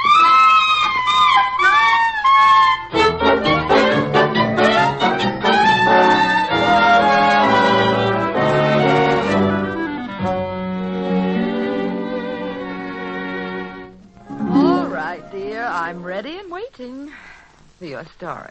Well, it was simplicity itself, baby. I knew that whoever drugged you probably committed the murder. There were only two suspects, Martin and Joan. And since Martin was dead, it had to be Joan. Right. I was afraid for a while that Joan was dead, too. I'd have to investigate Gonzalez. Joan confessed that she did it for her husband's insurance. Martin was in love with her, and so was a willing accomplice. Did you miss me last night, dear? Well, not at all. You big liar. Eb told me what you said. I ought to stay away more often. It'll make you appreciate me. You better not try it, or I'll stay away nights, too. What about me did you miss most of all, Nicky? The way you say good night. Oh. Well, then. Good night, Nicky, darling.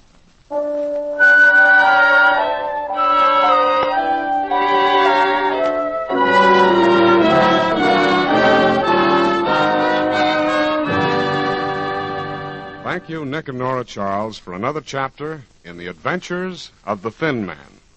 Tonight's presentation in the Mystery Playhouse. Before taking our usual trip to the green room, let's discuss 3 ways we can all help lengthen the war. Here they are. First, throw away all your extra equipment. Second, don't take care of the equipment and ordnance you have left. Third, waste your field rations. Only eat the parts you like. Well, that's only 3 ways. But if each and every man and woman in the service indulged in just those 3 consistently, V-Day would be a far cry indeed. Of course, no one would act like that on purpose, but unfortunately, we all tend to treat GI materiel a little bit like a stepsister. And when you multiply your carelessness and wastage 1,000,000 or more times, it's no longer funny. So let's not help lengthen the war. Let's shorten it by conserving everything we have. And now to the green room and a preview performance of our next Mystery Playhouse attraction. Follow me, please. Come.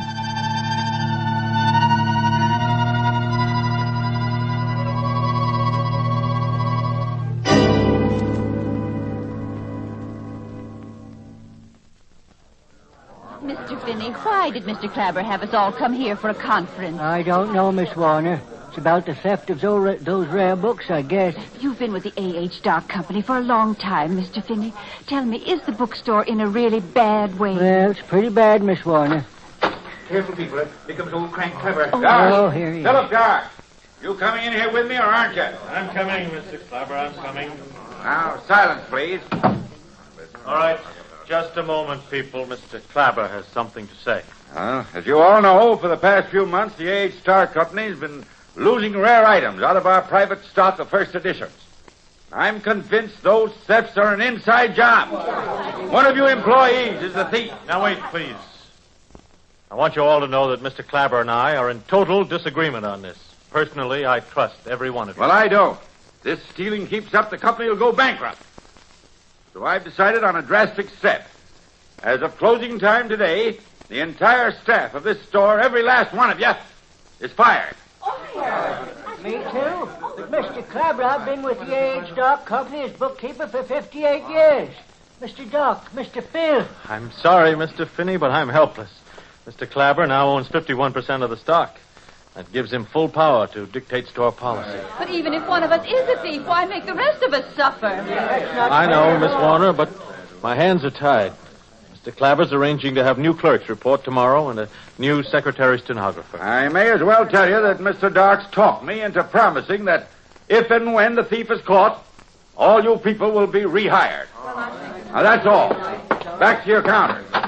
Dark, where are you running to off such a hurry? Boston, Claver, and I wish to heaven it was the North Pole.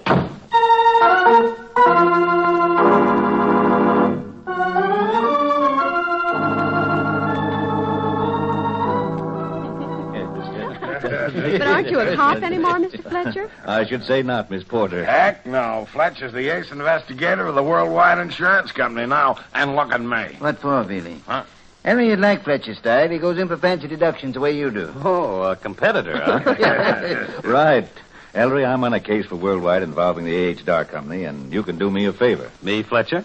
I was nosing around the Dark bookstore this morning and overheard one of the employees phoning you.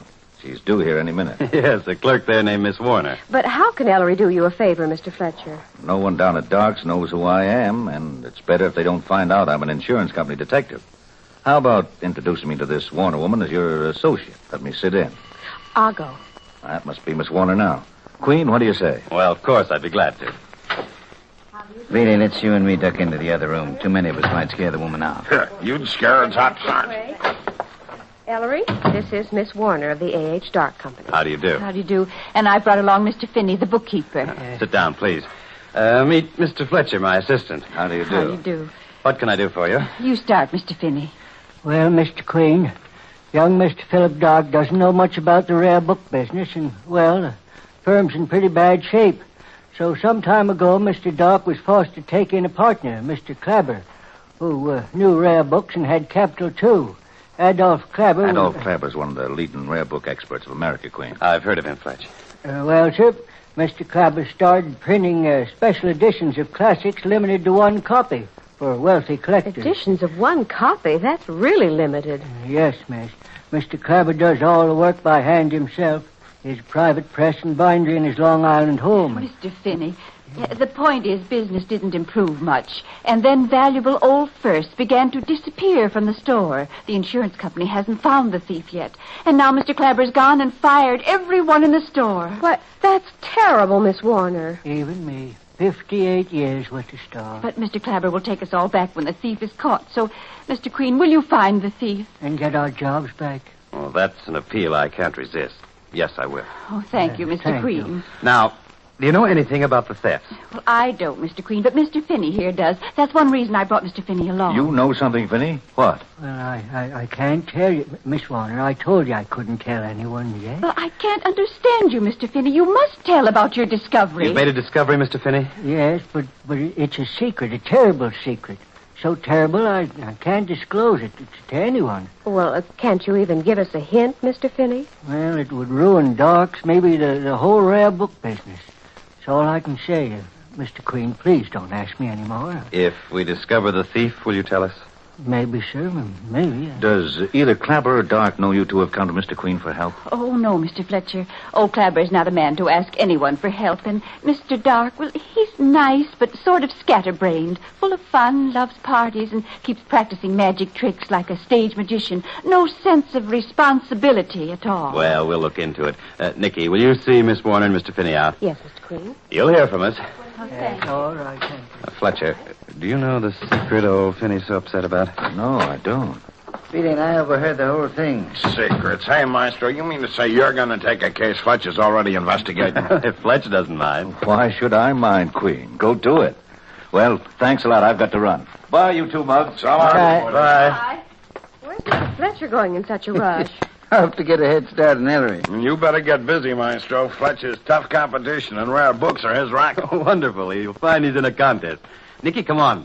You and I are going to investigate this case from the inside. We're going to become bookstore clerks. Well,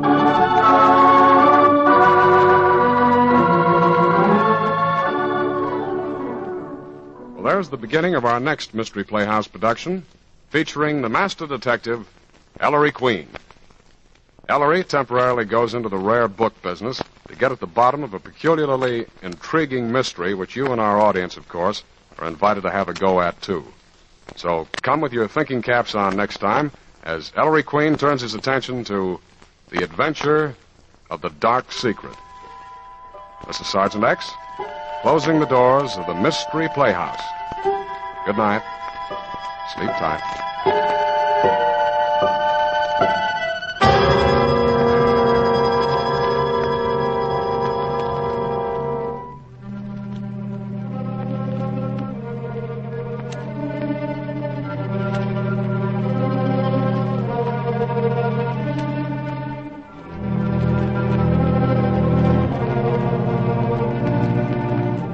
This is the Armed Forces Radio Service.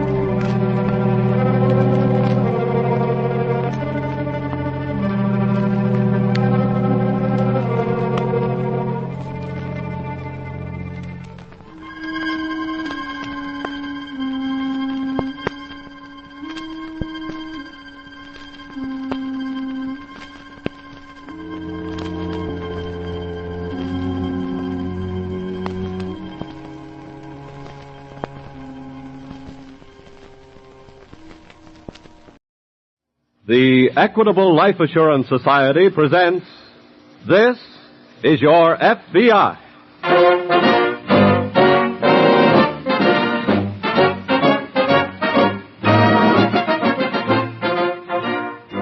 This is Your FBI, an official broadcast from the files of the Federal Bureau of Investigation, presented as a public service by the Equitable Life Assurance Society of the United States and the Equitable Society's representative in your community.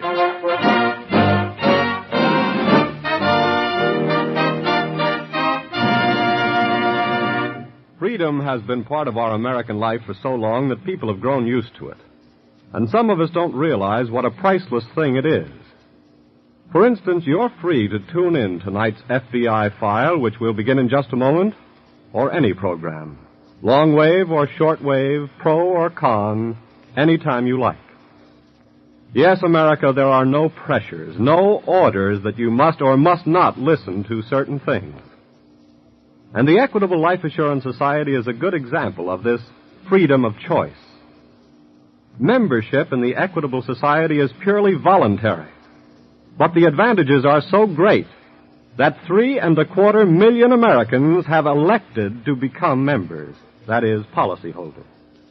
And more people are joining it every year, staying in it, and reaping the benefits of membership in this mutual organization, the Equitable Life Assurance Society of the United States. Truly, the Equitable Society is an American institution, for by serving its members, the Equitable Society serves America.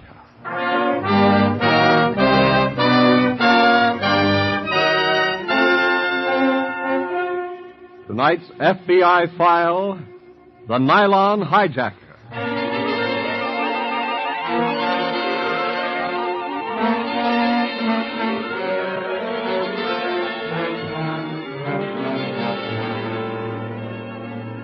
It has been said that the female of the species is more deadly than the male. And while this expression applies zoologically only to certain of the lower animals and insects, tonight's case from the files of your FBI demonstrates that in the field of human crime, no male could be any more deadly than the female who is motivated by a desire for revenge.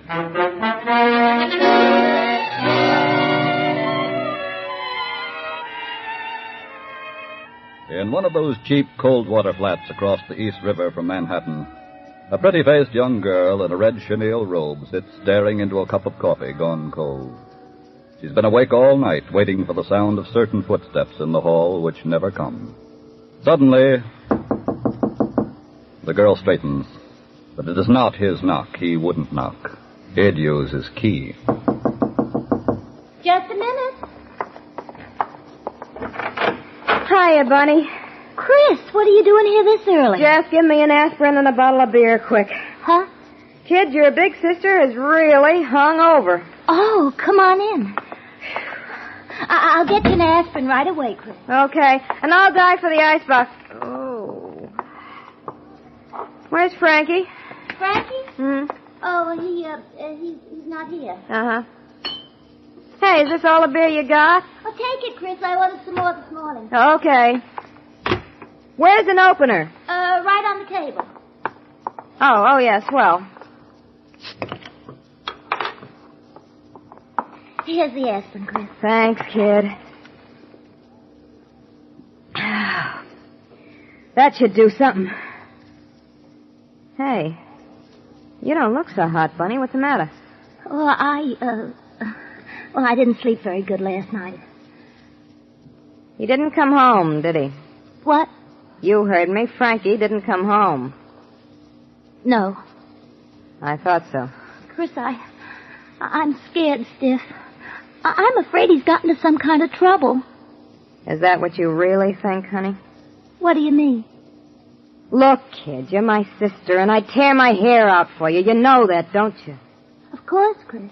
And have I ever lied to you? No. Then you ought to know I wouldn't come all the way over here at 8 o'clock in the morning, and with a hangover to boot, to start lying to you now. What are you talking about, Chris? I know why Frankie didn't come home to you last night. You do? Yeah. And I know why he didn't come home the other 2 times. Well, what happened to him? Frankie has given you the business, kid. He's got a dame.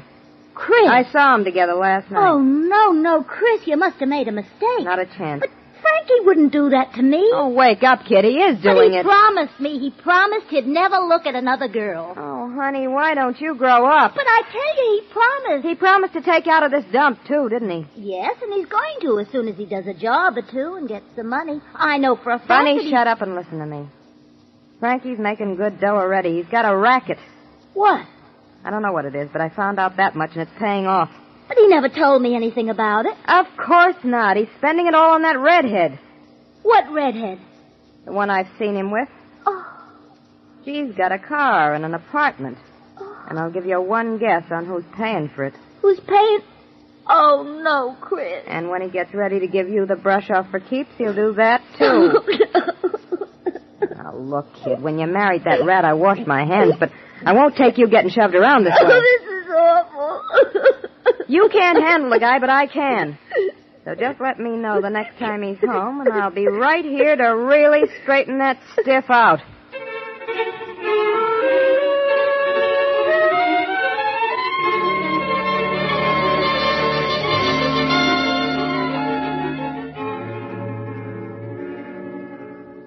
In the New York City office of the FBI next morning, an assistant to the agent in charge is just finishing a telephone conversation as Special Agent York enters.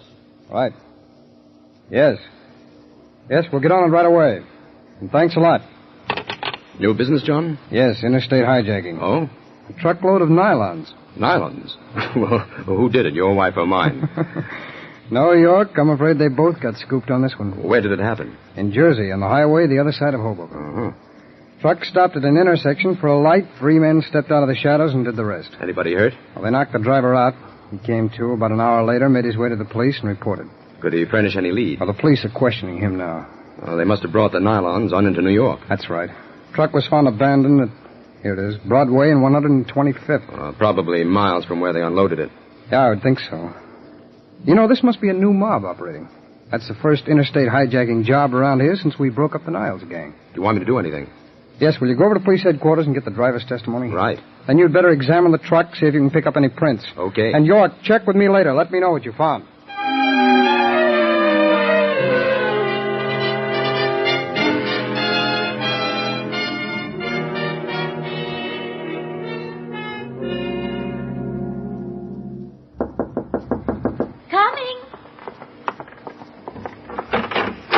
Hiya, Bunny. Oh, hello, Chris. Well, ain't you going to ask me in? Oh, sure. Come ahead. Is he home? Who? Now, who do you think? Frankie? That's right. Yeah, he's home. I thought you were going to get in touch with me when he showed. Well, you see, Chris, Where is he? Sitting right over here, scared to death of you, hotshot.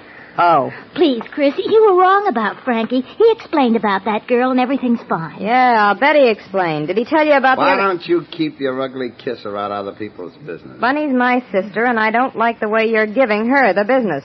What's the matter? You jealous because nobody ever give you a break like I did, Bunny? Why, you cheap little 5-and-dime racketeer, I'll... Shut up. Frankie. Tell this big mouth to get out of here. Please go, Chris. Everything's all right between us now. You keep quiet. You heard a hot shot blow. Oh, no. I told Bunny I was going to come over here and straighten you out with her, but now I've changed my mind. Great, fine, so beat it. I changed my mind because you can't make anything else out of a rat but a rat, and I don't want her to go on living with one. Well, you Frankie, don't. She's my sister. That's your tough luck. I told you he'd brush you off for keeps as soon as he got ready, Bunny, but I was wrong. He's a two-timing bully that's got to have somebody to kick around all the time, and you're it. Oh, Chris, please, please. He can't bully anybody in his mob. They'd give him a belly full of lead. And the first time he kicks that redhead around, she'll stick a knife in his back. Chris! And he knows if he takes a swing at me, I'll blow his brains all over the joint. I'm getting out of here. Oh, no, Frankie, don't. I've had enough. Oh, see what you've done, Chris. Frankie, don't go. Don't leave me. Please, don't. Oh! Frankie!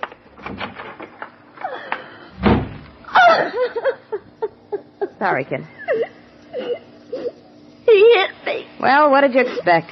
Well, that was a very mean thing for him to do. He was just looking for an out, kid. You mean for keeps? Sure. Oh, Chris. Now, look, that ain't worth crying over. You're better off that he's gone. But now I won't get any stockings. What stockings? From the hijacking. What are you talking about? Frankie hijacked a whole truckload of nylons last night. Oh, stop, will you? Honest, he did. I heard him call up some men this morning to try to sell them. Look, there's the list right over there that he was working from.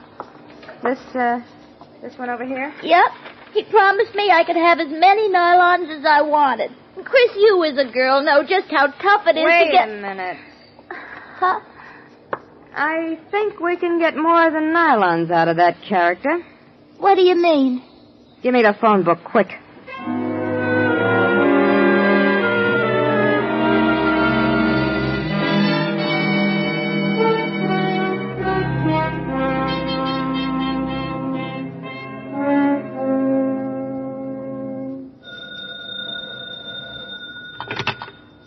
Hello? Mr. Fulton? Yes? I'm calling for Frankie Austin. Oh. Frankie wants to know if you can use some nylon. So soon? I just got 3,000 from him.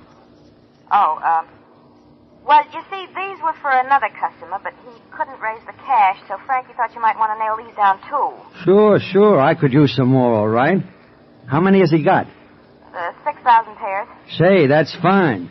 When can he deliver them? How about tonight? The sooner the better. Same place? Well, Frankie don't like to deliver twice at the same time and place. I see. Here's what he said for you to do. Have the cash with you, and at 10 o'clock tonight, bring your pickup truck to the intersection of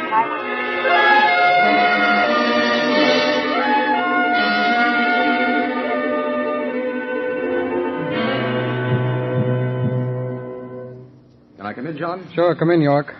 How'd you make out? Well, I went to police headquarters and interviewed the truck driver. And? Well, he doesn't remember too much about the hijacking. He stopped at an intersection when the three men ganged up on him. Could he describe them? He gave me a fair description on one of them. I have it right here. Nothing on the other two? No. How about the truck? Oh, I went up and looked it over. There were over a dozen different fingerprints scattered around. I'm having them worked up now. Well, chances are none of them will belong to the thieves. Yeah, I know. Well, this one description may be of some help, though. How's that? We checked the police files. It tallies pretty closely with a man who's done this sort of job before. Who's that, York? A racketeer named Frankie Austin. You know where he is? Well, not yet, but I'm going to work on that right now. Good. If you find him, bring him in.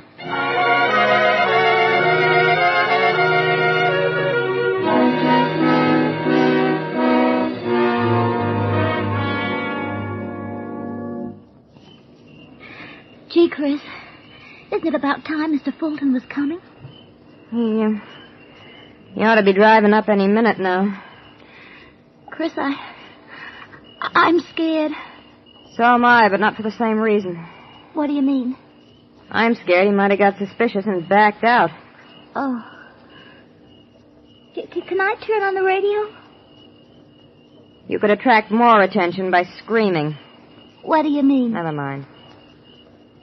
You stay just like you are, kid, and after tonight we're going to start making money out of those big blue eyes and empty head of yours. Oh, Chris, what a thing to say about your own sister. Wait a minute. There's a little truck pulling up at the intersection now. Oh, do you think it's... Wait till I flash the headlights. But suppose it's not him. He answered. It's him, all right. Now just sit tight.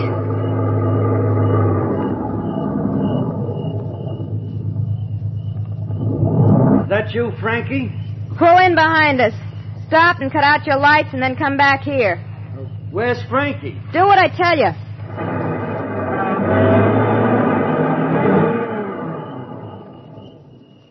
Just sit right where you are, Bunny. What have you got there? A jack handle, darling. I thought Frankie was going to be here. Have you got the 10 grand? Sure. Where is it? Right in this envelope. Cash? Yes. That's all I wanted to know, Mr. Fulton. Now, this envelope for me, and one for him. There. And that's that. Chris, you're not going to leave him there. Sure. Oh, pull him out of the middle of the road. He might get hurt.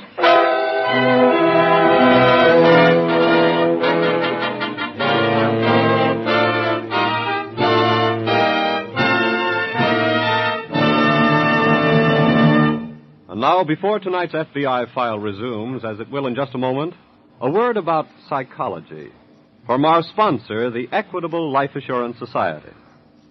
This week at the Equitable Society, I had lunch with a brand new policyholder whose lively conversation made me feel better myself. And I asked him, do all the folks from your part of the country talk with so much pep? Well, he grinned at me and said, well, I come from a lively state, but right now I've got more pep than I've ever had in my life. You see, I've just invested in life insurance with my town's Equitable Society representative. And you know, a very interesting thing is happening to me. I feel my worries dropping away, and I never knew till now how they dragged me down. Yes, sir, my mind is beginning to function at full speed, not just part of it, but all of it. All the things that have been holding me back are disappearing. The whole world's a grand place. Yes, it's great to be alive when a man's mind is at peace. Well, you know, you're likely to benefit in more ways than you realize when you let your Equitable Society representative help you get free from whatever financial worries may be destroying your peace of mind. With his help, security comes easily, for he's an expert in protection. And he represents an institution which has been a tower of financial strength and stability since 1859. The Equitable Life Assurance Society of the United States. Yes, this week and every week for more than 86 years, the Equitable Society has been building security for you, your home, and your country.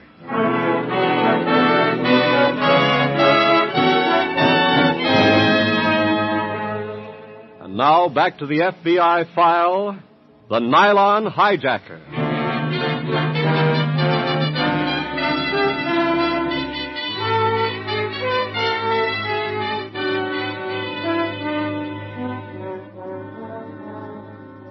The frame-up crime is one of the most popular instruments of revenge employed by members of the underworld society against each other.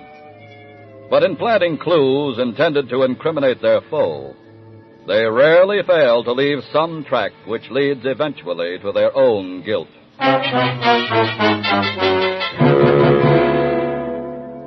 It was nearly midnight before a highway patrolman discovered the body of the man named Fulton lying on the road about 100 yards from the highway intersection.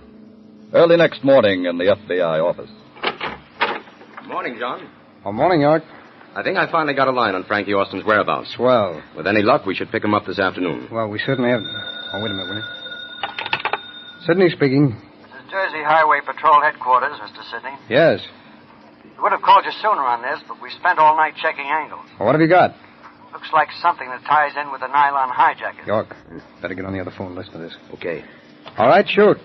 We found the body of a man named Fulton last night near the intersection of 64 and 22. Yes? We We checked the identification card in his wallet and found out he's a dealer in women's stockings. Oh?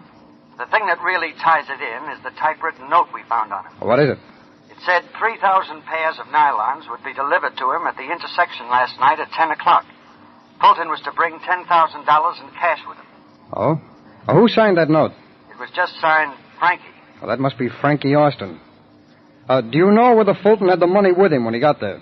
We checked his office a while ago. He drew that much from the bank yesterday about noon. Well, I see. Well, Special Agent York is leaving here at once. He'll go over details with you and check on the scene of the crime. Right. Thanks a lot, officer. Bye. Goodbye. Well, that seems to be the clincher on Austin. Yeah. York, tell me where you think he's going to be this afternoon. While you're gone, I'll have somebody hop out and pick him up. Right.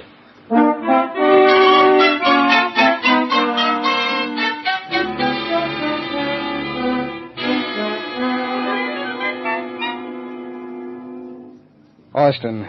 Yes, sir? You might as well come clean. The evidence against you will be here any minute now. I don't care what evidence you got. I didn't knock that guy off. What about the note? How many times do I have to tell you? It's a frame. Now, who would want to frame you? I don't know. Why would they want to frame you? I don't know that either.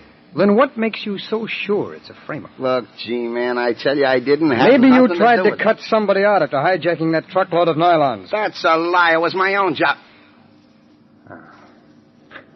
Well, at least we got that much settled. Okay. So I knocked off the truck, but I didn't kill that guy Fulton. Then where were you at 10 o'clock last night? I wasn't wherever he was.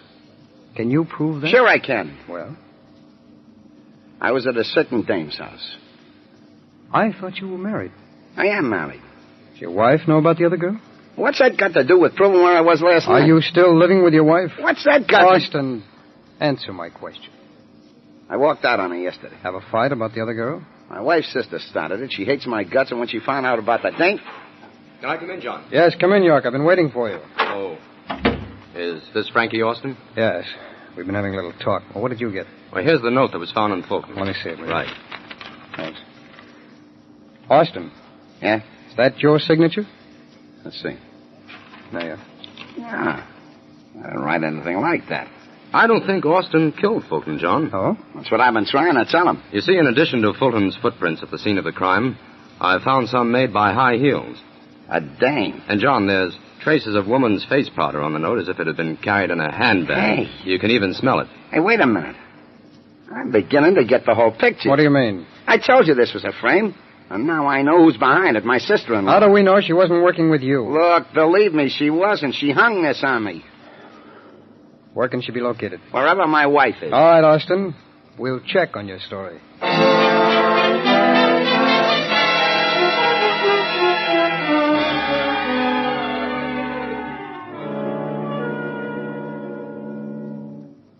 Bunny!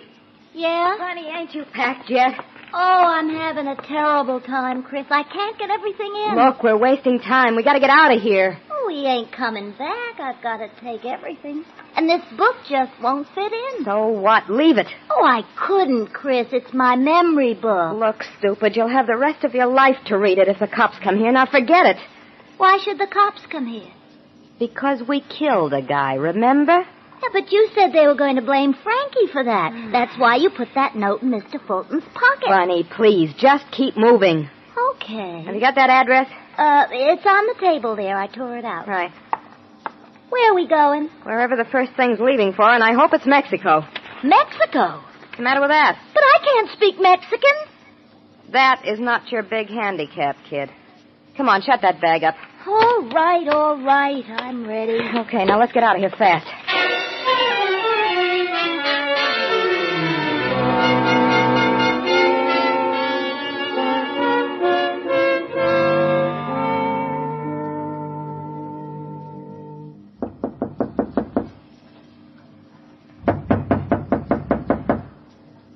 Nobody home, John. Well, we have Austin's key and a search warrant. Let's go in. Right. Go ahead, York. Yo. Man, I'll say they're not here. Look at the mess. Yes, well, let's take a look around. They didn't bother to take half of their clothes with them. Well, with $10,000, they wouldn't need to. Hey, we must have just missed them. Yeah? Look here. Cigarette still burning in the ashtray. Oh. Well, now the question is, are they going underground in this area, or are Hey, they going John. to... What have you got? Oh, maybe nothing, but look at this newspaper. What about it? Oh, it was lying over there open at this page. Yes? And there's a piece at the bottom corner missing. Yeah, and it wasn't clipped out either. No, it's torn out like whoever did it was in a hurry. What's the date on that paper? It's this morning's. Okay, get on the phone, ask the newspaper what's printed on page... 26. Page 26 at the bottom of column 8, and hurry. Right.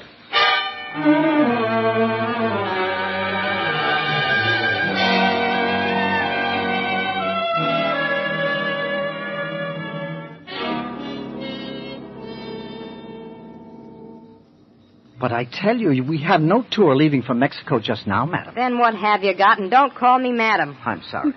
He thinks you're married, Chris. Shut up. Here's what we can do for you. Shoot.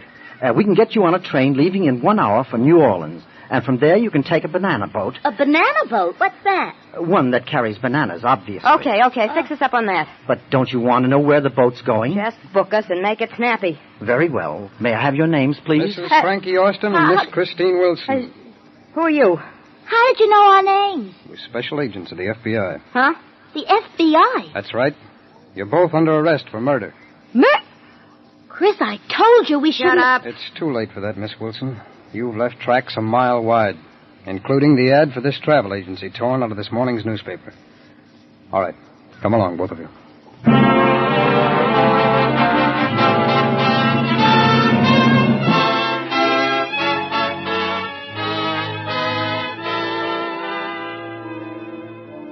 The 3 criminals in tonight's case were all punished to the full extent of the law. Frankie Austin was sent to a federal penitentiary for hijacking. His wife received a long prison term for her part in the killing of Fulton. And his sister-in-law was convicted of murder in the 1st degree.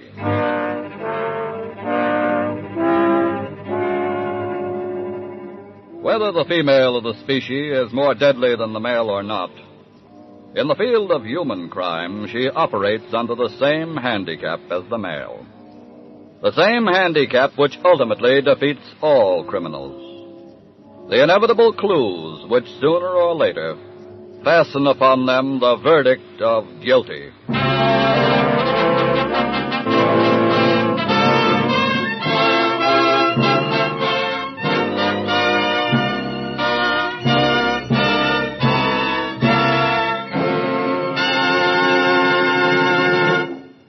Before you hear about next week's thrilling case from the files of your FBI, the Equitable Society wants to tell you about a citizen of whom your community can well be proud. And I mean your neighbor, the Equitable Society Life Insurance Representative. Look to him for the financial security of life insurance. He's a man ready to serve you in the same spirit in which, throughout 86 years, the Equitable Life Assurance Society of the United States has always served its members. His every working hour is devoted to building security through life insurance for you, your home, and your country.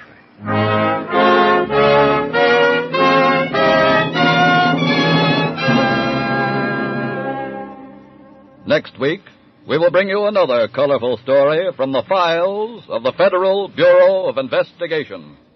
The Swampland Kidnapping.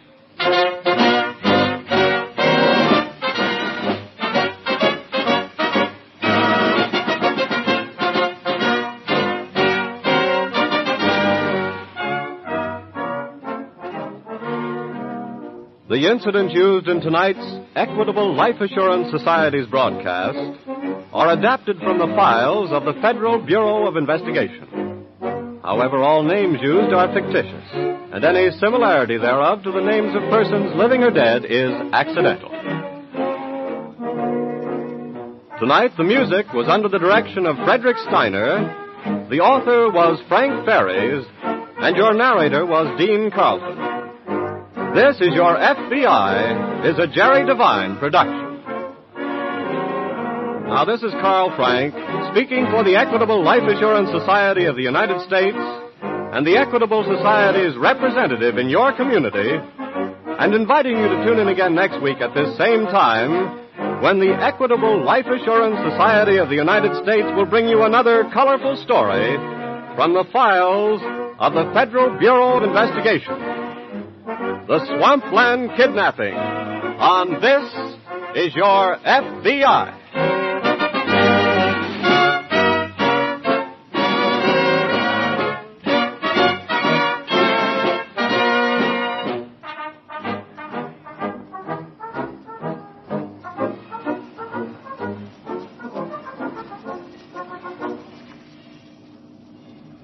This is ABC, the American Broadcasting Company.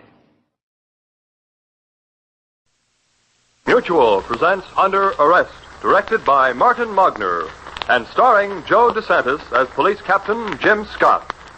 Under Arrest. Into your cells.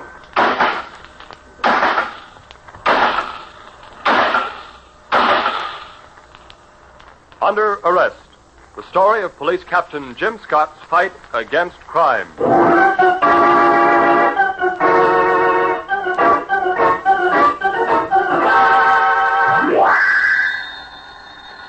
Captain Scott speaking. Captain, this is the special guard at the Blake Art Gallery. Yes? I want to see you about the alarm you've hooked up for us on the Van Gogh painting we're exhibiting. What's the trouble? I'd rather not say on the phone. It's very important. Well, all right. Lieutenant Gavin and I will be right over. I know, Captain. Come alone. If you don't want to cause unnecessary murder.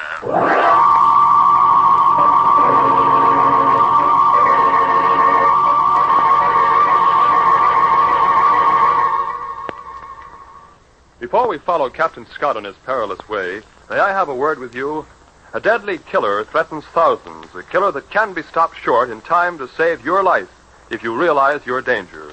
This killer is tuberculosis, killer of nearly 50,000 men, women, and children in 1948. You can stop TB. You can protect yourself and help stamp out tuberculosis by getting a chest X-ray.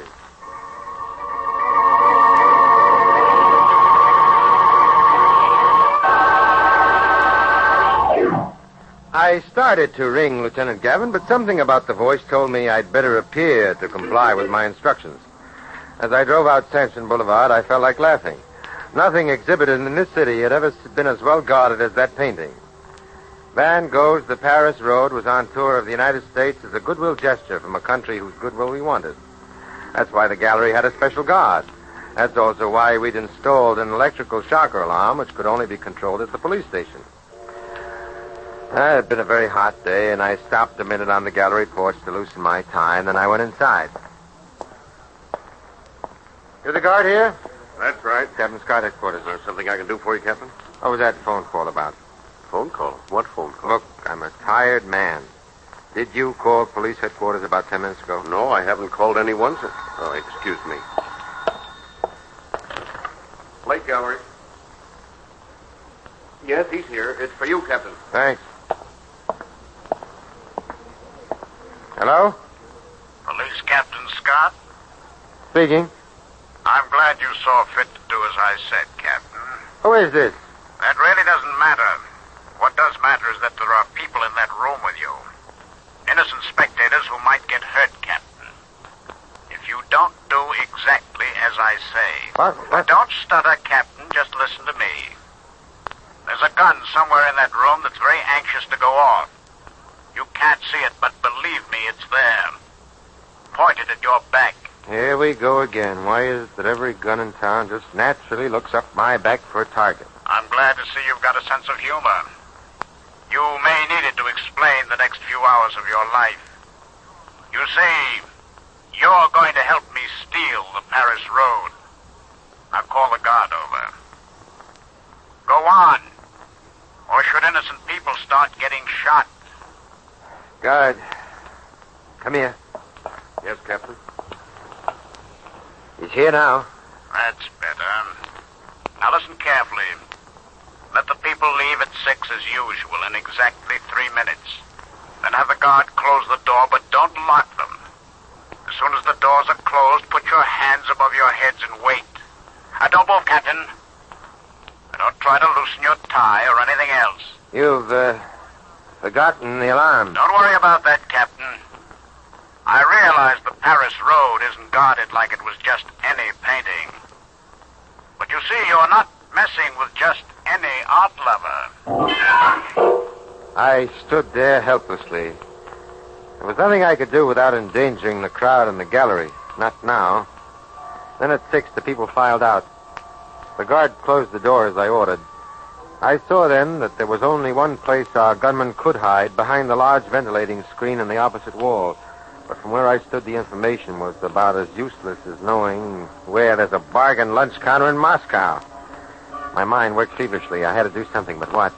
I glanced at the guard, but just then the door opened. A stocky little man followed a gun into the room.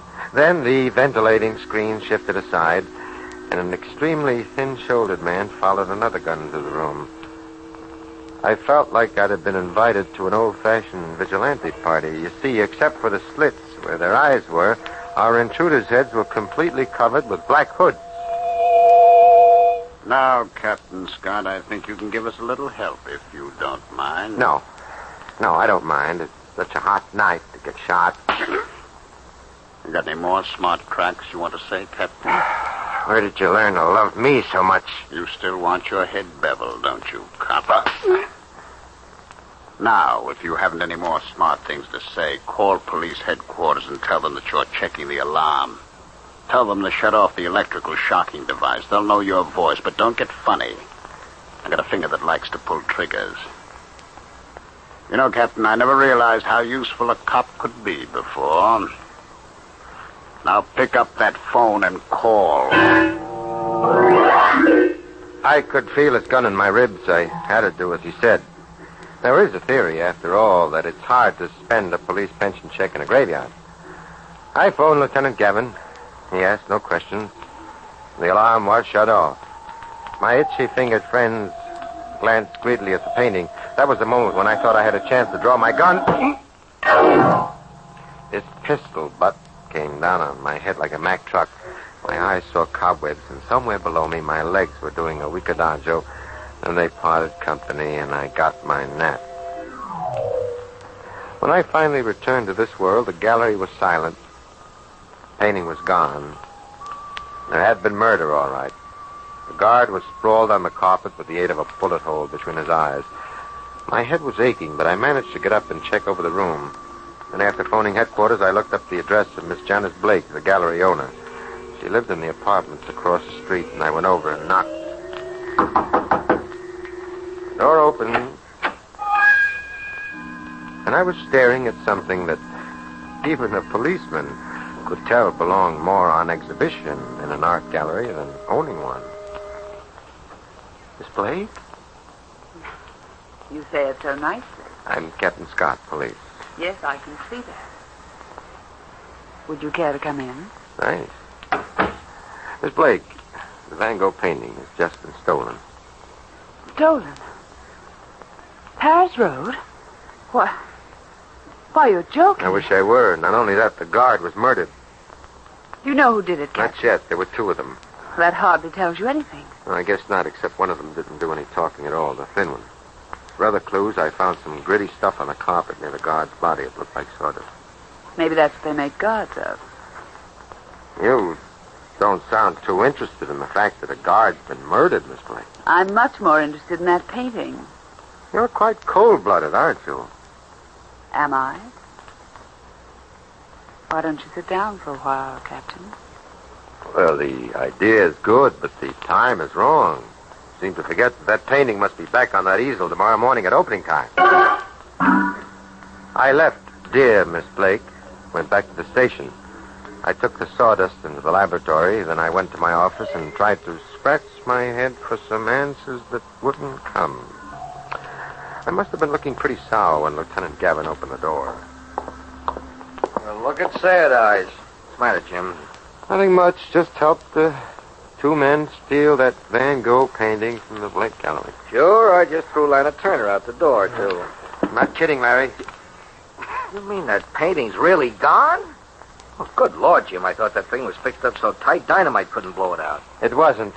In fact, they made the job seem quite simple. Let's get at it, Larry. Got to get that painting back in a hurry. I know. Any leads on who nabbed it? I know who one of them is. Well, what are we waiting for? Facts. They've still got a law that says you can't hang a person without facts. Yeah, but how do you know who it is? Larry, what would you say if I told you that one of our friends practically told me over the phone that I had fumbled with my tie when I was standing on the entrance porch of the gallery? Obviously, he watched you come in. Right. You see, I was standing inside the entrance porch. The only place that anyone could have seen me from and still be close to a phone was the apartment house across the street from the gallery. And our friend, Miss Blake, lives in that apartment house. Miss Blake? Well, I thought they were men. That's what they hoped everyone would think. They both dressed like men. The real man did all the talking. Fortunately, in a trial, I couldn't even prove that. What a mess. Got any kind of lead on the man? Not much, but I do have a hunch. I'm having some sawdust analyzed that may have dropped from his clothes. Take Johnny for me, will you? Sure. Give me Johnny, will you? Johnny, Gavin. Found anything yet on that sawdust? Uh-huh. Okay. Johnny says it's a type of teak wood. Teak? Uh-huh.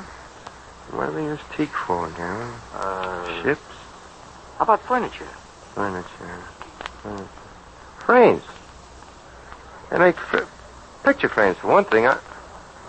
Yeah, I'm going to play a hunch that our man works in some kind of a frame-making outfit. You see, he used the word bevel, too. That's a term quite common in frame making. Great. Now, all we've got to do is search every frame-making company in town. That's right, and we're starting tonight. Now, some of them are working night shifts. Find out which ones and see that the word gets around that Police Captain Jim Scott is coming to make an arrest. No scare method, huh? Gonna try and flush our little quail out that way? I hope so, and if we do, let's hope we can put a tighter squeeze on him than we could on our friend Miss Blake. After all, I'd hate to know who both our art lovers were and still not be able to make a move. Gavin did a good job. Even honest men looked nervous as I paraded conspicuously through the plans. But nothing happened. It was already past midnight when we came to the end of the list. True Frame Company Warehouse. It was a large shed-like building with stacks of wood piled on either side of long aisles and catwalks circling about up above where men worked at straightening the top lumber. But as usual, nothing happened. It's a little hopeless, doesn't it, Jim? Well, let's go down this last aisle over here. Wait a minute. See that fellow up there on that last catwalk, the one tightening those steel joints with a giant monkey wrench? Yeah. There's something about the way he moves, Larry. I've been watching us pretty close, Jim. I'm going to wander down that aisle, Larry. I want to get a closer look at that guy. He looks like he'd use that monkey wrench. Well, that's what we came to find out, isn't it? Well, keep your fingers crossed.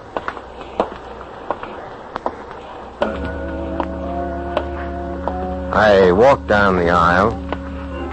I could feel the sweat growing sticky on the back of my neck as each step brought me nearer onto the catwalk. I could feel his eyes on me, but I kept gazing at the wood and walking closer. I wondered what kind of trade-in value you could get in the policeman's heaven with a head dented in by a monkey wrench, and I thought that... Jim! Look out, Jim! Look out! I sprawled tight against the wood pile at one side, and my head ached just to hear that wrench clang against the floor. When I looked up, Gavin was racing up the ladder to the catwalk, and the foreman came rushing around the stack of wood. My friend with the slippery hands was just standing still on the catwalk, shaking his head and staring down. Hey, you all right? Yeah. No thanks to your little wrench throw up there. Those wrenches are dangerous. Sometimes they slip. Sure. What's that fellow's name? Hanson, Rick Hanson. I want to speak to him in your office. All right, Hanson. I'll give you one more chance to come clean. Thanks. Hanson, you're not kidding anybody. You were in on that Blake Gallery job. Thanks for telling me. That hood may have hid your face, but I wouldn't mistake your voice anyway, Hanson. My voice? That's a great piece of evidence. Or don't you cops have to have evidence anymore? Okay. Okay, you can go, Hanson. But don't worry. We'll get the facts on you if we have to turn over every slimy rock in town. Thanks for the party, boys. If that guy's not guilty, you can send me back to a beat. Of course she's guilty, Larry. So is Miss Blake. They're the two as clean as ABC. What can we do about it? Without facts, our hands are tied. If we only had a witness. If we only... What is it, Jim? Witness. A witness! That's it, Larry. We got to get those two together tonight. What are you talking about? Just that. If we can get those two face-to-face, somewhere where they'll talk, somewhere where we have witnesses, we'll get our evidence. Look, we got to work fast. There's an all-night bar down the street, isn't there? Yeah, Hank Clark's place. Good. See that the plant foreman sends Hanson to the bar at exactly 3 o'clock. Have him send Hanson down there for some sandwiches or something. Then meet me at that bar as soon as you can. Right. I'll figure up a way of having the lady friend come too. Larry, I think things are beginning to crack for us. I left Gavin and raced across town to Miss Blake's apartment. I slid a note under her door and rang the buzzer. Then I went to Hank Clark's. After Gavin and I had briefed Hank, we hid underneath the bar so that we could see out but couldn't be seen. We waited. I watched the clock and I thought of some of the sharply worded cables that would fly back and forth between a couple of countries if that painting wasn't back in the morning. I glanced over at Gavin, but the only thing his scowling face was thinking about was why the police manual had never taught him how to squat under a bar. And he nodded, and I saw that Miss Blake had come through the door. Shouldn't be long now, Larry. I think she'll get right to the point when Hanson gets here. How'd you get her here? Just left her a note telling her to come here at 3, signed it you-know-who. I imagine she and Hanson had agreed to keep clear of each other for a few days, less chances. That's why she's so nervous. Hank's got us sitting over at the right table. Yeah. What time is it? 3 on the nose. Ready? Yeah, I'm ready. And speaking of ghosts, here comes Hanson through the door. Hasn't seen her yet. Now he's looking over that way. He doesn't seem to recognize her. Huh? Hey, Hank, how about a couple of bottles of cold beer to take out? Coming up. It'll be 60 cents. See you later, Hank. Jim, that must be a mistake. They saw each other, but...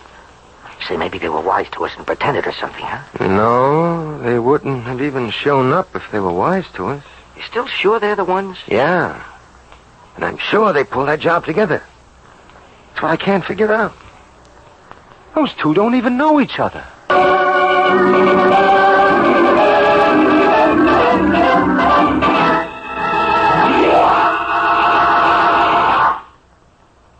We'll continue our drama in just a moment.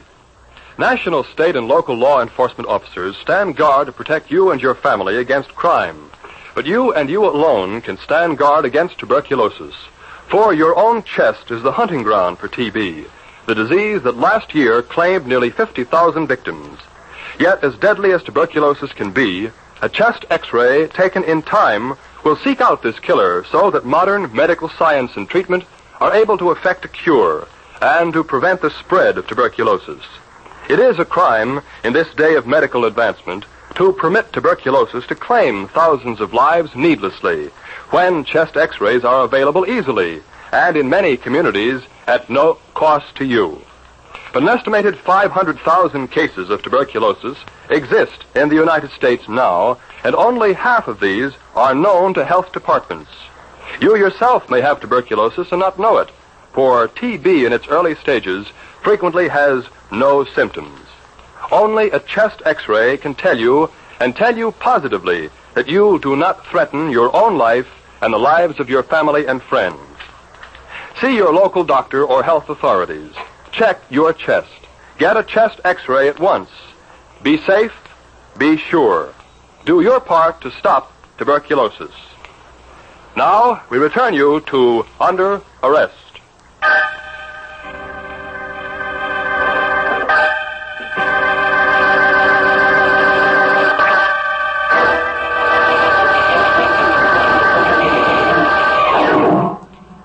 Gavin and I went back to the station house and dropped down like a couple of beaten rag dolls.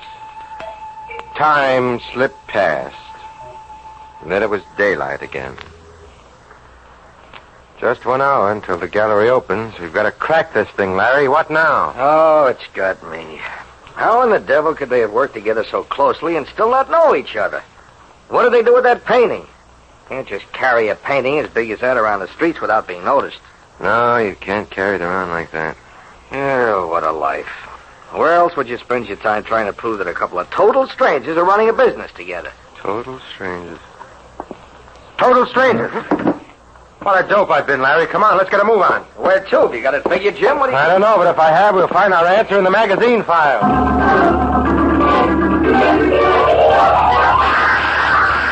Here's the last strike, Jim. Eastern Artist and Art Dealers News. All there is. Never mind, Larry. I think I found what I want right here. Let's get back and talk to Hanson again.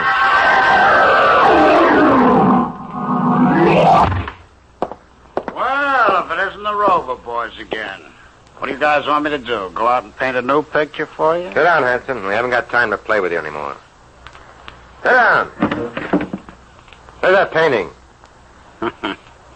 It's home, hanging above my kitchen sink. I've got a calendar hooked to it. It makes a real pretty calendar. This boy's just filled with smart answers. Sure, I've got lots of them, especially when the questions are so smart. Now, look, Hanson, What want do you to... guys want me to say? That I carry it back and forth with me to work? Sure, that's what I do. You cops haven't got a thing on me, and I know it. Do you? We know you took that picture, Hanson. We know who you worked with. We'll get you both, but what we want right now is that painting. You couldn't have gone far with it, but it's not hidden in the gallery. Sergeant Quinn's gone through that gallery from top to bottom. I even had him look under the carpets. Have men crawling through the ventilating plates. You'll what, Hanson? You'll tell us where the painting is? I don't know, I told you. I'm clean. You're so sure of everything, why don't you go pick on the other guy? Or do you get a special kick out of pushing me around? The other guy? Gavin.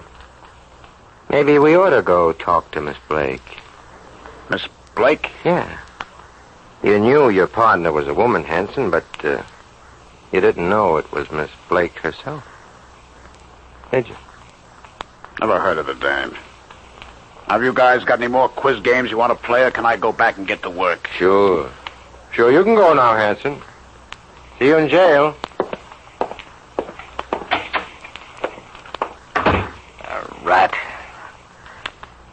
Jim, I didn't know you'd had Quinn go over the gallery. Yes, Larry. And I wanted Hanson to know that. I think I got just what I wanted out of him. Good Lord, look at that clock. 20 minutes till 8. I've got to make tracks. Where to now? I'm going to the gallery, but I want you to stay here and keep an eye on Hanson. If he makes a phone call or anything, I want you to call me at the gallery office right away.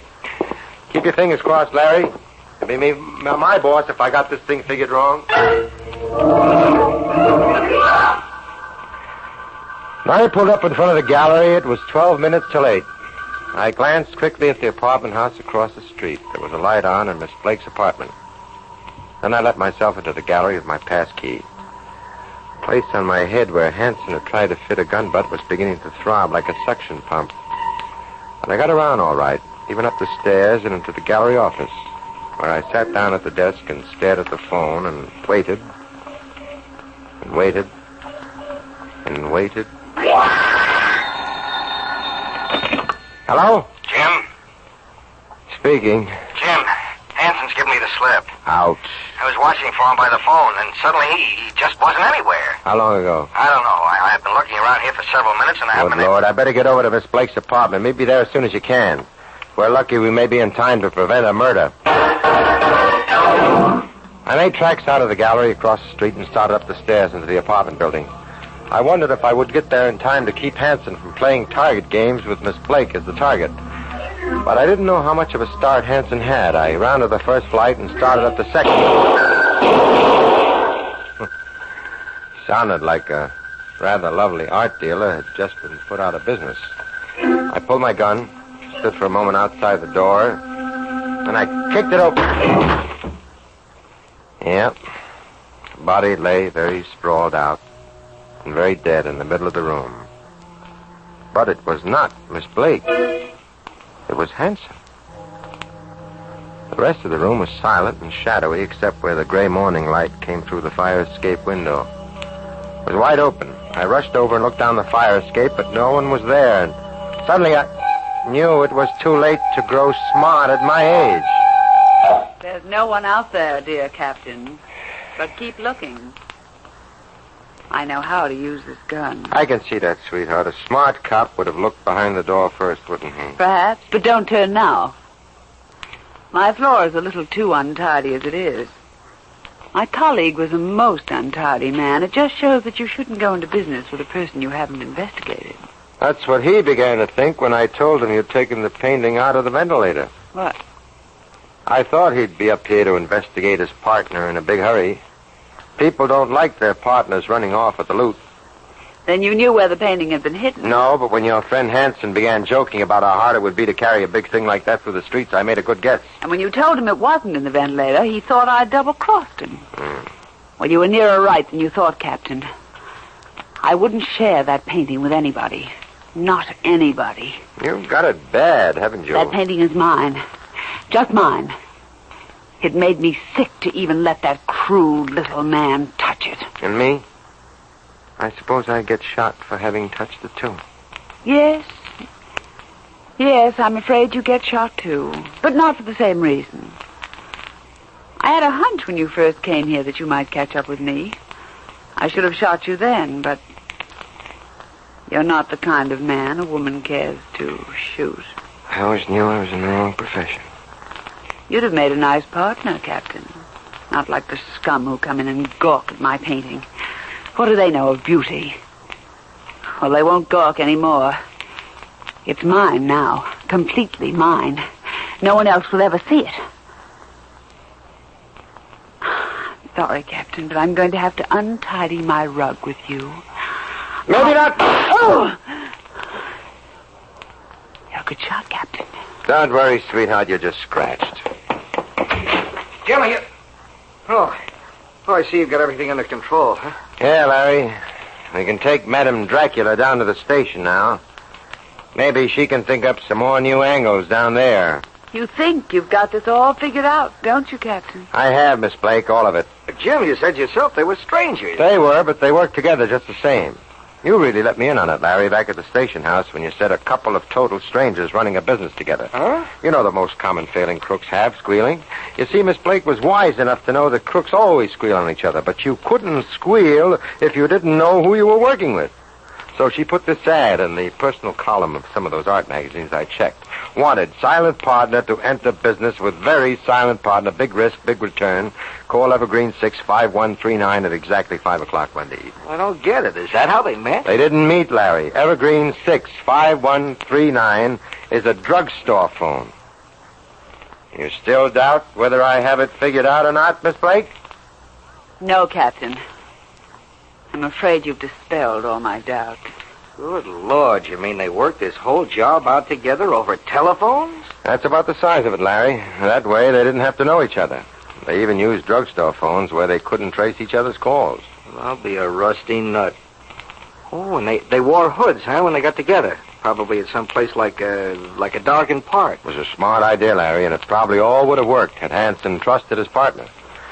But then, if he'd ever seen her without a hood on, they might still be out in that darkened park.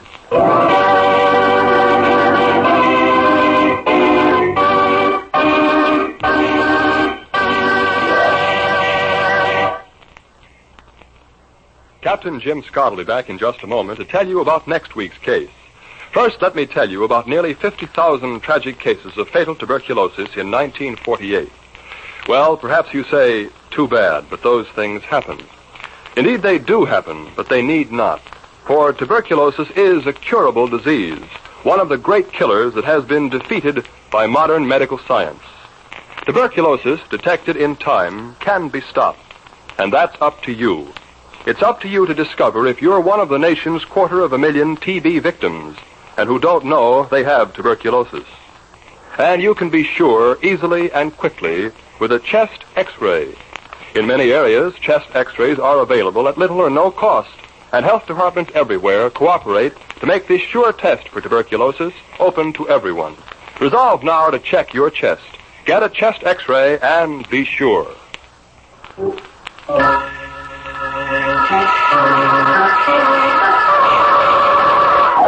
Captain Jim Scott speaking. Next week I have an unusual case for you. Police find a hijacked trailer and a murdered driver. This leads me on a chase with a notorious fence, a killer, a baby-faced blonde, and a mysterious button. I'll tell you all about it next week when I present the case of the shining button in my fight against crime.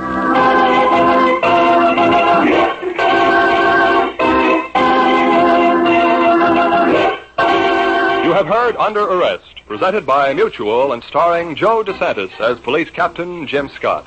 Today's case was especially dramatized for Under Arrest by Cheryl Hendricks. Original music was composed and played by Milton Kay. Heard in today's cast were Joan Alexander, Ralph Bell, Carl Eastman, Louis Van Rooten. All names of persons used in Under Arrest are fictitious. Any resemblance to names of actual persons, living or dead, is coincidental. This is Jack Farron speaking. This is the Mutual Broadcasting System.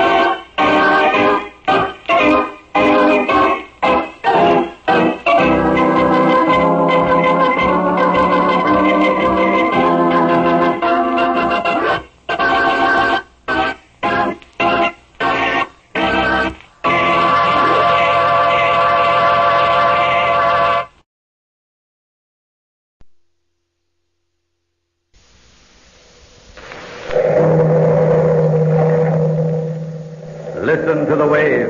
Listen to the bell. Listen to the weird circle.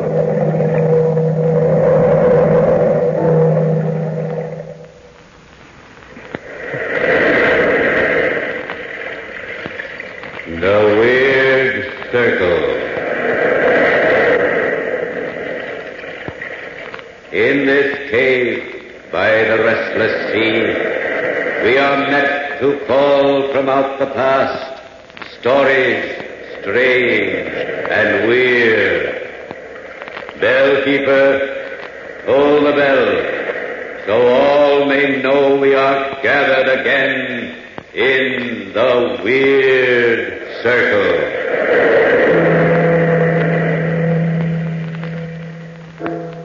The Trial for Murder. That's the title of tonight's Weird Circle story, brought to you by Ogden's. From the pen of the noted author, Charles Dickens, The Trial for Murder provides excellent story material for a smooth radio adaptation. Speaking of smoothness and adaptability, you'll find Ogden's Fine Cut a smooth tobacco. And if you look for a product that's completely adaptable to the smoker's taste, well, it's simple to make smoking satisfaction come true with Ogden's. Yes, on all counts, Ogden's provides genuine smoking enjoyment. You'll find Ogden's easy to roll, delightful to smoke. Yes, easy to roll, delightful to smoke. And now the Ogden's Playhouse presents The Trial for Murder by Charles Dickens.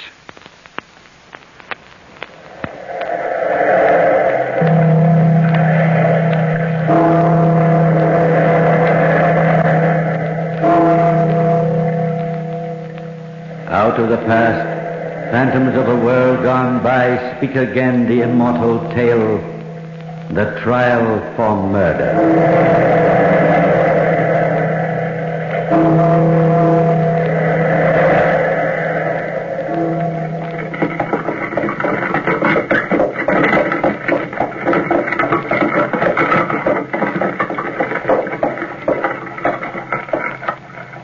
Here we are, Mr. Trelawney. Newtown Jail. Gloomy old place it is, sir. Watch your step getting out. Thank you, Derek. I can find you a place up at one of those garret windows if you like. Then you can see the hanging. No, Derek. I didn't come down here to watch the hanging of Peter Cook. Then, begging your pardon, sir, I don't understand. It's hard to explain. It's as though some strange force has urged me to come here today. I've felt it ever since the trial ended. Well, sir, I, for one, never did believe all that rubbish they were whispering about you during the trial. Supernatural powers. Mr. Trelawney can read the witnesses' minds. Why, there never was a more practical man than you, sir. As foreman of the jury, I tried my best to be fair, Derek. But I can't think back on the trial without a shudder. It was a nightmare, an ugly dream. Oh, look, sir. Yeah? The flag is up. Your Peter Cook is dead. Yes. And suddenly a great weight seems lifted from my soul. Strange. Why, I feel happy for the first time since it all began. Robert Blackwell has just come out to the prison gate, sir. I think he's coming over here. Even a great lawyer like Blackwell couldn't stop you from hanging Peter Cook. Oh, this is a fortunate meeting. I've long wanted to talk to you. It's Mr. Trelawney, isn't it? Yes, Mr. Blackwell, I'm at your service. Even though you'll never persuade me Peter Cook wasn't guilty of murder. He was, sir. He was. Confessed at the last minute. Oh. I was completely taken in by a scoundrel. Disagreeable business, the whole thing. Look, would you care to join me for a stroll? I'd be delighted, Mr. Blackwell. That will be all, Derek. I'll be home for dinner. Yes, sir. I suppose there are many questions in your mind. Mr. Trelawney, from the moment you appeared in the jury box and my client leaped to his feet screaming that you must be challenged, I felt you were the key to the whole mysterious business. I was, through no fault of my own. In a way, I was a puppet moved about by forces that can't be explained in any logical way.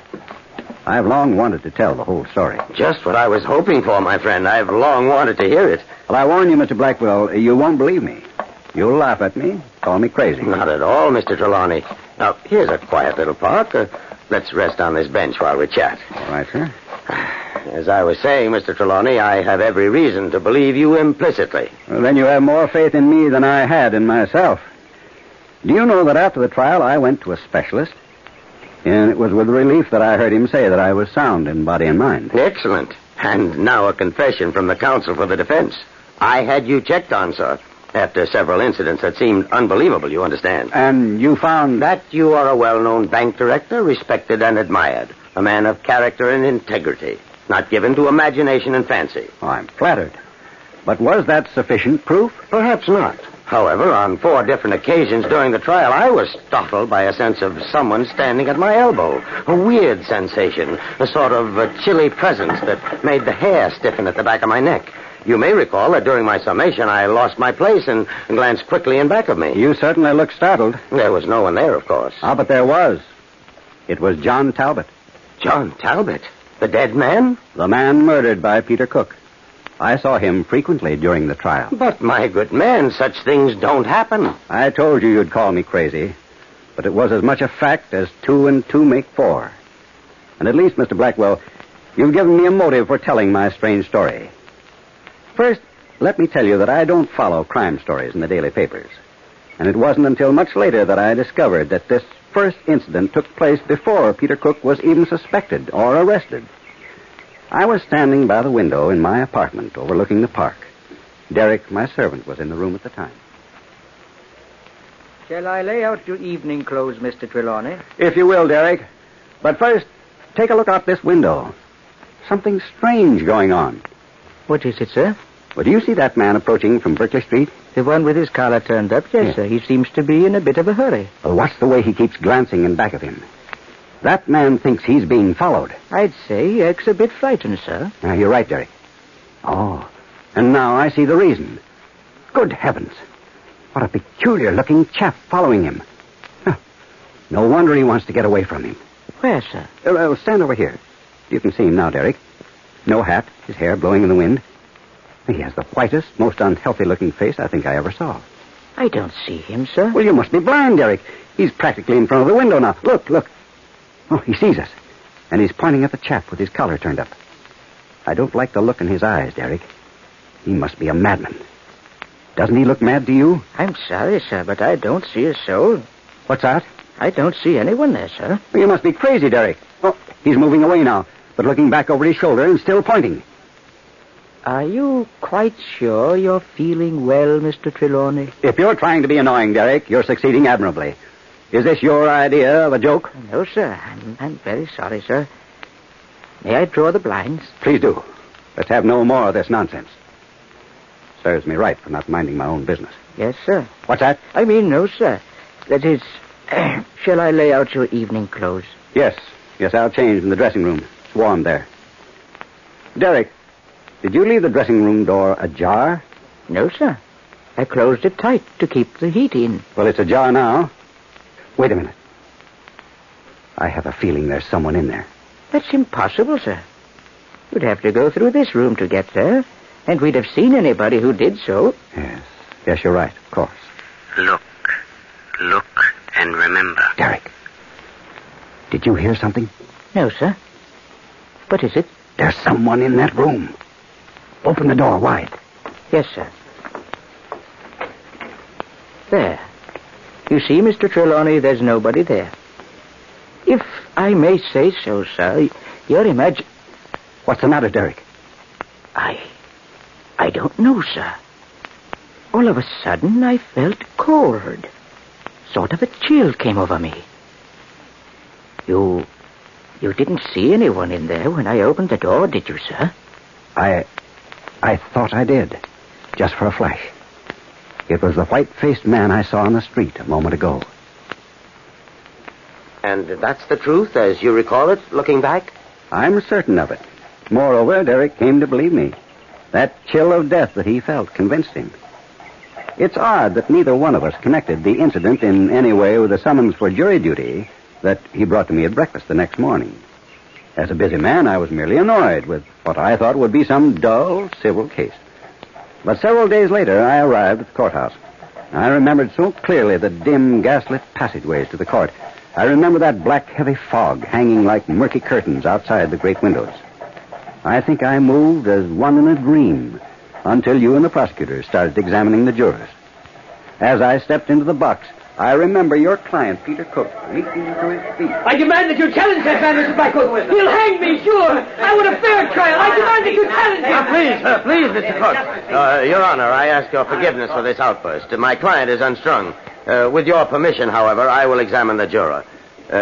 Your name, sir? Hugh Trelawney. Do you know the defendant, Peter Cook? No, sir. Never saw him before? I believe I saw him in front of my home several days ago. He was being followed at the time. At least he looks like the man I have in mind. I'm sure I don't need to remind you that you're under oath, sir. Now, my client seems to believe that you are prejudiced against him in some way. Is that true? I know absolutely nothing about him. So far as I know, I've never spoken to him or read anything about the case. I have no personal interest in the matter whatsoever. Your Honor, my client, Peter Cook, seems to have been a bit hasty in his remarks. I feel he's made a mistake. I withdraw my challenge. And this incident, which you'll recall, Mr. Blackwell, was the first inkling I had of any connection between the scene in front of my home and the trial. Naturally, at that point, I felt attention had been centered on me unfairly. It wasn't until the prosecution had started its case that I discovered the further link. The prosecutor was speaking at the time, I recall. The state submits this locket as Exhibit A. I shall ask each juror to examine it carefully. There are several interesting points about it. First, it contains a picture of the deceased John Talbot, who the prosecution will seek to prove was foully murdered by the defendant, Peter Cook. Now, secondly, I'll ask you to notice that the case is bent, as though it was stepped on and crushed during a struggle. Now, later, we will bring witnesses to prove that this locket was found in the effects of Peter Cook, carefully hidden from the sight of man. Now, Mr. Foreman, will you take a moment to look at this locket and then pass it on to the next juror? Yes, sir. Thank you. The picture has been identified as that of John Talbot. Naturally, he was younger when the... I say, is there anything the matter, sir? Why, this picture gave me quite a start.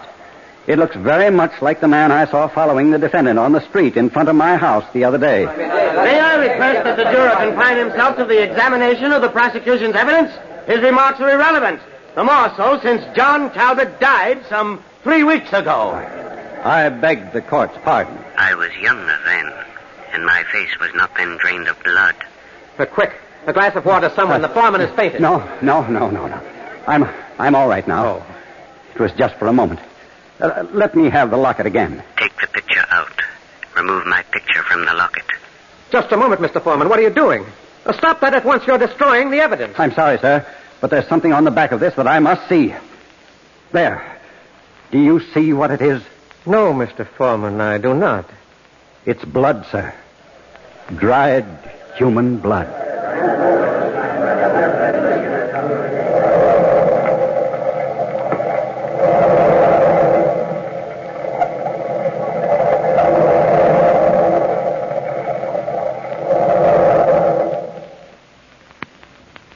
In Charles Dickens, we meet a writer of many facets and strange parallels. An author with the faculty of applying his genius to all fields of plot, from a tender, romantic turn to such a story as we hear tonight. The story of a juryman invested with incredible and supernatural powers of judgment. Friends, the judgment of the Canadian roll-your-own smokers jury regarding the excellence of Ogden's fine-cut tobacco has been unanimous. Yes, ask the person who likes to roll his own cigarettes to name his choice of tobacco, and it's almost certain that his verdict will be Ogden's. You see, Ogden's has been pleasing the majority of roll-your-own smokers and making new friends right down through the years. Try Ogden's. Taste the rich, mellow goodness of tobaccos that are sun-ripened for absolute smoking satisfaction. You'll find Ogden's easy to roll, delightful to smoke. Yes, easy to roll, delightful to smoke. Back now to Hugh Trelawney and the trial for murder. Trelawney has found that of all those concerned in the trial, he alone can see and hear the ghost of the murdered man, John Talbot. As foreman of the jury, his questions have revealed important evidence against the defendant, Peter Cook. Right now, he's explaining to the prosecutor how this mysterious voice guided the course of the trial.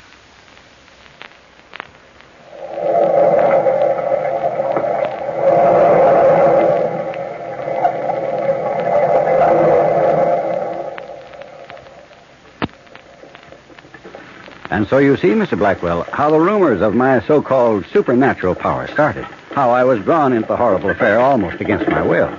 Even you looked startled when I pried out the picture of poor dead John Talbot. Naturally, Mr. Trelawney, naturally.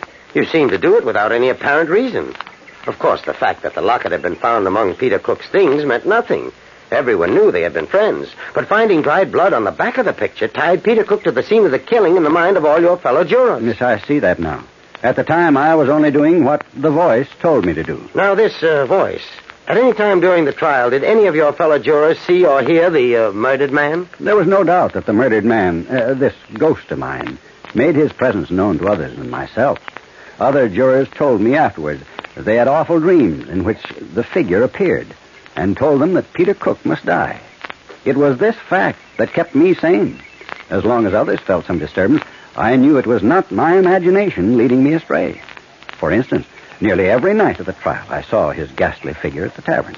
But each night that I saw him, some juror would awake, screaming with fear, to tell of dreaming of John Talbot. But as long as I was the only one who actually saw or heard him, I could not risk my reputation by speaking up. It must have been a horrible week, sir. Then you do believe my story, Mr. Blackwell? I do, sir, and I'll tell you why when you finish it. Well, it was after you started the defense of Peter Cook that I began to hear the voice more frequently. You, of course, recall your star witness, the young woman who lived in the same building as Peter Cook and John Talbot? Indeed, I do. Her name was Alice Hawkins. She started out as an excellent character witness for my client, but you soon put a stop to that. I remember the afternoon when you first started questioning her. I heard the voice several times as the testimony went on. It seemed impossible that others could not hear it, too. But I know now that no one did. Since she was your witness, I recall you were using a gentle, friendly method of questioning. Tell us again, my dear, how long you have known the defendant, Peter Cook. Over 2 years, sir. And you say that in all that time you never knew him to do an unkind act. Was he on good terms with that unfortunate man, John Talbot? Well, they were very friendly, sir. Of course, they had little arguments, but it was all very friendly. But you never saw an open act of hostility, is that correct? He tried to kill me on Easter Sunday. What was that? Did someone... May I ask the jury to pay more strict attention, please? It suddenly seems very cold in here, Your Honor. Quiet, please. Now, in short, Miss Hawkins, you never saw signs of anything except friendship between the two men? Mr. Cook is a good, fine man, sir. She loves him. She would lie for him. Your witness, Mr. Prosecutor. May I ask another question, Your Honor? I object, Your Honor. The foreman of the jury has constantly interrupted this trial. Your question seems to have had an important bearing on this case so far, Mr. Trelawney. You may speak. Just two things I'm impelled to ask. First, isn't this young lady in love with the defendant? And second, didn't the defendant make an attempt on the life of John Talbot on Easter Sunday last? I object, Your Honor. This man has no right. Miss Hawkins, please answer these questions. And remember, you're under oath. Are you in love with Peter Cook? Well, what if I am? Is there anything wrong with that? Well, it makes you a rather doubtful character witness, I should say. And more important, what about this other attempt on John Talbot's life? That's a lie. What's a lie? Nobody tried to kill him. Well, what did happen then on Easter Sunday? He almost met with a bad accident. How did it happen? All three of us had gone to church. Afterwards, we decided to climb the cathedral tower for the view. On the way down, John Talbot slipped and fell. If he hadn't caught hold of the railing almost immediately, he would have... He would have plunged to his death. Is that correct? Yes, sir. But it was only an accident. I'm sure it was. And did the friendly relations you've mentioned continue after this accident? Well, not exactly. And why not? Tell us the reason. No, I won't. I won't tell you anything more. My dear girl, a man has died. Another man is on trial for his life. You must tell us everything you know, or you'll find yourself in a very unhappy position. Now, you've already hinted that friendly relations were strained between the two men after this time. Why? He accused Peter Cook of pushing him down the stairs. But he didn't do it. I'm sure he didn't do it. You, Trelawney, you have set them on the path of truth. It was at this point, Mr. Trelawney, that I had my agents look into your background. 2 simple questions from the foreman of the jury, and the prosecution starts to upset my whole defense. Naturally, I didn't suspect the murdered man was working at your elbow. Did he actually call you by name? That was the first time, Mr. Blackwell. And though I was familiar with that ghostly voice by then, it gave me a start, I can tell you. Nevertheless, I believe Peter Cook would be a free man today instead of dangling at the end of a rope in Newton jail if it hadn't been for the next day, Mr. Trelawney. Yes, I'm inclined to agree, Mr. Blackwell. Your suicide theory was built up ingeniously with the doctor's testimony. I know you believed it to have been a fact at the time, because there was a ring of sincerity in your voice. You will note, gentlemen of the jury, that everything Dr. Croydon has said points to suicide. John Talbot, the deceased, was an unhappy man. He had come mistakenly to believe that his friend, his best friend, had made an attempt on his life. He knew that he had lost the woman he loved to that friend. The good doctor has shown how the wound could have been self-inflicted by a man holding the razor in his left hand. We know John Talbot was left-handed, and in that case, it makes it possible that he did commit suicide. Your Honor, I beg of you to let me speak. Again? Your Honor, if the foreman of the jury has deeper knowledge of this case, I ask that he be made... Mr. Blackwell, I have no knowledge of the case other than what I've heard here in this room. But I am impelled to ask that young woman, Alice Hawkins, that she be recalled and questioned further. She can tell us whether or not it would have been possible for John Talbot to meet his death by his own hand. The clerk will recall the witness. This is most irregular, Your Honor. Well, Your Honor, if it will further justice, I'm sure my learned colleague, Mr. Blackwell, will have no objection. I'll cross-examine after you've finished with your witness, Mr. Blackwell. I have no questions, Mr. Prosecutor. I am confident she can throw no further light on the case. Very well, Mr. Blackwell. Now, Miss Hawkins, is it true that the deceased was left-handed? Yes, sir, he was. He wrote letters and performed all the regular little routines of life with his left hand. Yes, sir, he did. Well, then I fail to see what the foreman of the jury... In other words, Miss Hawkins, he could have easily cut his own throat with his left hand, couldn't he? Well, speak up, my girl. No, sir. It would have been impossible. You have done well, you Trelawney. You have done well. You see, sir, it was this way. I don't think anyone knew about it but me. John Talbot was very sensitive about it. Although he was left-handed, there were many things he did only with his right hand. One day he told me.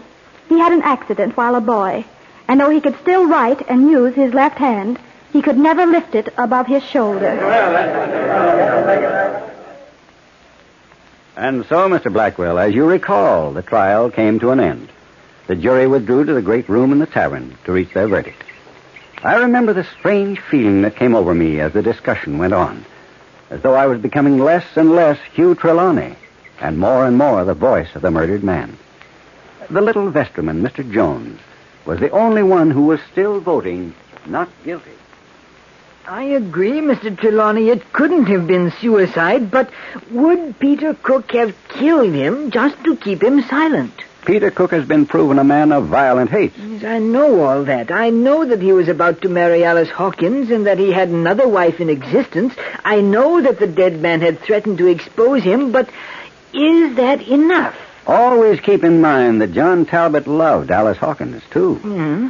When he found out that Cook was leading her on, his reaction would have been violent. Well, his threat to expose Peter Cook would have caused strong hate between them. I still don't see the picture. Why, who blew out the candle? Light it quickly. Oh, I wish I were out of this business. You, Trelawney, talk to this man. There, that's better. Why couldn't they give us more than one candle? Why, it frightened you too, Mr. Trelawney. Why, you're white as a ghost. Listen carefully, Mr. Jones. I'll try to set the picture for you. Morning. It might have been the morning of the murder. Peter Cook came to my room. Peter Cook comes to John Talbot's room. He threatened me. He threatens Talbot's life unless he changes his mind about exposing him to Alice Hawkins. I loved her. Deeply. He loves her deeply.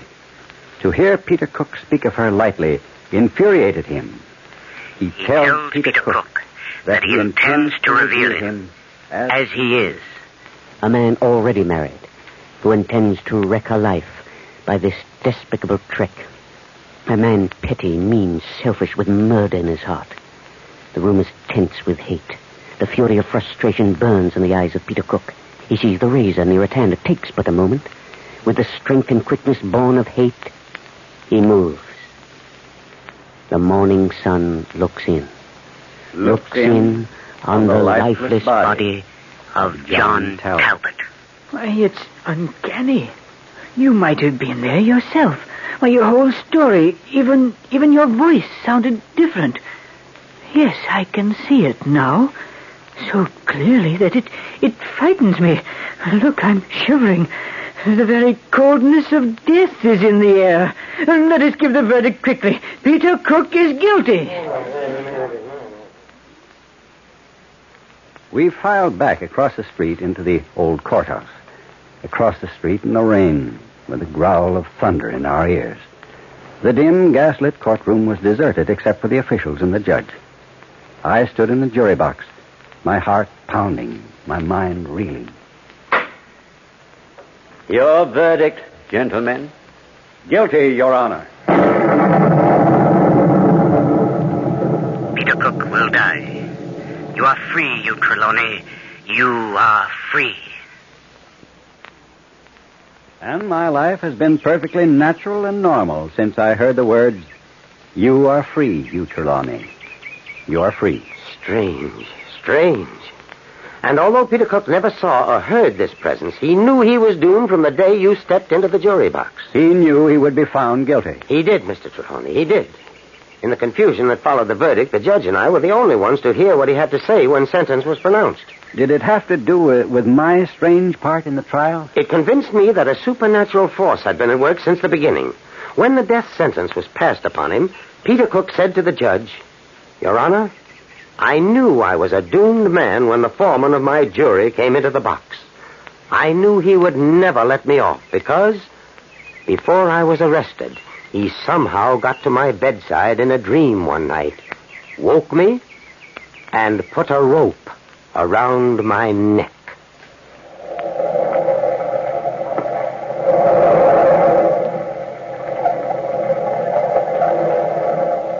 From the time-worn pages of the past, we have brought you the story, The Trial for Murder. Bellkeeper, toll the bell.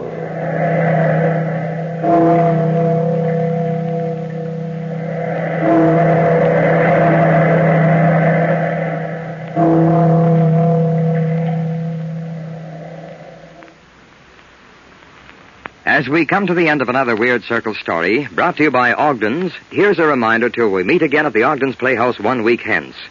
There's a full week ahead during which smoking enjoyment will make your working and leisure hours brighter. If you roll your own cigarettes, make sure of getting the most out of your smoking by turning to Ogden's. Yes, follow the rule of the smoker who knows a good thing. Make your choice Ogden's Fine Cut Tobacco. You'll find Ogden's easy to roll, delightful to smoke. Yes, easy to roll, delightful to smoke. Next week at this time, another Weird Circle story, The Werewolf by Frederick Marriott. Be sure to join us. If you smoke a pipe, why not try Ogden's Cut Plug? It's a delightful, smooth pipeful every time.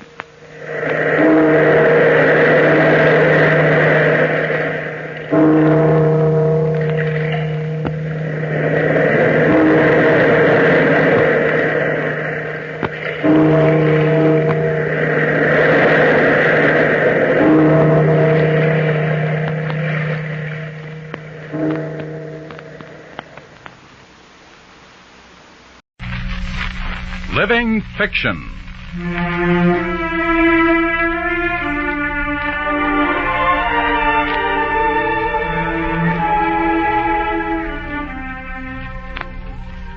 Northwestern University, in cooperation with the National Broadcasting Company, brings you a radio dramatization of another timeless story, The Devil and Daniel Webster by Stephen Vincent Benet. Another in a series of Living Fiction.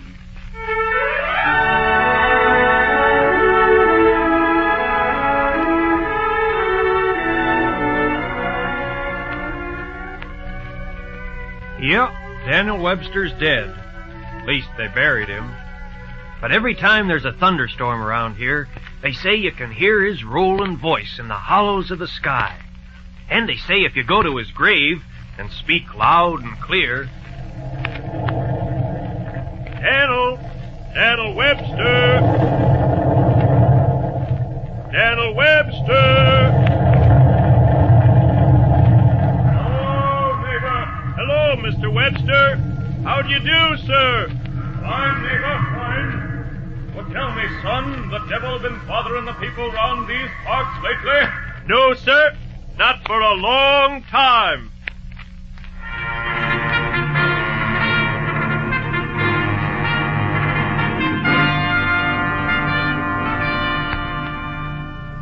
The folks that knew said Daniel Webster was just about the greatest man that ever lived.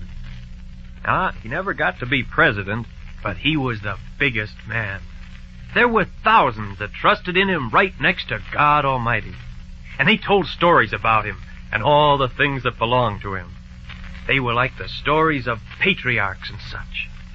They said when he stood up to speak, stars and stripes came right out in the sky. And once he spoke against a river, and he made it sink right into the ground.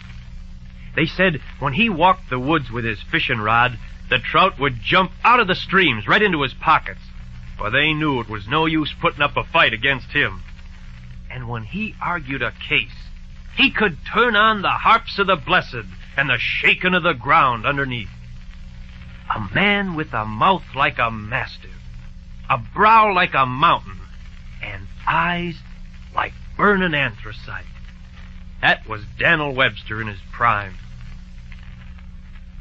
They tell a story down Hampshire way about Daniel Webster and the time he met the devil. Seems there was a farmer named Jabez Stone. Now, he wasn't a bad man to start with, but he sure was an unlucky man. If he planted corn, he got boars. If he planted potatoes, he got blight. He had good enough land, but it just didn't prosper him. He had a decent wife and children, but the more children he had, the less there was to feed him with. Stones cropped up in his neighbor's field, boulders boiled up in his. Why, if he had a horse with the spavins, he'd trade it for one with the staggers and give something extra. I guess there's some folks bound to be like that. But one day, Jabez Stone got sick of the whole business. He'd been plowing that morning.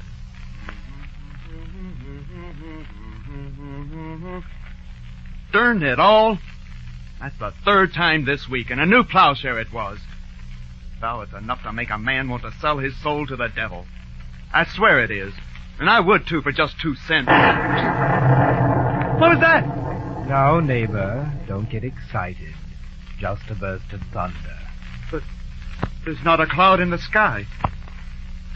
Say, who are you anyway? Where do you come from? What are you doing here? Easy, friend. One question at a time. Who am I? I guess men have their own private names for me. But you can call me Scratch. Where did I come from? Anywhere beneath the gates of heaven. Anywhere beneath the... What do you mean? Very well. Let us say I just came down from the hills. Mighty nice farm you have here, neighbor. Oh, a little rocky, perhaps. But I've seen lots of worse places down where I come from. Mighty nice farm. If you had all the bad luck I've had, you'd be willing to sell your soul to the devil. Those are strong words, sir. And never can tell when the devil might hear you. I wish to heaven he could. I swear I'd sell my soul to him for 2 cents. 2 cents isn't much. It wouldn't even replace that broken plowshare. How did you know it was broken? Oh, I'm quite a farmer myself. Only, my farming is a little different. More of the hothouse variety. But that's quite another story. Still, neighbor, 2 cents isn't very much for a good soul. Even an old moth-eaten soul would bring a better price. Well, if this bad luck keeps following me, I won't even have a moth-eaten soul to my name. If that's the case, my friend, I suggest that you, sell your soul while the market rate is high. Now, I have a friend who'd be willing to spend $200 for a soul like yours. Bring your friend here, and it's a deal. I'm afraid that wouldn't be possible. You see, my friend doesn't do business in person. He's kind of shy. But I'm his sort of agent. I think we can arrange a little deal. Fine. Give me the $200. Not so fast, my friend. There are a few legal formalities required in the state of New Hampshire. I have here a document. Not only does it give you $200 down, but it will permit you to become the richest man in New Hampshire. That's foolish. How can I become the richest man in New Hampshire, especially with a broken plowshare? My dear fellow, my client is prepared to give anything for your soul. Now, just hold out your finger. Oh! Sorry, I had to prick your finger. Now, just press your finger against this document. The laws of the state of New Hampshire and the earth beneath have been complied with. Excellent. A firm, fair signature. One that will last till doomsday. Neighbor, I congratulate you. There is nothing in New Hampshire which cannot be yours. Fine. Then let the devil take my soul. He will, sir. He will, sir, in due time.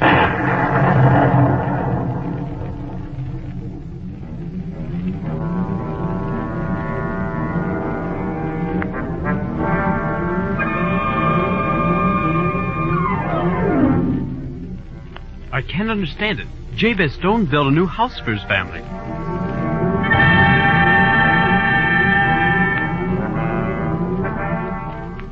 I wonder where Mrs. Stone gets all the money she spends. Why, just the other day.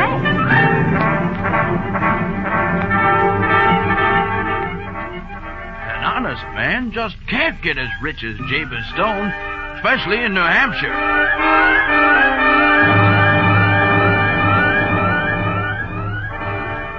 Jabez Stone, he's awfully rich, isn't he? Richest man in New Hampshire. He's up to no good.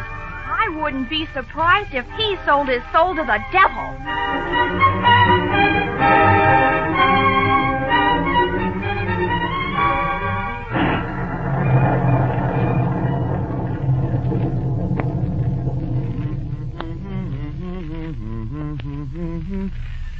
Finest farm in New England.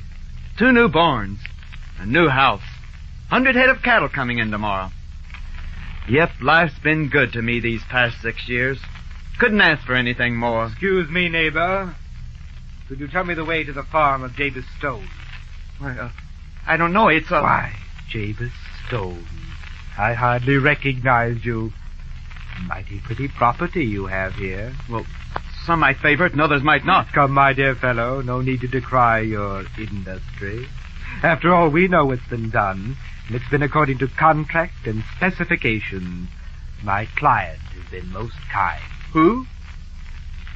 What are you doing? So when the mortgage falls due next year, you shouldn't have any regrets. Speaking of that mortgage, Mr. Scratch will do. Mr. Scratch, I'm beginning to have 1 or 2 doubts about it. Doubts?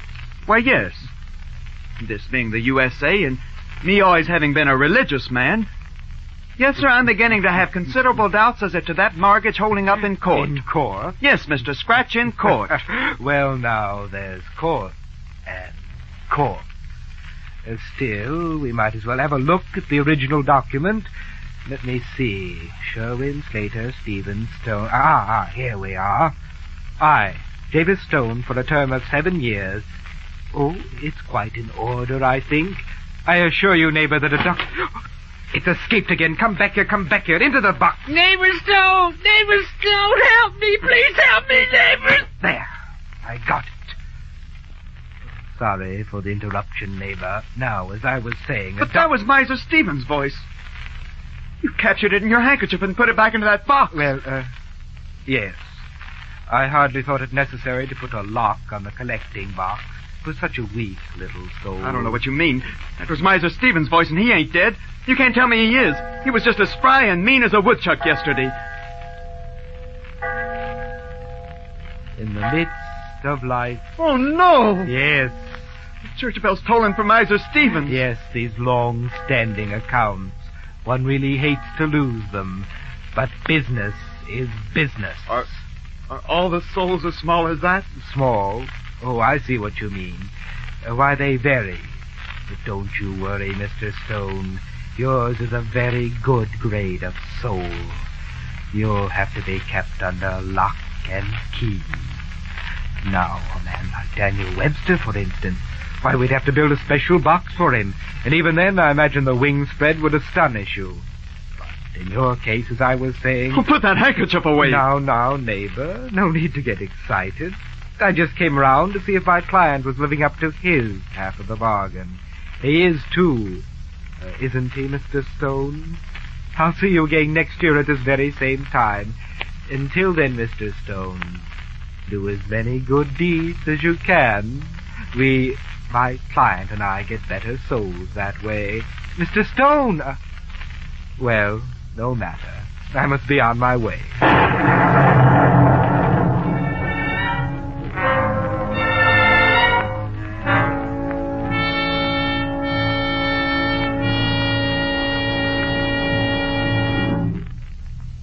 Now, till you've made a bargain like that one, you've no idea how fast a year can run. It seemed like it was only a week before the time was up. Till finally, Jabez Stone couldn't stand it any longer. And in the last evening of the year, he hitched up his horse and drove off to see Daniel Webster. For Daniel was born in New Hampshire, and it's well known that he had a particular soft spot for old neighbors. Well, that's the story then, Mr. Webster. And I'm ashamed to tell it. But it had to be told to somebody, and who else should it be but you? Well, I haven't pleaded a mortgage case in a long time, and I don't generally plead now except before the Supreme Court. But if I can, I'll help you. Oh, then I've got hope for first time in 7 years. Oh, it's been awful. The name of Jabez Stone has become known all over the state. I've been that prosperous. There's talk of running me for the governor. Just dust and ashes in my mouth. You certainly have given yourself the devil's own road to hoe, Neighbor Stone. But I'll take your case. You'll take it? Yes. I've been working on some speeches to make to John C. Calhoun, and I've got 75 other things to do and the Missouri Compromise to straighten out. But I'll take your case. For if 2 New Hampshiremen aren't a match for the devil, we might as well give the country back to the Indian. Now, when is he coming? Tonight, at midnight. And where? At my house. Now, then we'll have no time to waste. You came here in a hurry, didn't you? Well, I admit I'd made time. Well, you'll go back faster. Wilbur, hitch up Constitution and Constellation to the carriage. They're a pair of matched grays, Mr. Stone, and they step like greased lightning.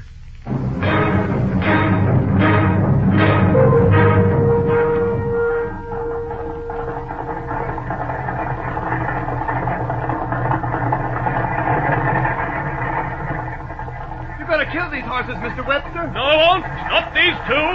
I like doing things full tilt, and so do they. Put fire in your veins. Oh, there goes my hat. What do you care? 'Tisn't your soul, Jabez. We've still got that.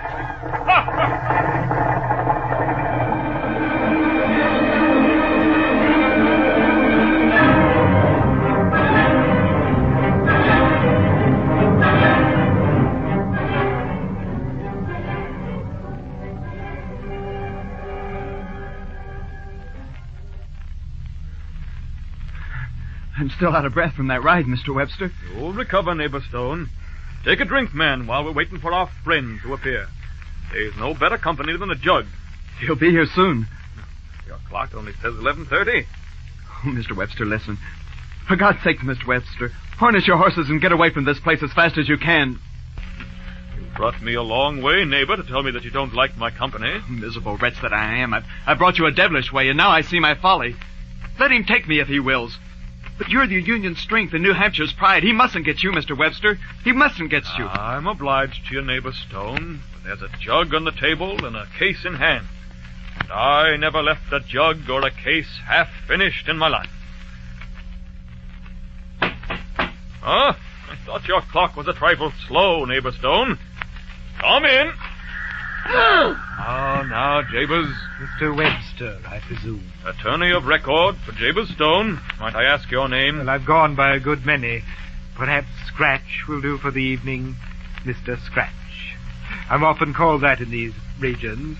You know the object of my errand? I do. Well, then, I shall call upon you as a law-abiding citizen to assist me in taking possession of my property. That is the nature of my errand here, too, this evening, Scratch. You shall not have this man. What then of the contract? I have seen no contract. Then here it is. Here is the deed, and here is the signature. It can't be right. But it is. What will you take for that deed, just as it stands? I'll take what I came for. The soul of Jabez Stone. Now, wait a minute, man. This deed was made out some time ago when the property was worth so much less it can't hold now. But it does. No, wait. Jabez Stone is no longer a poor farmer. The property has increased in value, and Jabez, why, state senators ought to be worth what more. What have I to do with oughts and should-bes? I'm surprised at you, Daniel Webster. Stick to the letter of the law. Do not put me off.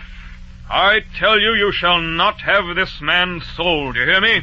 These spirited efforts on behalf of your client do you credit, Mr. Webster. But if you have no more argument to adduce, I'm rather pressed for time. Pressed or not, you shall not have this man. Mr. Stone is an American citizen, and no American citizen may be forced into the service of a foreign prince. We fought England for that in 1812, and we'll fight all hell for it again. Foreign? And who calls me a foreigner? Well, I never heard of the devil claiming American citizenship. No. And who with better right? When the first wrong was done to the first Indian, I was there. When the first slave ship put out for the Congo, I stood on her deck. Am I not in your books and stories and beliefs from the first settlements on? Am I not spoken of still in every church in New England? Oh, 'tis true the North claims me as a Southerner, and the South for a Northerner. But I am neither. I am merely an honest American like yourself, and one of the best descent. But to tell the truth, Mr. Webster, though I don't like to boast of it, my name is older in this country than yours. Ah, then I stand on the Constitution. I demand a trial from the client. The case hardly is one for an ordinary court, and indeed the lateness of the hour... Let it be any court you choose, so long as it is an American judge and an American jury. Let it be the quick or the dead. I'll abide the issue. Very well, you have said it. I need but clap my hands and you have your judge and jury.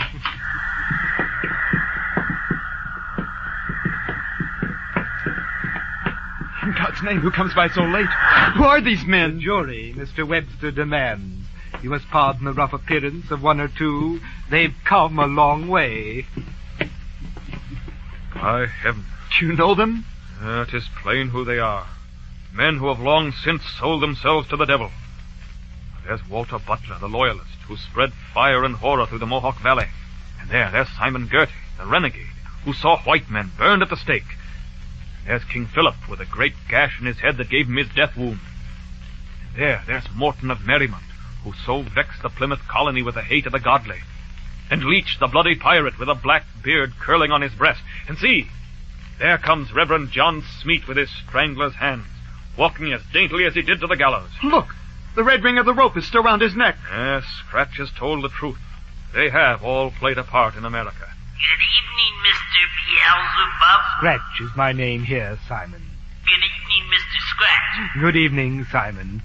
This is Simon Girty, Mr. Webster. He, burned men for gold. Good evening, Mr. Girty. Come, Simon. Say hello to Mr. Webster. Good evening, Mr. Webster. Good evening, Mr. Scratch. Good evening, Captain. This is Captain Kidd, Mr. Webster. He killed men for gold. Good evening, Mr. Scratch. Good evening, Governor. This is Governor Dale, Mr. Webster. He was a sort of politician. He broke men on the wheel. Good evening, Mr. Scratch. And this is Asa the Black Monk, Mr. Webster. He choked men to death. Good evening, Mr. Scratch. Good evening, Mr. Scratch. Good evening, Mr. Scratch. Good evening, Mr. Scratch. These men, Mr. Webster, are not as well known as those I've introduced.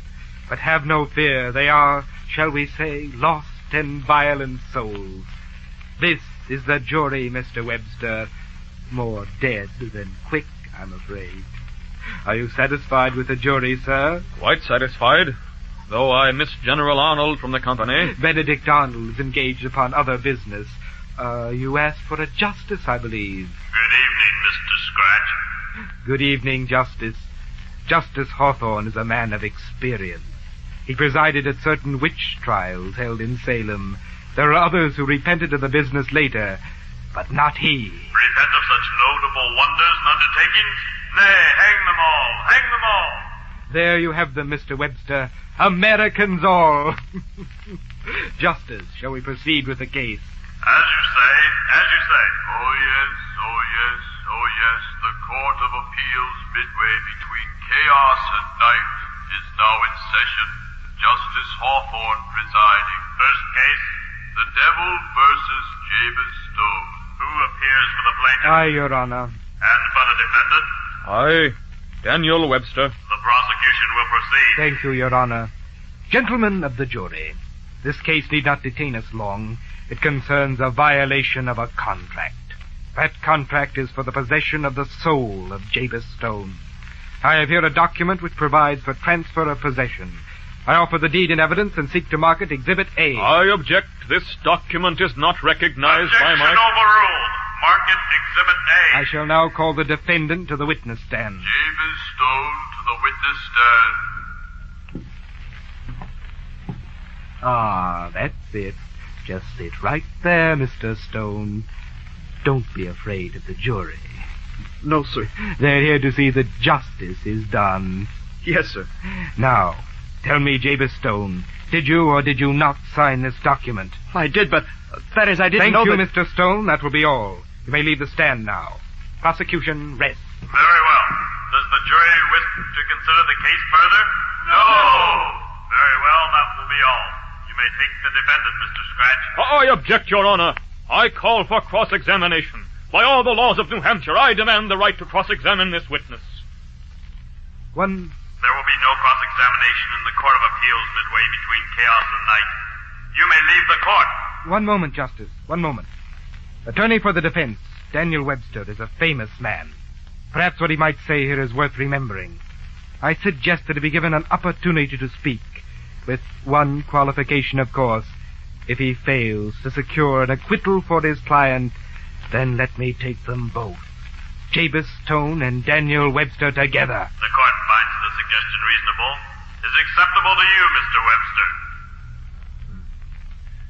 Yes. Yes, we'll meet the devil's own terms. Drag him down with Jabez Stone. Drag him down with us. Daniel Webster's met his match. Lost and gone. Drag him down. Lost and gone. Lost and gone. Lost and Be gone. still! Gentlemen of the jury, as I stand here midway between chaos and night, I remember other days. Days that you remember, too. You were living then. Now, you're dead. White flesh hanging on loosely hung bones. But, gentlemen, I ask you to forget that you are here to judge a fellow being who has sinned just as you have sinned. Your souls are no longer your own, but you have not forgotten the days when they were. Remember that day, gentlemen.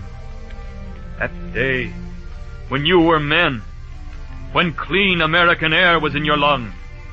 You breathed it deep, for it was free and blew across the earth you loved. These are common things I speak of, small things, yet they're good things. Yet without your soul, they're nothing. Mr. Scratch told you your soul is nothing, and you believed him. It's cost you your freedom. All of you were fooled like Jabez Stone. You took the wrong turn, and so did Jabez Stone. But he found out in time. He's here tonight to save his soul. Remember. Oh, remember, gentlemen, the things that used to be. The love. The warmth. You, Simon Gertie. You remember. Tell us, Simon, what do you remember? I remember. I think of the wind rustling through the trees, and the night air hitting me hard. Hitting me so hard it feels like my chest is breaking inside me.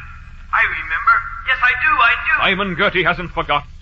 He hasn't forgot that freedom is the bread and the morning and the rising sun. He knows what it is to be a man. Oh, there's sadness in being a man, yes, but it's a proud thing, too. Remember it proudly, gentlemen, even though you are no longer men. Look at Jabez Stone. In him, you live. But if you condemn him as others have condemned you, you die. Remember. Oh, remember, gentlemen. You remember, don't you, Captain Kidd? Oh, yes, I remember. The stormy sea and the cracking sail. The sight of land when there is nothing but sea. That and return to the sea. Oh, how I long to return to the sea. Captain Kidd remembers what it is to be a man, to be like Jabez Stone. And you, Governor Dale, you remember too, don't you? Yes, I remember. And you, Asa. Yes, I do. You all remember. I knew you would. Jabez Stone is a man, an American. You are all Americans. You cannot take the devil's side. Let Jabez Stone keep his soul. This soul which doesn't belong to him alone, which belongs to his children, his family, his country. Gentlemen of the jury, don't let this country go to the devil. I rest my case. The jury will consider its verdict. We remember. We remember. We can never forget. The court has reached a decision. Case dismissed.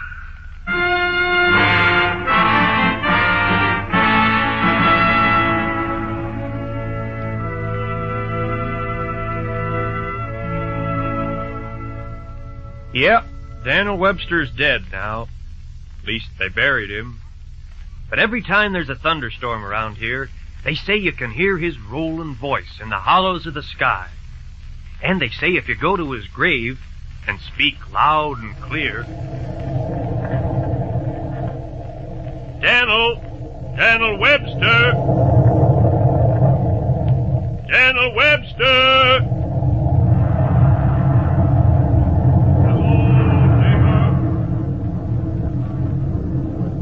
How'd you do, Mr. Webster? Fine, neighbor, fine. But tell me, son, the devil been bothering the people round these parts lately?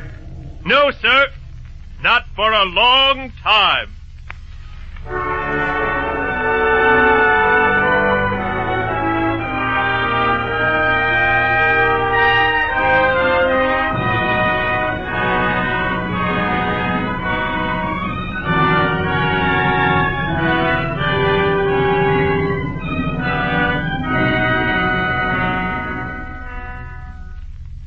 The Devil and Daniel Webster by Stephen Vincent Benet is another in a series of living fiction presented each week by Northwestern University in cooperation with the National Broadcasting Company.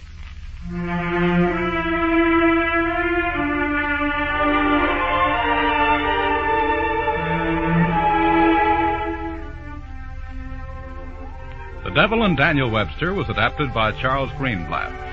The cast and directors were students of Northwestern University. Daniel Webster was played by Lowell Harris. The Devil by Richard Swift. Jabez by Ron Sims. The narrator was George Hurd. Others in the cast were Jermaine Golda, Ike Lacefield, Don Staples, Dave Adams. The assistant director was Gloria Gallagher.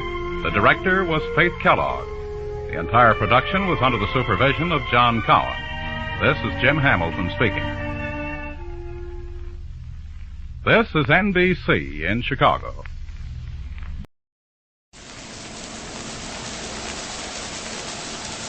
Octopus! Octopus! Charlie, what's up over there aboard the Celia? Octopus! Look, they brought up one diver. There's another still on the bottom. An octopus has got him. An octopus? We've got to help him. Give the orders, Charlie. Get us over there alongside of him. Mr. Peters! Aye, Captain. Get me into a diving suit in a hurry.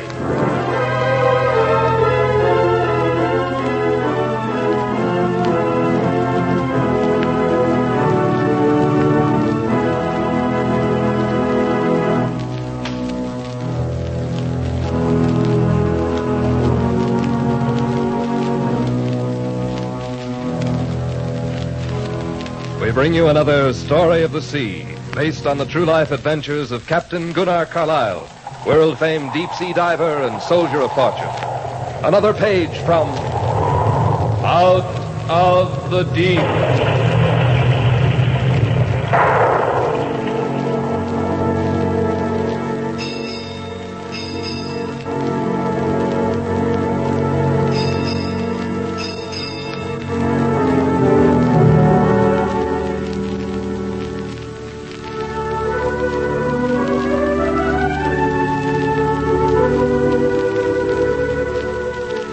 After a thrilling but profitable adventure in Calcutta, India, where Captain Carlyle, with his good ship, the Blue Falcon, aided in pulling the liner Empress of China from the beach, and following a hair-raising experience with a Black Panther in Madras, India, the captain returned to his base, dropping anchor in Santa Monica Bay.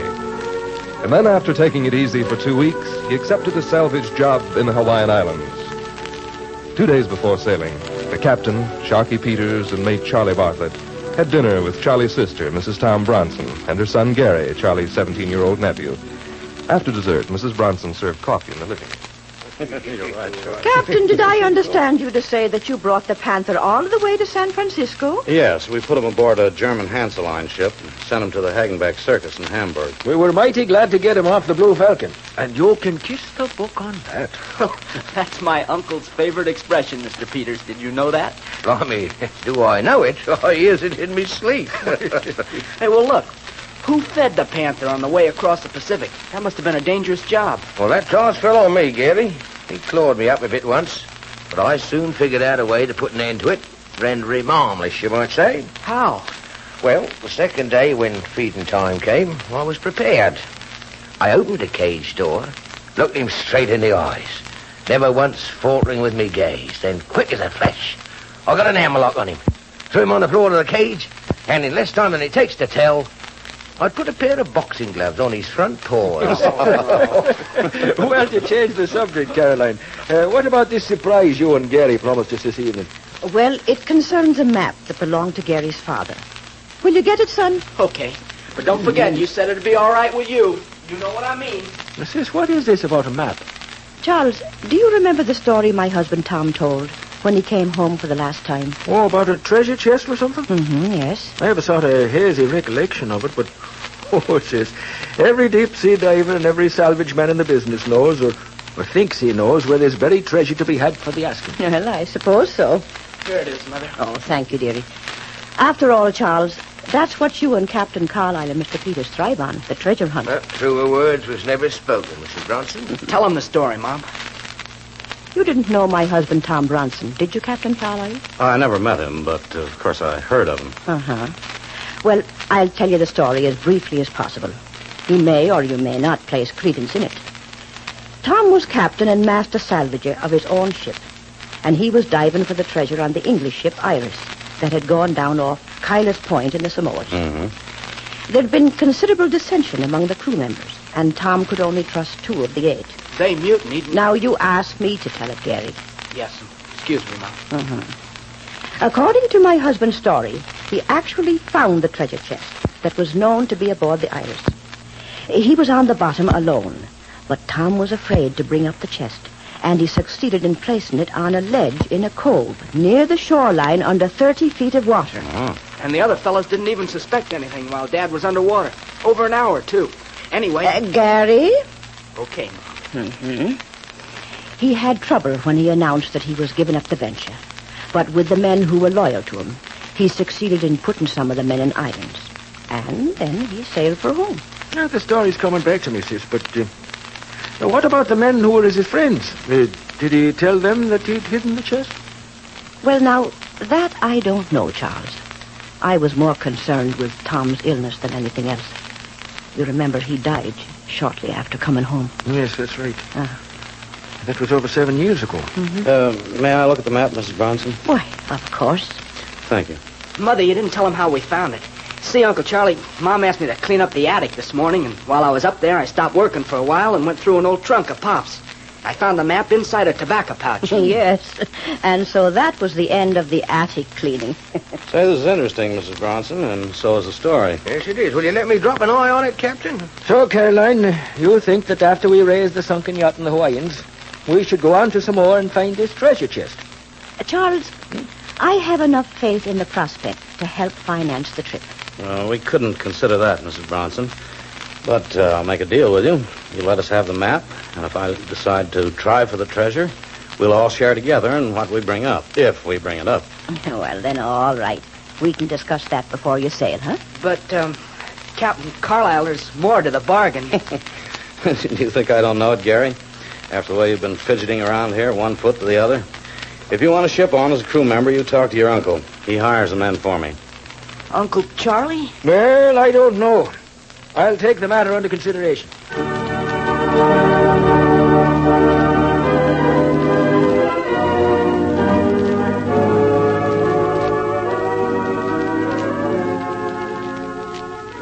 When the Blue Falcon was 3 days out on her way to Honolulu, Mate Charlie Bartlett was stretching his legs on deck. His nephew, Gary Bronson, hurried out of the forecastle to him. Uncle Charlie? Just a moment, lad. What did I tell you? How are you supposed to address me when we're at sea? Oh, I'm sorry, sir. Mr. Bartlett. Good. You understand, Gary, it wouldn't look right. The other crew members would be apt to start calling you the fair-haired lad, you understand? Yes, sir. Now, what have you got to tell me? Oh, it's that new diver, Jim Tyler. It's his time on watch, and he can't make it. He's sick. Oh, sick, is he? Yeah, he's moaning and groaning like everything, holding his stomach. He acts like he's awfully sick. Well, I'll go have a look at it.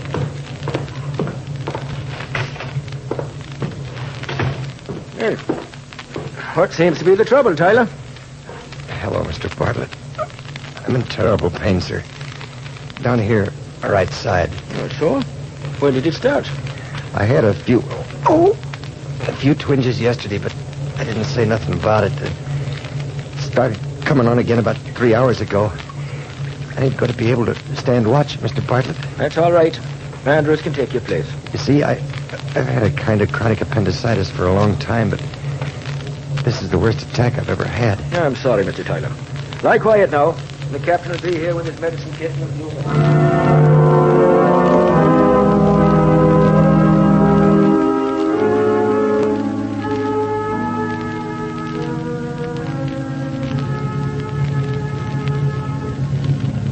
Well, what do you figure, Mr. Bartlett? Make Honolulu in about 8 more days? Hey, something like that. Oh, I can't wait to get there. Skipper figures it'll take us about a week to raise that pleasure yacht from his reports on the damage, so we'll have 7 days. Of hard work. Oh, I should have said evenings. On the beach at Waikiki, lolling under a palm tree. A cute little wahine strumming her blinking ukulele and singing to me. Odkins, what a thought. A jug of a coolio, a ripe pineapple and thou singing beside me on the sands. Oh, what a lovely thought. It's a good thought, Sharky. But we're going to have to work 16 hours out of 24 to bring up that yacht. The quicker we get this job done, the sooner we'll be working over that wreck in the Samoas. Yes, oh, here comes the skipper. Well, how's Tyler, Captain? Well, I'll tell you the truth, I don't know, Charlie. I gave him something to ease the pain and put him to sleep. And put him on a diet indicated in the medical book. Well, what's the matter with Tyler? He's sick. Thinks he has appendicitis. Blimey, I ain't heard about it. If he's really that sick, we've got to start thinking about getting in touch with a ship that has a doctor. Yes.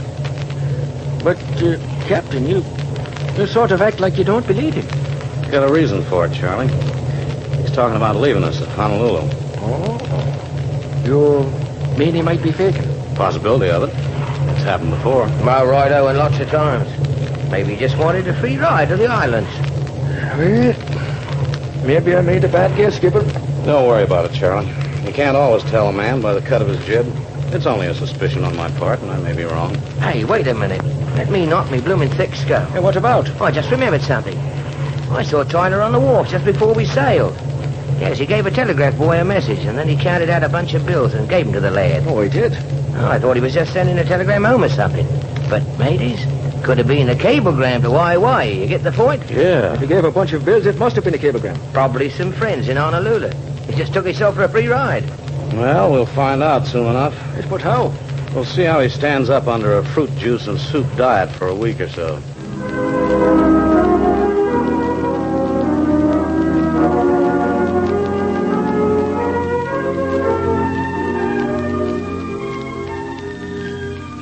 Many days passed.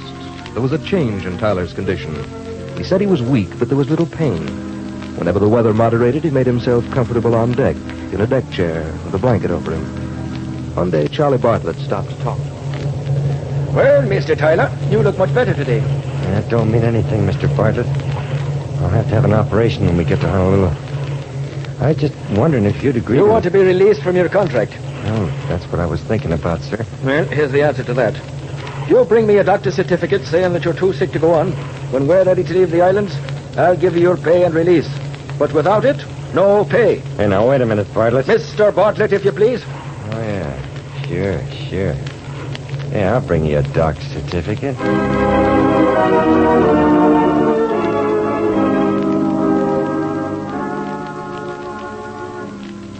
Captain Carlyle, Mr. Bartlett, I have something to report. What is it, Low Wing? Somebody has been stealing food from the galley. You sure, Low Wing? Yeah, sure. This morning there was missing from icebox 1 cooked leg of lamb, lots of meat left on it, 6 boiled potato, or 1 loaf of bread. Tyler. I got tired of the diet. All right, Low Wing, thank you. We'll look into it. Yeah, thank you, but I know lucky thief, and don't go. Listen,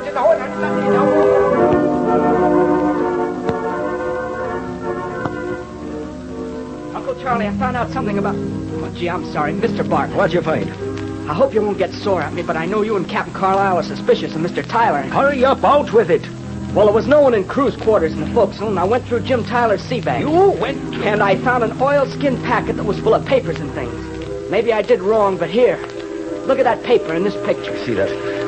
E.J. Curly Wilson, discharge papers from Alcatraz prison.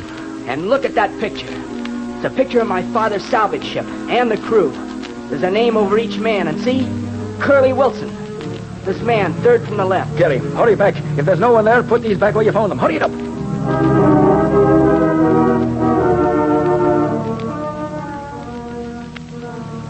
There you are, Skipper.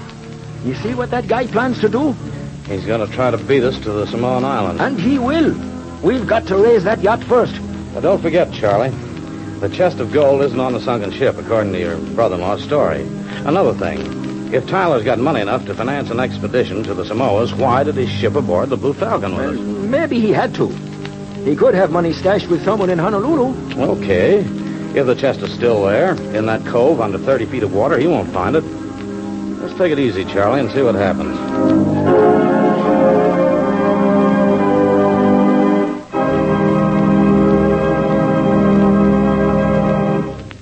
When the Blue Falcon was tied up in Honolulu... I think we can bounce her in 5 days, Charlie. We'll put patches over the hull, outside and in, bolt them, pour the cement, close up 2 more compartments the same way, pump out the water, and bring her up. On the evening of the 3rd day of operations, Sharky Peters came to the captain's cabin to talk to him and to Charlie Bartlett. It's the truth, Captain. Jim Tyler's in a base a few miles up in the hills, a small sort of private hospital. Well, Charlie, I guess we were wrong. Looks like it. I got another bit of information, gents. There's a small salvage ship at Wailuku on Maui, and she's sailing at midnight. Ship's name is Celia. Where's she headed for? As I got it, she's cleared for the States. But, mateys, who knows where she's going?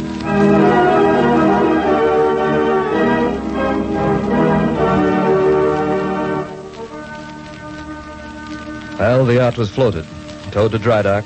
Captain Carlyle received a handsome sum from the owner. And soon the Blue Falcon was on her way to the Samoan Islands, particularly to a small, uncharted island in the group. When they were in sight of the little island indicated on the map drawn by Gary Bronson's father, yes, you guessed it, there was a salvage boat working over the wreck of the English ship Iris. The Blue Falcon drew close to the other salvage ship. Captain Carlyle gave an order. Listen, Charlie. We'll go past her port side, about 300 yards closer to shore than she is. And we'll drop both stern and bow anchors. I want to hold her in a position so they won't be able to see and find out what's going on in our starboard. Gotcha, Skipper. I'll give the orders.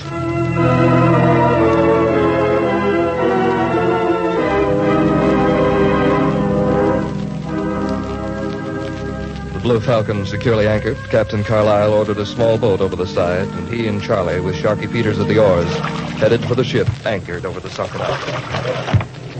Skipper, it's the Celia, all right. Yeah, I see. She cleared for the States, eh? Well, they don't seem to be interested in us. Just the one man leaning over the rail. They've got men working below. 2 divers down. Give the guy a hail, Charlie. Ahoy, Celia! Can we come aboard? Yes. Thank you. He's a Jap, Skipper. Japanese. In civilian clothes. So I see. Pull over there, Mr. Peters. Oh, sir.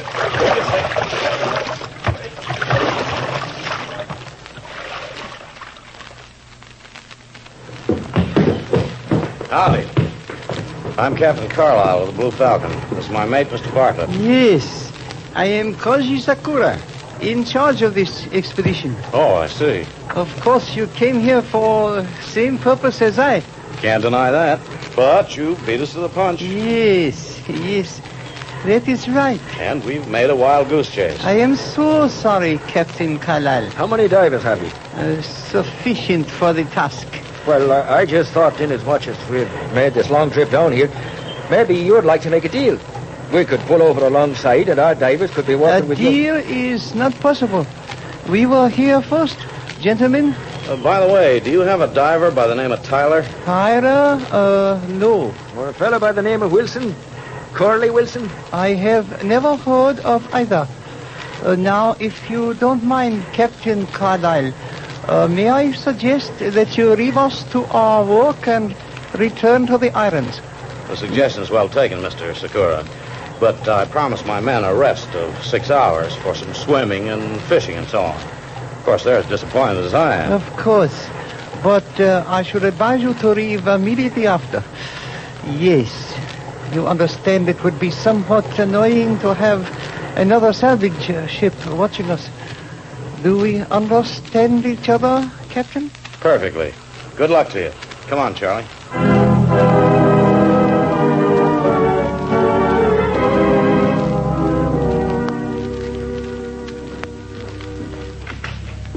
Come on in my cabin, boys. Righto. Good work, Skipper. You were as smooth as silk. Sit down, fellas. Glad to. Well, we've got the cove on the shore spotted. It's high tide. The treasure chest is supposed to be on a ledge about 30 feet down. So, what's our next move? Well, first of all, Charlie, how much air is in the compressor tank? Loaded to capacity. Good. That's enough for 2 men for over an hour. What's your idea, Captain? Well, if we start the compressor engine, they'll suspect something right away. But now we don't have to. Now, here's my plan. We'll send 4 or 5 men over the port side to take a swim to keep the Japs' attention. Yes, go on. Then, Charlie, you and I will put on shallow water diving masks. And we'll wear light lead belts. And we'll swim underwater to the cove. Right. And we'll take a cable with us. We'll go over the starboard side so they can't see us. Oh, blimey. Skipper, this is great. We'll have air enough to make it over there, tie the chest to the cable, if it's there. Praise the Lord. And get back without them knowing it. But if we start the winch engine to pull the cable, then... Wait a minute. We'll start the ship's diesels to cover the sound. Make out we're working on the engines. Let's get going. Wait, Skipper. My nephew Gary is a champion swimmer. Let him and me go over there. You should stay on deck, Captain. Gary'll be tickled pink to go with me, and I'd feel a lot better if you were here aboard ship in charge. Okay, maybe that's a good idea. Come on, let's tell the men to take a swim over the port side.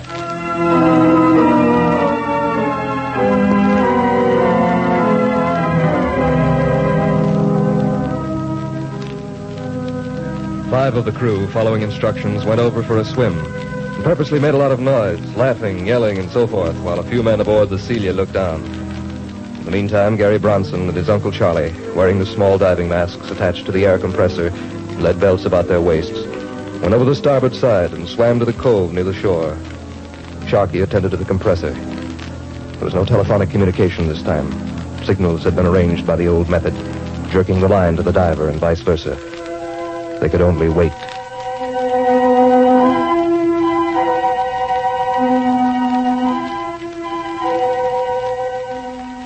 "15 minutes passed. 20, 30. And then Sharky felt 3 sharp tugs on Bartlett's line. Skipper, there's a signal. They're coming back. Okay. We've got to bring in the lifelines and air hoses by hand. Let's go. Easy as she goes, Skipper.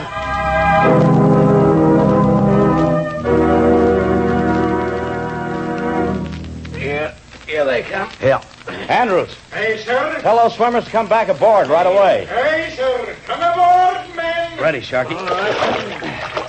You help the lad, Sharky. All right, come on, Nipper. Come on, Charlie. Now, off with these here masks. Get 'em. There we are. Holy cow, we found it. Charlie. Yes, schooner. Right on the ledge as indicated. And it's secured to the cable. Mr. Peters, stand by to start your winch. Start your winch motor as soon as I give the order to the engine room and the diesels are going.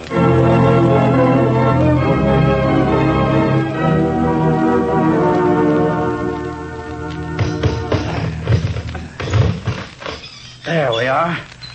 Well, boys, feast your eyes on it. Skipper, will you look at it? Oh, me eyes are playing tricks on me. Holy cow. Oh, lovely. British silver and gold Portuguese coins. Oh, my.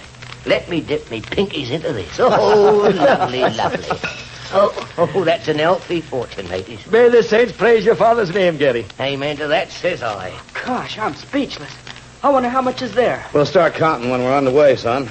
Pipe the crew, Charlie. 2 anchors up and we'll head north. Aye, sir. Oh, Skipper, couldn't we just cruise by the seal and sort of wave goodbye to the Jap? From the nose with fingers extended. Let's just give him a goodbye toot and let it go at that.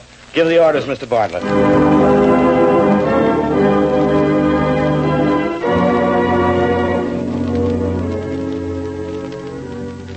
Soon the Blue Falcon was cruising slowly toward the Celia. Captain Carlyle and Charlie Bartlett were on the bridge. Suddenly they noticed a commotion aboard the other ship. One diver had surfaced, and the crew was helping him out of his suit. He was obviously in bad condition. Charlie, something's wrong over there. It looks like it. That diver's hurt. Did you hear that? Octopus. Yeah. There's another diver still on the bottom. Charlie, get us over there in a hurry. We've got to help him. Mr. Andrews, hard astern, then swing over toward the Celia slowly. Hey, sir. Mr. Peters. All right, Skipper. Get me a diving suit in a hurry.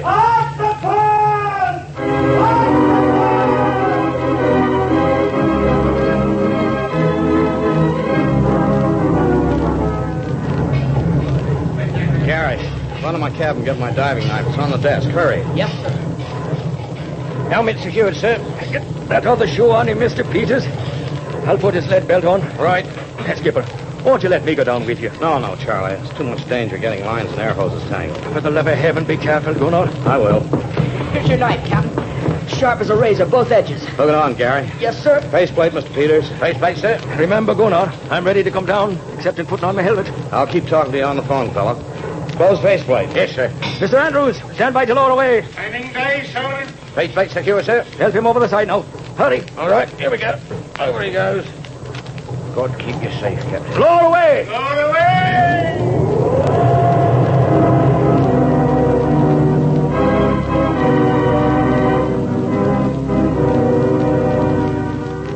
They were horribly tense moments for those aboard the Blue Falcon, and those on the Celia, too, for they had no one to send to help the hapless diver who was in the grip of the octopus's tentacles 50 feet below them. Suddenly, Charlie Bartlett heard the captain's voice over the earphone. I found them, Charlie. The water's black as ink. Well, here goes. Be careful, Gunnar. Sharky, be ready to put my helmet on. I got a hold on the diver. I got the diver, Charlie. I'm cutting my way out.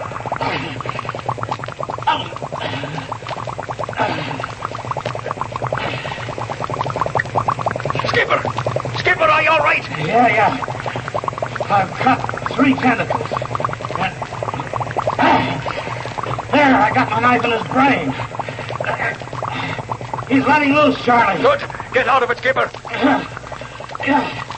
Charlie, I'm free, but the diver's air hose is torn off. Bring us up in a hurry.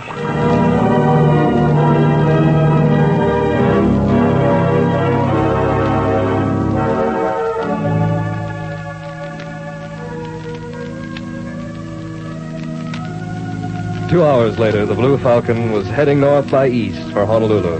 An injured man was in a cabin bunk. His name? Curly Wilson, alias Jim Tyler, recent crew member of the Carlisle ship. The captain, Charlie Bartlett, and Sharky Peters stood over him.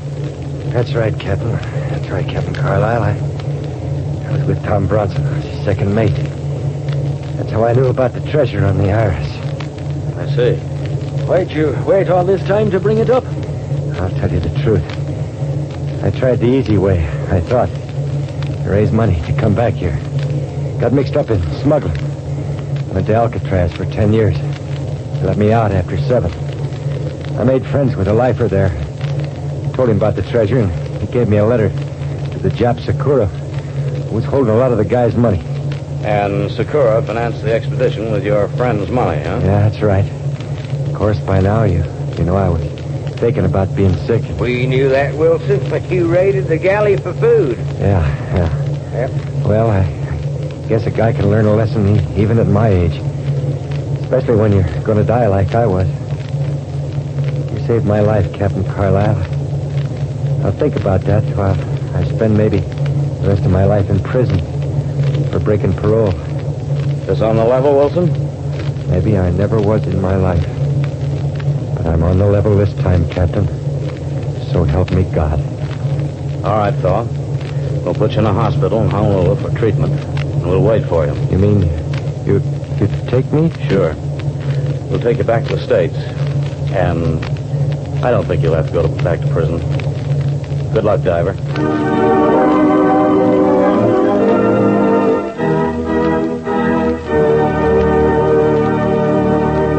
And believe it or not, Curly Wilson was released to the captain's custody and became a permanent and valuable member of the Blue Falcon's crew.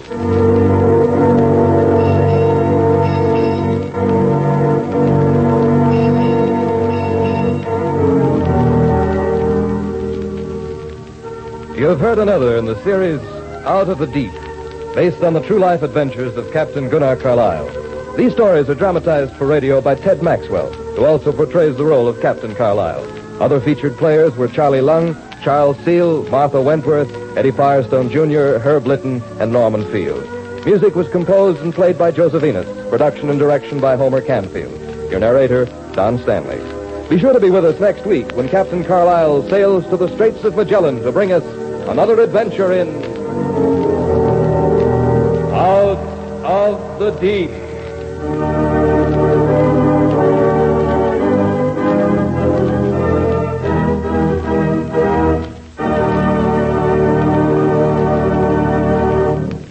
This program came to you from Hollywood's Radio City. This is NBC, the National Broadcasting Company.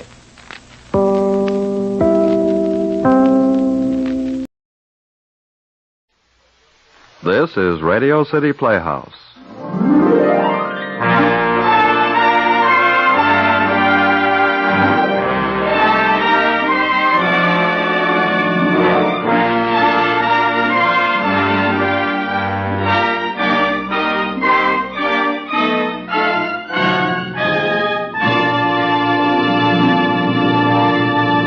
Ladies and gentlemen, here is the director of Radio City Playhouse, Harry W. Junkin. Thank you, Bob Warren. Friends, we feel so keenly the importance of variety in radio entertainment that tonight we are making a rather radical departure from our usual format. We would like to have your opinion of our effort tonight. Your approval is very important to us. If you can find a few seconds to drop us a note or a postcard, please do. Envelopes should be addressed Radio City Playhouse, NBC, New York. That's Radio City Playhouse, NBC, New York. And now here is our show. Our two very favorite people and very special stars on Radio City Playhouse, Jan Miner and John Larkin, in Two Moods from the Past.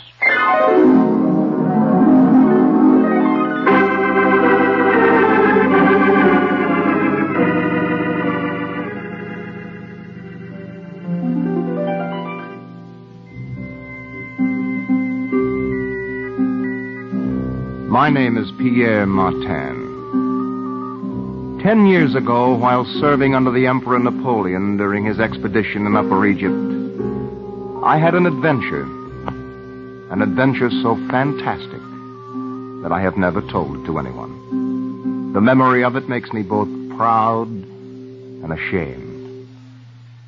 During the campaign, I was captured by the Arabs. They took me deep into the desert to their camp and held me prisoner there. Because there was no place a man could go to, even if he did get the idea, the Arabs guarded me lightly. One night, I escaped. I grabbed a rifle, a dagger, leapt on a horse, and rode off into the desert. For hours I rode over the sand, and by sunrise the horse was almost dead. But I pressed it on with the desperation of an escaped convict. And suddenly, silhouetted against the rising sun, I saw palm trees.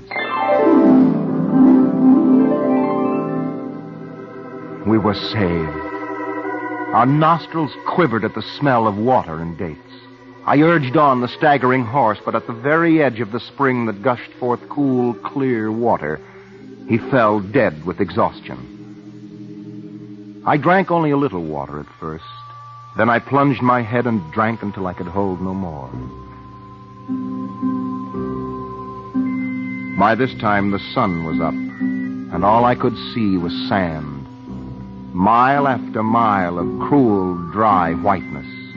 There was not a cloud in the sky, not a breath in the air. I climbed a palm and ate my fill of the fresh, ripe dates. Then I crawled into a shallow cave made by some rocks and fell asleep. I slept through the long, hot day and into the night. About midnight, I awoke with a start. A sound had wakened me, but it was a sound that came from no human being. It was the sound of breathing. But what breathing? It was something big, something unnameable, something in the cave itself. I lay there, my nerves shuddering with horror. I strained my eyes to pierce the blackness, but I could see nothing. There was only this terrifying breathing. Gradually, in the blackness, I thought I could distinguish the outline of a long, crouched figure. But what it was, I couldn't even guess. For hours I lay there, listening to this hideous breathing, waiting. Suddenly, as the moon began to set, a ray of its light entered the cave and made visible to my straining eyes the spotted skin of a panther.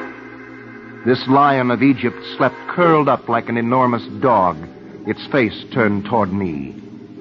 1,000 confused thoughts rushed through my mind.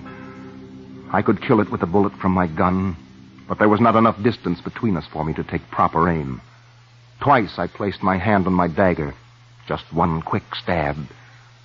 But no, it was too dark, and if I missed... The minutes dragged by. They became hours, and I sat there, taut, trembling, terrified. Soon it became light enough to see the rising and falling of the animal's breast and sides, to see that its muzzle was smeared with blood. Soon I could see more. The small golden marks around its paws, its snow-white tail ending with black rings. Soon I could see that it was a female, and huge. She reminded me of a gigantic cat snoozing on a cushion. Her blood-stained claws stretched out before her face from paws that were nervous. Her head rested on them, and her straight, slender whiskers seemed like threads of silver in the hazy light. Trembling for fear I would wake her, I edged myself to a crouching position. Then, inch by inch, I began to ease myself toward the exit of the cave.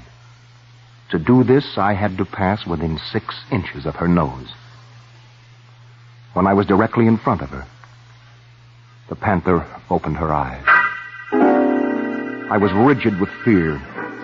I met her cold, shining stare with fascinated terror. And suddenly she rose, poised, glaring, ready to kill. The tension became unbearable. The least wrong move on my part and she would spring. My gun was on the floor beside me, my dagger in its sheath. I was crouched in an awkward position. I was helpless. And then suddenly le bon Dieu made me do a very wise thing. He made me put out my hand, and in an instant, as though I were caressing the most beautiful of women, I stroked the panther's head. And then with a movement both gentle and amorous, I rubbed her back, to my amazement, she stretched herself voluptuously, pressed her soft fur up into my hand. Her eyes grew gentle, and when I stroked her for the third time, she gave forth a little sigh. I redoubled my efforts. She began to purr. Her razor-sharp claws drew back into her velvet paws. And at last, when I was sure that she meant me no immediate harm, I stood up and walked slowly to the mouth of the cave. The panther followed me, pressing herself against my legs like a kitten who craves affection. I drew my dagger quietly. I tickled her skull with the point, only awaiting an opportunity to plunge the blade into her brain. Then suddenly, this sultana of the desert lifted her head and gazed into my eyes with such an unmistakable expression of high good humor and trust that I was forced to put my dagger away. It is hard to explain, but a man cannot kill a living thing that obviously bears him no ill will. I sat down on the sand, surprised and confused. The thing was ridiculous. The animal was fierce and cruel. She could kill me in a second. My legs would feed her for a day, my body perhaps 2. She was at least 7 feet long from nose to tip of tail. Her head was as large as that of a lioness. But somehow I thought it was distinguished by some rare expression of refinement. The cold cruelty of the panther was there, but there was also a vague resemblance to the face of a cultured and patrician woman. She moved with exquisite grace and delicacy. I tried walking up and down in front of her, and she watched me eagerly. When I looked toward the spring, I saw that she had eaten almost all of my poor horse, and that explained her good nature. She was stuffed to the eyes with food. I turned toward her, picked up my gun, thinking to revenge my poor horse, and I saw with amazement the faintest twitch of her tail. I realized then that she had never seen a man before, that she was curious. She evinced the greatest desire to be friendly. And suddenly I began to laugh. She was lonely in this emptiness of sand. She was lonely, and she was bored. I pulled her ears, rolled her over, patted her soft, delicate flanks. When I picked up one of her paws, she carefully drew in her claws. I could not bring myself to kill her. She had done nothing to me, and my horse was already dead when she found him. How could I hurt this beautiful animal? How could I stab or shoot her in cold blood? It was too cruel. And yet I could not trust her. After a while, I removed my boots and breeches so that I might bathe in the spring. I advanced to the water on the opposite side to the way I had approached the previous evening and strode happily into the cool water. In an instant, I realized that I had stepped into a quicksand. When I had sunk to my waist, I screamed. With one bound, the panther was at the water's edge. Hunching herself very low, she inched toward me. I took off my shirt, twisted it into a rope, and held it out to her. She took it between her dreadful jaws, and slowly, inch by inch, she dragged me out. Moving cautiously so as not to sink herself, she tugged slowly and determinedly until finally I lay safe on the hard, dry sand. Now we were bound together for life and death. Now I could never harm her. Never. Yet what could I do? One does not take full-grown panthers as pets. She was gentle now, but what would happen to her disposition when she grew hungry again? I told myself I was a fool. I should shoot her and have done with it. Yet each time I picked up my gun, she would look at me with such gentleness in her golden eyes that I could not bring myself to kill her. No matter what her motive, she had saved my life. How could I return this service with a bullet?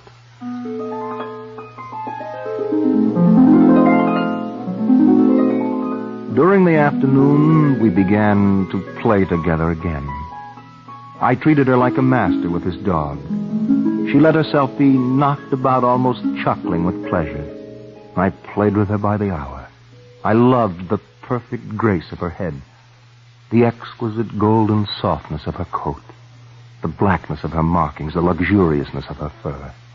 When I looked into her eyes, something flashed between us, something of trust and, yes, even of love. In the late afternoon, she disappeared, and I piled rocks in front of the cave to keep her away from me during the darkness. The next morning, I found her waiting outside for me with the untouched body of some desert bird. With a lump in my throat, I realized that this creature whom I had barred from the shelter of the cave had brought me food. True, I could not eat this dead bird, but she had no way of knowing that this morsel, which she considered so delicious, would not appeal to me. Perhaps she had sensed that I was tired of the dates, and she had brought me a gift. 3 days later, in the afternoon, I saw French soldiers on the horizon. I had expected rescue, since the desert was full of Napoleon's troops. With a wild shout of joy, I rushed to meet them. My sudden scream startled the panther, and she turned quickly and with her sharp teeth caught hold of my leg. Thinking her in earnest at last, thinking her about to sink her teeth into my knee, I stabbed her with my dagger in the throat. With a scream of pain, she released me and sank to the sand. In an instant, I knew what I had done. I realized almost as I struck her that she was only playing, that we had tumbled together before, that I had killed her on a misunderstanding. She lay there in the sand, her red blood flowing from her tortured throat. And in those golden, soft eyes, there was such an expression of baffled hurt and incredulity that I flung myself down beside her. She looked into my eyes with a sort of sad, soft sweetness. And I, stricken and heartbroken, sobbed bitterly as I heard my rescuers drawing nigh. I'm back in France now, and the war in Egypt is over. The agony of the desert campaign is forgotten. But I have never forgotten my panther. When I speak of her, and I speak of her fondly, I call her my passion in the desert.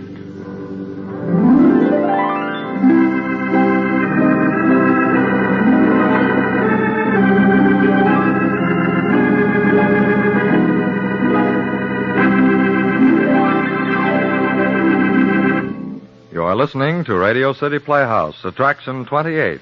You have just heard the first of 2 word pictures of Moods from the Past. Here is the second, which stars Jan Miner as the little sister in the story of Ming Yi.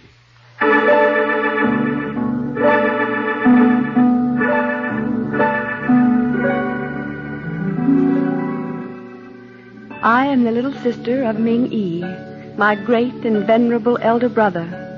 We live in the city of Kwang Shafu, under the rule of the great emperor Hung Wo. And the year is that one which corresponds to the white stranger's year of 1034. As a young boy, my beloved and respected elder brother had no superior among the youths of his age.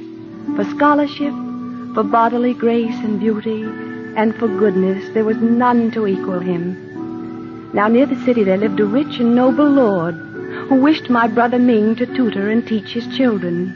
And so Ming went each morning to the great lord's house, and all day taught the great lord's children. And many happy hours he spent this way.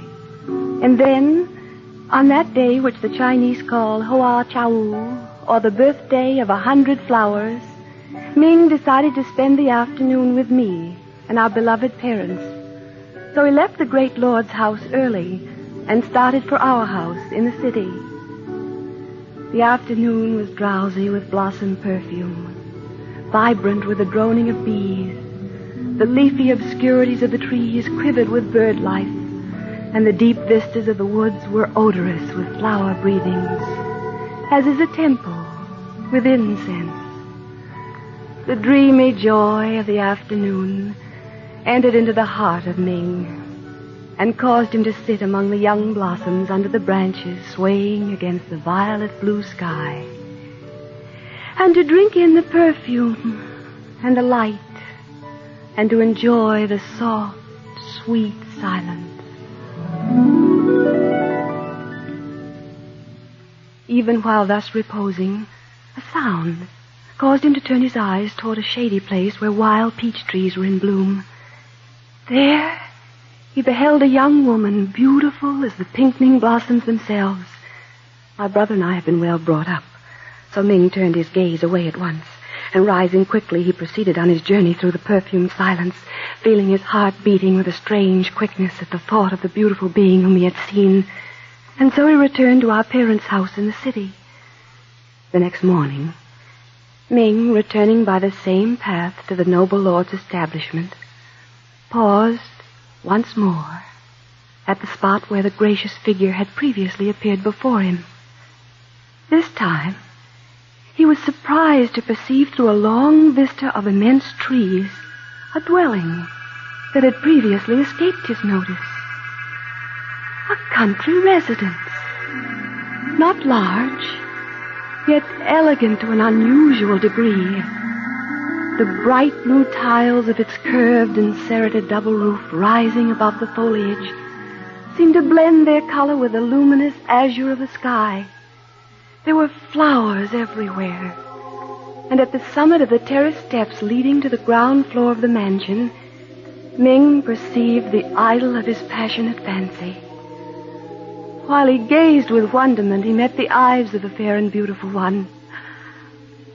And to his amazement, she smiled. So exquisite, so tender, so altogether lovely was this smile that the flowers bent toward her. The birds burst their tiny throats in ecstasies of song, and Ming felt his senses reel with delight. The fair one beckoned him to approach nearer, and Ming followed her into a reception chamber, vast, cool, and fragrant with the scent of blossoms newly gathered. The young mistress of the mansion moved toward Ming and kindly greeted him as he bowed low in salutation. Softly tender as a beauteous lily, she wore her black hair interwoven with the creamy blossoms of some woodland flower. Her robes of purest silk took shifting tints when she moved, as vapors change hue with the changing of the light. There was drowsy music in her voice, and such a strange, sweet grace in her manner as Ming had never heard before.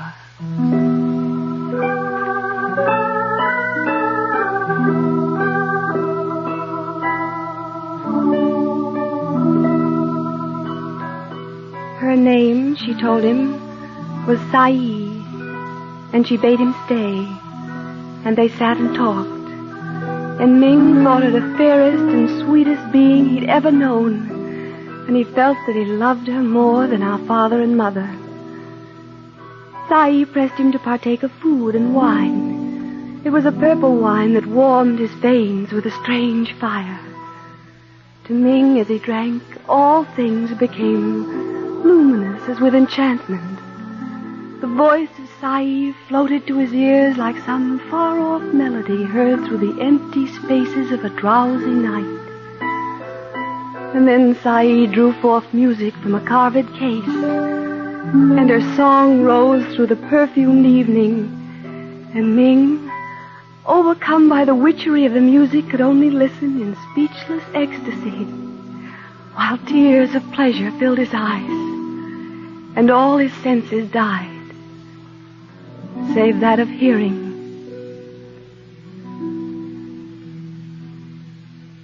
At last, when the flowers opened their eyes to the rising sun, Ming bade his lovely enchantress farewell. Sai kissed him fondly and told him that only the stars had witnessed their love, and that he should speak of it to no living person. And so saying, she presented him with an exquisite and curious little thing, A paperweight in the likeness of a crouched lion, wrought from a stone of purest jade. Tenderly, Ming kissed her hand and swore that never would he betray a love so beautiful. Now it came to pass that many were the hours that Ming spent with the fair and beautiful one. He came to neglect the great lord's children. The great lord became suspicious and sent a servant to watch Ming, to follow him into the woods. But the servant, on reaching the most obscure portion of the forest, found the boy to suddenly vanish, as though the earth had swallowed him up, and the servant returned to relate what had taken place in great bewilderment and confusion. Meanwhile, Ming, on entering the chamber of his beloved, was surprised and deeply pained to find her in tears. She told him that they were about to be separated forever.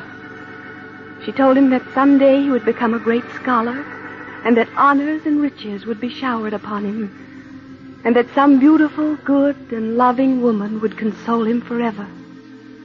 And then Sai refused to speak of grief or sadness, and sang to Ming again her wondrous song.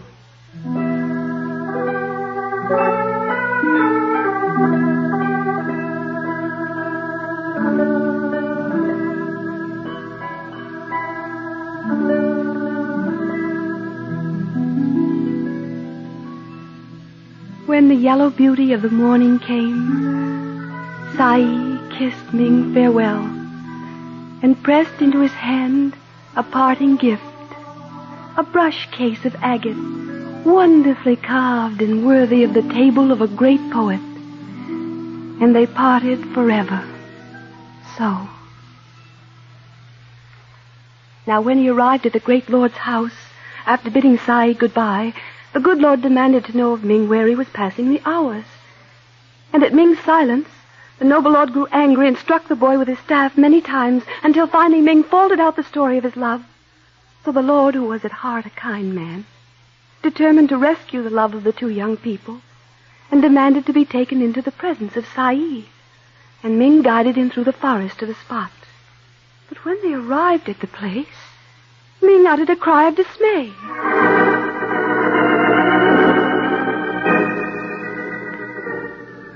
Where the azure-tiled roof had been, there was only the blue emptiness of the sky. Where the broad terrace had extended, he could discern only a ruin, a tomb, so ancient, so deeply gnawed by moss that the name graven upon it could not be read. The home of Sai had disappeared. Suddenly, the great lord understood, and he looked at Ming with a deep respect. "My son," he said, "you have been beloved of a goddess. Although you are too young to have read the wisdom of Ping Kang, Sai Teo is the goddess of beautiful souls. Her love is the mark of great blessings, and only in the history of China, twice in 6,000 years, has she loved a mortal being."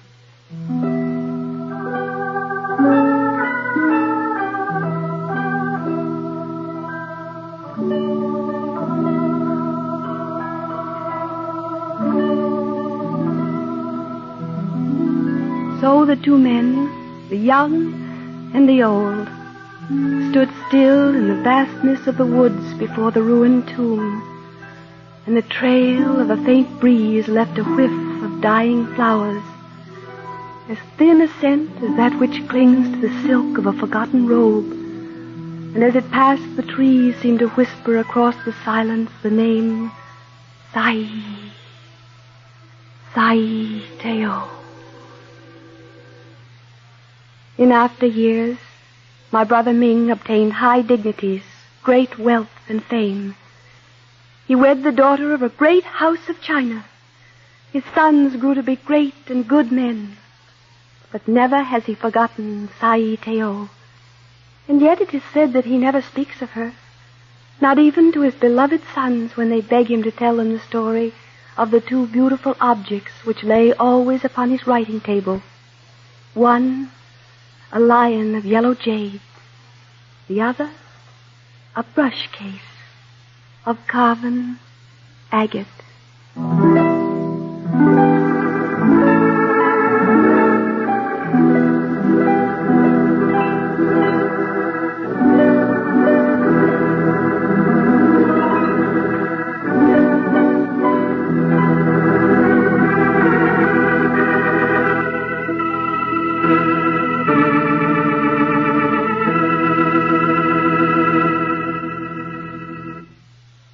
You have just heard Radio City Playhouse, Attraction 28, 2 quarter-hour word pictures of Moods from the Past. Passion in the Desert was written by Honoré de Balzac and starred John Larkin as Pierre Martin. The story of Ming Yi was translated from the Chinese by Lafcadio Hearn. Its authorship is unknown. Both stories were adapted for radio by Harry W. Junkin, who also directed the production. Special music was played by Arlo at the Hammond, Edward Vito at the harp. The orchestra was directed by Dr. Roy Shield. Radio City Playhouse is supervised for the National Broadcasting Company by Richard P. McDonough.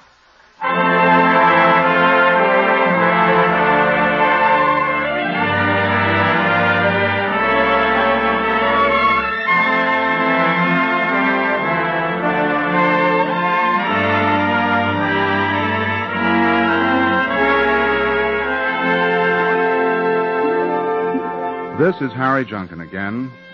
Next week on Radio City Playhouse, a tense and compelling story of the life and death conflict between two men. Weather Ahead by William Devlin. Next week, Attraction 29 on Radio City Playhouse. Good night, everybody.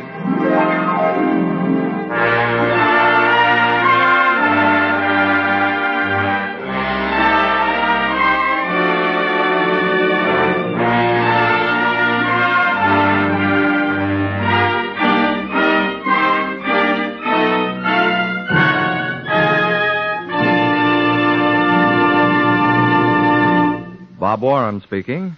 This is NBC, the National Broadcasting Company.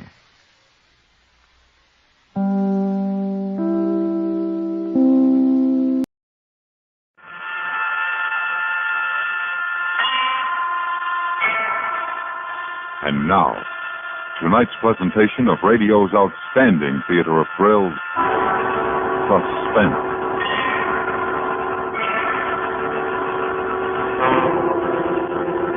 Tonight, we bring you a story of a man's life and his defeat at the hands of his greatest enemy. We call it This Will Kill You. So now, starring Sam Edwards, here is tonight's suspense play, This Will Kill You.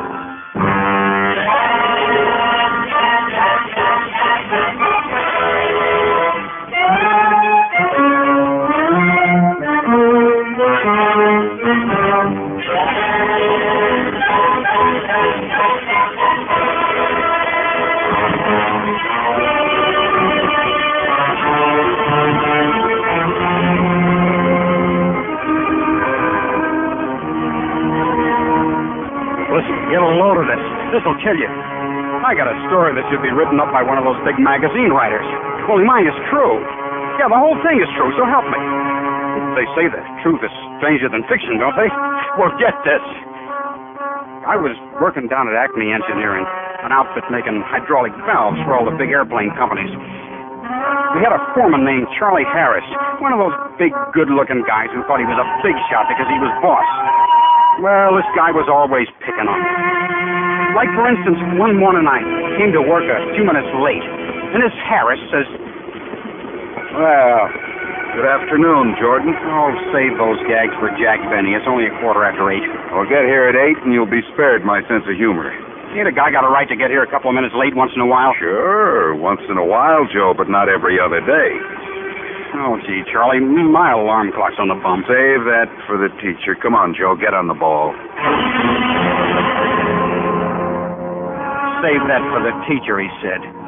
Always throwing up to me that he graduated from engineering school. And I never even got a chance to go to high school. As if you need an education to be a smart guy. Why, I could tell you 100 guys who never even went to school. And they could buy and sell that guy. Now, that's another story. Anyway, this Charlie Harris kept giving me the needle. Joe, can I talk to you a minute? What is it now, Chief? Quit calling me Chief. Now, look, kid, I don't know what's wrong, but you're slowing up. The other boys are turning out 100 parts a day, and you're only averaging 80. Now, what's the trouble? Oh, gee, I don't know. My eyes hurt. This work's tough on the peeps, and I gotta stop once in a while. My eyes hurt bad. You complained last week, too, Joe, and the company doctor's report said there was nothing wrong. Oh, what does that quack know? Quit the complaints and get on the job. Get on the job. Did you get that? Just because he's bucking for promotion by being the first one in and the last one to leave. So the big boss will think he's a hotshot. Could I help it if my eyes hurt bad? No, he had to make a big thing out of it. Just because I got in the habit of having a couple of drinks every night and he found out. Ain't a guy got a right to have a little fun once in a while? So my eyes hurt a little the next day. Is that so terrible? Well, anyway, he kept picking on me. One day I was knocking my brains out. Let me go, let me go, let me go, lover, let me go. Yeah? You know there's oil and gasoline all over the place? Yeah. And that a cigarette could burn the plant down. So what? So read the sign beside your machine. I can read it, Charlie. Read it. No smoking. Put out that cigarette. What cigarette? Why, you stupid. Give me that. I'll break your hand. Come on, hang on, fella.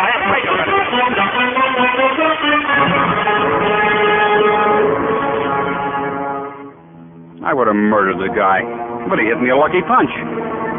Never would have happened again in a million years, but he knocked me out. Charlie was standing by the cot when I came to, looking worried. He started to apologize, but I gave him a quick brush. The stinking rat. He was scared of me. That's why he didn't report me to the front office. He acted as if he was doing a big thing by not snitching. But it was because he was scared of me.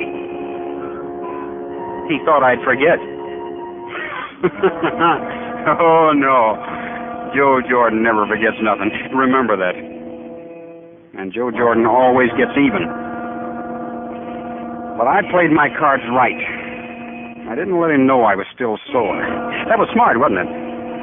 I went on working as if nothing happened, even though the rest of the guys started picking on me, too, because he was boss, and they was trying to get in good with him. They kept after me every day until I thought my head would explode, always rubbing it in. Hey, Rocky, still leading with your chin? Hey, Joe, quit using my tools all the time. You're not smoking again, buddy. You're asking for another one of those lucky punches from Charlie, you know. Quit throwing your shavings on my machine, Joe.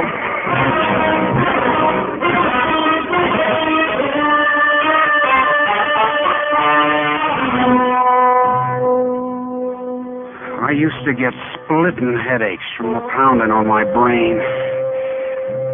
Oh, you would too, getting it from all sides like that, wouldn't you? It wasn't so bad during the day. The machine drowned out the noise in my head, but at night that pounding would start, steady, like my machine, banging away all the time, so I couldn't sleep. It might have got another guy, but not me. I'm too tough. Yeah, and I got plans for Joe Jordan. Be a big guy someday with my brains, no foreman of some small-time outfit. I'd be head man of the biggest shop in town with a classy car, big house with servants, and a beautiful wife. Yeah, a beautiful wife.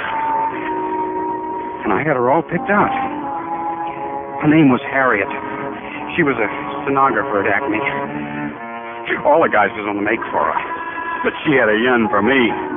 Oh, not that she ever said anything, but I could tell. I know dames. Once we had a long talk at the water cooler, and I knew I could take her out whenever I got good and ready.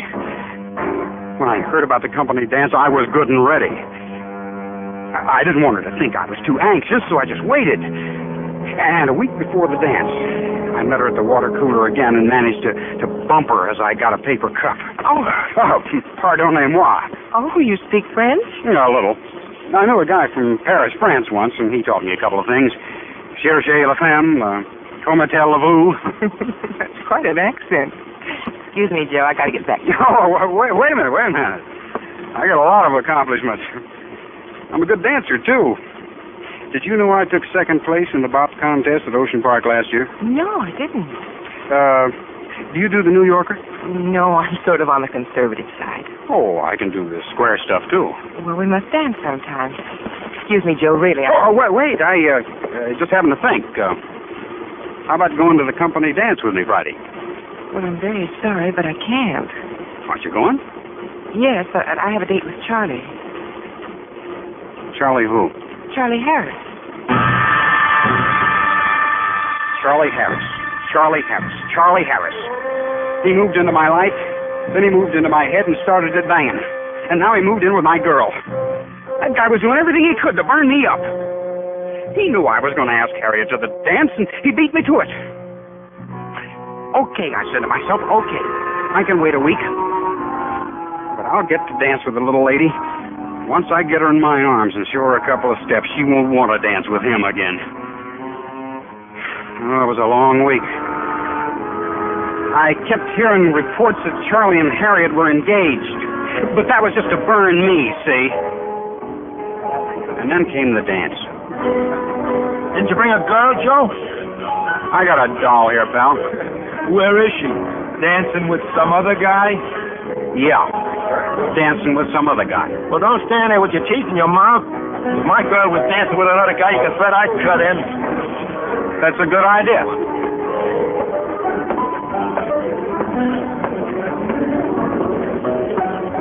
Pardon me, I'm cutting in. No, you're not, Joe. I wasn't asking the pleasure of you, Charlie.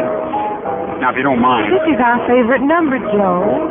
Why can't I cut in once? Just because he's a big foreman? Because you're the little jerk.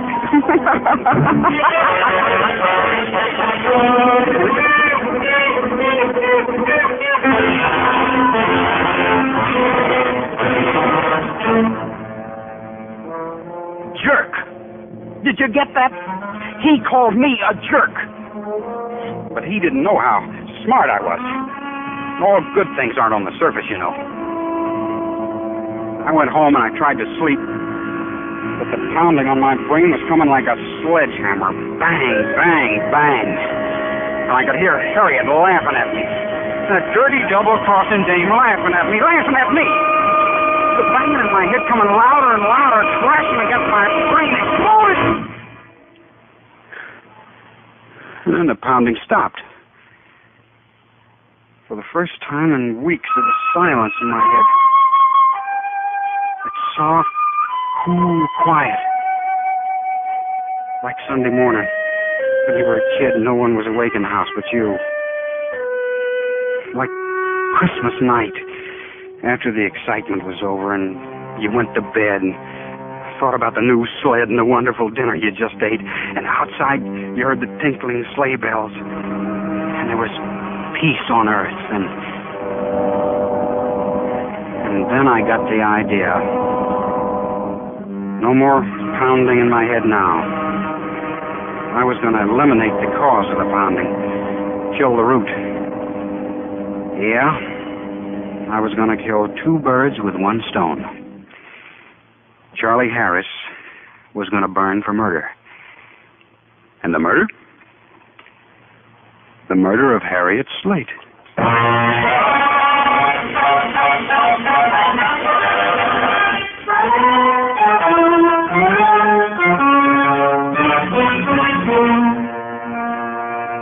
You are listening to This Will Kill You, tonight's presentation in radio's outstanding theater of thrills, Suspense.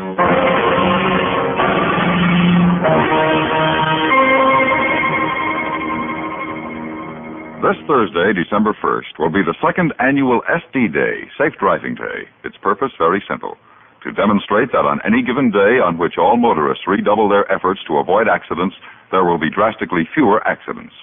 Doesn't this fact that last year's SD Day resulted in a great reduction in accidents suggest that everybody cooperate in every way to make SD Day a success again? This has been a public service reminder from CBS Radio. And now we bring back to our Hollywood sound stage Sam Edwards, starring in tonight's production, This Will Kill You, a tale well calculated to keep you in suspense.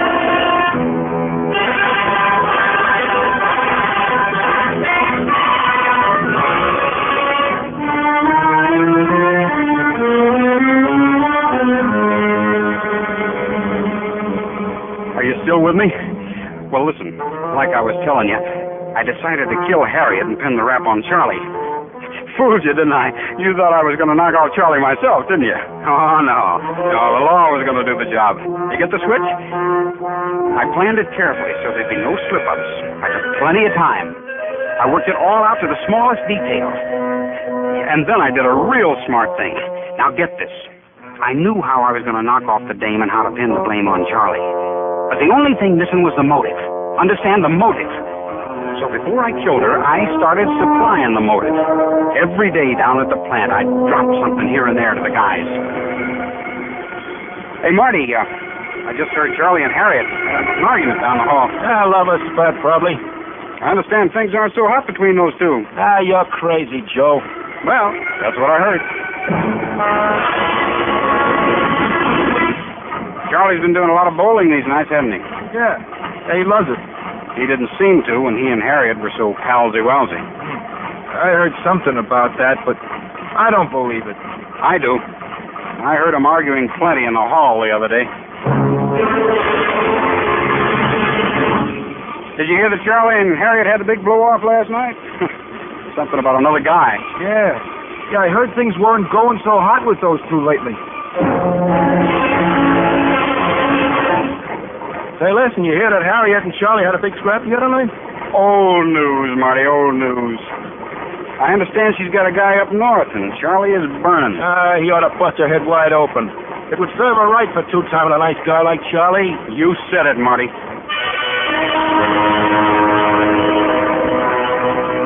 There was the motive. Signed, sealed, wrapped up in a big red ribbon, and ready to be delivered. The next afternoon, I heard Charlie making a date with her for that night. He didn't know it, but it was going to be his last date. Well, when the 5 o'clock whistle blew and Charlie went in to wash his hands, I slipped over to his workbench. I grabbed the steel pipe he used on his drill press and slipped it under my coat. I wore gloves so my fingerprints wouldn't show on it. Smart, huh? Only Charlie's fingerprints were on the pipe. I waited outside the plant. In a little while, Charlie walked by. I walked alongside him and started to talk. Yeah, got a minute, Charlie? Oh, sure. What's on your mind? Well, there's an idea I've been working on that can speed production in our department. Can I talk to you tonight for an hour or so? Sorry, Joe. Can't tonight. I got a date. But with my idea, each man can turn out 150 barrels a day, easy. I got it all worked out in a model in my room. Can't you make it tonight? I told you I've got a date. You're always giving me that company spirit stuff when it doesn't cost you anything. Okay, Charlie, I took you up on it. I've been giving up my nights to work on this idea. I didn't expect nothing out of it. But when I asked you to give up a measly hour, you're too busy. Why can't you come over after your date? Take it easy. I didn't know you were so hot about all this. Okay, if it means so much to you, suppose I leave my girl about 11 and get to your room a few minutes later. Swell, Charlie. I'll be waiting for you. I may be out for a minute or two, but the door will be open, so wait for me, huh? See you later. You bet.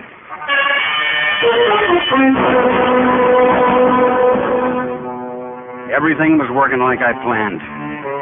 Pretty good for a dumb guy, huh? Well, I grabbed a bite of dinner and dropped over to Charlie's boarding house. He lived on the first floor in the back. I looked at his window. It was open a little. Perfect.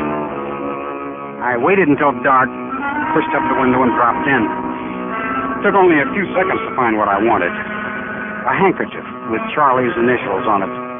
I was outside and walking down the street before I even had time to get nervous. I killed time until about 10:30 and drove over to Harriet's house and waited across the street. In a little while, Harriet and Charlie walked up. talked for a little while.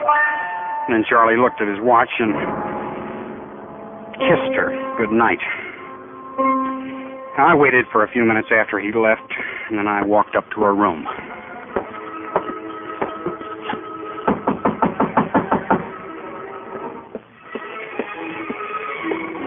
Who's there? It's me, Harriet, Joe Jordan. I got to tell you something about Charlie. Joe, what is it? No, don't get nervous. Nothing happened. I'm just playing a little trick on Charlie. Oh, you had me scared for a second. Come on in, Joe. I was just making a little home recording of the song, singing along with the radio. I know Charlie will get a big kick out of it. Yeah. That's your favorite song, isn't it? Charlie's, too. We love it. You really go for that guy, don't you? Big question about it. Joe, we were going to tell everyone in a few days anyway, so you may as well know right now. Charlie and I are going to be married in 3 weeks when we get our vacation. Isn't that wonderful? Yeah, that's wonderful. Only you're taking your vacation a little sooner than that, baby. What do you mean? You're not marrying him or anybody else, see? Are you kidding? Get out of here, you little jerk. I'm a little jerk, am I? Joe! Joe, what are you going to do with it? Joe, no, no!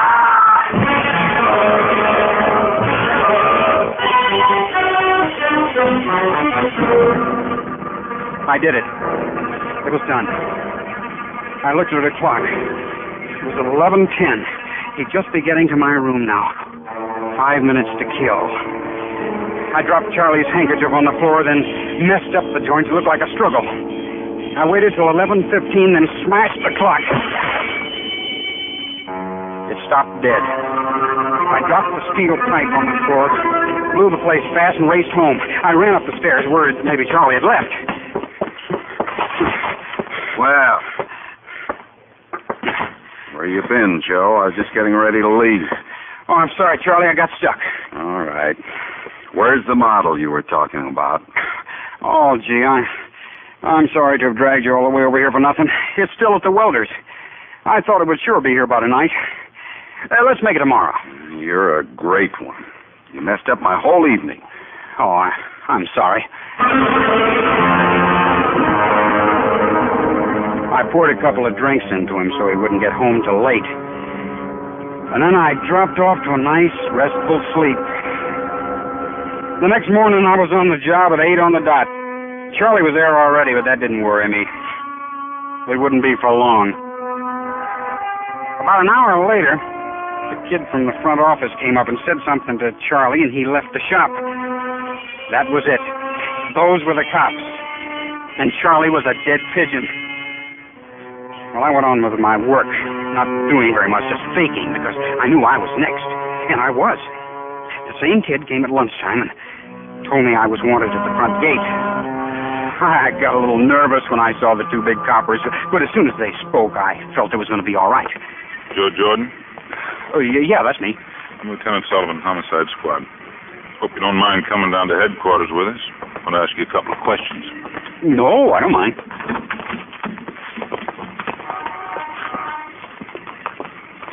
What's it all about? Where were you last night, Jordan? Last night? I hit the hay early. What time? Well, I was awful tired, and I had a tough day at the shop yesterday. I guess about 9:30. Did you see Charlie Harris last night? No. I saw him when we left the plant yesterday about 5, but... Hey, where's Charlie now? He left the shop about 10 this morning. Oh, never mind. But he says he was in your room at 11:15. Well, maybe he was. Charlie Harris is a nice guy, and he don't lie. If he says so, then it's probably right. But you said you went to bed about 9:30. No, I did. Maybe I was asleep when he came in. Maybe I was talking in my sleep when he was there. I wouldn't want to louse up Charlie. So what are you guys trying to pin on me? If Charlie's in a jam, I got to know what he said. I got to back him up. Save it, kid. Tell me, do you know Harriet Slate? That no-good two-timing dame double-crossing a good guy like Charlie. Why, he was just telling me when we left the plant yesterday that he was going to get it settled last night once and for all. So what are you smiling at? Did I say something? Smart, huh? I handled that smart, didn't I? Do you see now how I worked the whole thing out? Every little detail? Remember how I planned it that night in bed when the pounding stopped like I told you before? The trial was a cinch. The DA had all the evidence he needed and a little more. Charlie was with her that night. Proved. The steel pipe was his, wasn't it? Proved. It was his fingerprints, wasn't it? Proved. And the motive? The boys in the plant furnished that. They were perfect witnesses. They liked Charlie, tried to help him, but they had to admit the stories that were going around. And the piece de resistance, that's French, you know, was the way I knocked his alibi for a loop. Now you see why I smashed the clock at 11:15? Well, you should have seen that guy when the jury came in with a verdict.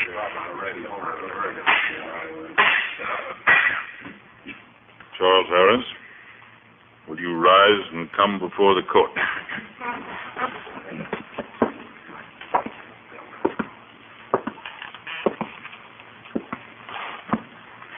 Charles Harris, a jury of your peers has found you guilty of murder in the first degree, and I hereby... Oh, boy, what a day. You should have seen him. He stood there trying to put on that big shot stuff even then, trying to act like he wasn't scared to die. I could tell he was ready to faint right there and then. But the newspaper guys were taken in, and they said he stood straight and fine and brave in that courtroom, like a soldier facing a firing squad. That's what they said, the dopes. But I knew he was yellow. Or else why wouldn't he have picked on me? Just because he was boss, huh? So you see, I was smarter than he thought. Than anybody thought. Even the DA and those cops. That was a funny situation, wasn't it? The real murderer was in court, furnishing the testimony that convicted that poor slob. And no one knew it. That's a good one, huh? That's a good one. It's time, Joe. Be brave now, Joseph. We must go. All right, Father, but let me tell you the punchline. Come on, Joe. It's time. Oh, quit it. So we'll be a minute late, so you'll pay the guy who pulls the switch a minute overtime. The state can afford it. I've been telling Father the whole story. I gotta tell him the snapper, don't I? Let him finish. Go on, my son. It was a fluke, Father. 1,000,000 to 1 shot. They never would have got me if not for one thing. One little mistake, Father. If not for that, it would have been a perfect crime. It would have been me walking around here free now, not Charlie. You see, the night I knocked the doll off, she up and told me she was making a recording of that song on the radio. She told me, you hear? And I forgot all about it. So all the time I was spilling my guts to Harriet, that machine was taking down every word, and I forgot all about it. If I'd smashed the record, if I'd only smashed it that night. But Harriet's old lady got her things, and a few weeks later decided to play the records. And she heard the whole thing, my whole confession, just as if I spilled to the cops. Father. We must go now, Joseph. Okay, Father. I'm coming. Come on, and watch a real man walk down the last mile.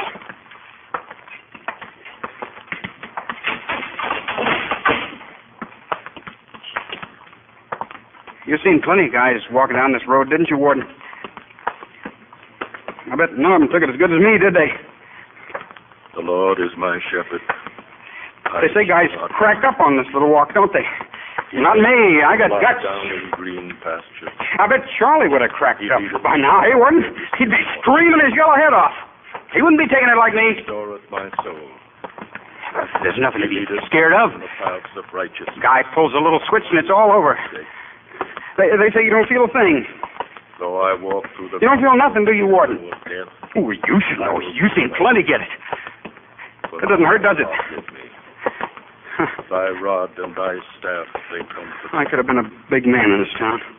Thou prepare a classy car before me in the presence a big house with servants. And a beautiful wife. Oh, no, just fine. Yeah, a beautiful wife.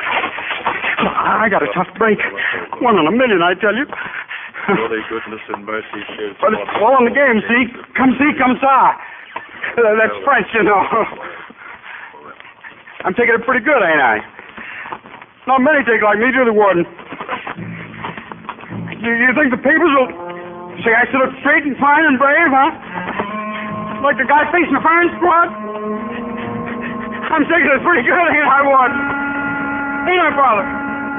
I'm taking it pretty good, ain't I? I'm not afraid. You know that, don't you? Don't you? I'm not. I'm not afraid.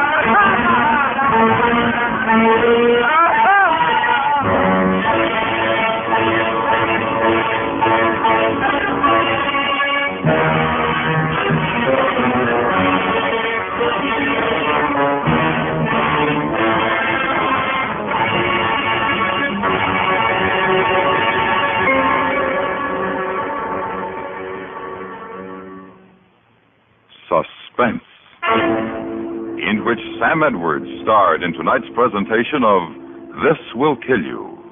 Listen again next week when we again bring you another story in radio's outstanding theater of thrills, Suspense.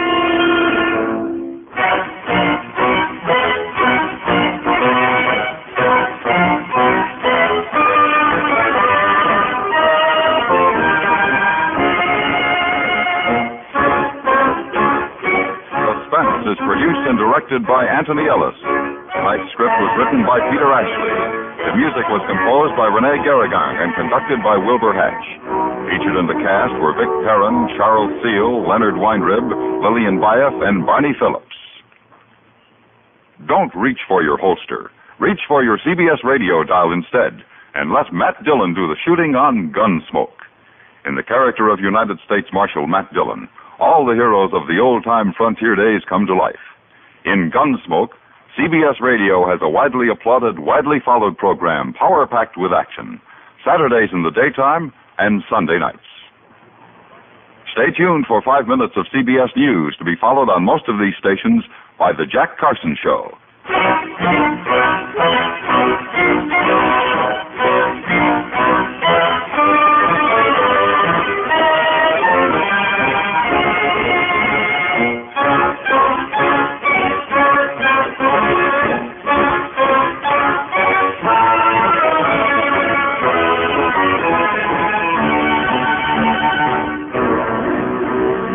Friday nights, join us in the 21st Precinct on the CBS Radio Network.